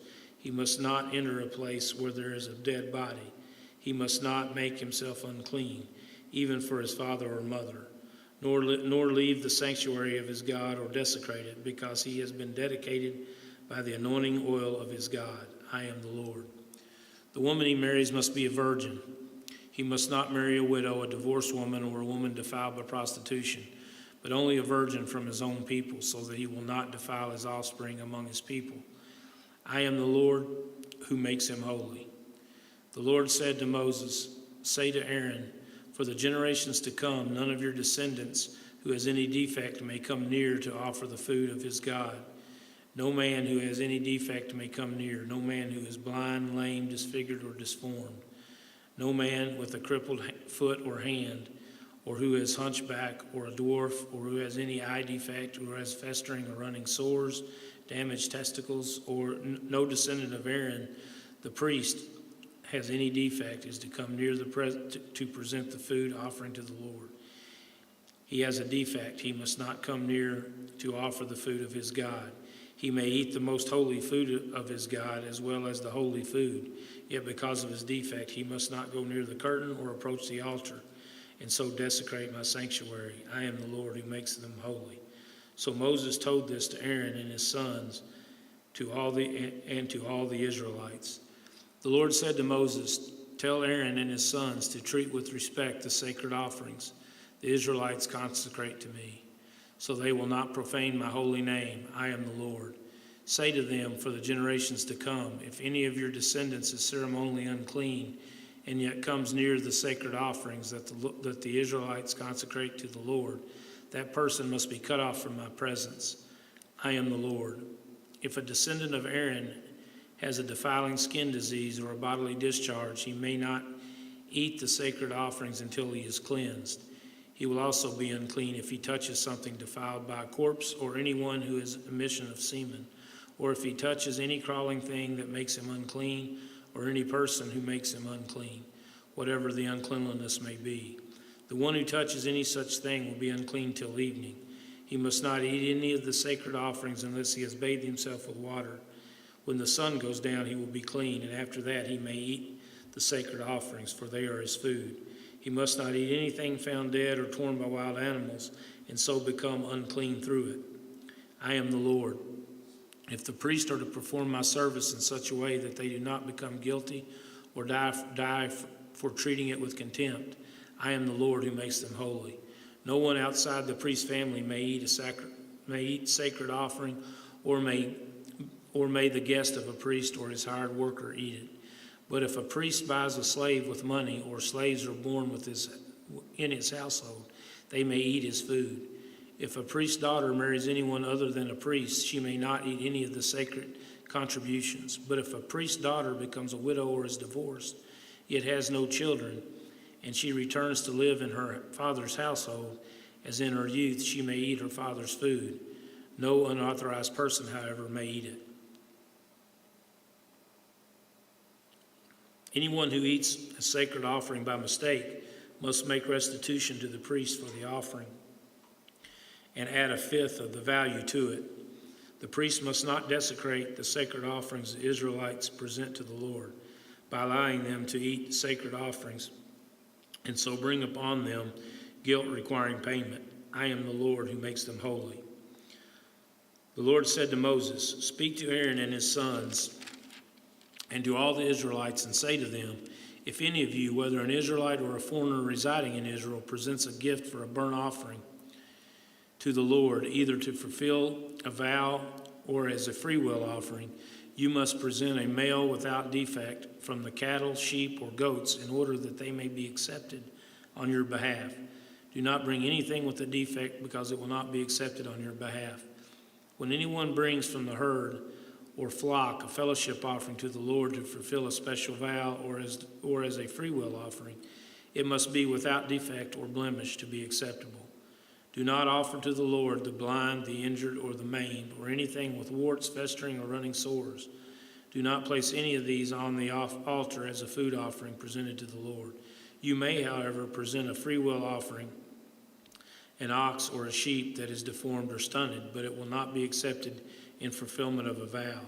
You must not offer to the Lord an animal whose testicles are bruised, crushed, torn, or cut. You must not do this in your own land, and you must not accept such animals from the hand of a foreigner and offer them as the food of your God.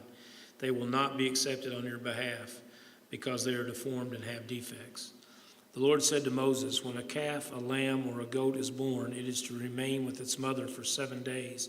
From the 8th day on, it will be acceptable as a food offering presented to the Lord. Do not slaughter a cow or a sheep and its young on the same day. When you sacrifice a thank offering to the Lord, sacrifice it in such a way that it will be accepted on your behalf. It must be eaten that same day. Leave none of it till morning. I am the Lord. Keep the commands and follow them. I am the Lord. Do not profane my holy name, for I must be acknowledged as holy by the Israelites. I am the Lord who made you holy and who brought you out of Egypt to be your God. I am the Lord. Chapter 23, the appointed festivals. The Lord said to Moses, speak to the Israelites and say to them, these are my appointed festivals, the appointed festivals of the Lord, which you are to proclaim as sacred assemblies. The Sabbath. There are 6 days when you may work, but the 7th day is a day of Sabbath rest, a day of sacred assembly. You are not to do any work wherever you live. It is a Sabbath to the Lord. The Passover and the festival of unleavened bread. These are the Lord's appointed festivals, the sacred assemblies you are to proclaim at their appointed times. The Lord's Passover begins at twilight on the 14th day of the first month. On the 15th day of that month, the Lord's festival of unleavened bread begins. For 7 days you must eat bread made without yeast. On the first day, hold a sacred assembly and do no regular work. For 7 days, present a food offering to the Lord.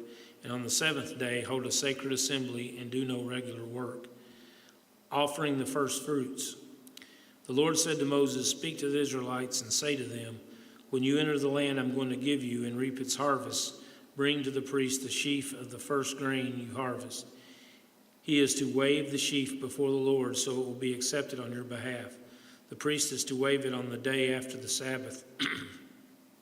On the day you wave the sheaf, you must sacrifice as a burnt offering to the Lord a lamb, a year old, without defect, together with its grain offering of 2/10 of an ephah of the finest flour mixed with olive oil, a food offering presented to the Lord, a pleasing aroma, and its drink offering of 1/4 of a hin of wine. You must not eat any bread or roasted or new grain until the very day you bring this offering to your God. This will be a lasting ordinance for the generations to come wherever you live. The Festival of Weeks. From the day after the Sabbath, the day you brought the sheaf of the wave offering, count off 7 full weeks. Count off 50 days up to the day after the 7th Sabbath, and then present an offering of new grain to the Lord. From wherever you live, bring 2 loaves made of 2/10 of an ephah of the finest flour baked with yeast, as a wave offering of first fruits to the Lord. Present with this bread 7 male lambs, each a year old and without defect, 1 young bull and 2 rams. They will be a burnt offering to the Lord, together with their grain offerings and drink offerings, a food offering and an aroma pleasing to the Lord. Then sacrifice 1 male goat for a sin offering, and 2 lambs, each a year old, for a fellowship offering. The priest is to wave the 2 lambs before the Lord as a wave offering, together with the bread of the first fruits. They are a sacred offering to the Lord for the priest. On that same day you are to proclaim a sacred assembly and do no regular work. This is to be a lasting ordinance for the generations to come, wherever you live. When you reap the harvest of your land, do not reap the very edges of your field or gather the gleanings of your harvest. Leave them for the poor and for the foreigner residing among you. I am the Lord your God. The festival of trumpets. The Lord said to Moses, say to the Israelites, on the first day of the 7th month you are to have a day of Sabbath rest, a sacred assembly commemorating the trumpet blast. Do no regular work, but present a food offering to the Lord. The Day of Atonement. The Lord said to Moses, the 10th day of this 7th month is the Day of Atonement. Hold a sacred assembly and deny yourselves, and present a food offering to the Lord. Do not do any work on that day, because it is the Day of Atonement, when atonement is made for you before the Lord your God. Those who do not deny themselves on that day must be cut off from their people. I will destroy them from among their people anywhere who does any work on that day. You shall do no work at all. This is to be a lasting ordinance for the generations to come. Wherever you live, it is a day of Sabbath rest for you, and you must deny yourselves. From the evening of the 9th day of the month until the following evening, you are to observe your Sabbath. The festivals of tabernacles. The Lord said to Moses, say to the Israelites, on the 15th day of the seventh month, the Lord's festival of tabernacles begins, and it lasts for 7 days. The first day is a sacred assembly. Do no regular work. For 7 days present food offerings to the Lord, and on the 8th day hold a sacred assembly and present a food offering to the Lord. It is the closing special assembly. Do no regular work. These are the Lord's appointed festivals, which you are to proclaim as sacred assemblies for bringing food offering to the Lord. The burnt offerings and the grain offerings, sacrifices, and drink offerings required for each day. These offerings are in addition to those for the Lord's Sabbath, and in addition to your gifts and whatever you have vowed, all the free offerings you give to the Lord.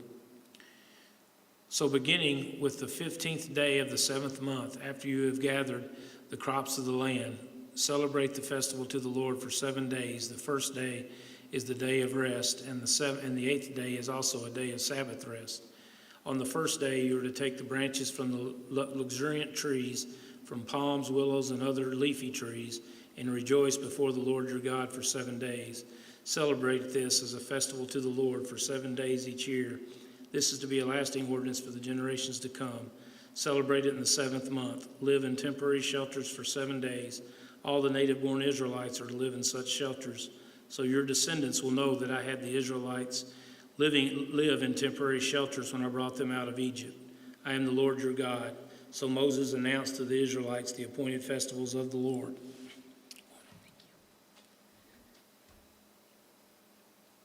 Chapter 24, Olive oil and bread set before the Lord.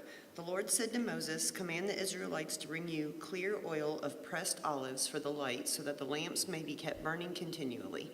Outside the curtain that shields the Ark of the Covenant law, in the tent of meeting, Aaron is to tend the lamps before the Lord from evening till morning, continually. This is to be a lasting ordinance for the generations to come. The lamps on the pure gold lampstands before the Lord must be tended continually. Take the finest flour and bake 12 loaves of bread, using 2/10 of an ephah for each loaf. Arrange them in 2 stacks, 6 in each stack, on the table of pure gold before the Lord.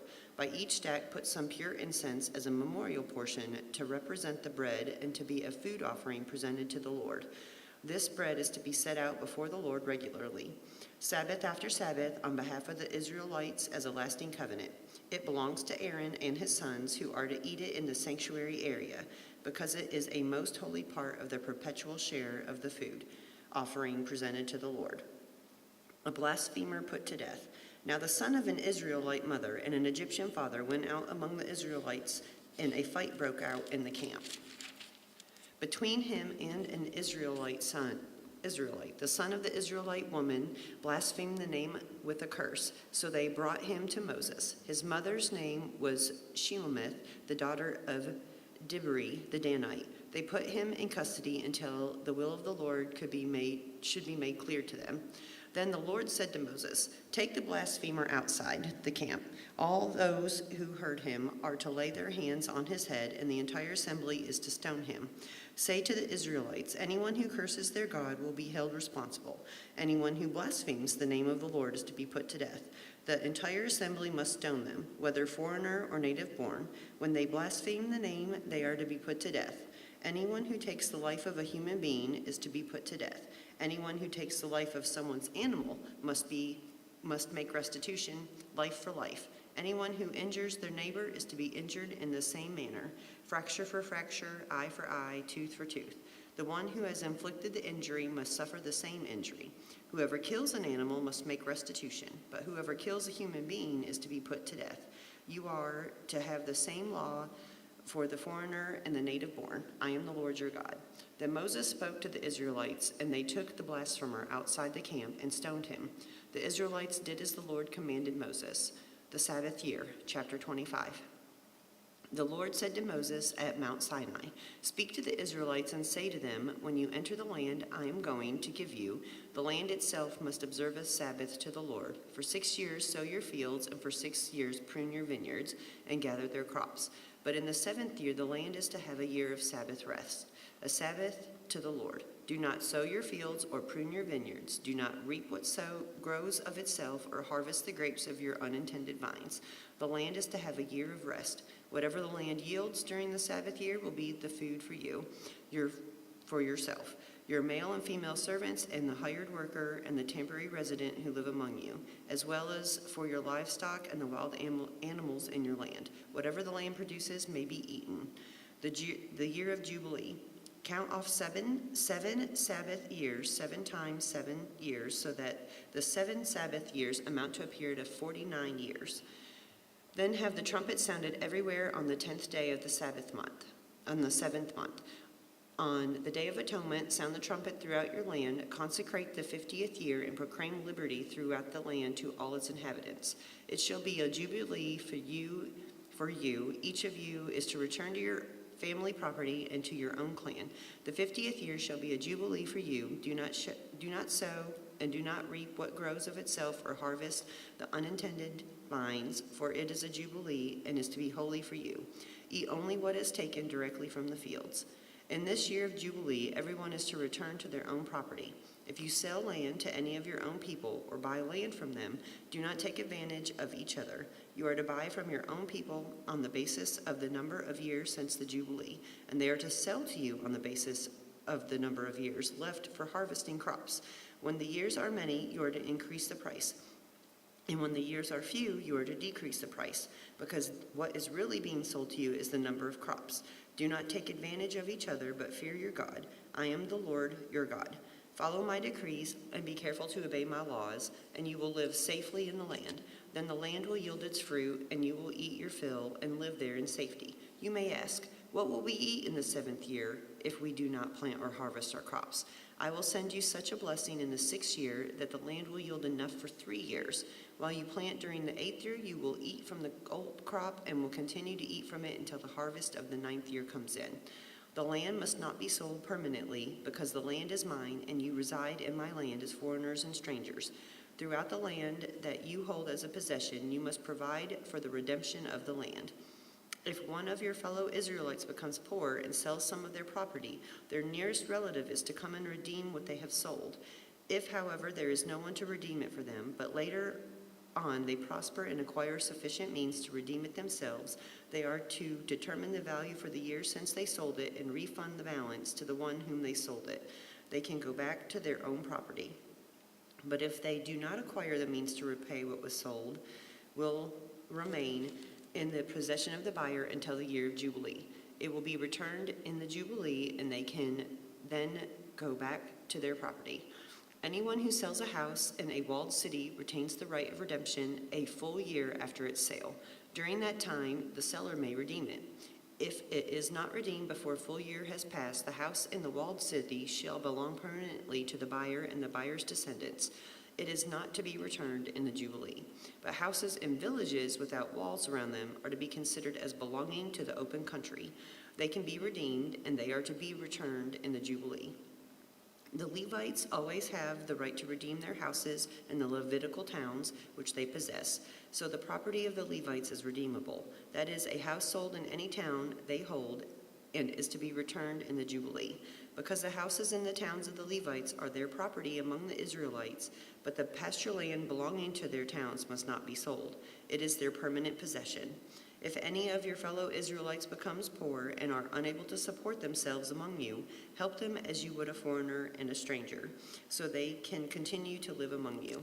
Do not take interest or any profit from them, but fear your God so that they may continue to live among you. You must not lend them money at interest or sell them food at a profit. I am the Lord your God, who brought you out of Egypt to give you the land of Canaan and to be your God. If any of your fellow Israelites become poor and sell themselves to you, do not make them work as slaves. They are to be treated as hired workers or temporary residents among you. They are to work for you until the year of Jubilee. Then they and their children are to be released, and they will go back to their own clans and to the property of their ancestors. Because the Israelites are my servants whom I brought out of Egypt, they must not be sold as slaves.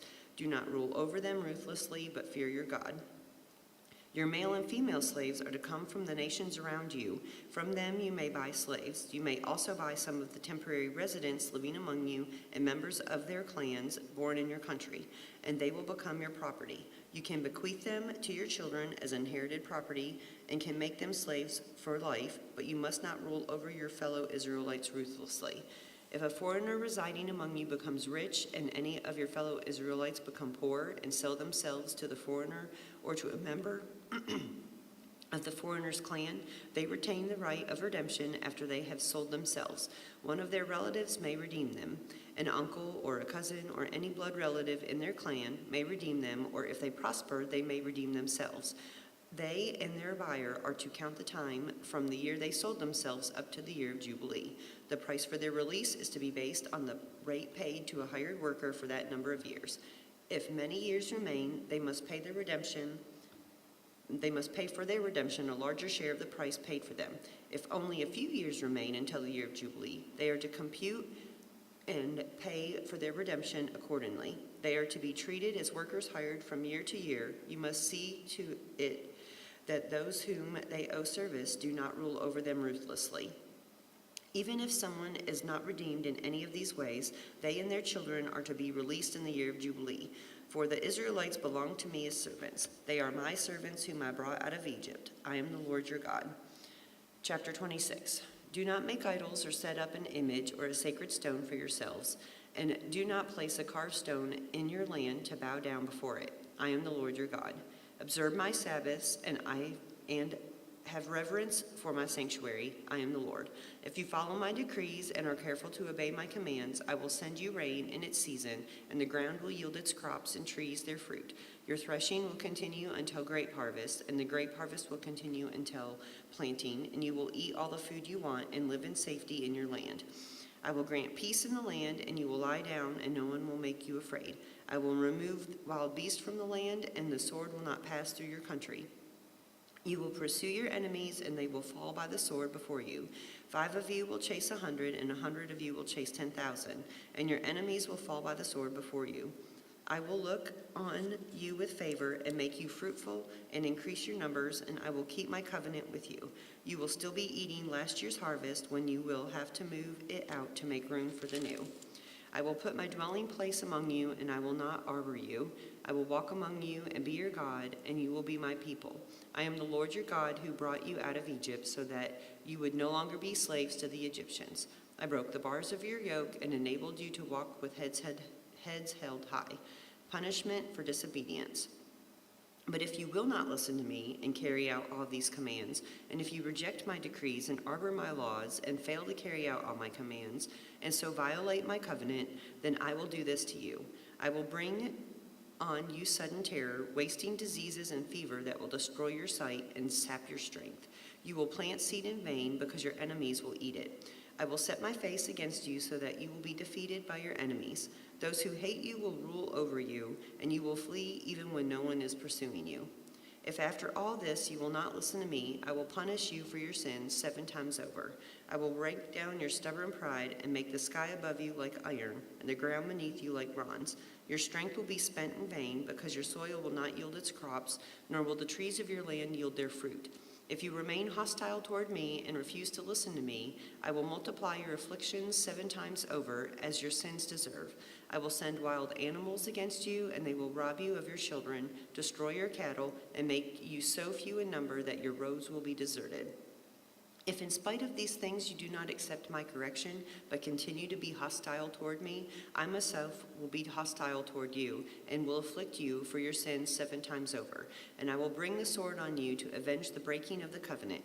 When you withdraw into your cities, I will send a plague among you, and you will be given into enemy hands. When I cut off your supply of bread, 10 women will be able to bake your bread in one oven, and they will dole out the bread by weight. You will eat, but you will not be satisfied. If in spite of this you still do not listen to me, but continue to be hostile toward me, then in my anger I will be hostile toward you, and I myself will punish you for your sins 7 times over. You will eat the flesh of your sons and the flesh of your daughters. I will destroy your high places, cut down your incense altars, and pile your dead bodies on the lifeless forms of your idols, and I will arbor you. I will turn your cities into ruins and lay waste your sanctuaries, and I will take no delight in the pleasing aroma of your offerings. I myself will lay waste the land so that your enemies who live there will be appalled. I will scatter you among the nations and will draw out my sword and pursue you. Your land will be laid waste and your cities will lie in ruins. And then the land will enjoy its Sabbath years. All the time it lies desolate, and you are in the country of your enemies. Then the land will rest and enjoy its Sabbaths. All the time that it lies desolate, the land will have the rest it did not have during the Sabbaths you lived in it. As for those of you who are left, I will make their hearts so fearful in the lands of their enemies that the sound of a wind-blown leaf will put them into flight. They will run as though fleeing from the sword, and they will fall, even though no one is pursuing them. They will stumble over one another as though fleeing from the sword, even though no one is pursuing them. So you will not be able to stand before your enemies. You will perish among the nations. The land of your enemies will devour you. Those of you who are left will waste away in the lands of their enemies because of their sins. Also because of their ancestors' sins, they will waste away. But if they will confess their sins and the sins of their ancestors, their unfaithfulness and their hostility toward me, which made me hostile toward them, so that I sent them into the land of their enemies, then when their uncircumcised hearts are humbled and they pay for this sin, I will remember my covenant with Jacob and my covenant with Isaac and my covenant with Abraham, and I will remember the land, for the land will be deserted by them and will enjoy its Sabbaths while it lies desolate without them. They will pay for their sins because they rejected my laws and harbored my decrees. Yet in spite of this, when they are in the land of their enemies, I will not reject them or harbor them so as to destroy them completely, breaking my covenant with them. I am the Lord their God. But for their sake I will remember the covenant with their ancestors whom I brought out of Egypt in the sight of the nations to be their God. I am the Lord. These are the decrees, the laws, and the regulations that the Lord established at Mount Sinai between himself and the Israelites through Moses. Chapter 27, Redeeming what is the Lord's. The Lord said to Moses, "Speak to the Israelites and say to them, if anyone makes a special vow to dedicate a person to the Lord by giving the equivalent value, set the value of a male between the ages of 20 and 60 at 50 shekels of silver, according to the sanctuary shekel. For a female, set her value at 30 shekels. For a person between the ages of 5 and 20, set the value of a male at 20 shekels and of a female at 10 shekels. For a person between 1 month and 5 years, set the value of a male at 5 shekels of silver and that of a female at 3 shekels of silver. For a person 60 years old or more, set the value of a male at 15 shekels and of a female at 10 shekels. If anyone making the vow is too poor to pay the specified amount, the person being dedicated is to be presented to the priest, who will set the value according to what the one making the vow can afford. If what they vowed is an animal that is acceptable as an offering to the Lord, such as an animal given to the Lord becomes holy, Such an animal given to the Lord becomes holy. They must not exchange it or substitute a good one for a bad one or a bad one for a good one. If they should substitute one animal for another, both it and the substitute become holy. If what they vowed is a ceremonially unclean animal, one that is not acceptable as an offering to the Lord, the animal must be presented to the priest, who will judge its quality as good or bad. Whatever value the priest then sets, that is what it will be. If the owner wishes to redeem the animal, a fifth must be added to its value. If anyone dedicates their house as something holy to the Lord, the priest will judge its quality as good or bad. Whatever value the priest then sets, so it will remain. If the one who dedicates their house wishes to redeem it, they must add a fifth to its value, and the house will again become theirs. If anyone dedicates to the Lord part of their family land, its value is to be set according to the amount of seed required for it, 50 shekels of silver to a homer of barley seed. If they dedicate a field during the year of Jubilee, the value that has been set remains. But if they dedicate a field after the year of Jubilee, the priest will determine the value according to the number of years that remain until the next year of Jubilee, and its set value will be reduced. If the one who dedicates the field wishes to redeem it, they must add a fifth to its value, and the field will again become theirs. If, however, they do not redeem the field, or if they have sold it to someone else, it can never be redeemed. When the field is released in the Jubilee, it will become holy. Like a field devoted to the Lord, it will become priestly property. If anyone dedicates to the Lord a field they have bought, which is not part of their family land, the priest will determine its value up to the year of Jubilee, and the owner must pay its value on that day as something holy to the Lord. In the year of Jubilee, the field will revert to the person from whom it was bought, the one whose land it was. Every value is to be set according to the sanctuary shekel, 20 gerahs to the shekel. No one, however, may dedicate the firstborn of an animal, since the firstborn already belongs to the Lord, whether an ox or a sheep, or it is the Lord's. If it is one of the unclean animals, it may be brought back at its set value, adding a fifth of the value to it. If it is not redeemed, it is to be sold at its set value. But nothing that a person owns and devotes to the Lord, whether a human being or an animal or family land, may be sold or redeemed. Everything so devoted is most holy to the Lord. No person devoted to destruction may be ransomed. They are to be put to death. A tithe of everything from the land, whether grain from the soil or fruit from the trees, belongs to the Lord. It is holy to the Lord. Whoever would redeem any of their tithe must add a fifth of value to it. Every tithe of the herd and flock, every 10th animal that passes under the shepherd's rod, will be holy to the Lord. No one may pick out the good from the bad or make any substitution. If anyone does make a substitution, both the animal and its substitute become holy and cannot be redeemed. These are the commands the Lord gave Moses at Mount Sinai for the Israelites. Numbers, chapter 1, the census. The Lord spoke to Moses in the tent of meeting in the desert of Sinai on the first day of the second month of the second year after the Israelites came out of Egypt.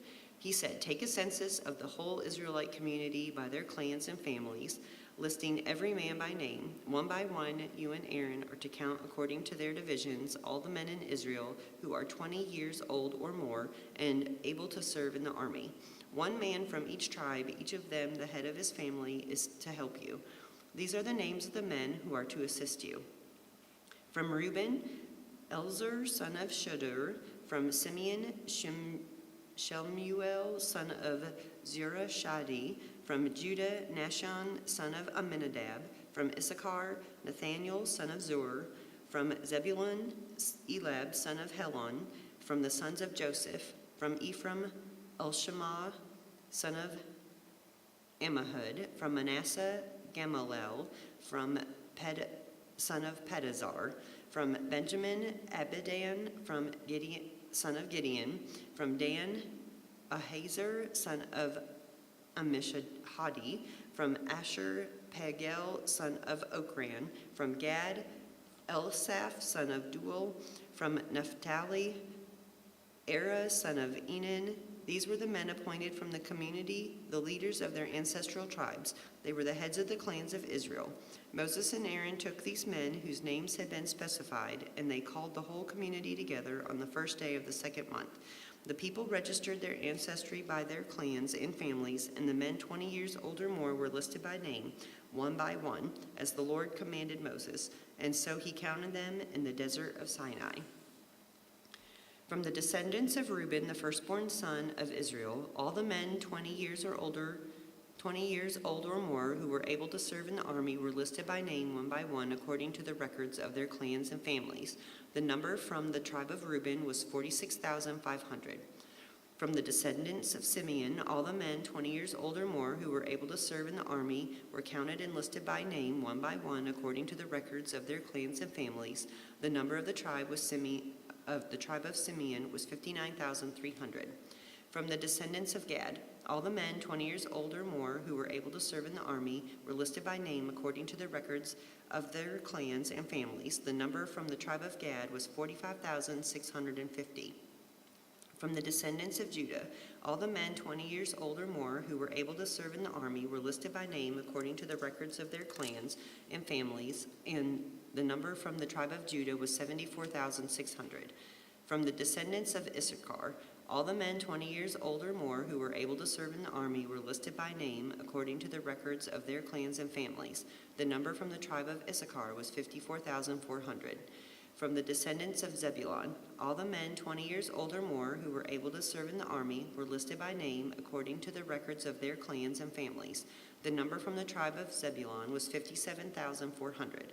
From the sons of Joseph, from the descendants of Ephraim, all the men 20 years old or more who were able to serve in the army were listed by name according to the records of their clans and families. The number from the tribe of Ephraim was 40,500.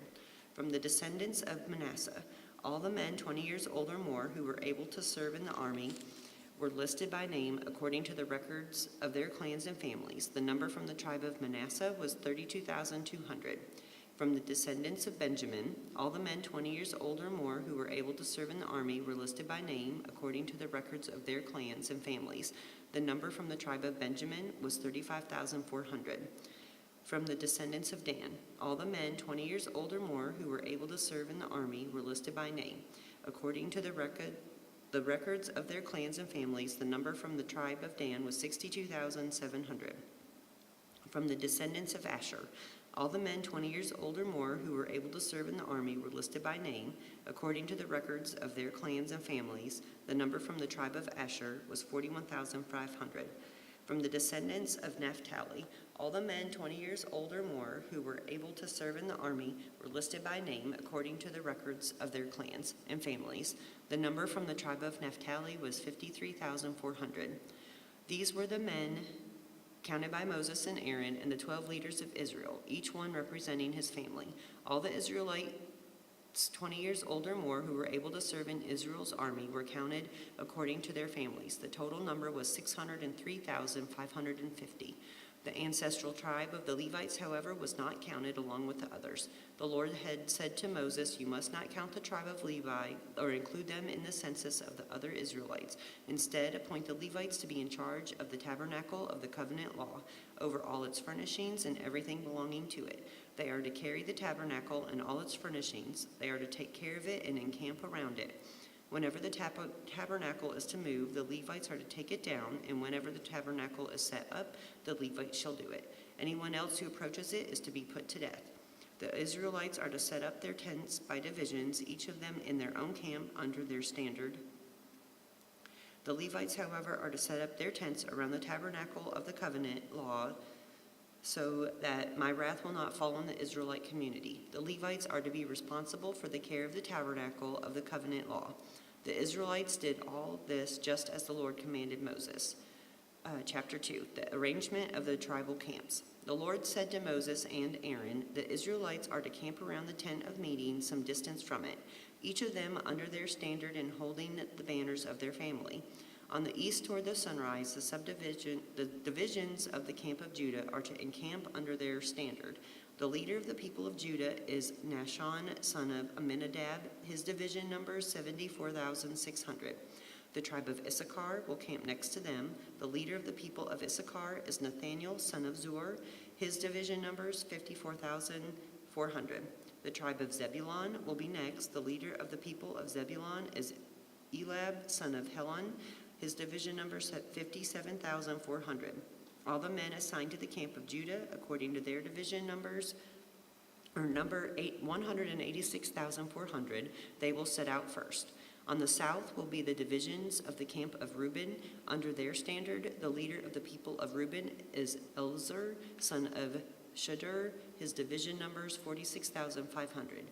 The tribe of Simeon will camp next to them. The leader of the people of Simeon is Shemuel, son of Jerhadashi. His division numbers 59,300. The tribe of Gad will be next. The leader of the people of Gad is Elisaph, son of Duel. His division numbers 54,650. All the men assigned to the camp of Reuben, according to their divisions, number 151,450. They will set out second. Then the tent of meeting in the camp of the Levites will set out in the middle of the camps. They will set out in the same order as they encamp, each in their own place under their standard. On the west will be the divisions of the camp of Ephraim under their standard. The leader of the people of Ephraim is Elishama, son of Immahud. His division number 40,500. The tribe of Manasseh will be next to them. The leader of the people of Manasseh is Gamamel, son of Pedazar. His division numbers 32,200. The tribe of Benjamin will be next. The leader of the people of Benjamin is Abindad, Dan, son of Gideon. His division numbers 35,400. All the men assigned to the camp of Ephraim, according to their divisions, number 108,100. They will set out third. On the north will be the divisions of the camp of Dan under their standard. The leader of the people of Dan is Ahiezer, son of Amminashadai. His division number 62,700. The tribe of Asher will camp next to them. The leader of the people of Asher is Pagol, son of Ochran. His division numbers 41,500. The tribe of Naphtali will be next. The leader of the people of Naphtali is Ahira, son of Enan. His division numbers 53,400. All the men assigned to the camp of Dan number 157,600. They will set out last under their standards. These are the Israelites counted according to their families, all the men in the camps by their divisions, number 603,550. The Levites, however, were not counted along with the other Israelites as the Lord commanded Moses. So the Israelites did everything the Lord commanded Moses. That is the way they encamped under their standards, and that is the way they set out, each of them, with their clan and family. Chapter 3, the Levites.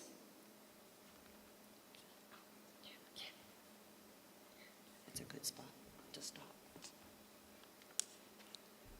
Thank you.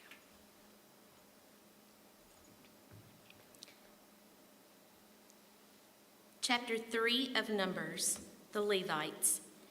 This is the account of the family of Aaron and Moses at the time the Lord spoke to Moses at Mount Sinai. The names of the sons of Aaron were Nadab, the firstborn, and Abihu, Eleazar, and Ithamar. Those were the names of Aaron's sons, the anointed priests who were ordained to serve as priests. Nadab and Abihu, however, died before the Lord when they made an offering with unauthorized fire before him in the desert of Sinai. They had no sons, so Eleazar and Ithamar served as priests during the lifetime of their father Aaron. The Lord said to Moses, "Bring the tribe of Levi and present them to Aaron the priest to assist him. They are to perform duties for him and for the whole community at the tent of meeting by doing the work of the tabernacle. They are to take care of all of the furnishings of the tent of meeting, fulfilling the obligations of the Israelites by doing the work of the tabernacle. Give the Levites to Aaron and his sons. They are the Israelites who are to be given wholly to him. Appoint Aaron and his sons to serve as priests.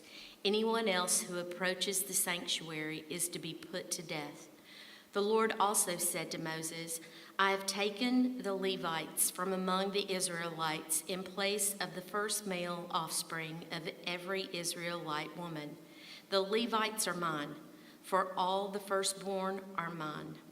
When I struck down all the firstborn in Egypt, I set apart for myself every firstborn in Israel, whether human or animal. They are to be mine. I am the Lord.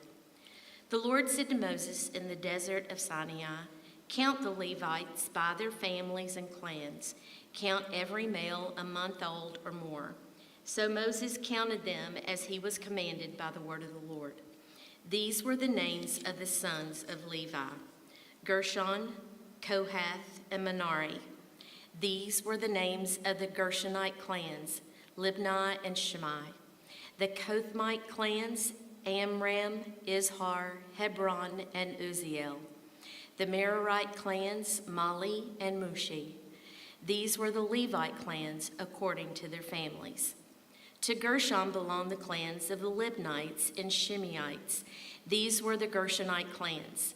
The number of all the males a month old or more who were counted was 7,500. The Gershonite clans were to camp on the west behind the tabernacle. The leader of the families of the Gershonites was Elisaph, son of Lael. At the tent of meeting, the Gershonites were responsible for the care of the tabernacle and tent, its coverings, the curtain at the entrance to the tent of meeting, the curtains of the courtyard, the curtain at the entrance to the courtyard surrounding the tabernacle and altar, and the ropes, and everything related to their use. To Kohath belonged the clans of the Amramites, Izharites, Hebronites, and Uzzielites. These were the Kohathite clans. The number of all the males a month old or more was 8,600. The Kohathites were responsible for the care of the sanctuary. The Kohathite clans were to camp on the south side of the tabernacle. The leader of the families of the Kohathite clans was Eliaphon, son of Uzziel. They were responsible for the care of the ark, the table, the lampstand, the altars, the articles of the sanctuary used in ministering, the curtain, and everything related to their use. The chief leader of the Levites was Eleazar, son of Aaron. Aaron was the priest. He was appointed over those who were responsible for the care of the sanctuary. To Merari belonged the clans of the Mahalites and the Mushites. These were the Merarite clans. The number of all the males a month old or more who were counted was 6,200. The leader of the families of the Merarite clans was Zeriel, son of Abihail. They were to camp on the north side of the tabernacle. The Merarites were appointed to take care of the frames of the tabernacle, its crossbars, posts, bases, all its equipment, and everything related to their use, as well as the posts of the surrounding courtyard with their bases, tent pegs, and ropes. Moses and Aaron and his sons were to camp to the east of the tabernacle toward the sunrise in front of the tent of meeting. They were responsible for the care of the sanctuary on behalf of the Israelites. Anyone else who approached the sanctuary was to be put to death. The total number of Levites counted at the Lord's command by Moses and Aaron, according to their clans, including every male a month old or more, was 22,000. The Lord said to Moses, "Count all the firstborn Israelite males who are a month old or more, and make a list of their names.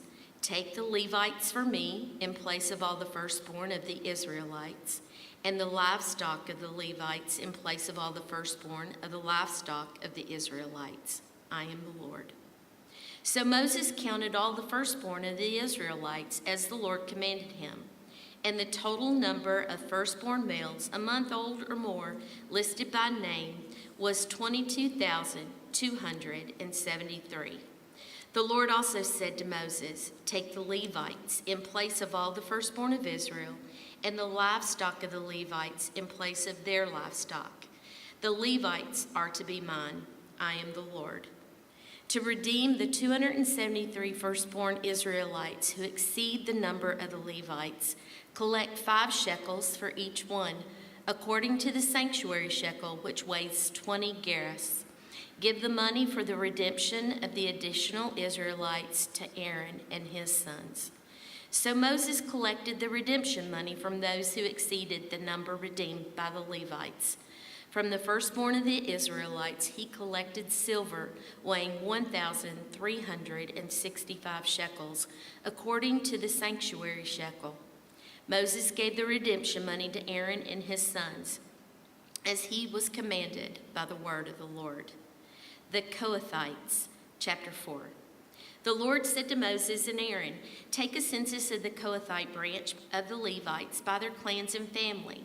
Count all the men from 30 to 50 years of age who come to serve in the work at the tent of meeting. This is the work of the Kohathites at the tent of meeting, the care of the most holy things. When the camp is to move, Aaron and his sons are to go in and take down the shielding curtain and put it over the Ark of the Covenant law. Then they are to cover the curtain with a durable leather, spread a cloth of solid blue over that, and put the poles in place. Over the table of the presence, they are to spread a blue cloth and put it on it the plates, dishes, and bowls, and the jars for drink offerings. The bread that is continually there is to remain on it. They are to spread a scarlet cloth over them. Cover that with the durable leather and put the poles in place. They are to take a blue cloth and cover the lampstand that is for light, together with its lamps, its wick trimmers and trays, and all its jars for the olive oil used to supply it. They are to wrap it and all its accessories in a covering of the durable leather and put it on a carrying frame. Over the gold altar, they are to spread a blue cloth and cover that with the durable leather and put the poles in place. They are to take all the articles used for ministering in the sanctuary, wrap them in a blue cloth, cover that with the durable leather, and put them on a carrying frame. They are to remove the ashes from the bronze altar and spread a purple cloth over it. Then they are to place on it all the utensils used for ministering at the altar, including the fire pans, meat forks, shovels, and sprinkling bowls. Over it, they are to spread a covering of the durable leather and put the poles in place. After Aaron and his sons have finished covering the holy furnishings and all the holy articles, and when the camp is ready to move, only then are the Kohathites to come and do the carrying. But they must not touch the holy things, or they will die. The Kohathites are to carry those things that are in the tent of meeting. Eleazar, son of Aaron, the priest, is to have charge of the oil for the light, the fragrant incense, the regular grain offering, and the anointing oil. He is to be in charge of the entire tabernacle and everything in it, including its holy furnishings and articles. The Lord said to Moses and Aaron, "See that the Kohathite tribal clans are not destroyed from among the Levites, so that they may live and not die when they come near the most holy things. Do this for them." Aaron and his sons are to go into the sanctuary and assign to each man his work and what he is to carry. But the Kohathites must not go in to look at the holy things, even for a moment, or they will die. The Gershonites. The Lord said to Moses, "Take a census also of the Gershonites by their families and clans. Count all the men from 30 to 50 years of age who come to serve in the work at the tent of meeting. This is the service of the Gershonite clans in their carrying and their other work. They are to carry the curtains of the tabernacle, that is the tent of meeting, its coverings, and its outer covering of durable leather, the curtains for the entrance to the tent of meeting, the curtains of the courtyard surrounding the tabernacle and altar, the curtain for the entrance to the courtyard, the ropes and all the equipment used in the service of the tent. The Gershonites are to do all that needs to be done with these things. All their service, whether carrying or doing other work, is to be done under the direction of Aaron and his sons. You shall assign to them as their responsibility all they are to carry. This is the service of the Gershonite clans at the tent of meeting. Their duties are to be under the direction of Ithamar, son of Aaron, the priest. The Merarites. Count the Merarites by their clans and families, and count all of the men from 30 to 50 years of age who come to serve in the work at the tent of meeting. As part of all their service at the tent, they are to carry the frames of the tabernacle, its crossbars, posts, and bases, as well as the posts and bases surrounding the courtyard with their bases, tent pegs, ropes, all their equipment, and everything related to their use. Assign to each man the specific things he is to carry. This is the service of the Merarite clans as they work at the tent of meeting under the direction of Ithamar, son of Aaron, the priest. The numbering of the Levite clans. Moses, Aaron, and the leaders of the community counted the Kohathites by their clans and families. All the men from 30 to 50 years of age who came to serve in the work at the tent of meeting, counted by clans, were 2,750. And this was the total of all those in the Kohathite clans who served at the tent of meeting. Moses and Aaron counted them according to the Lord's command through Moses. The Gershonites were counted by their clans and families. All the men from 30 to 50 years of age who came to serve in the work at the tent of meeting, counted by their clans and families, were 2,630. This was the total of those in the Gershonite clans who served at the tent of meeting. Moses and Aaron counted them according to the Lord's command. The Merarites were counted by their clans and families. All the men from 30 to 50 years of age who came to serve in the work at the tent of meeting, counted by their clans, was 3,200. This was the total of those in the Merarite clans. Moses and Aaron counted them according to the Lord's command through Moses. So Moses, Aaron, and the leaders of Israel counted all the Levites by their clans and families. All the men from 30 to 50 years of age who came to do the work of serving and carrying the tent of meeting numbered 8,580. At the Lord's command through Moses, each was assigned his work and told what to carry. Thus they were counted as the Lord commanded Moses. The purity of the camp. The Lord said to Moses, "Command the Israelites to send away from the camp anyone who has a defiling skin disease or a discharge of any kind, or who is ceremonially unclean because of a dead body. Send away male and female alike. Send them outside the camp so that they will not defile their camp where I dwell among them." The Israelites did so. They sent them outside the camp. They did just as the Lord had instructed Moses. Restitution for wrongs. The Lord said to Moses, "Say to the Israelites, any man or woman who wrongs another in any way and so is unfaithful to the Lord is guilty and must confess the sin they have committed. They must make full restitution for the wrong they have done, add a fifth of the value to it, and give it all to the person they have wronged. But if that person has no close relative to whom restitution can be made for the wrong, the restitution belongs to the Lord and must be given to the priest, along with the ram with which atonement is made for the wrongdoer. All the sacred contributions the Israelites bring to a priest will belong to him. Sacred things belong to their owners, but what they give to the priest will belong to the priest." The test for an unfaithful wife. Then the Lord said to Moses, "Speak to the Israelites and say to them, if a man's wife goes astray and is unfaithful to him, so that another man has sexual relations with her, and this is hidden from her husband, and her impurity is undetected, since there is no witness against her and she has not been caught in the act, and if feelings of jealousy come over her husband, and he suspects his wife, and she is impure, or if he is jealous and suspects her even though she is not impure, then he is to take his wife to the priest. He must also take an offering of 1/10 of an ephah of barley flour on her behalf.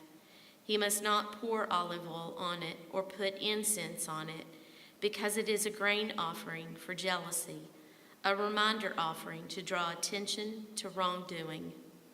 The priest shall bring her and have her stand before the Lord. Then he shall take some holy water in a clay jar and put some dust from the tabernacle floor into the water.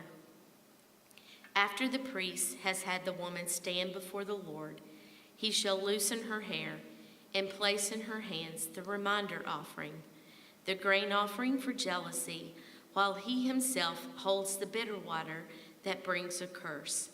Then the priest shall put the woman under oath and say to her, if no other man has had sexual relations with you, and you have not gone astray and become impure while married to your husband, may this bitter water that brings a curse not harm you.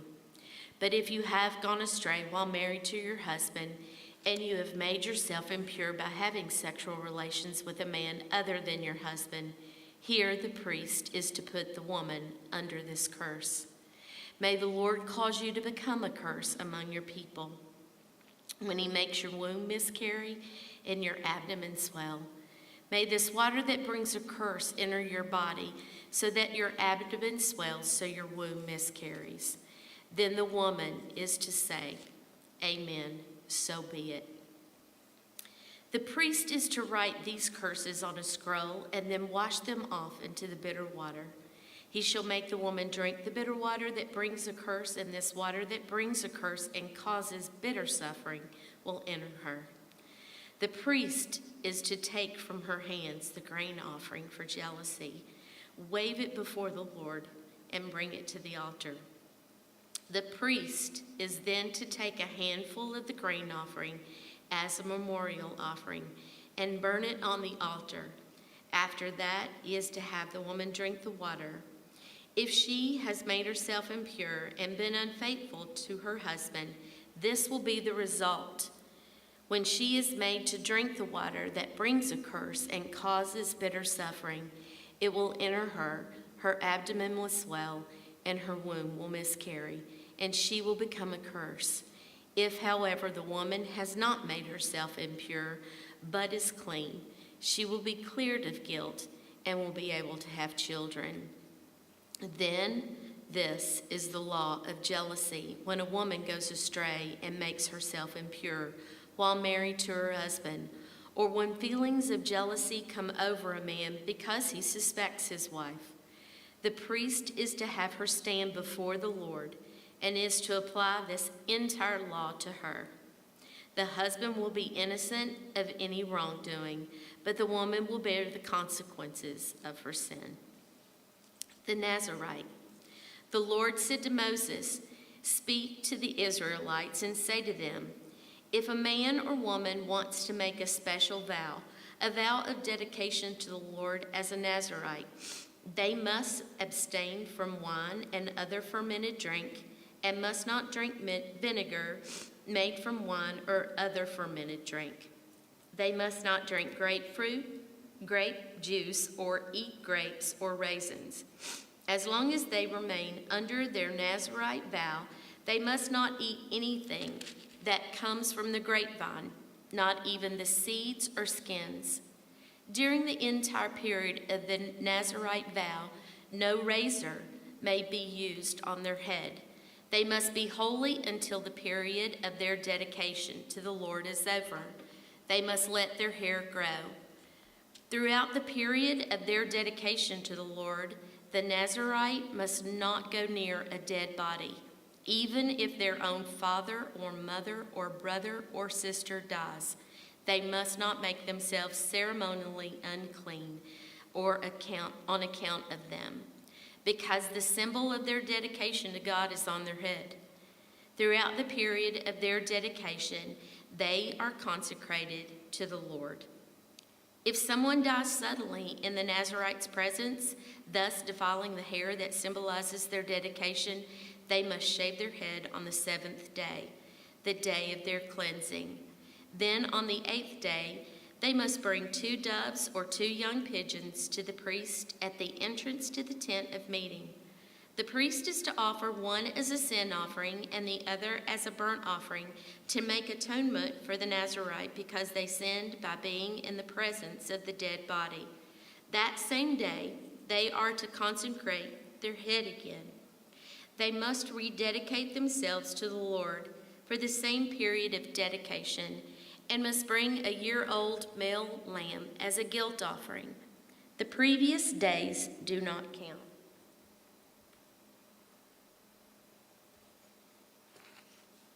Because they became defiled during their period of dedication. Now this is the law of the Nazarite when the period of their dedication is over. They are to be brought to the entrance to the tent of meeting. There they are to present their offerings to the Lord, a year-old male lamb without defect for a burnt offering, a year-old ewe lamb without defect for a sin offering, a ram without defect for a fellowship offering, together with their grain offerings and drink offerings, and a basket of bread made with the finest flour and without yeast, thick loaves with olive oil mixed in, and thin loaves brushed with olive oil. The priest is to present all these before the Lord and make the sin offering and the burnt offering. He is to present the basket of unleavened bread and is to sacrifice the ram as a fellowship offering to the Lord, together with its grain offering and drink offering. Then at the entrance to the tent of meeting, the Nazarite must shave off the hair that symbolizes their dedication. They are to take the hair and put it in the fire that is under the sacrifice of the fellowship offering. After the Nazarite has shaved off the hair that symbolizes their dedication, the priest is to take in their hands a boiled shoulder of the ram and one thick loaf and one thin loaf from the basket, both made without yeast. The priest shall then wave these before the Lord as a wave offering. They are holy and belong to the priest, together with the breast that was waved and the thigh that was presented. After that, the Nazarite may drink wine. This is the law of the Nazarite who vows offerings to the Lord in accordance with their dedication, in addition to whatever else they can afford. They must fulfill the vows they have made according to the law of the Nazarite. The priestly blessing. The Lord said to Moses, "Tell Aaron and his sons, this is how you are to bless the Israelites. Say to them, the Lord bless you and keep you. The Lord make his face shine on you and be gracious to you. The Lord turn his face toward you and give you peace. So they will put my name on the Israelites, and I will bless them." Chapter 7, Offerings at the Dedication of the Tabernacle. When Moses finished setting up the tabernacle, he anointed and consecrated it and all its furnishings. He also anointed and consecrated the altar and all its utensils. Then the leaders of Israel, the heads of families who were the tribal leaders in charge of those who were counted, made offerings. They brought as their gifts before the Lord 6 covered carts and 12 oxen, an ox from each leader and a cart from every 2. These they presented before the tabernacle. The Lord said to Moses, "Accept these from them that they may be used in the work of the tent of meeting. Give them to the Levites as each man's work requires." So Moses took the carts and oxen and gave them to the Levites. He gave 2 carts and 4 oxen to the Gershonites as their work required, and he gave 4 carts and 8 oxen to the Merarites as their work required. They were all under the direction of Ithamar, son of Aaron, the priest. But Moses did not give any to the Kohathites, because they were to carry on their shoulders the holy things for which they were responsible. When the altar was anointed, the leaders brought their offerings for its dedication and presented them before the altar. For the Lord had said to Moses, "Each day 1 leader is to bring his offering for the dedication of the altar." The one who brought his offering on the first day was Nahshon, son of Amminadab, of the tribe of Judah. His offering was 1 silver plate weighing 130 shekels and 1 silver sprinkling bowl weighing 70 shekels, both according to the sanctuary shekel, each filled with the finest flour mixed with olive oil as a grain offering. 1 gold dish weighing 10 shekels, filled with incense, 1 young bull, 1 ram, and 1 male lamb a year old for a burnt offering, one male goat for a sin offering, and 2 oxen, 5 rams, 5 male goats, and 5 male lambs a year old to be sacrificed as a fellowship offering. This was the offering of Nashon, son of Amminadab. On the 2nd day, Nethanel, son of Zuar, the leader of Issachar, brought his offering.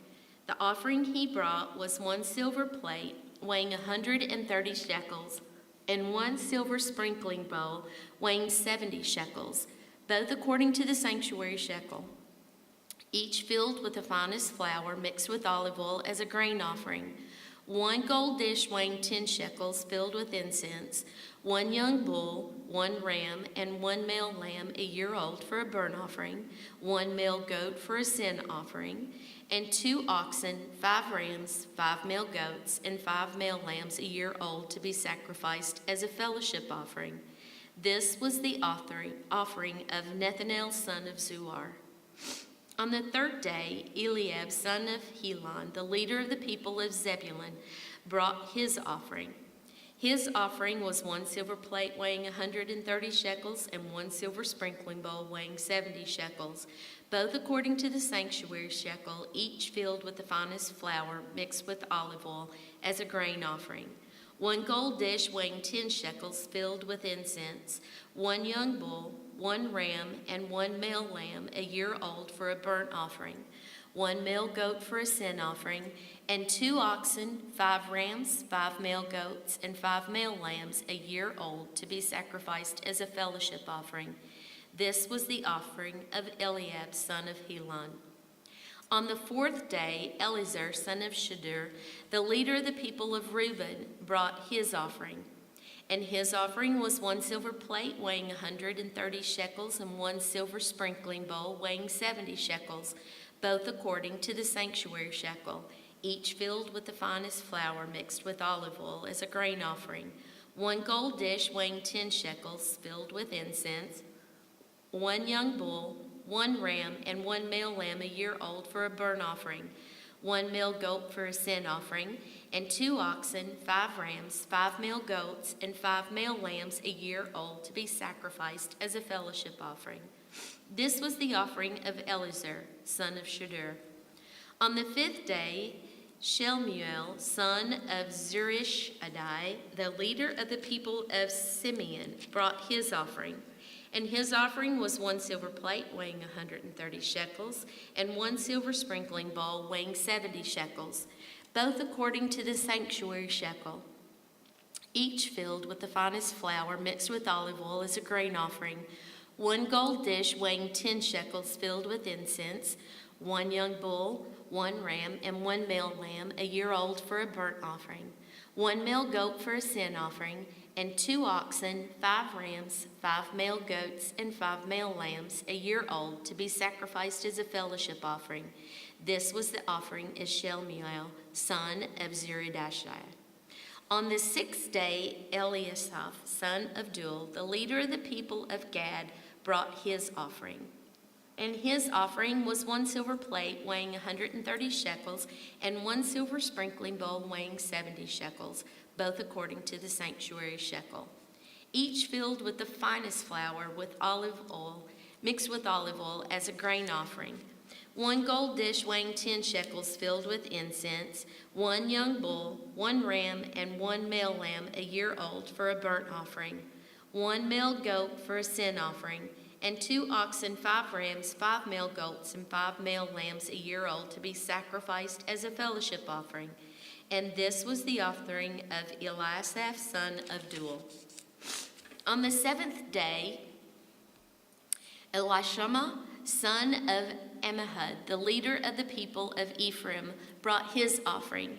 And his offering was 1 silver plate weighing 130 shekels and 1 silver sprinkling bowl weighing 70 shekels, both according to the sanctuary shekel, each filled with the finest flour mixed with olive oil as a grain offering, 1 gold dish weighing 10 shekels filled with incense, 1 young bull, 1 ram, and 1 male lamb a year old for a burnt offering, 1 male goat for a sin offering, and 2 oxen, 5 rams, 5 male goats, and 5 male lambs a year old to be sacrificed as a fellowship offering. This was the offering of Elishama, son of Ammihud. On the 8th day, Gamaliel, son of Pedahzur, the leader of the people of Manasseh, brought his offering. And his offering was 1 silver plate weighing 130 shekels and 1 silver sprinkling bowl weighing 70 shekels, both according to the sanctuary shekel, each filled with the finest flour mixed with olive oil as a grain offering. 1 gold dish weighing 10 shekels filled with incense, 1 young bull, 1 ram, and 1 male lamb a year old for a burnt offering, 1 male goat for a sin offering, and 2 oxen, 5 rams, 5 male goats, and 5 male lambs a year old to be sacrificed as a fellowship offering. This was the offering of Gamaliel, son of Pedahzur. On the 9th day, Abidan, son of Gideoni, the leader of the people of Benjamin, brought his offering.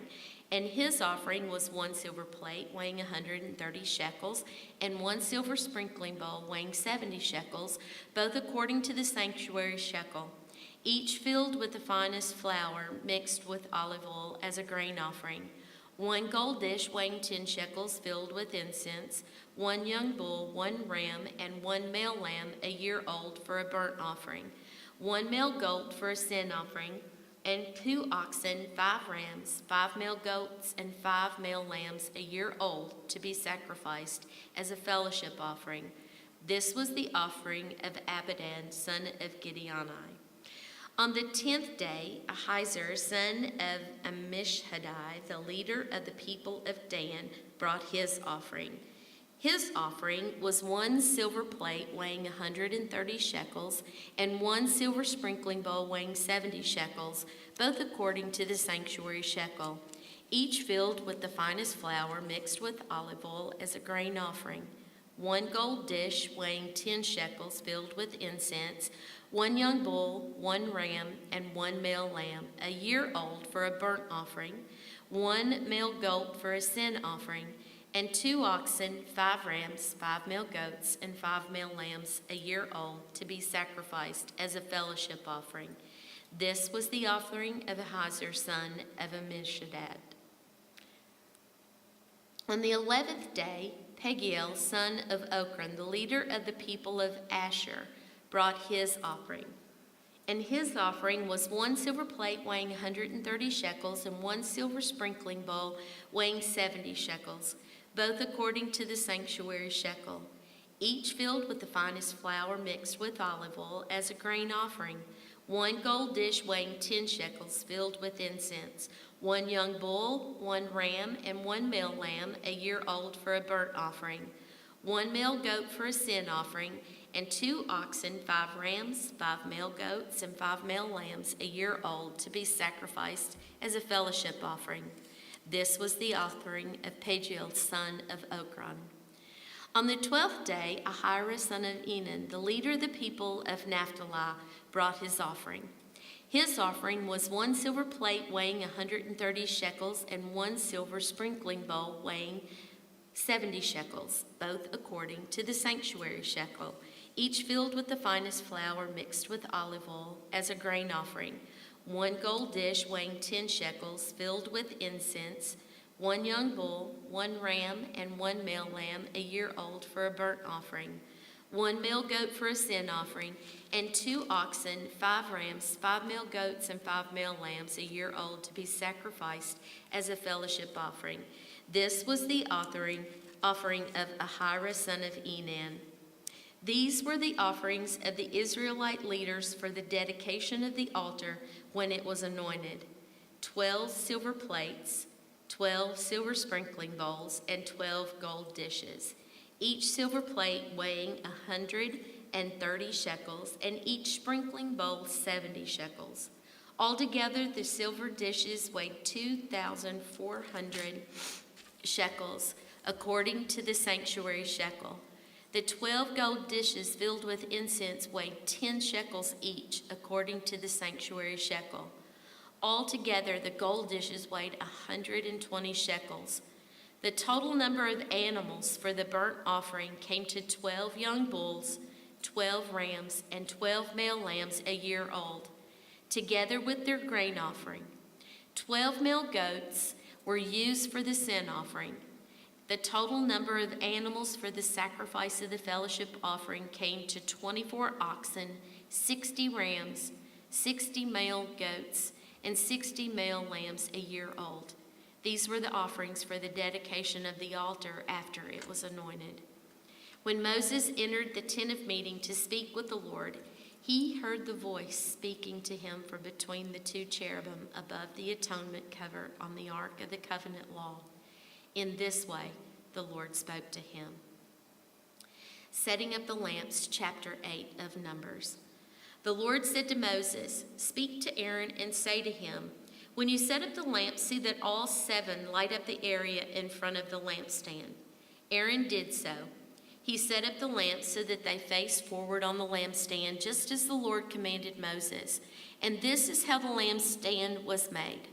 It was made of hammered gold from its base to its blossoms. The lampstand was made exactly like the pattern the Lord had shown Moses. The setting apart of the Levites. The Lord said to Moses, "Take the Levites from among all the Israelites and make them ceremonially clean. To purify them, do this. Sprinkle the water of cleansing on them, then have them shave their whole bodies and wash their clothes, and so they will purify themselves. Have them take a young bull with its grain offering of the finest flour mixed with olive oil. Then you are to take a second young bull for a sin offering. Bring the Levites to the front of the tent of meeting and assemble the whole Israelite community. You are to bring the Levites before the Lord, and the Israelites are to lay their hands on them. Aaron is to present the Levites before the Lord as a wave offering from the Israelites, so that they may be ready to do the work of the Lord. Then the Levites are to lay their hands on the head of the bulls, using one for a sin offering to the Lord and the other for a burnt offering to make atonement for the Levites. Have the Levites stand in front of Aaron and his sons and then present them as a wave offering to the Lord. In this way, you are to set the Levites apart from the other Israelites, and the Levites will be mine. After you have purified the Levites and presented them as a wave offering, they are to come to do their work at the tent of meeting. They are the Israelites who are to be given wholly to me. I have taken them as my own in place of the firstborn, the first male offering from every Israelite woman. Every firstborn male in Israel, whether human or animal, is mine. When I struck down all the firstborn in Egypt, I set them apart for myself. And I have taken the Levites in place of all the firstborn sons in Israel. From among all the Israelites, I have given the Levites as gifts to Aaron and his sons to do the work at the tent of meeting on behalf of the Israelites and to make atonement for them, so that no plague will strike the Israelites when they go near the sanctuary. Moses, Aaron, and the whole Israelite community did with the Levites just as the Lord commanded Moses. The Levites purified themselves and washed their clothes. Then Aaron presented them as a wave offering before the Lord and made atonement for them to purify them. After that, the Levites came to do their work at the tent of meeting under the supervision of Aaron and his sons. They did with the Levites just as the Lord commanded Moses. The Lord said to Moses, "This applies to the Levites. Men 25 years old or more shall come to take part in the work at the tent of meeting, but at the age of 50, they must retire from their regular service and work no longer. They may assist their brothers in performing their duties at the tent of meeting, but they themselves must not do the work. This, then, is how you are to assign the responsibilities of the Levites." The Passover, chapter 9. The Lord spoke to Moses in the desert of Sinai in the first month of the second year after they came out of Egypt. He said, "Have the Israelites celebrate the Passover at the appointed time. Celebrate it at the appointed time at twilight on the 14th day of this month, in accordance with all its rules and regulations." So Moses told the Israelites to celebrate the Passover And they did so in the desert of Sinai at the twilight on the 14th day of the first month. The Israelites did everything just as the Lord had commanded Moses. But some of them could not celebrate the Passover on that day because they were ceremonially unclean on account of a dead body. So they came to Moses and Aaron that same day and said to Moses, "We have become unclean because of a dead body. But why should we be kept from presenting the Lord's offering with the other Israelites at the appointed time?" And Moses answered them, "Wait until I find out what the Lord commands concerning you." Then the Lord said to Moses, "Tell the Israelites, when any of you or your descendants are unclean because of a dead body or are away on a journey, they are still to celebrate the Lord's Passover, but they are to do it on the 14th day of the second month at twilight. They are to eat the lamb together with unleavened bread and bitter herbs. They must not leave any of it till morning or break any of its bones. When they celebrate the Passover, they must follow all the regulations. But if anyone who is ceremonially unclean and not on a journey fails to celebrate the Passover, they must be cut off from their people for not presenting the Lord's offering at the appointed time. They will bear the consequences of their sin. A foreigner residing among you is also to celebrate the Lord's Passover in accordance with its rules and regulations. You must have the same regulations for both the foreigner and the native born." The cloud above the tabernacle. On the day the tabernacle, the tent of the covenant law, was set up, the cloud covered it. From evening till morning, the cloud above the tabernacle looked like fire. That is how it continued to be. The cloud covered it, and at night it looked like fire. Whenever the cloud lifted from above the tent, the Israelites set out. Wherever the cloud settled, the Israelites encamped. At the Lord's command, the Israelites set out, and at his command, they encamped. As long as the cloud stayed over the tabernacle, they remained in camp. When the cloud remained over the tabernacle a long time, the Israelites obeyed the Lord's order and did not set out. Sometimes the cloud was over the tabernacle only a few days.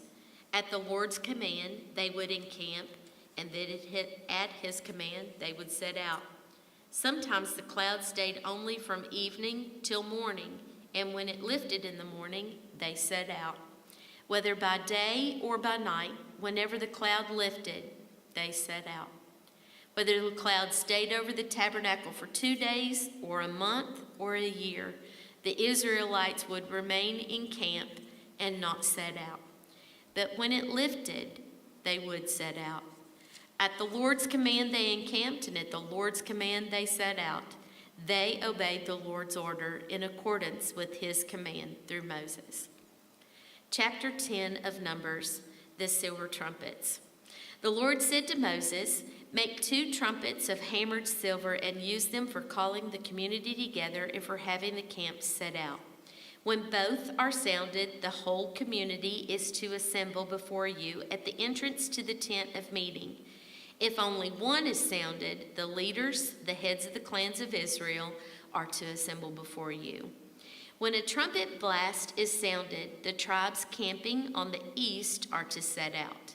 At the sounding of a second blast, the camps on the south are to set out. The blast will be the signal for setting out. Together the assembly blow the trumpets, but not with the signal for setting out. The sons of Aaron, the priest, are to blow the trumpets. This is to be a lasting ordinance for you and the generations to come. When you go into battle in your own land against an enemy who is oppressing you, sound a blast on the trumpets. Then you will be remembered by the Lord your God and rescued from your enemies. Also, at your times of rejoicing, your appointed festivals and new moon feast, you are to sound the trumpets over your burnt offerings and fellowship offerings, and they will be a memorial for you before your God. I am the Lord your God." The Israelites leave Sinai. On the 20th day of the second month of the second year, the cloud lifted from above the tabernacle of the covenant law.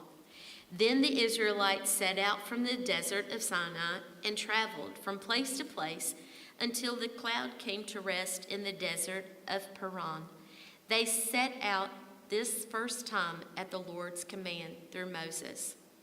The divisions of the camp of Judah went first under their standard. Nahshon, son of Amminadab, was in command. Nethanel, son of Zur, was over the division of the tribe of Issachar, and Eliab, son of Helon, was over the division of the tribe of Zebulun. Then the tabernacle was taken down, and the Gershonites and Merarites who carried it set out. The divisions of the camp of Reuben went next. Under their standard, Eleazar, son of Shadur, was in command.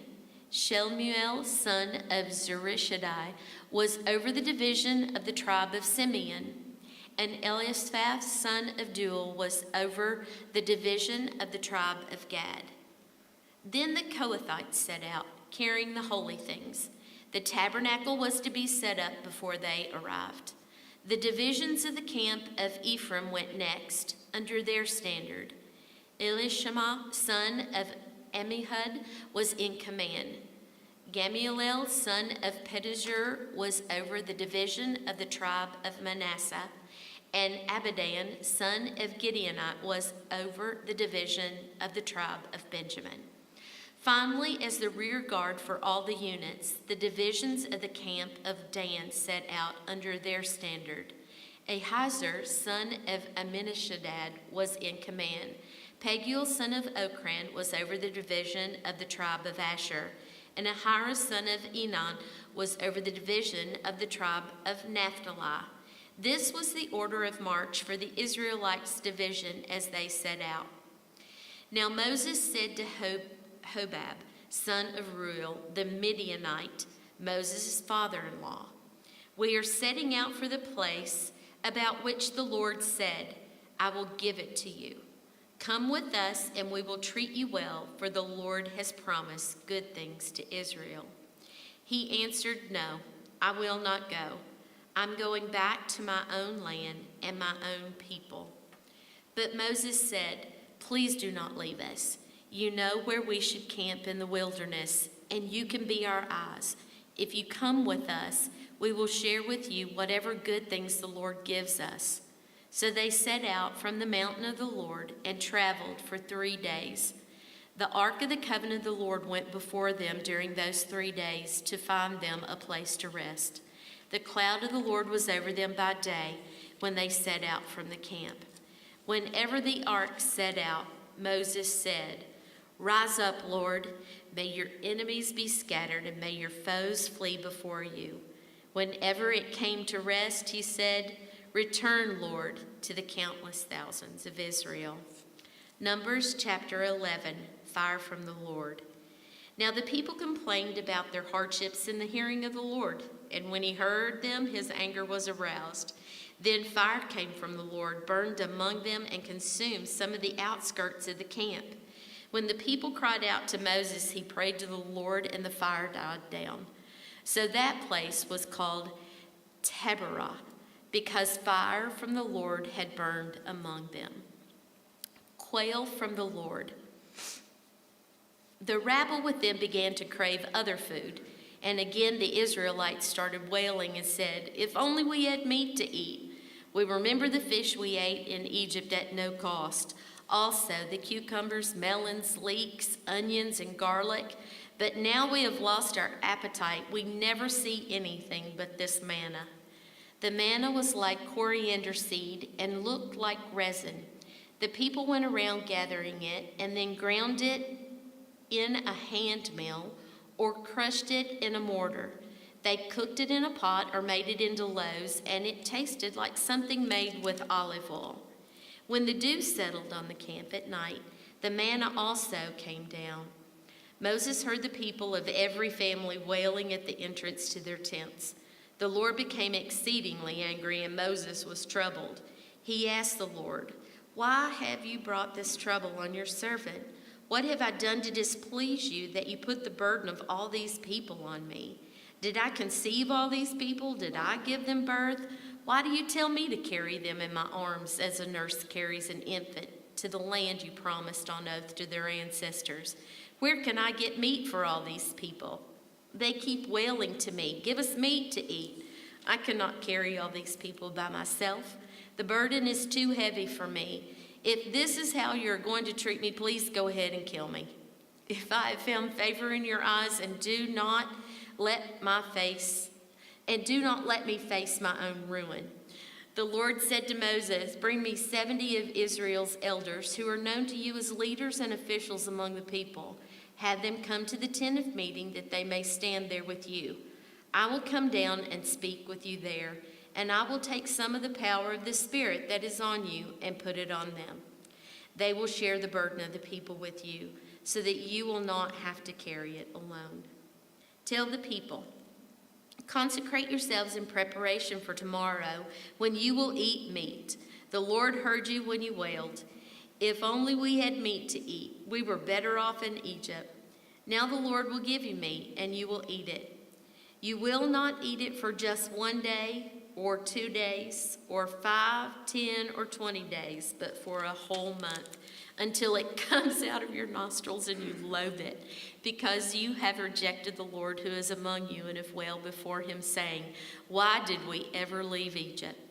But Moses said, 'Here I am among 600,000 men on foot, and you say, I will give them meat to eat for a whole month? Would they have enough if flocks and herds were slaughtered for them? Would they have enough if all the fish in the sea were caught for them?' The Lord answered Moses, 'Is the Lord's arm too short? Now you will see whether or not what I say will come true for you.' So Moses went out and told the people what the Lord had said. He brought together 70 of their elders and had them stand around the tent. Then the Lord came down in the cloud and spoke with him. And he took some of the power of the Spirit that was on him and put it on the 70 elders. When the Spirit rested on them, they prophesied, but did not do so again. However, 2 men whose names were Eldad and Medad had remained in the camp. They were listed among the elders, but did not go out to the tent. Yet the Spirit also rested on them, and they prophesied in the camp. A young man ran and told Moses, 'Eldad and Medad are prophesying in the camp.' Joshua, son of Nun, who had been Moses' aide since youth, spoke up and said, 'Moses, my Lord, stop them.' But Moses replied, 'Are you jealous for my sake? I wish that all the Lord's people were prophets, and that the Lord would put his Spirit on them.' Then Moses and the elders of Israel returned to the camp. Now a wind went out from the Lord and drove quail in from the sea. It scattered them up to 2 cubits deep all around the camp, as far as a day's walk in any direction. All that day and night and all the next day, the people went out and gathered quail. No one gathered less than 10 homers. Then they spread them out all around the camp, but while the meat was still between their teeth and before it could be consumed, the anger of the Lord burned against the people, and he struck them with a severe plague. Therefore the place was named Kibroth Hattaavah, because there they buried the people who had craved other food. From Kibroth Hattaavah, the people traveled to Hazeroth and stayed there. Numbers chapter 12, Miriam and Aaron oppose Moses. Miriam and Aaron began to talk against Moses because of his Cushite wife, for he had married a Cushite. "Has the Lord spoken only through Moses?" they asked. "Hasn't he also spoken through us?" And the Lord heard this. Now Moses was a very humble man, more humble than anyone else on the face of the earth. At once the Lord said to Moses, Aaron, and Miriam, "Come out to the tent of meeting, all 3 of you." So the 3 of them went out. Then the Lord came down in a pillar of cloud. He stood at the entrance of the tent and summoned Aaron and Miriam. When the 2 of them stepped forward, he said, "Listen to my words. When there is a prophet among you, I, the Lord, reveal myself to them in visions. I speak to them in dreams. But this is not true of my servant Moses. He is faithful in all my house. With him I speak face to face, clearly and not in riddles. He sees the form of the Lord. Why then were you not afraid to speak against my servant Moses? And the anger of the Lord burned against them, and he left them. When the cloud lifted from above the tent, Miriam's skin was leprous. It became as white as snow. Aaron turned toward her and saw that she had a defiling skin disease, and he said to Moses, "Please, my Lord, I ask you not to hold against us the sin we have so foolishly committed. Do not let her be like a stillborn infant coming from its mother's womb, with its flesh half eaten away." So Moses cried out to the Lord, "Please, God, heal her." And the Lord replied to Moses, "If her father had spit in her face, would she not have been in disgrace for 7 days? Confine her outside the camp for 7 days. After that, she can be brought back." So Miriam was confined outside the camp for 7 days, and the people did not move on till she was back. After that, the people left Hazeroth and encamped in the desert of Paran. Numbers chapter 13, exploring Canaan. The Lord said to Moses, "Send some men to explore the land of Canaan, which I am giving to the Israelites. From each ancestral tribe, send one of its leaders." So, at the Lord's command, Moses sent them out from the desert of Paran. All of them were leaders of the Israelites, and these are their names. From the tribe of Reuben, Shemua son of Zakur. From the tribe of Simeon, Shaphat son of Hori. From the tribe of Judah, Caleb, son of Jephunneh.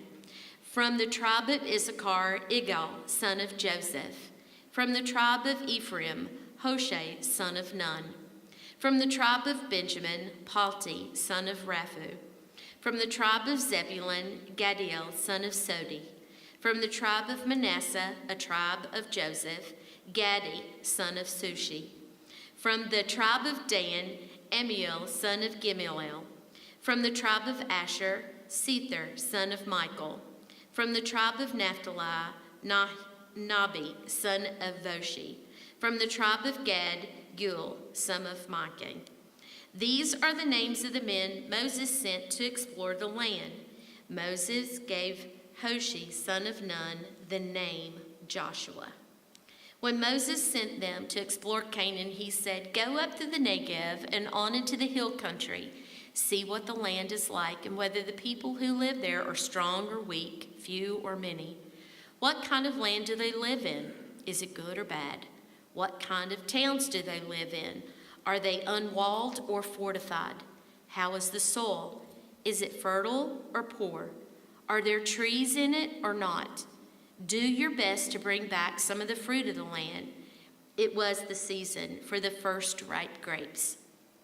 So they went up and explored the land from the desert of Zin as far as Rehob toward Lebo Hamath. They went up through the Negev and came to Hebron, where Ahiman, Sheshai, and Talmi, the descendants of Anak, lived. Hebron had been built 7 years before Zoan in Egypt. When they reached the valley of Eshcol, they cut off a branch bearing a single cluster of grapes. 2 of them carried it on a pole between them, along with some pomegranates and figs. That place was called the Valley of Eshcol because of the cluster of grapes the Israelites cut off there. At the end of 40 days, they returned from exploring the land. Report on the exploration. They came back to Moses and Aaron and the whole Israelite community at Kadesh in the desert of Paran. There they reported to them and to the whole assembly and showed them the fruit of the land. They gave Moses the account. "We went into the land to which you sent us, and it does flow with milk and honey. Here is its fruit. But the people who live there are powerful, and the cities are fortified and very large. We even saw descendants of Anak there. The Amalekites live in the Negev, the Hittites, Jebusites, and Amorites live in the hill country, and the Canaanites live near the sea and along the Jordan." Then Caleb silenced the people before Moses and said, "We should go up and take possession of the land, for we can certainly do it." But the men who had gone up with him said, "We can't attack those people. They are stronger than we are." And they spread among the Israelites a bad report about the land they had explored. They said, "The land we explored devours those living in it. All the people we saw there are of great size. We saw the Nephilim there. The descendants of Anak come from the Nephilim. We seemed like grasshoppers in our own eyes, and we looked the same to them." Numbers chapter 14, the people rebel. That night all the members of the community raised their voices and wept aloud.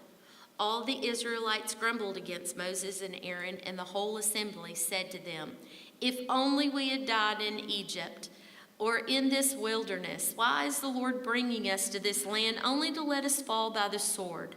Our wives and children will be taken as plunder. Wouldn't it be better for us to go back to Egypt?" And they said to each other, "We should choose a leader and go back to Egypt." Then Moses and Aaron fell face down in front of the whole Israelite assembly gathered there. Joshua son of Nun and Caleb son of Jephunneh, who were among those who had explored the land, tore their clothes and said to the entire Israelite assembly, "The land we passed through and explored is exceedingly good. If the Lord is pleased with us, he will lead us into that land, a land flowing with milk and honey, and he will give it to us.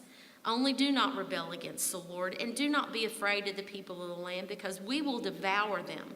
Their protection is gone, but the Lord is with us. Do not be afraid of them." But the whole assembly talked about stoning them.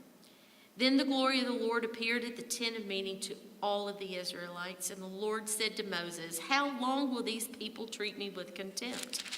How long will they refuse to believe in me, in spite of all the signs I have performed among them? I will strike them down with a plague and destroy them, but I will make you into a nation greater and stronger than they." Moses said to the Lord, "Then the Egyptians will hear about it. By your power you brought these people up from among them, and they will tell the inhabitants of this land about it. They have already heard that you, Lord, are with these people, and that you, Lord, have been seen face to face, that your cloud stays over them, and that you go before them in a pillar of cloud by day and a pillar of fire by night. If you put all these people to death, leaving none alive, the nations who have heard this report about you will say, 'The Lord was not able to bring these people into the land he promised them on an oath, so he slaughtered them in the wilderness.' Now may the Lord's strength be displayed, just as you have declared. The Lord is slow to anger, abounding in love and forgiving sin and rebellion. Yet he does not leave the guilty unpunished. He punishes the children for the sin of the parents to the third and fourth generation. In accordance with your great love, forgive the sin of these people, just as you have pardoned them from the time they left Egypt until now." And the Lord replied, "I have forgiven them as you ask. Nevertheless, as surely as I live, and as surely as the glory of the Lord fills this whole earth, not one of those who saw my glory and the signs I performed in Egypt and in the wilderness, but who disobeyed me and tested me 10 times, not one of them will ever see the land I promised on oath to their ancestors. No one who has treated me with contempt will ever see it. But because my servant Caleb has a different spirit and follows me wholeheartedly, I will bring him into the land he went to, and his descendants will inherit it. Since the Amalekites and the Canaanites are living in the valley, turn back tomorrow and set out toward the desert along the route to the Red Sea." The Lord said to Moses and Aaron, "How long will this wicked community grumble against me? I have heard the complaints of these grumbling Israelites, so tell them, as surely as I live, declares the Lord, I will do to you the very thing I heard you say. In this wilderness your bodies will fall, every one of you, 20 years old or more, who was counted in the census and who has grumbled against me. Not one of you will enter the land I swore with uplifted hand to make your home, except Caleb, son of Jephunneh, and Joshua, son of Nun. As for your children that you said will be taken as plunder, I will bring them in to enjoy the land you have rejected. But as for you, your bodies will fall in this wilderness. Your children will be shepherds here for 40 years, suffering for your unfaithfulness until the last of your bodies lies in the wilderness. For 40 years, 1 year for each of the 40 days you explored the land. You will suffer for your sins and know what it is like to have me against you.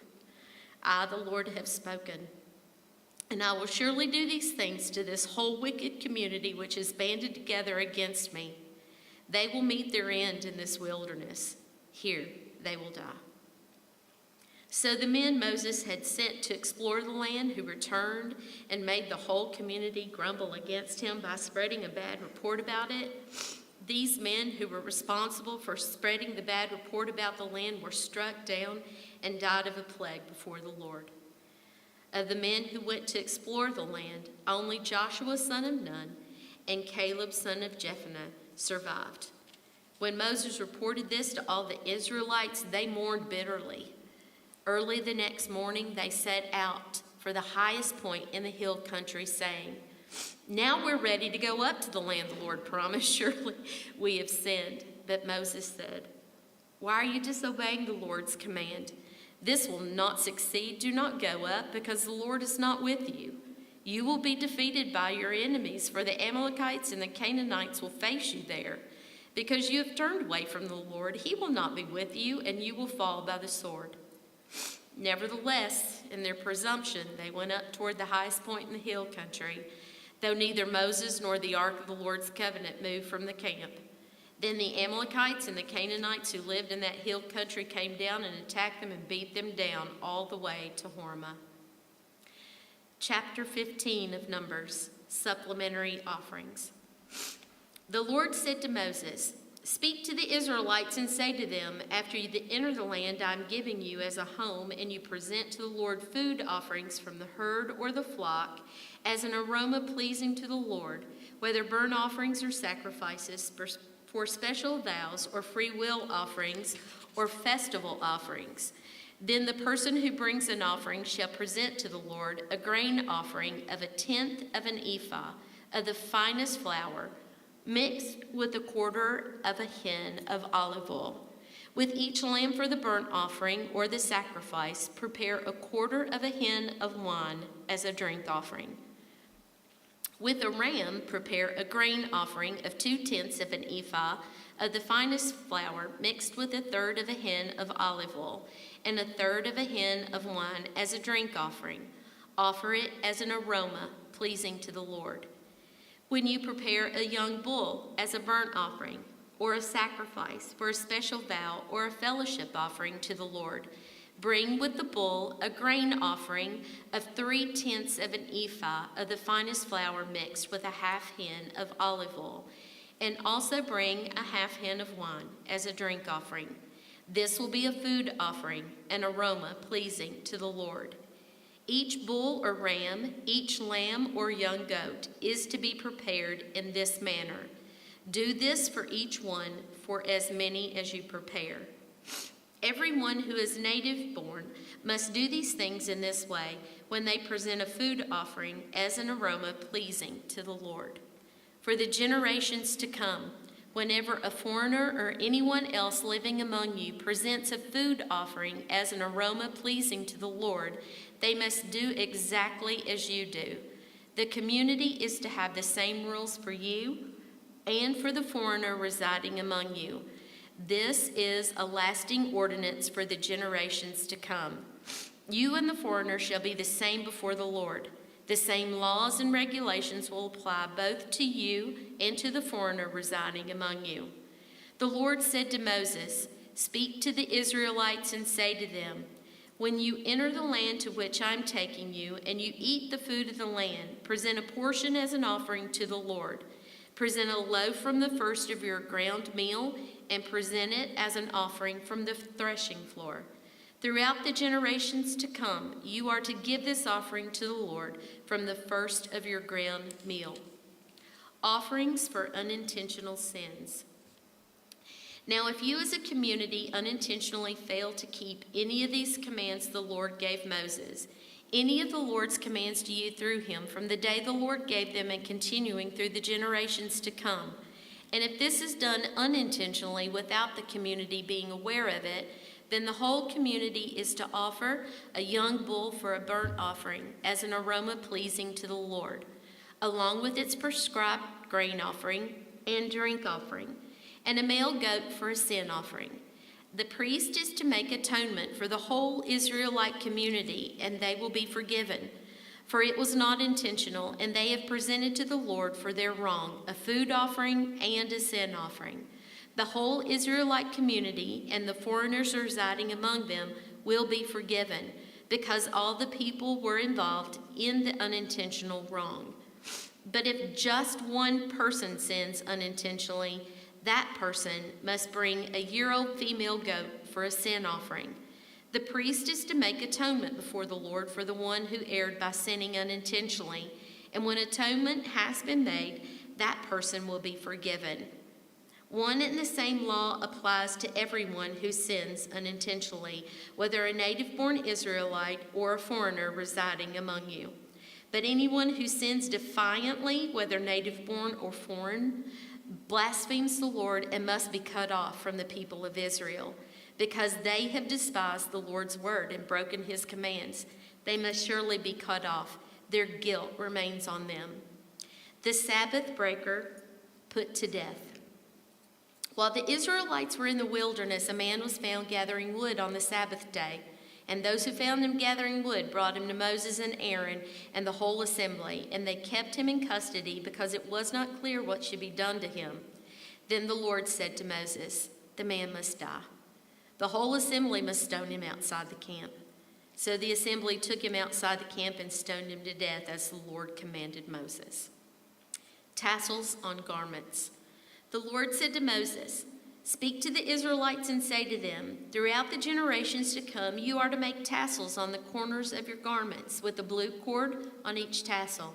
You will have these tassels to look at, and so you will remember all the commands of the Lord, that you may obey them and not prostitute yourselves by chasing after the lusts of your own hearts and eyes. Then you will remember to obey all my commands and will be consecrated to your God. I am the Lord your God who brought you out of Egypt to be your God. I am the Lord your God." Numbers chapter 16, Korah, Dathan, and Abiram. Korah, son of Izhar, the son of Kohath, the son of Levi, and certain Reubenites, Dathan and Abiram, son of Eliab, and On, son of Peleth, became insolent, and they rose up against Moses. With them were 250 Israelite men, well-known community leaders who had been appointed members of the council. They came as a group to oppose Moses and Aaron and said to them, "You have gone too far. The whole community is holy, every one of them, and the Lord is with them. Why then do you set yourselves above the Lord's assembly?" When Moses heard this, he fell face down. Then he said to Korah and all his followers, "In the morning the Lord will show who belongs to him and who is holy, and he will have that person come near him. The man he chooses he will cause to come near him. You, Korah, and all your followers are to do this. Take censers and tomorrow put burning coals and incense in them before the Lord. The man the Lord chooses will be the one who is holy. You Levites have gone too far."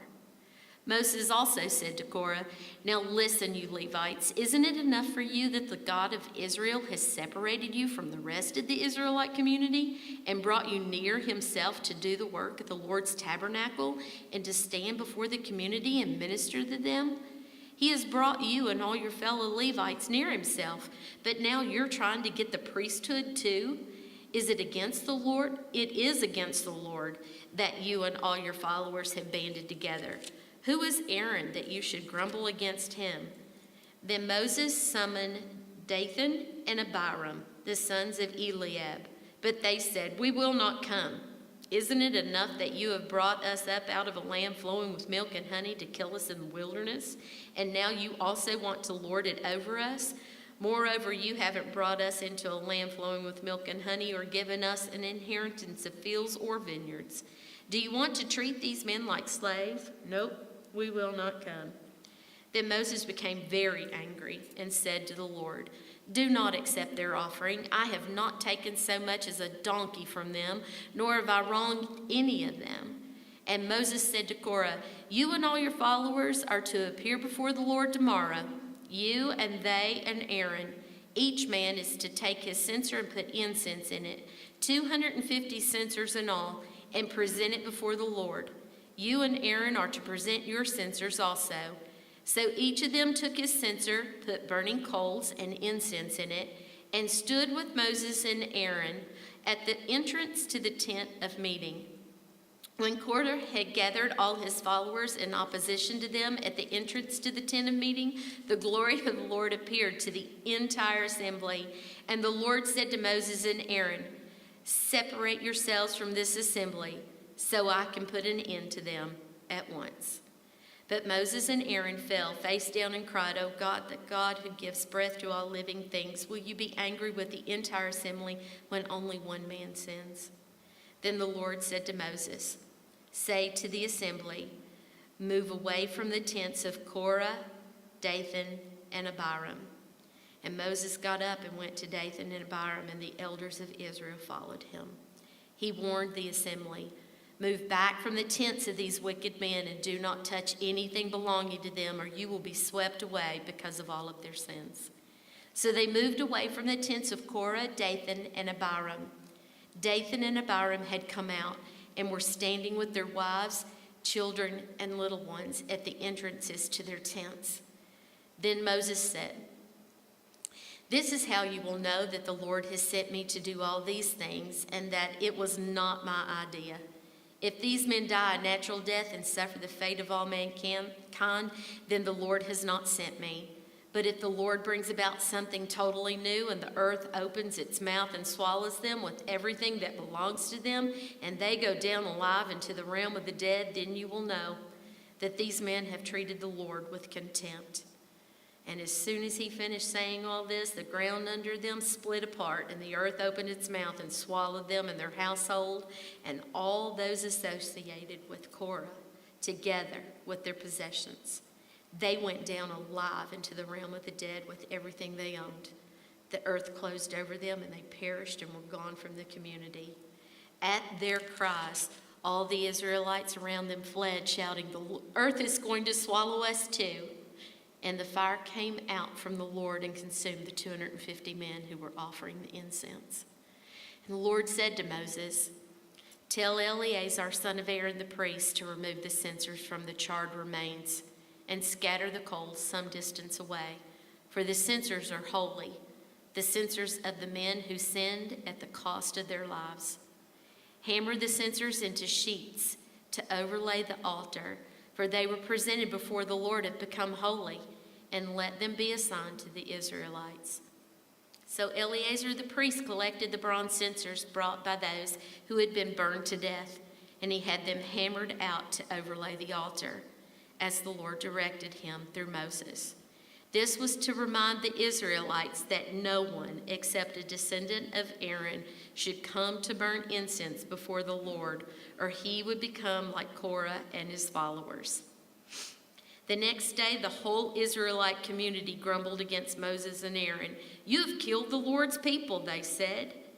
But when the assembly gathered in opposition to Moses and Aaron and turned toward the tent of meeting, suddenly the cloud covered it, and the glory of the Lord appeared.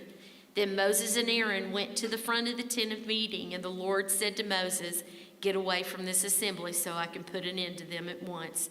And they fell face down. Then Moses said to Aaron, "Take your censer and put incense in it, along with burning coals from the altar, and hurry to the assembly to make atonement for them. Wrath has come out from the Lord. The plague has started." So Aaron did as Moses said and ran into the midst of the assembly. The plague had already started among the people. But Aaron offered the incense and made atonement for them. He stood between the living and the dead, and the plague stopped.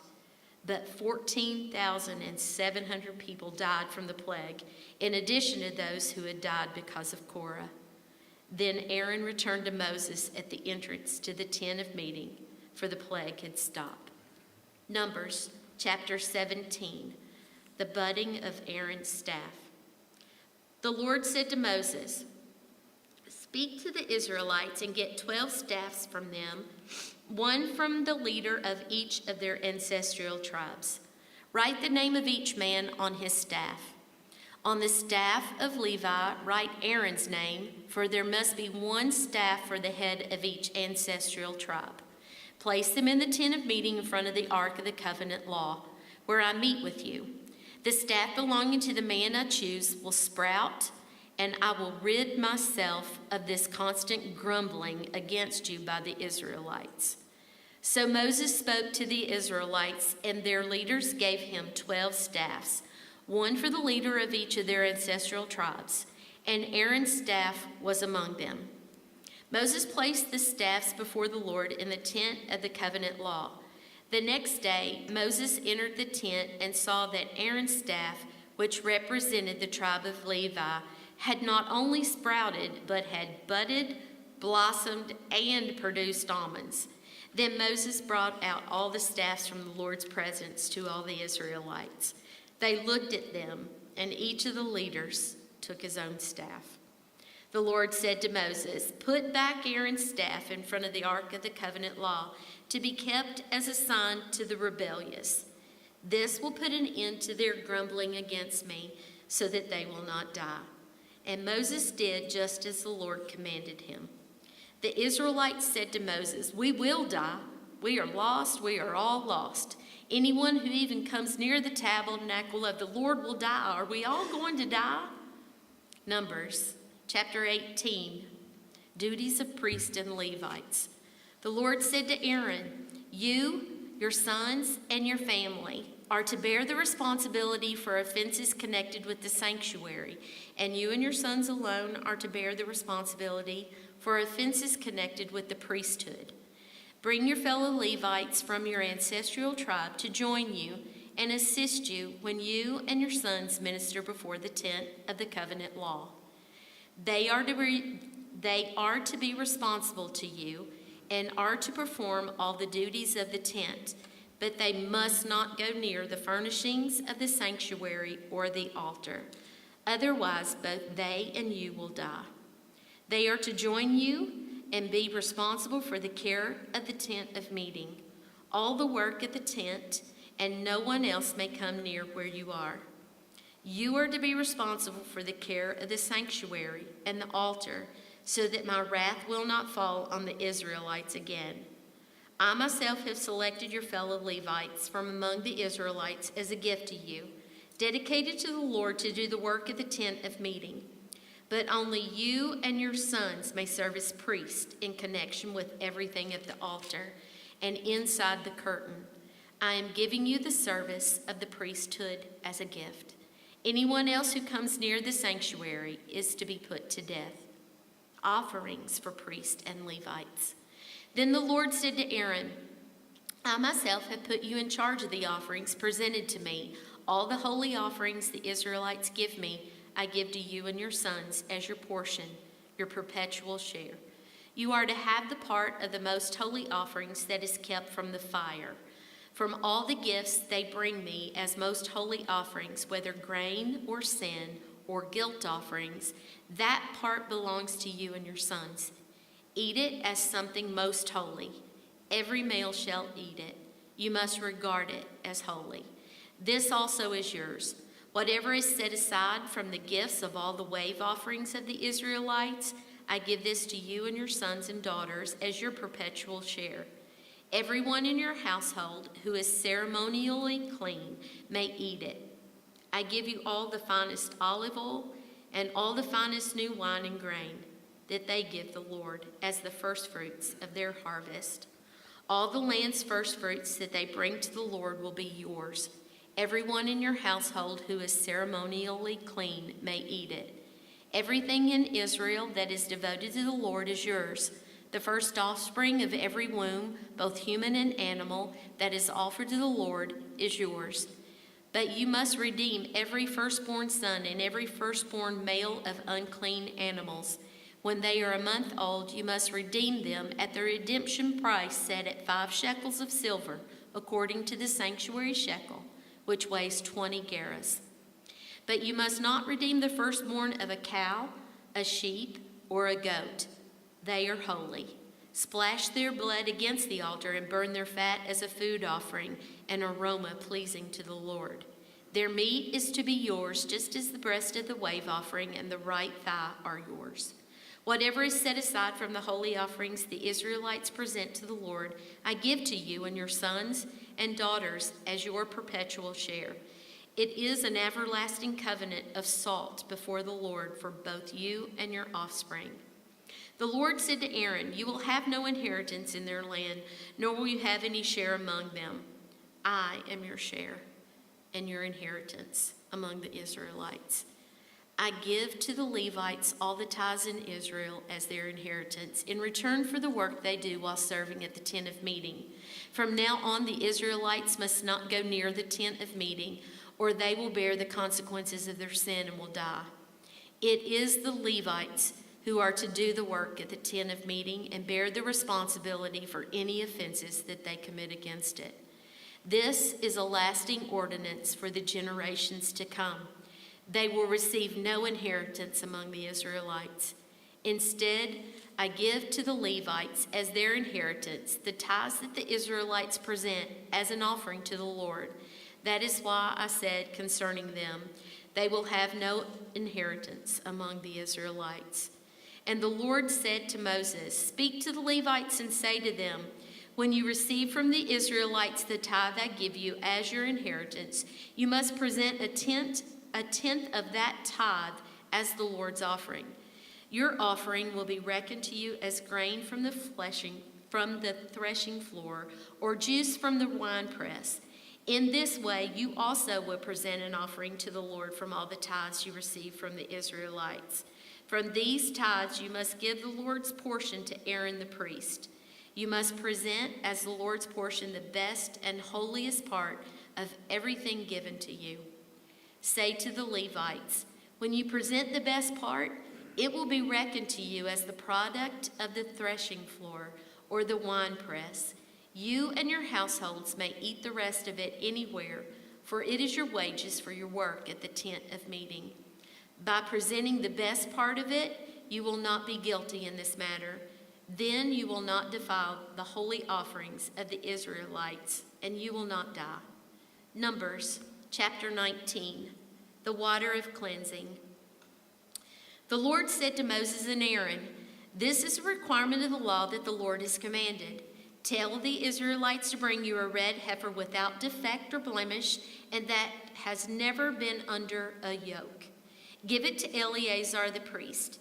It is to be taken outside the camp and slaughtered in his presence.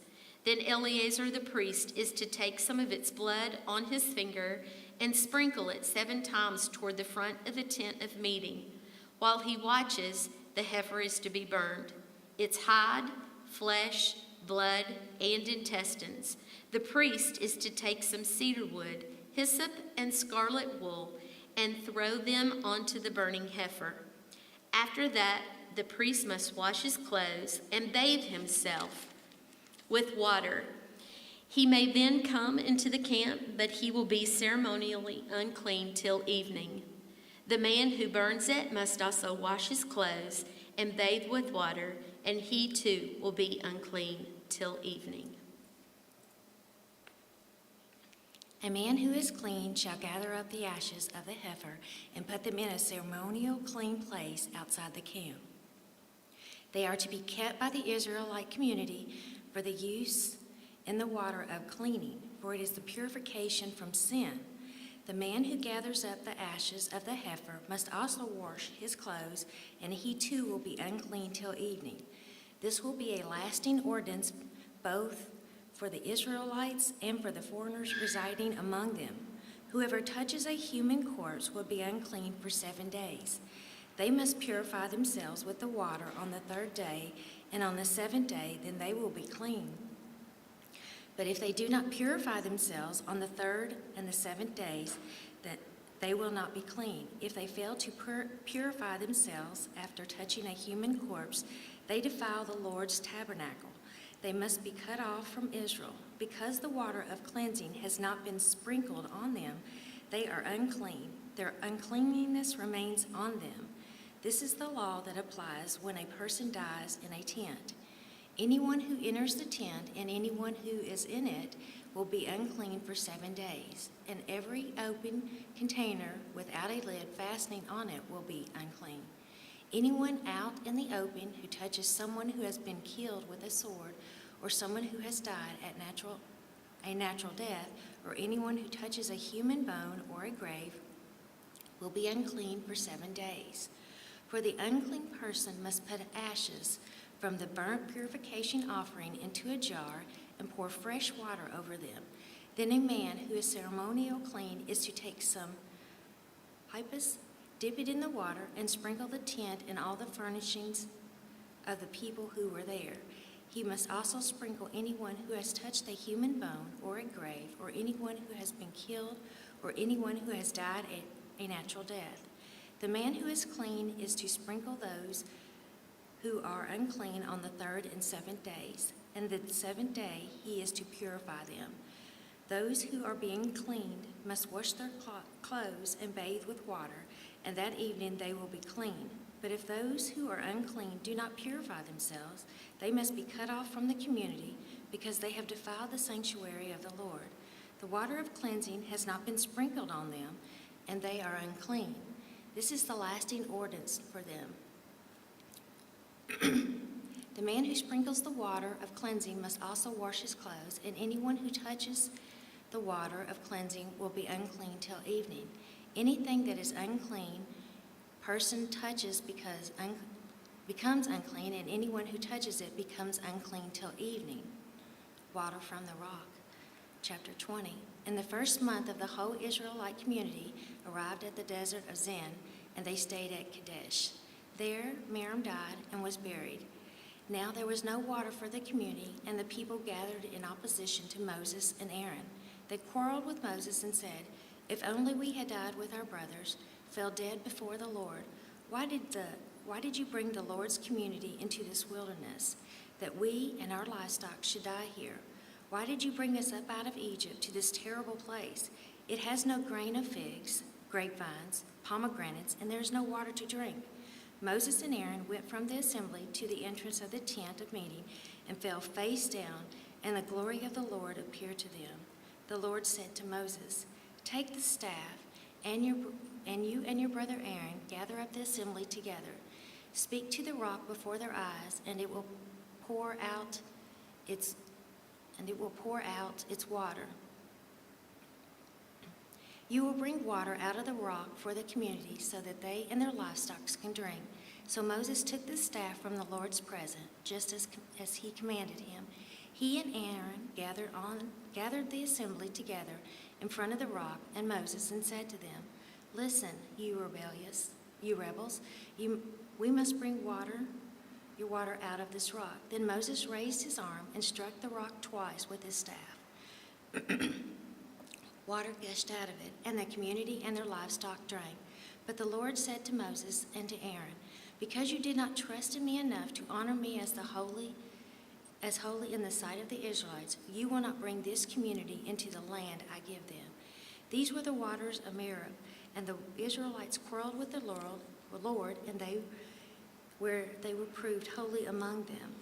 Moses sent messengers from Kadesh to the king of Edom, saying, "This is what your brother Israel says. You know about all the hardships that have come on us. Our ancestors went down into Egypt, and we lived there many years. The Egyptians mistreated us and our ancestors, but when we cried out to the Lord, he heard our cry and sent an angel and brought us out of Egypt. Now we are here in Kadesh, a town at the edge of your territory. Please let us pass through your country. We will not go through any field or vineyard or drink water from any well. We will travel along the king's highway and not turn to the right or to the left until we have passed through your territory." But Edom answered, "You may not pass through here. If you try, we will march out and attack you with the sword." The Israelites replied, "We will go along the main road, and if we or our livestock drink any of your waters, we will pay for it. We only want to pass through the foot, nothing else." Again they answered, "You may not pass through." Then Edom came out against them with a large and powerful army. Since Edom refused to let them go through their territory, Israel turned away from them. The whole Israelite community set out from Kadesh and came to Mount Horeb. At Mount Horeb, near the border of Edom, the Lord said to Moses and to Aaron, "Aaron will gather his people. He will not enter the land I give the Israelites, because both of you rebelled against my command at the waters of Meribah. Get Aaron and his son Eleazar and take them up to Mount Horeb. Remove Aaron's garments and put them on his son Eleazar, for Aaron will be gathered to his people. He will die there." Moses did as the Lord commanded. They went up to Mount Horeb at the sight of the whole community. Moses removed Aaron's garments and put them on his son Eleazar, and Aaron died there at the top of the mountain. Then Moses and Eleazar came down from the mountain, and when the whole community learned that Aaron had died, all the Israelites mourned for him 30 days. When the Canaanite king of Arad, who lived in the Negev, heard that Israel was coming along the road of Anthram, he attacked the Israelites and captured some of them. Then Israel made his vow to the Lord, "If you will deliver these people into our hands, we will totally destroy their cities." The Lord listened to Israel's plea and gave Canaanites over to them. They completely destroyed them and their towns, so the place was named Horeb. They traveled from Mount Horeb along the route of the Red Sea to go around Edom, but the people grew impatient on the way. They spoke against God and against Moses and said, "Why have you brought us up out of Egypt to die in the wilderness? There is no bread, there is no water, and we detest this miserable food." When the Lord sent venomous snakes among them, they bit the people, and many Israelites died. The people came to Moses and said, "We sinned when we spoke against the Lord and against you. Pray that the Lord will take the snakes away from us." So Moses prayed for the people. The Lord says to Moses, "Make a snake and put it up on the pole. Anyone who is bitten can look at it and live." So Moses made a bronze snake and put it up on a pole. Then when anyone was bitten by the snake and looked at the bronze snake, they lived. The Israelites moved on and camped at Abath. Then they set out from Abath and camped at Abram in the wilderness that faces Moab, towards the sunrise. From there they moved on and camped in Zerah Valley. They set out from there and camped along the Arnon, which is the wilderness extending into the Amorite territory. The Arnon is the border of Moab between Moab and the Amorites. That is why the book of the wars of the Lord says, "Zahab is Surah and the ravens, and the Aron and the slope of the ravens that lead to the settlement of Ar and lie along the border of Moab." From there they continued on to Beer, the well where the Lord said to Moses, "Gather the people together, and I will give them water." Then Israel sang this song, "Spring up, O well, sing about it, about the well the prince dug, that nobles of the people sang, the nobles with scepters and staffs." Then they went from the wilderness to Mattanah, from Mattanah to Nahala, from Nahala to Bamoth, and from Bamoth to the valley of Moab, where the top of the Pisgah overlooks the wasteland. Israel sent messengers to say to Sin, king of Amorites, "Let us pass through your country. We will not turn aside into any field or vineyard, or drink water from any well. We will travel along the king's highway until we have passed through your territory." But Sihon would not let the Israelites pass through his territory. He mustered his entire army and marched out into the wilderness against Israel. When he reached Jahaz, he fought with Israel. Israel, however, put him to the sword and took over his land from Aron to the Jahab, but was only as far as Amorites because their border was fortified. Israel captured all the cities of Amorites and occupied them, including Heshbon and all its surrounding settlements. Heshbon was the city of Sennacherib, king of the Amorites, who fought against the former king of Moab, and had taken from him all his land as far as the Aron. This is what the poet says: "Come to Hebosh, and let it be rebuilt. Let Sihon city be restored. Fire went out from Heshbon, a blaze from the city of Sihon. It consumed Ar of Moab, the citizens of Aaron's height. Woe to you, Moab! You are destroyed, people of Chemosh. He has given up his sons as fugitives and his daughters as captives to Sihon, king of the Amorites. But we have overthrown them. Hebosh dominates, has been destroyed by all the way of Dibon. We have demolished them as far as Nohab, which extends to Medadeba." So Israel settled in the land of Amorites. After Moses had sent spies to Jazer, the Israelites captured its surrounding settlements and drove out the Amorites who were there. When they turned and went up along the road towards Bahash, and Og, king of Bahash, and his whole army marched out to meet them in battle of Edrei. The Lord said to Moses, "Do not be afraid of him, for I have delivered him into your hands, along with his whole army and his land. Do to him what you did to Sihon, king of Amorites, who reigned in Heshbon." So they struck him down, together with his sons and his whole army, leaving them no survivors, and they took possession of his land. Then the Israelites traveled to the plains of Moab and camped along the Jordan across from Jericho. Now Balak, son of Zippor, saw that all Israel had done to the Amorites, and Moab was territory because there were so many people. Indeed, Moab was filled with dread because of the Israelites. The Moabites said to the elders of Midian, "This horde is going to lick up everything going around us as ox lick up the grass of the field." So Balak, son of Zippor, who was king of Moab at that time, sent messengers to summon Balaam, son of Beor, who was at the Pethanar near the Ephrates River in his native land. Balak said, "A people has come out of Egypt. They covered their face of the land and have settled next to me. Now come and put a curse on these people, because they are too powerful for me. Perhaps then they will be able to defeat them and drive them out of the land. For I know that whoever you bless is blessed, and whoever you curse is cursed."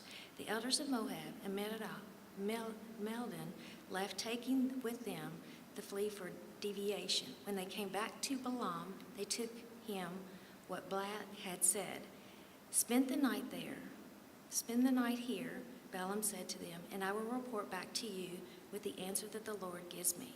So the Moabite officials stayed with him. God came to Balaam and asked, "Who are these men with you?" Balaam said to God, "Balak, son of Zippor, king of Moab, sent me this message: a people that has come out of Egypt, covering their faces of the land. Now come and put a curse on them for me. Perhaps then I will be able to fight them and drive them away." But God said to Balaam, "Do not go with them. You must not put the curse on those people, because they are blessed." The next morning Balaam got up and said to Balak officials, "Go back to your own country, for the Lord has refused to let me go with you." So the Moabite officials returned to Balak and said, "Balaam refused to come with us." Then Balak sent other officials, more numerous and more distinguished than the first. They came to Balaam and said, "This is what Balak, son of Zippor, says: Do not let anything keep you from coming to me, because I will reward you handsomely and do whatever you say. Come and put a curse on these people for me." But Balak answered them, Even if Balak gave me all the silver and gold in his palace, I could not do anything great or small to go beyond the command of the Lord my God. Now spend the night here so that I can find out what else the Lord will tell me." That night God came to Balaam and said, "Since these men have come to summon you, go with them, but do only what I tell you." Balaam got up in the morning, saddled his donkey, and went with the Moabite officials. But God was very angry when he went, and the angel of the Lord stood in the road and opposed him. Balaam was riding his donkey, and his 2 servants were with him. When the donkey saw the angel of the Lord standing in the road and had drawn a sword in his hand, it turned off the road into a field. Balaam beat it to get back on the road. Then the angel of the Lord stood in a narrow path through the vineyards and the wall of both sides. Then the donkey saw the angel of the Lord. It pressed close to the wall, crushing Balaam's foot against it. So he beat the donkey again. Then the angel of the Lord moved on ahead and stood in the narrow place where there was no room to turn, either to the right or to the left. When the donkey saw the angel of the Lord, it lay down under Balaam, and he was angry and beat it with his staff. Then the Lord opened the donkey's mouth, and it said to Balaam, "What have I done to you to make you beat me these 3 times?" Balaam answered the donkey, "You have made a fool of me. If only I had a sword in my hand, I would kill you right now." The donkey said to Balaam, "Am I not your own donkey, which you have always ridden to this day? Have I been in the habit of doing this to you?" "No," he said. Then the Lord opened the Balaam's eyes, and he saw the angel of the Lord standing in the road with the sword drawn.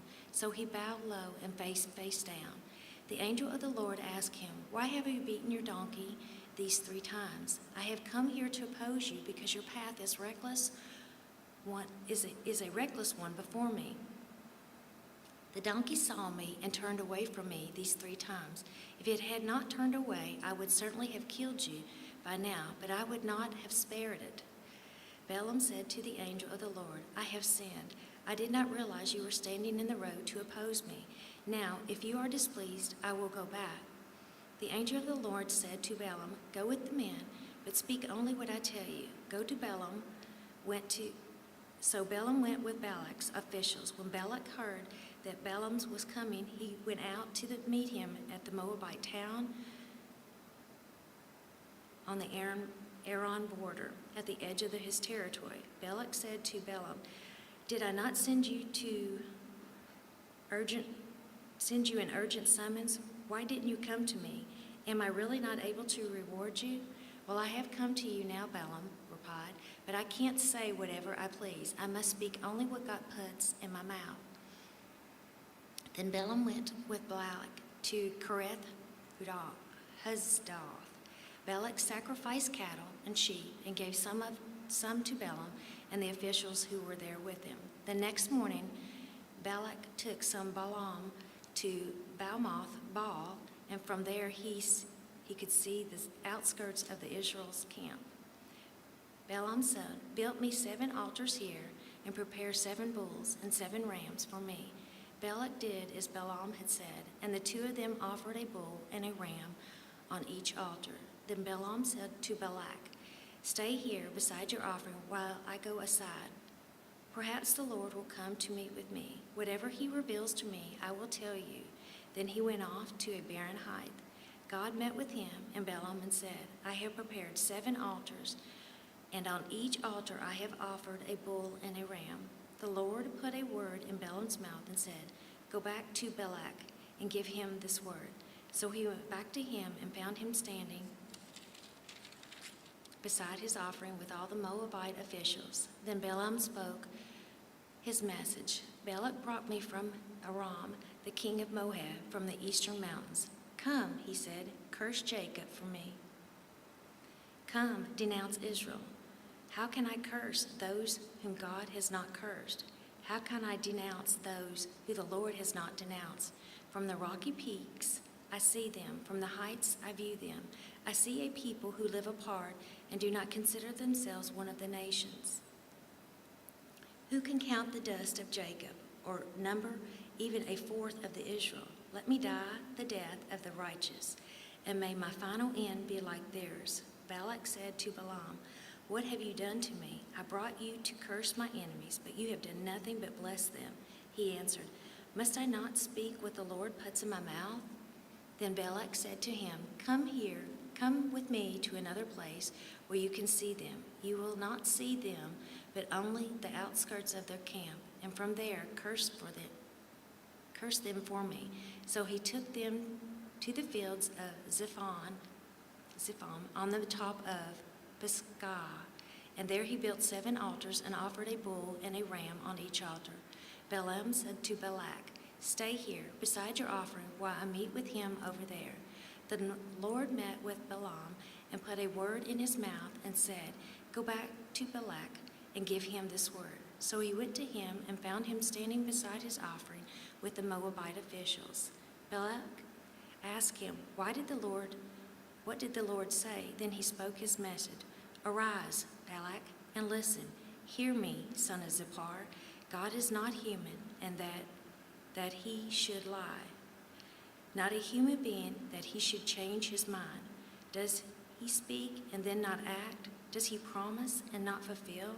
I have received a command to bless, and he has blessed, and I cannot change it. No misfortune is seen in Jacob, no misery observed in Israel. The Lord their God is with them. A shout of the king is among them.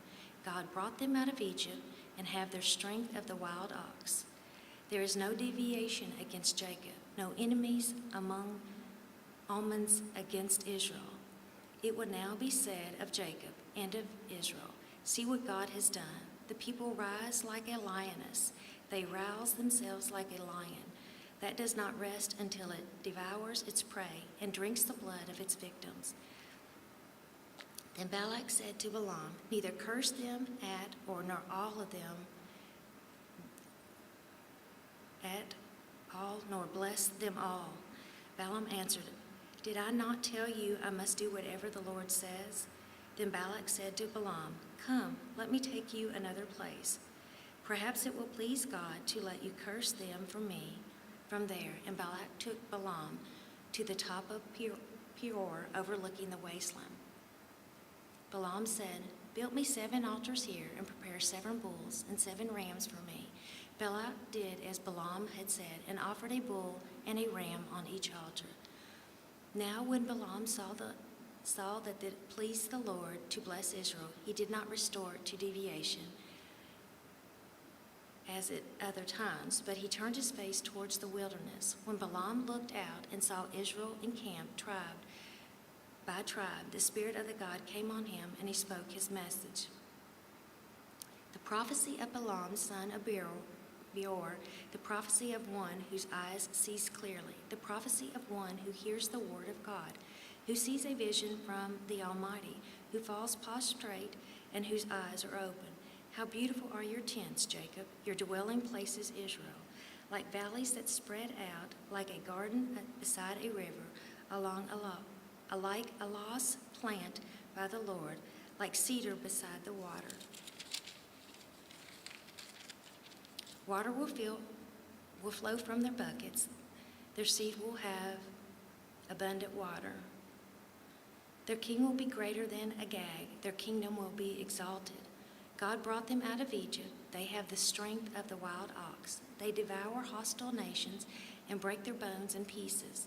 With their arrows, they pierce themselves. Like a lion, they crouch and lie down, like a lioness who dares to rouse them. May those who bless you be blessed, and those who curse you be cursed. Then Balak's anger burned against Balaam. He struck his hands together and said to him, I summoned you to curse my enemies, but you have blessed them 3 times. Now leave at once and go home. I said I would reward you handsomely, but the Lord has kept you from being rewarded.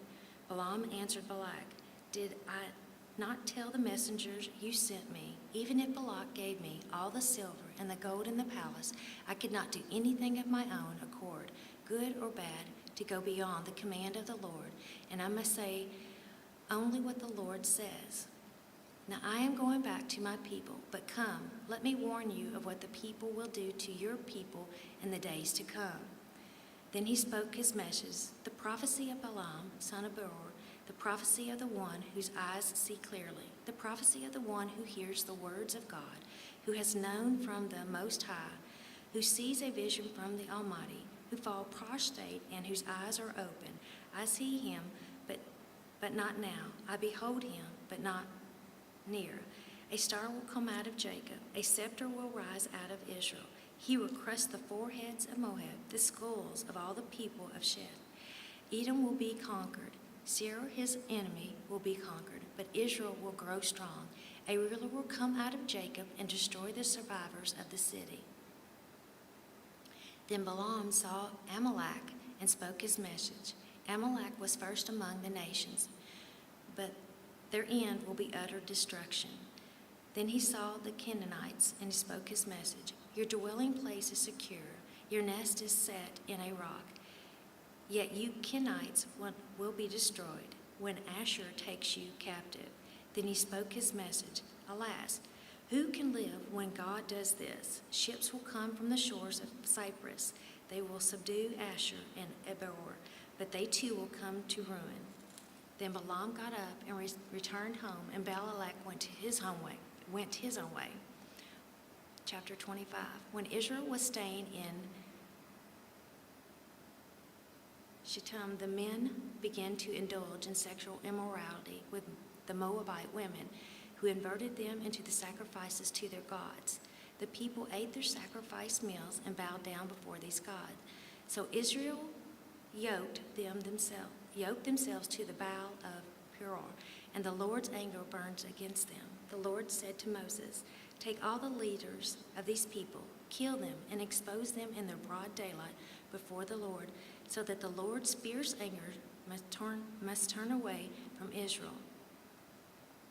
So Moses said to Israel's judges, each of you must put to death those of your people who have yoked themselves to the Baal of Peor. Then the Israelite man brought into the camp a Mennonite woman right before the eyes of Moses and the whole assembly of Israel, while they were weeping at the entrance of the tent of meeting. When Phinehas, son of Eleazar, the son of Aaron, the priest, saw this, he left the assembly, took a spear in his hand, and followed the Israelite into the tent. He drove the spear into both of them, right through the Israelite man and into the woman's stomach. Then the plague against the Israelites was stopped, but those who died in the plague numbered 24,000. The Lord said to Moses, Phinehas, son of Eleazar, the son of Aaron, the priest, has turned my anger away from the Israelites. Since he was zealous for my honor among them as I am, I did not put an end to them in my zeal. Therefore tell them, I am making my covenant of peace with him. He and his descendants will have a covenant of a lasting priesthood, because he was zealous for the honor of God and made atonement for the Israelites. The name of the Israelite who was killed in the Mennonite woman was Zimri, son of Salu, the leader of the Simelite family, and the name of the Mennonite woman who was put to death in Kozebeh, daughter of Zur, a tribal chief of the Mennonite family. The Lord said to Moses, treat the Mennonite as enemies and kill them. They treated you as enemies when they deceived you in the poor incident involving their sister Kozebeh, the daughter of the Mennonite leader. The woman who was killed was plagued when the plague came as a result of that incident. Chapter 26. After the plague, the Lord said to Moses and Eleazar, son of Aaron the priest, take a census of the whole Israelite community by families, all those 20 years or older who are able to serve in the army of Israel. So on the plains of Moab, by the Jordan across from Jericho, Moses and Eleazar the priest spoke with them and said, take a census of the men 20 years old or more. And the Lord commanded Moses. These were the Israelites who came out of Egypt. The descendants of Reuben, the firstborn of Israel, were through Hanok the Hanokite clan, through Belu the Beluite clan, through Hezron the Hezronite clan, through Carmi the Carmite clan. These were the clans of Reuben that numbered 43,730.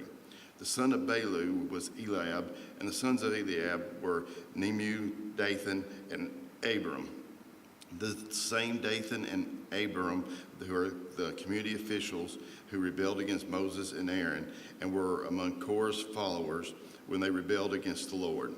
The earth opened its mouth and swallowed them along with Korah, whose followers died where the fire devoured the 250 men, and they served as a warning sign. The line of Korah now, however, did not die out.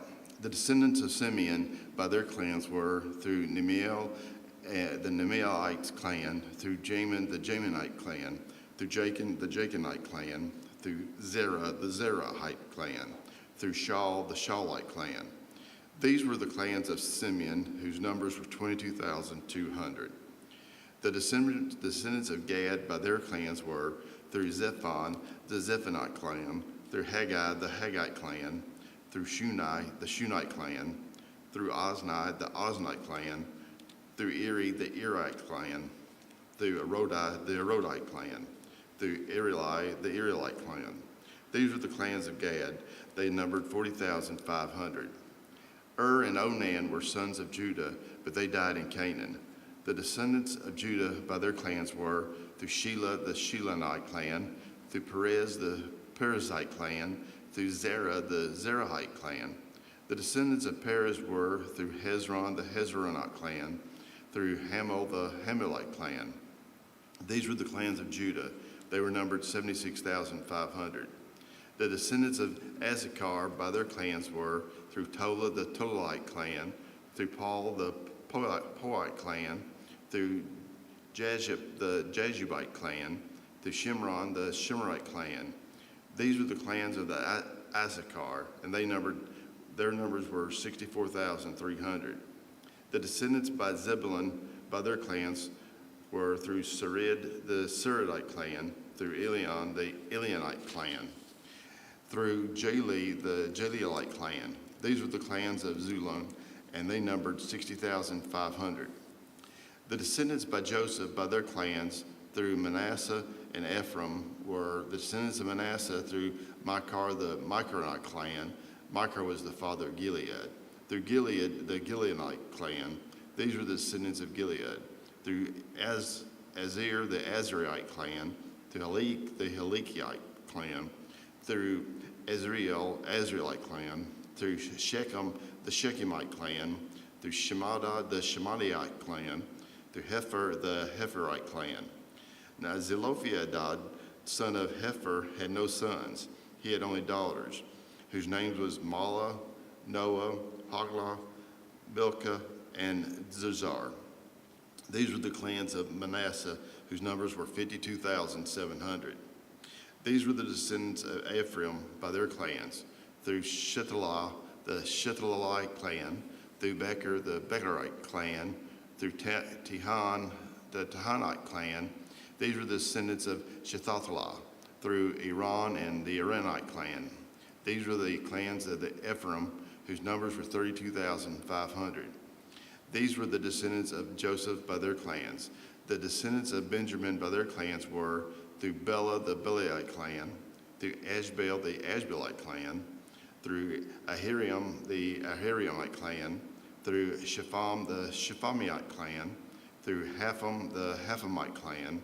The descendants of Bela through Ard and Naaman were through Ard, the Ardite clan, through Naaman, the Naamite clan. These were the clans of the Benjamite, whose numbers were 45,600. These were the descendants of Dan by their clans, through Shuma, the Shumite clan. These were the clans of Dan. All of were the Shumite clans, whose numbers were 64,400. The descendants by Asher were by their clans were through Imnah, the Imnite clan, through Ishvi, the Ishvite clan, through Berah, the Beriite clan, and through the descendants of Beriah, through Heber, the Heberite clan, and through Malchiel, the Malchielite clan. Asher was had a daughter named Sirar. These were the clans of Asher, those numbers were 53,400. The descendants of Naphtali by their clans were through Jaziel and the Jazielite clan, through Guni, the Gunite clans, through Jasir, the Jezreelite clans. through Shalem, the Shemalite clans. These were the clans of Naphtali, whose numbers were 45,400. The total number of men of Israel were 601,730. The Lord said to Moses, "The land is to be allotted to them as an inheritance based on the number of names. To the larger group, give a larger inheritance, to a smaller group, a smaller one.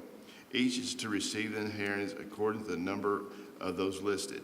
Be sure that the land is distributed by lot. What each group inheritance will be according to the names of its ancestral tribe. Each inheritance is to be distributed by lot among the larger and smaller groups." These were the Levites who were counted by their clans. Through Gershon, the Gershonite clans. Through Gohath, the Gothite clan. Through Merari, the Merarite clans. These are also through the Levite clans: the Libnite clan, the Hebronite clan, the Malite clan, the Mushite clan, and the Korahite clan. Korath was the forefather of Amram. The name of Amram's wife was Jochebed, a descendant of Levi, who was born to the Levites in Egypt. To Amram she bore Aaron, Moses, and their sister Miriam. Aaron was the father of Nadab and Abihu, Eleazar and Ithamar. But Nadab and Abihu died when they made an offering before the Lord with an unauthorized fire. All the male Levites, a month old or more, numbered 23,000. They were not counted along with the other Israelites because they received no inheritance among them. These are the ones counted by Moses and Eleazar the priest when they counted the Israelites on the plains of Moab by the Jordan across from Jericho. Not one of them was among the counted by Moses and Aaron the priest when they counted the Israelites in the desert of Sinai. For the Lord had told the Israelites they would surely die in the wilderness, and not one of them would have left except Caleb, son of Jephunneh, and Joshua, son of Nun. Chapter 27. The daughters of Zelophehad had son of Hepher, the son of Gilead, and the son of Machir, the son of Manasseh, belonged to the clans of Manasseh, son of Joseph. The names of the daughters was Mahlah, Noah, Hoglah, Milcah, and Tizar. They came forward and stood before Moses, Eleazar the priest, and the leader of the whole assembly at the entrance to the tent of the meetings, and said, "Our father died in the wilderness. He was not among Korah's followers who banded together against the Lord, but he died for his own sin and left no sons. Why should our father's name disappear from his clan because he had no son? Give us property among our father's relatives." So Moses brought this case before the Lord, and the Lord said to him, "What Zelophehad's daughters were saying is right. You must certainly give them property as an inheritance among their father's relatives, and give their father's inheritance to them." So to the Israelites, if a man dies and leaves no son, gives his inheritance to his daughter. If he has no daughter, give his inheritance to his brothers. If he has no brothers, give his inheritance to his father's brothers. If his fathers had no brothers, give his inheritance to the nearest relative in his clan, and he may possess it. This is to be the force of the law for the Israelites, as the Lord commanded Moses.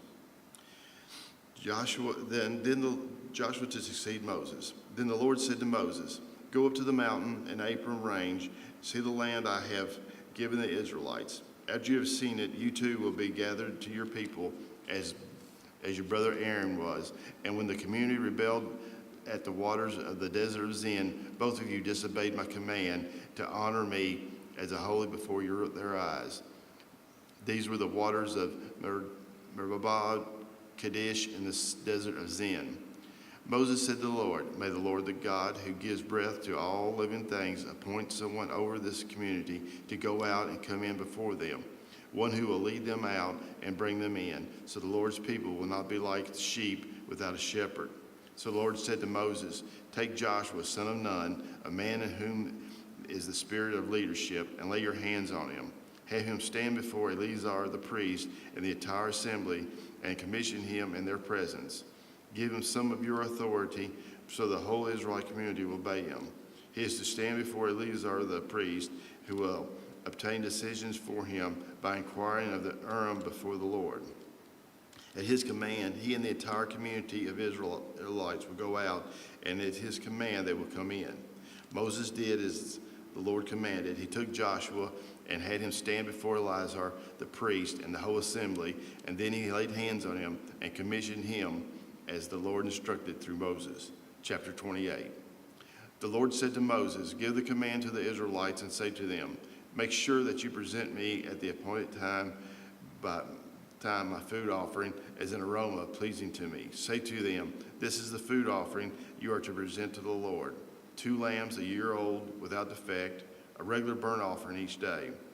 Offer 1 lamb in the morning and the other at twilight, together with a grain offering of 1/10 of ephah and the finest flour mixed with 1/4 of hin, the oil-pressed olives.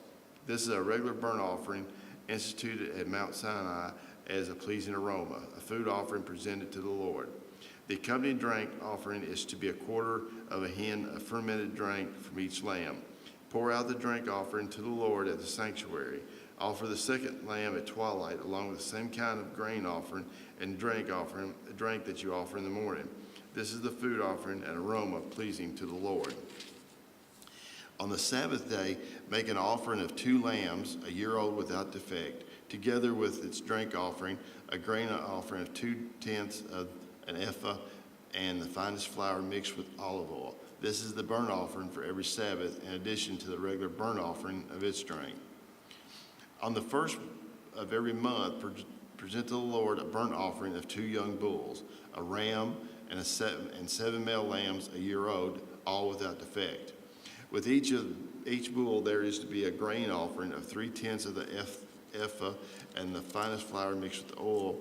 With the ram, a grain offering of 2/10 of the ephah of the finest flour mixed with oil, and each lamb a grain offering of 10 of the ephah of the finest flour mixed with oil. This is for a burnt offering, a pleasing aroma, a food offering presented to the Lord.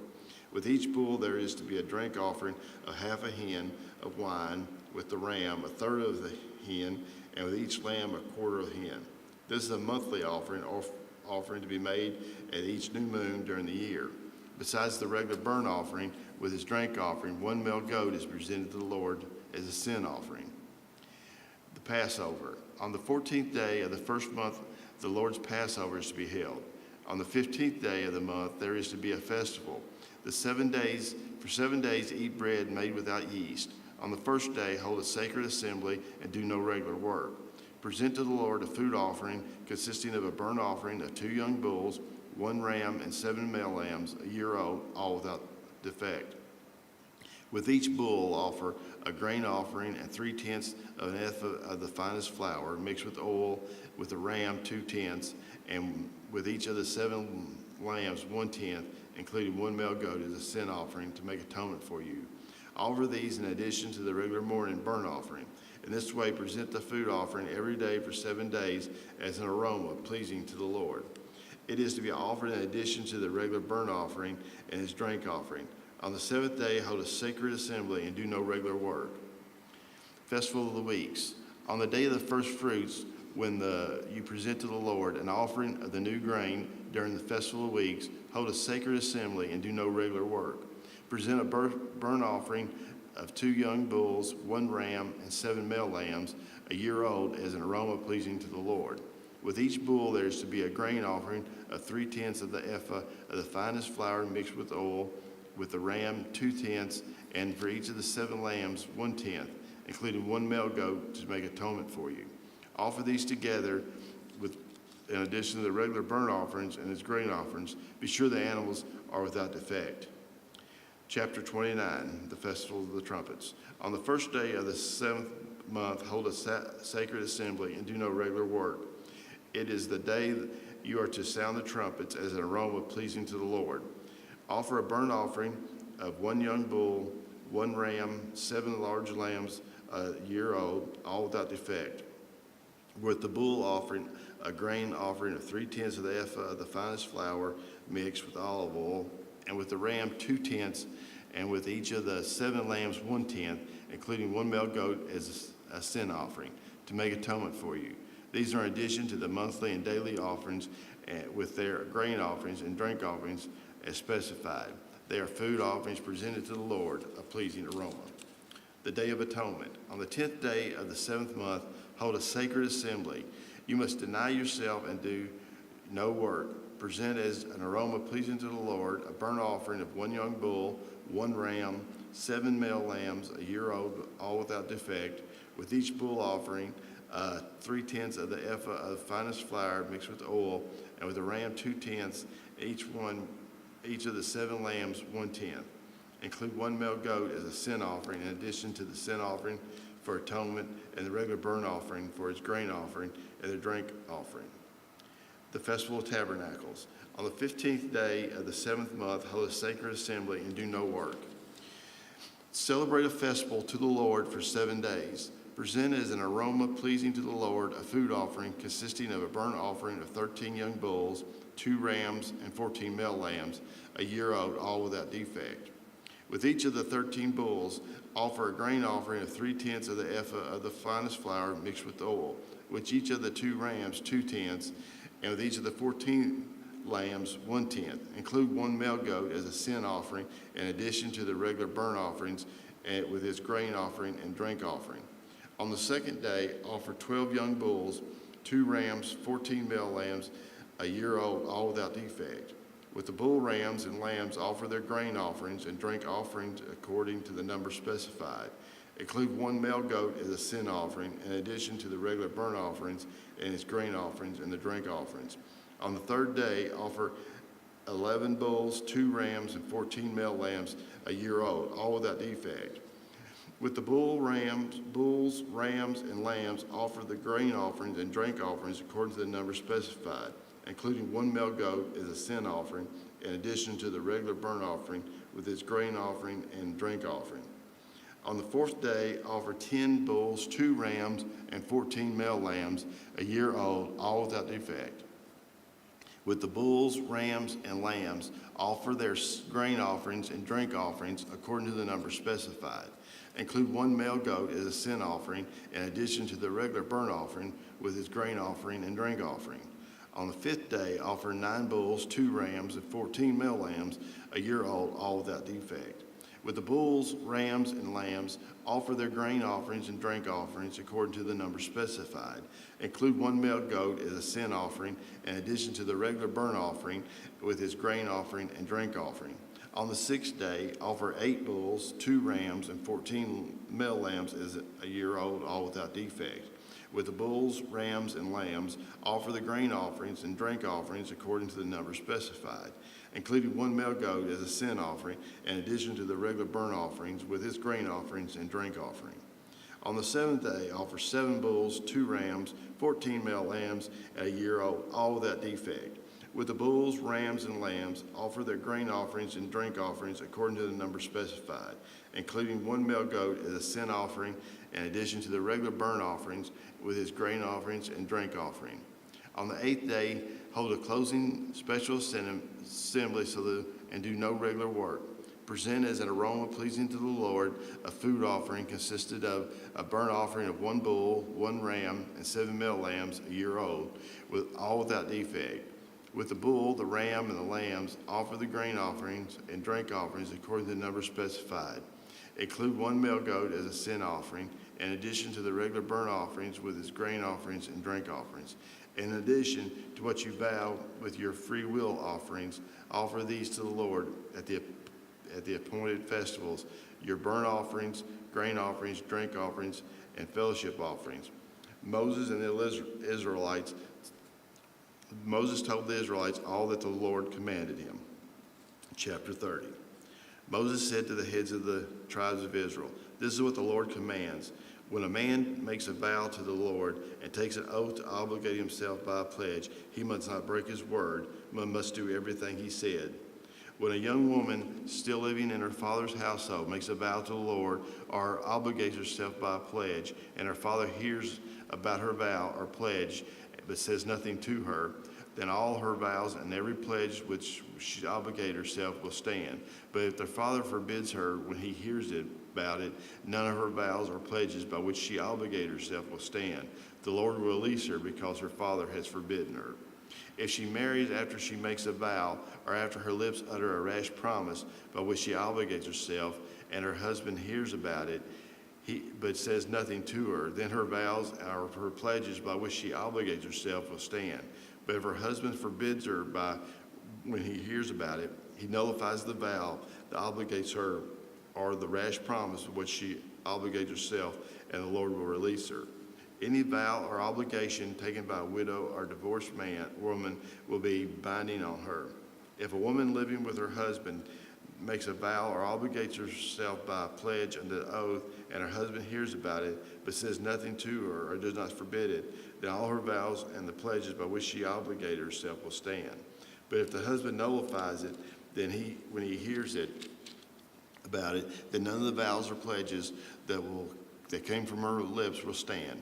Her husband has nullified them, and the Lord will release her. Her husband may confirm or nullify any vow she makes and any sworn pledge to deny herself. And if the husband says nothing to her about it from day to day, then he confirms all her vows or the pledges binding on her. He confirms them by saying nothing to her when he hears about them. If somehow he nullifies them sometime after he hears about them, then he must bear the consequences of her wrongdoing.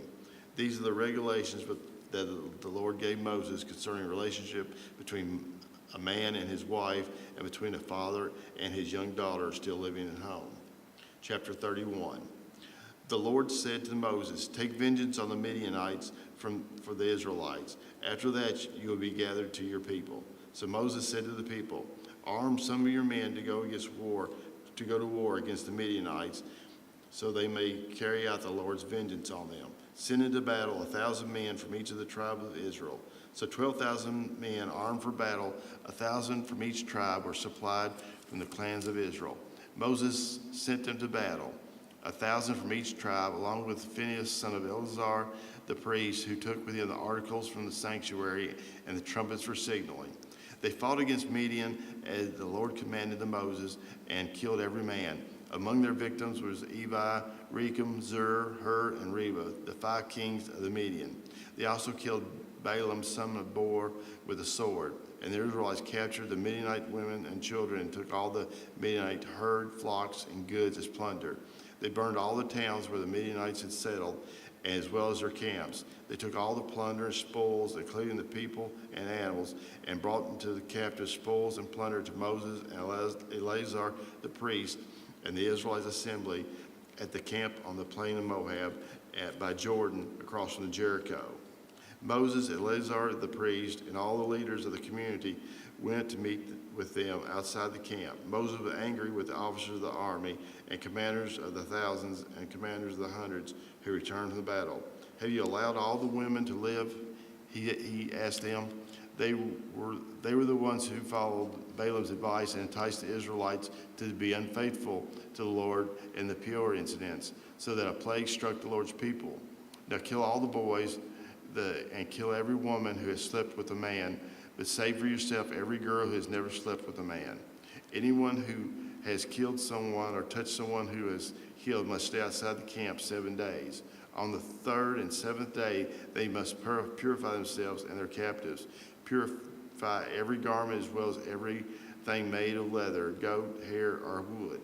When Eleazar the priest said to the soldiers who had gone into battle, "This is what is required by the law that the Lord gave Moses: gold, silver, bronze, iron, tin, lead, and anything else that can withstand fire must be put through the fire, and then it will be clean. But it must be purified with the water of cleansing.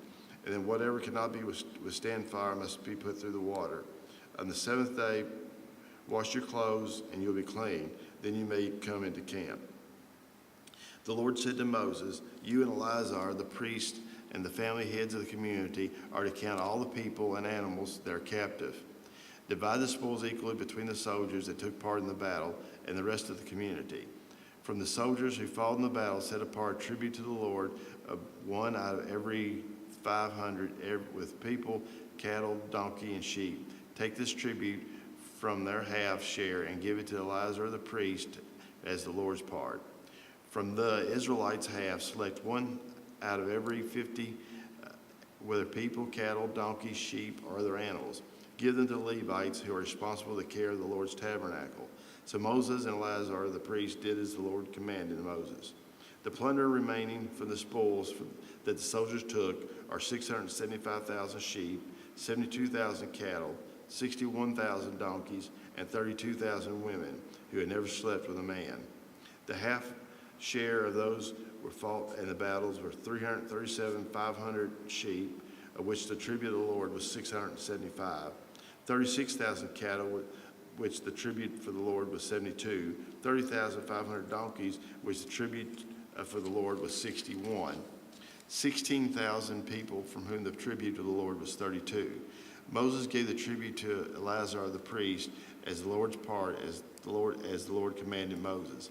The half belonging to the Israelites, which Moses set apart from the fighting men, and the community's half was 337,500 sheep, 36,000 cattle, 30,500 donkeys, and 16,000 people. From the Israelites' half, Moses selected one of every 50 people and animals as the Lord commanded him, and gave them to the Levites, who were responsible for the care of the Lord's tabernacle. Then the officers who were over the units of the army, the commanders of thousands and the commanders of hundreds, went to Moses and said to them, "Your servants have counted the soldiers under our command, and not one is missing. So we have bought it as an offering to the Lord, the gold articles each of us acquired, armlets, bracelets, signet rings, earrings, and necklaces, to make an atonement for ourselves before the Lord."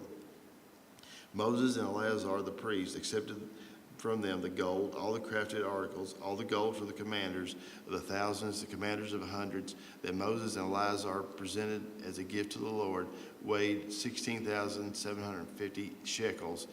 Each soldier had taken plunder for himself.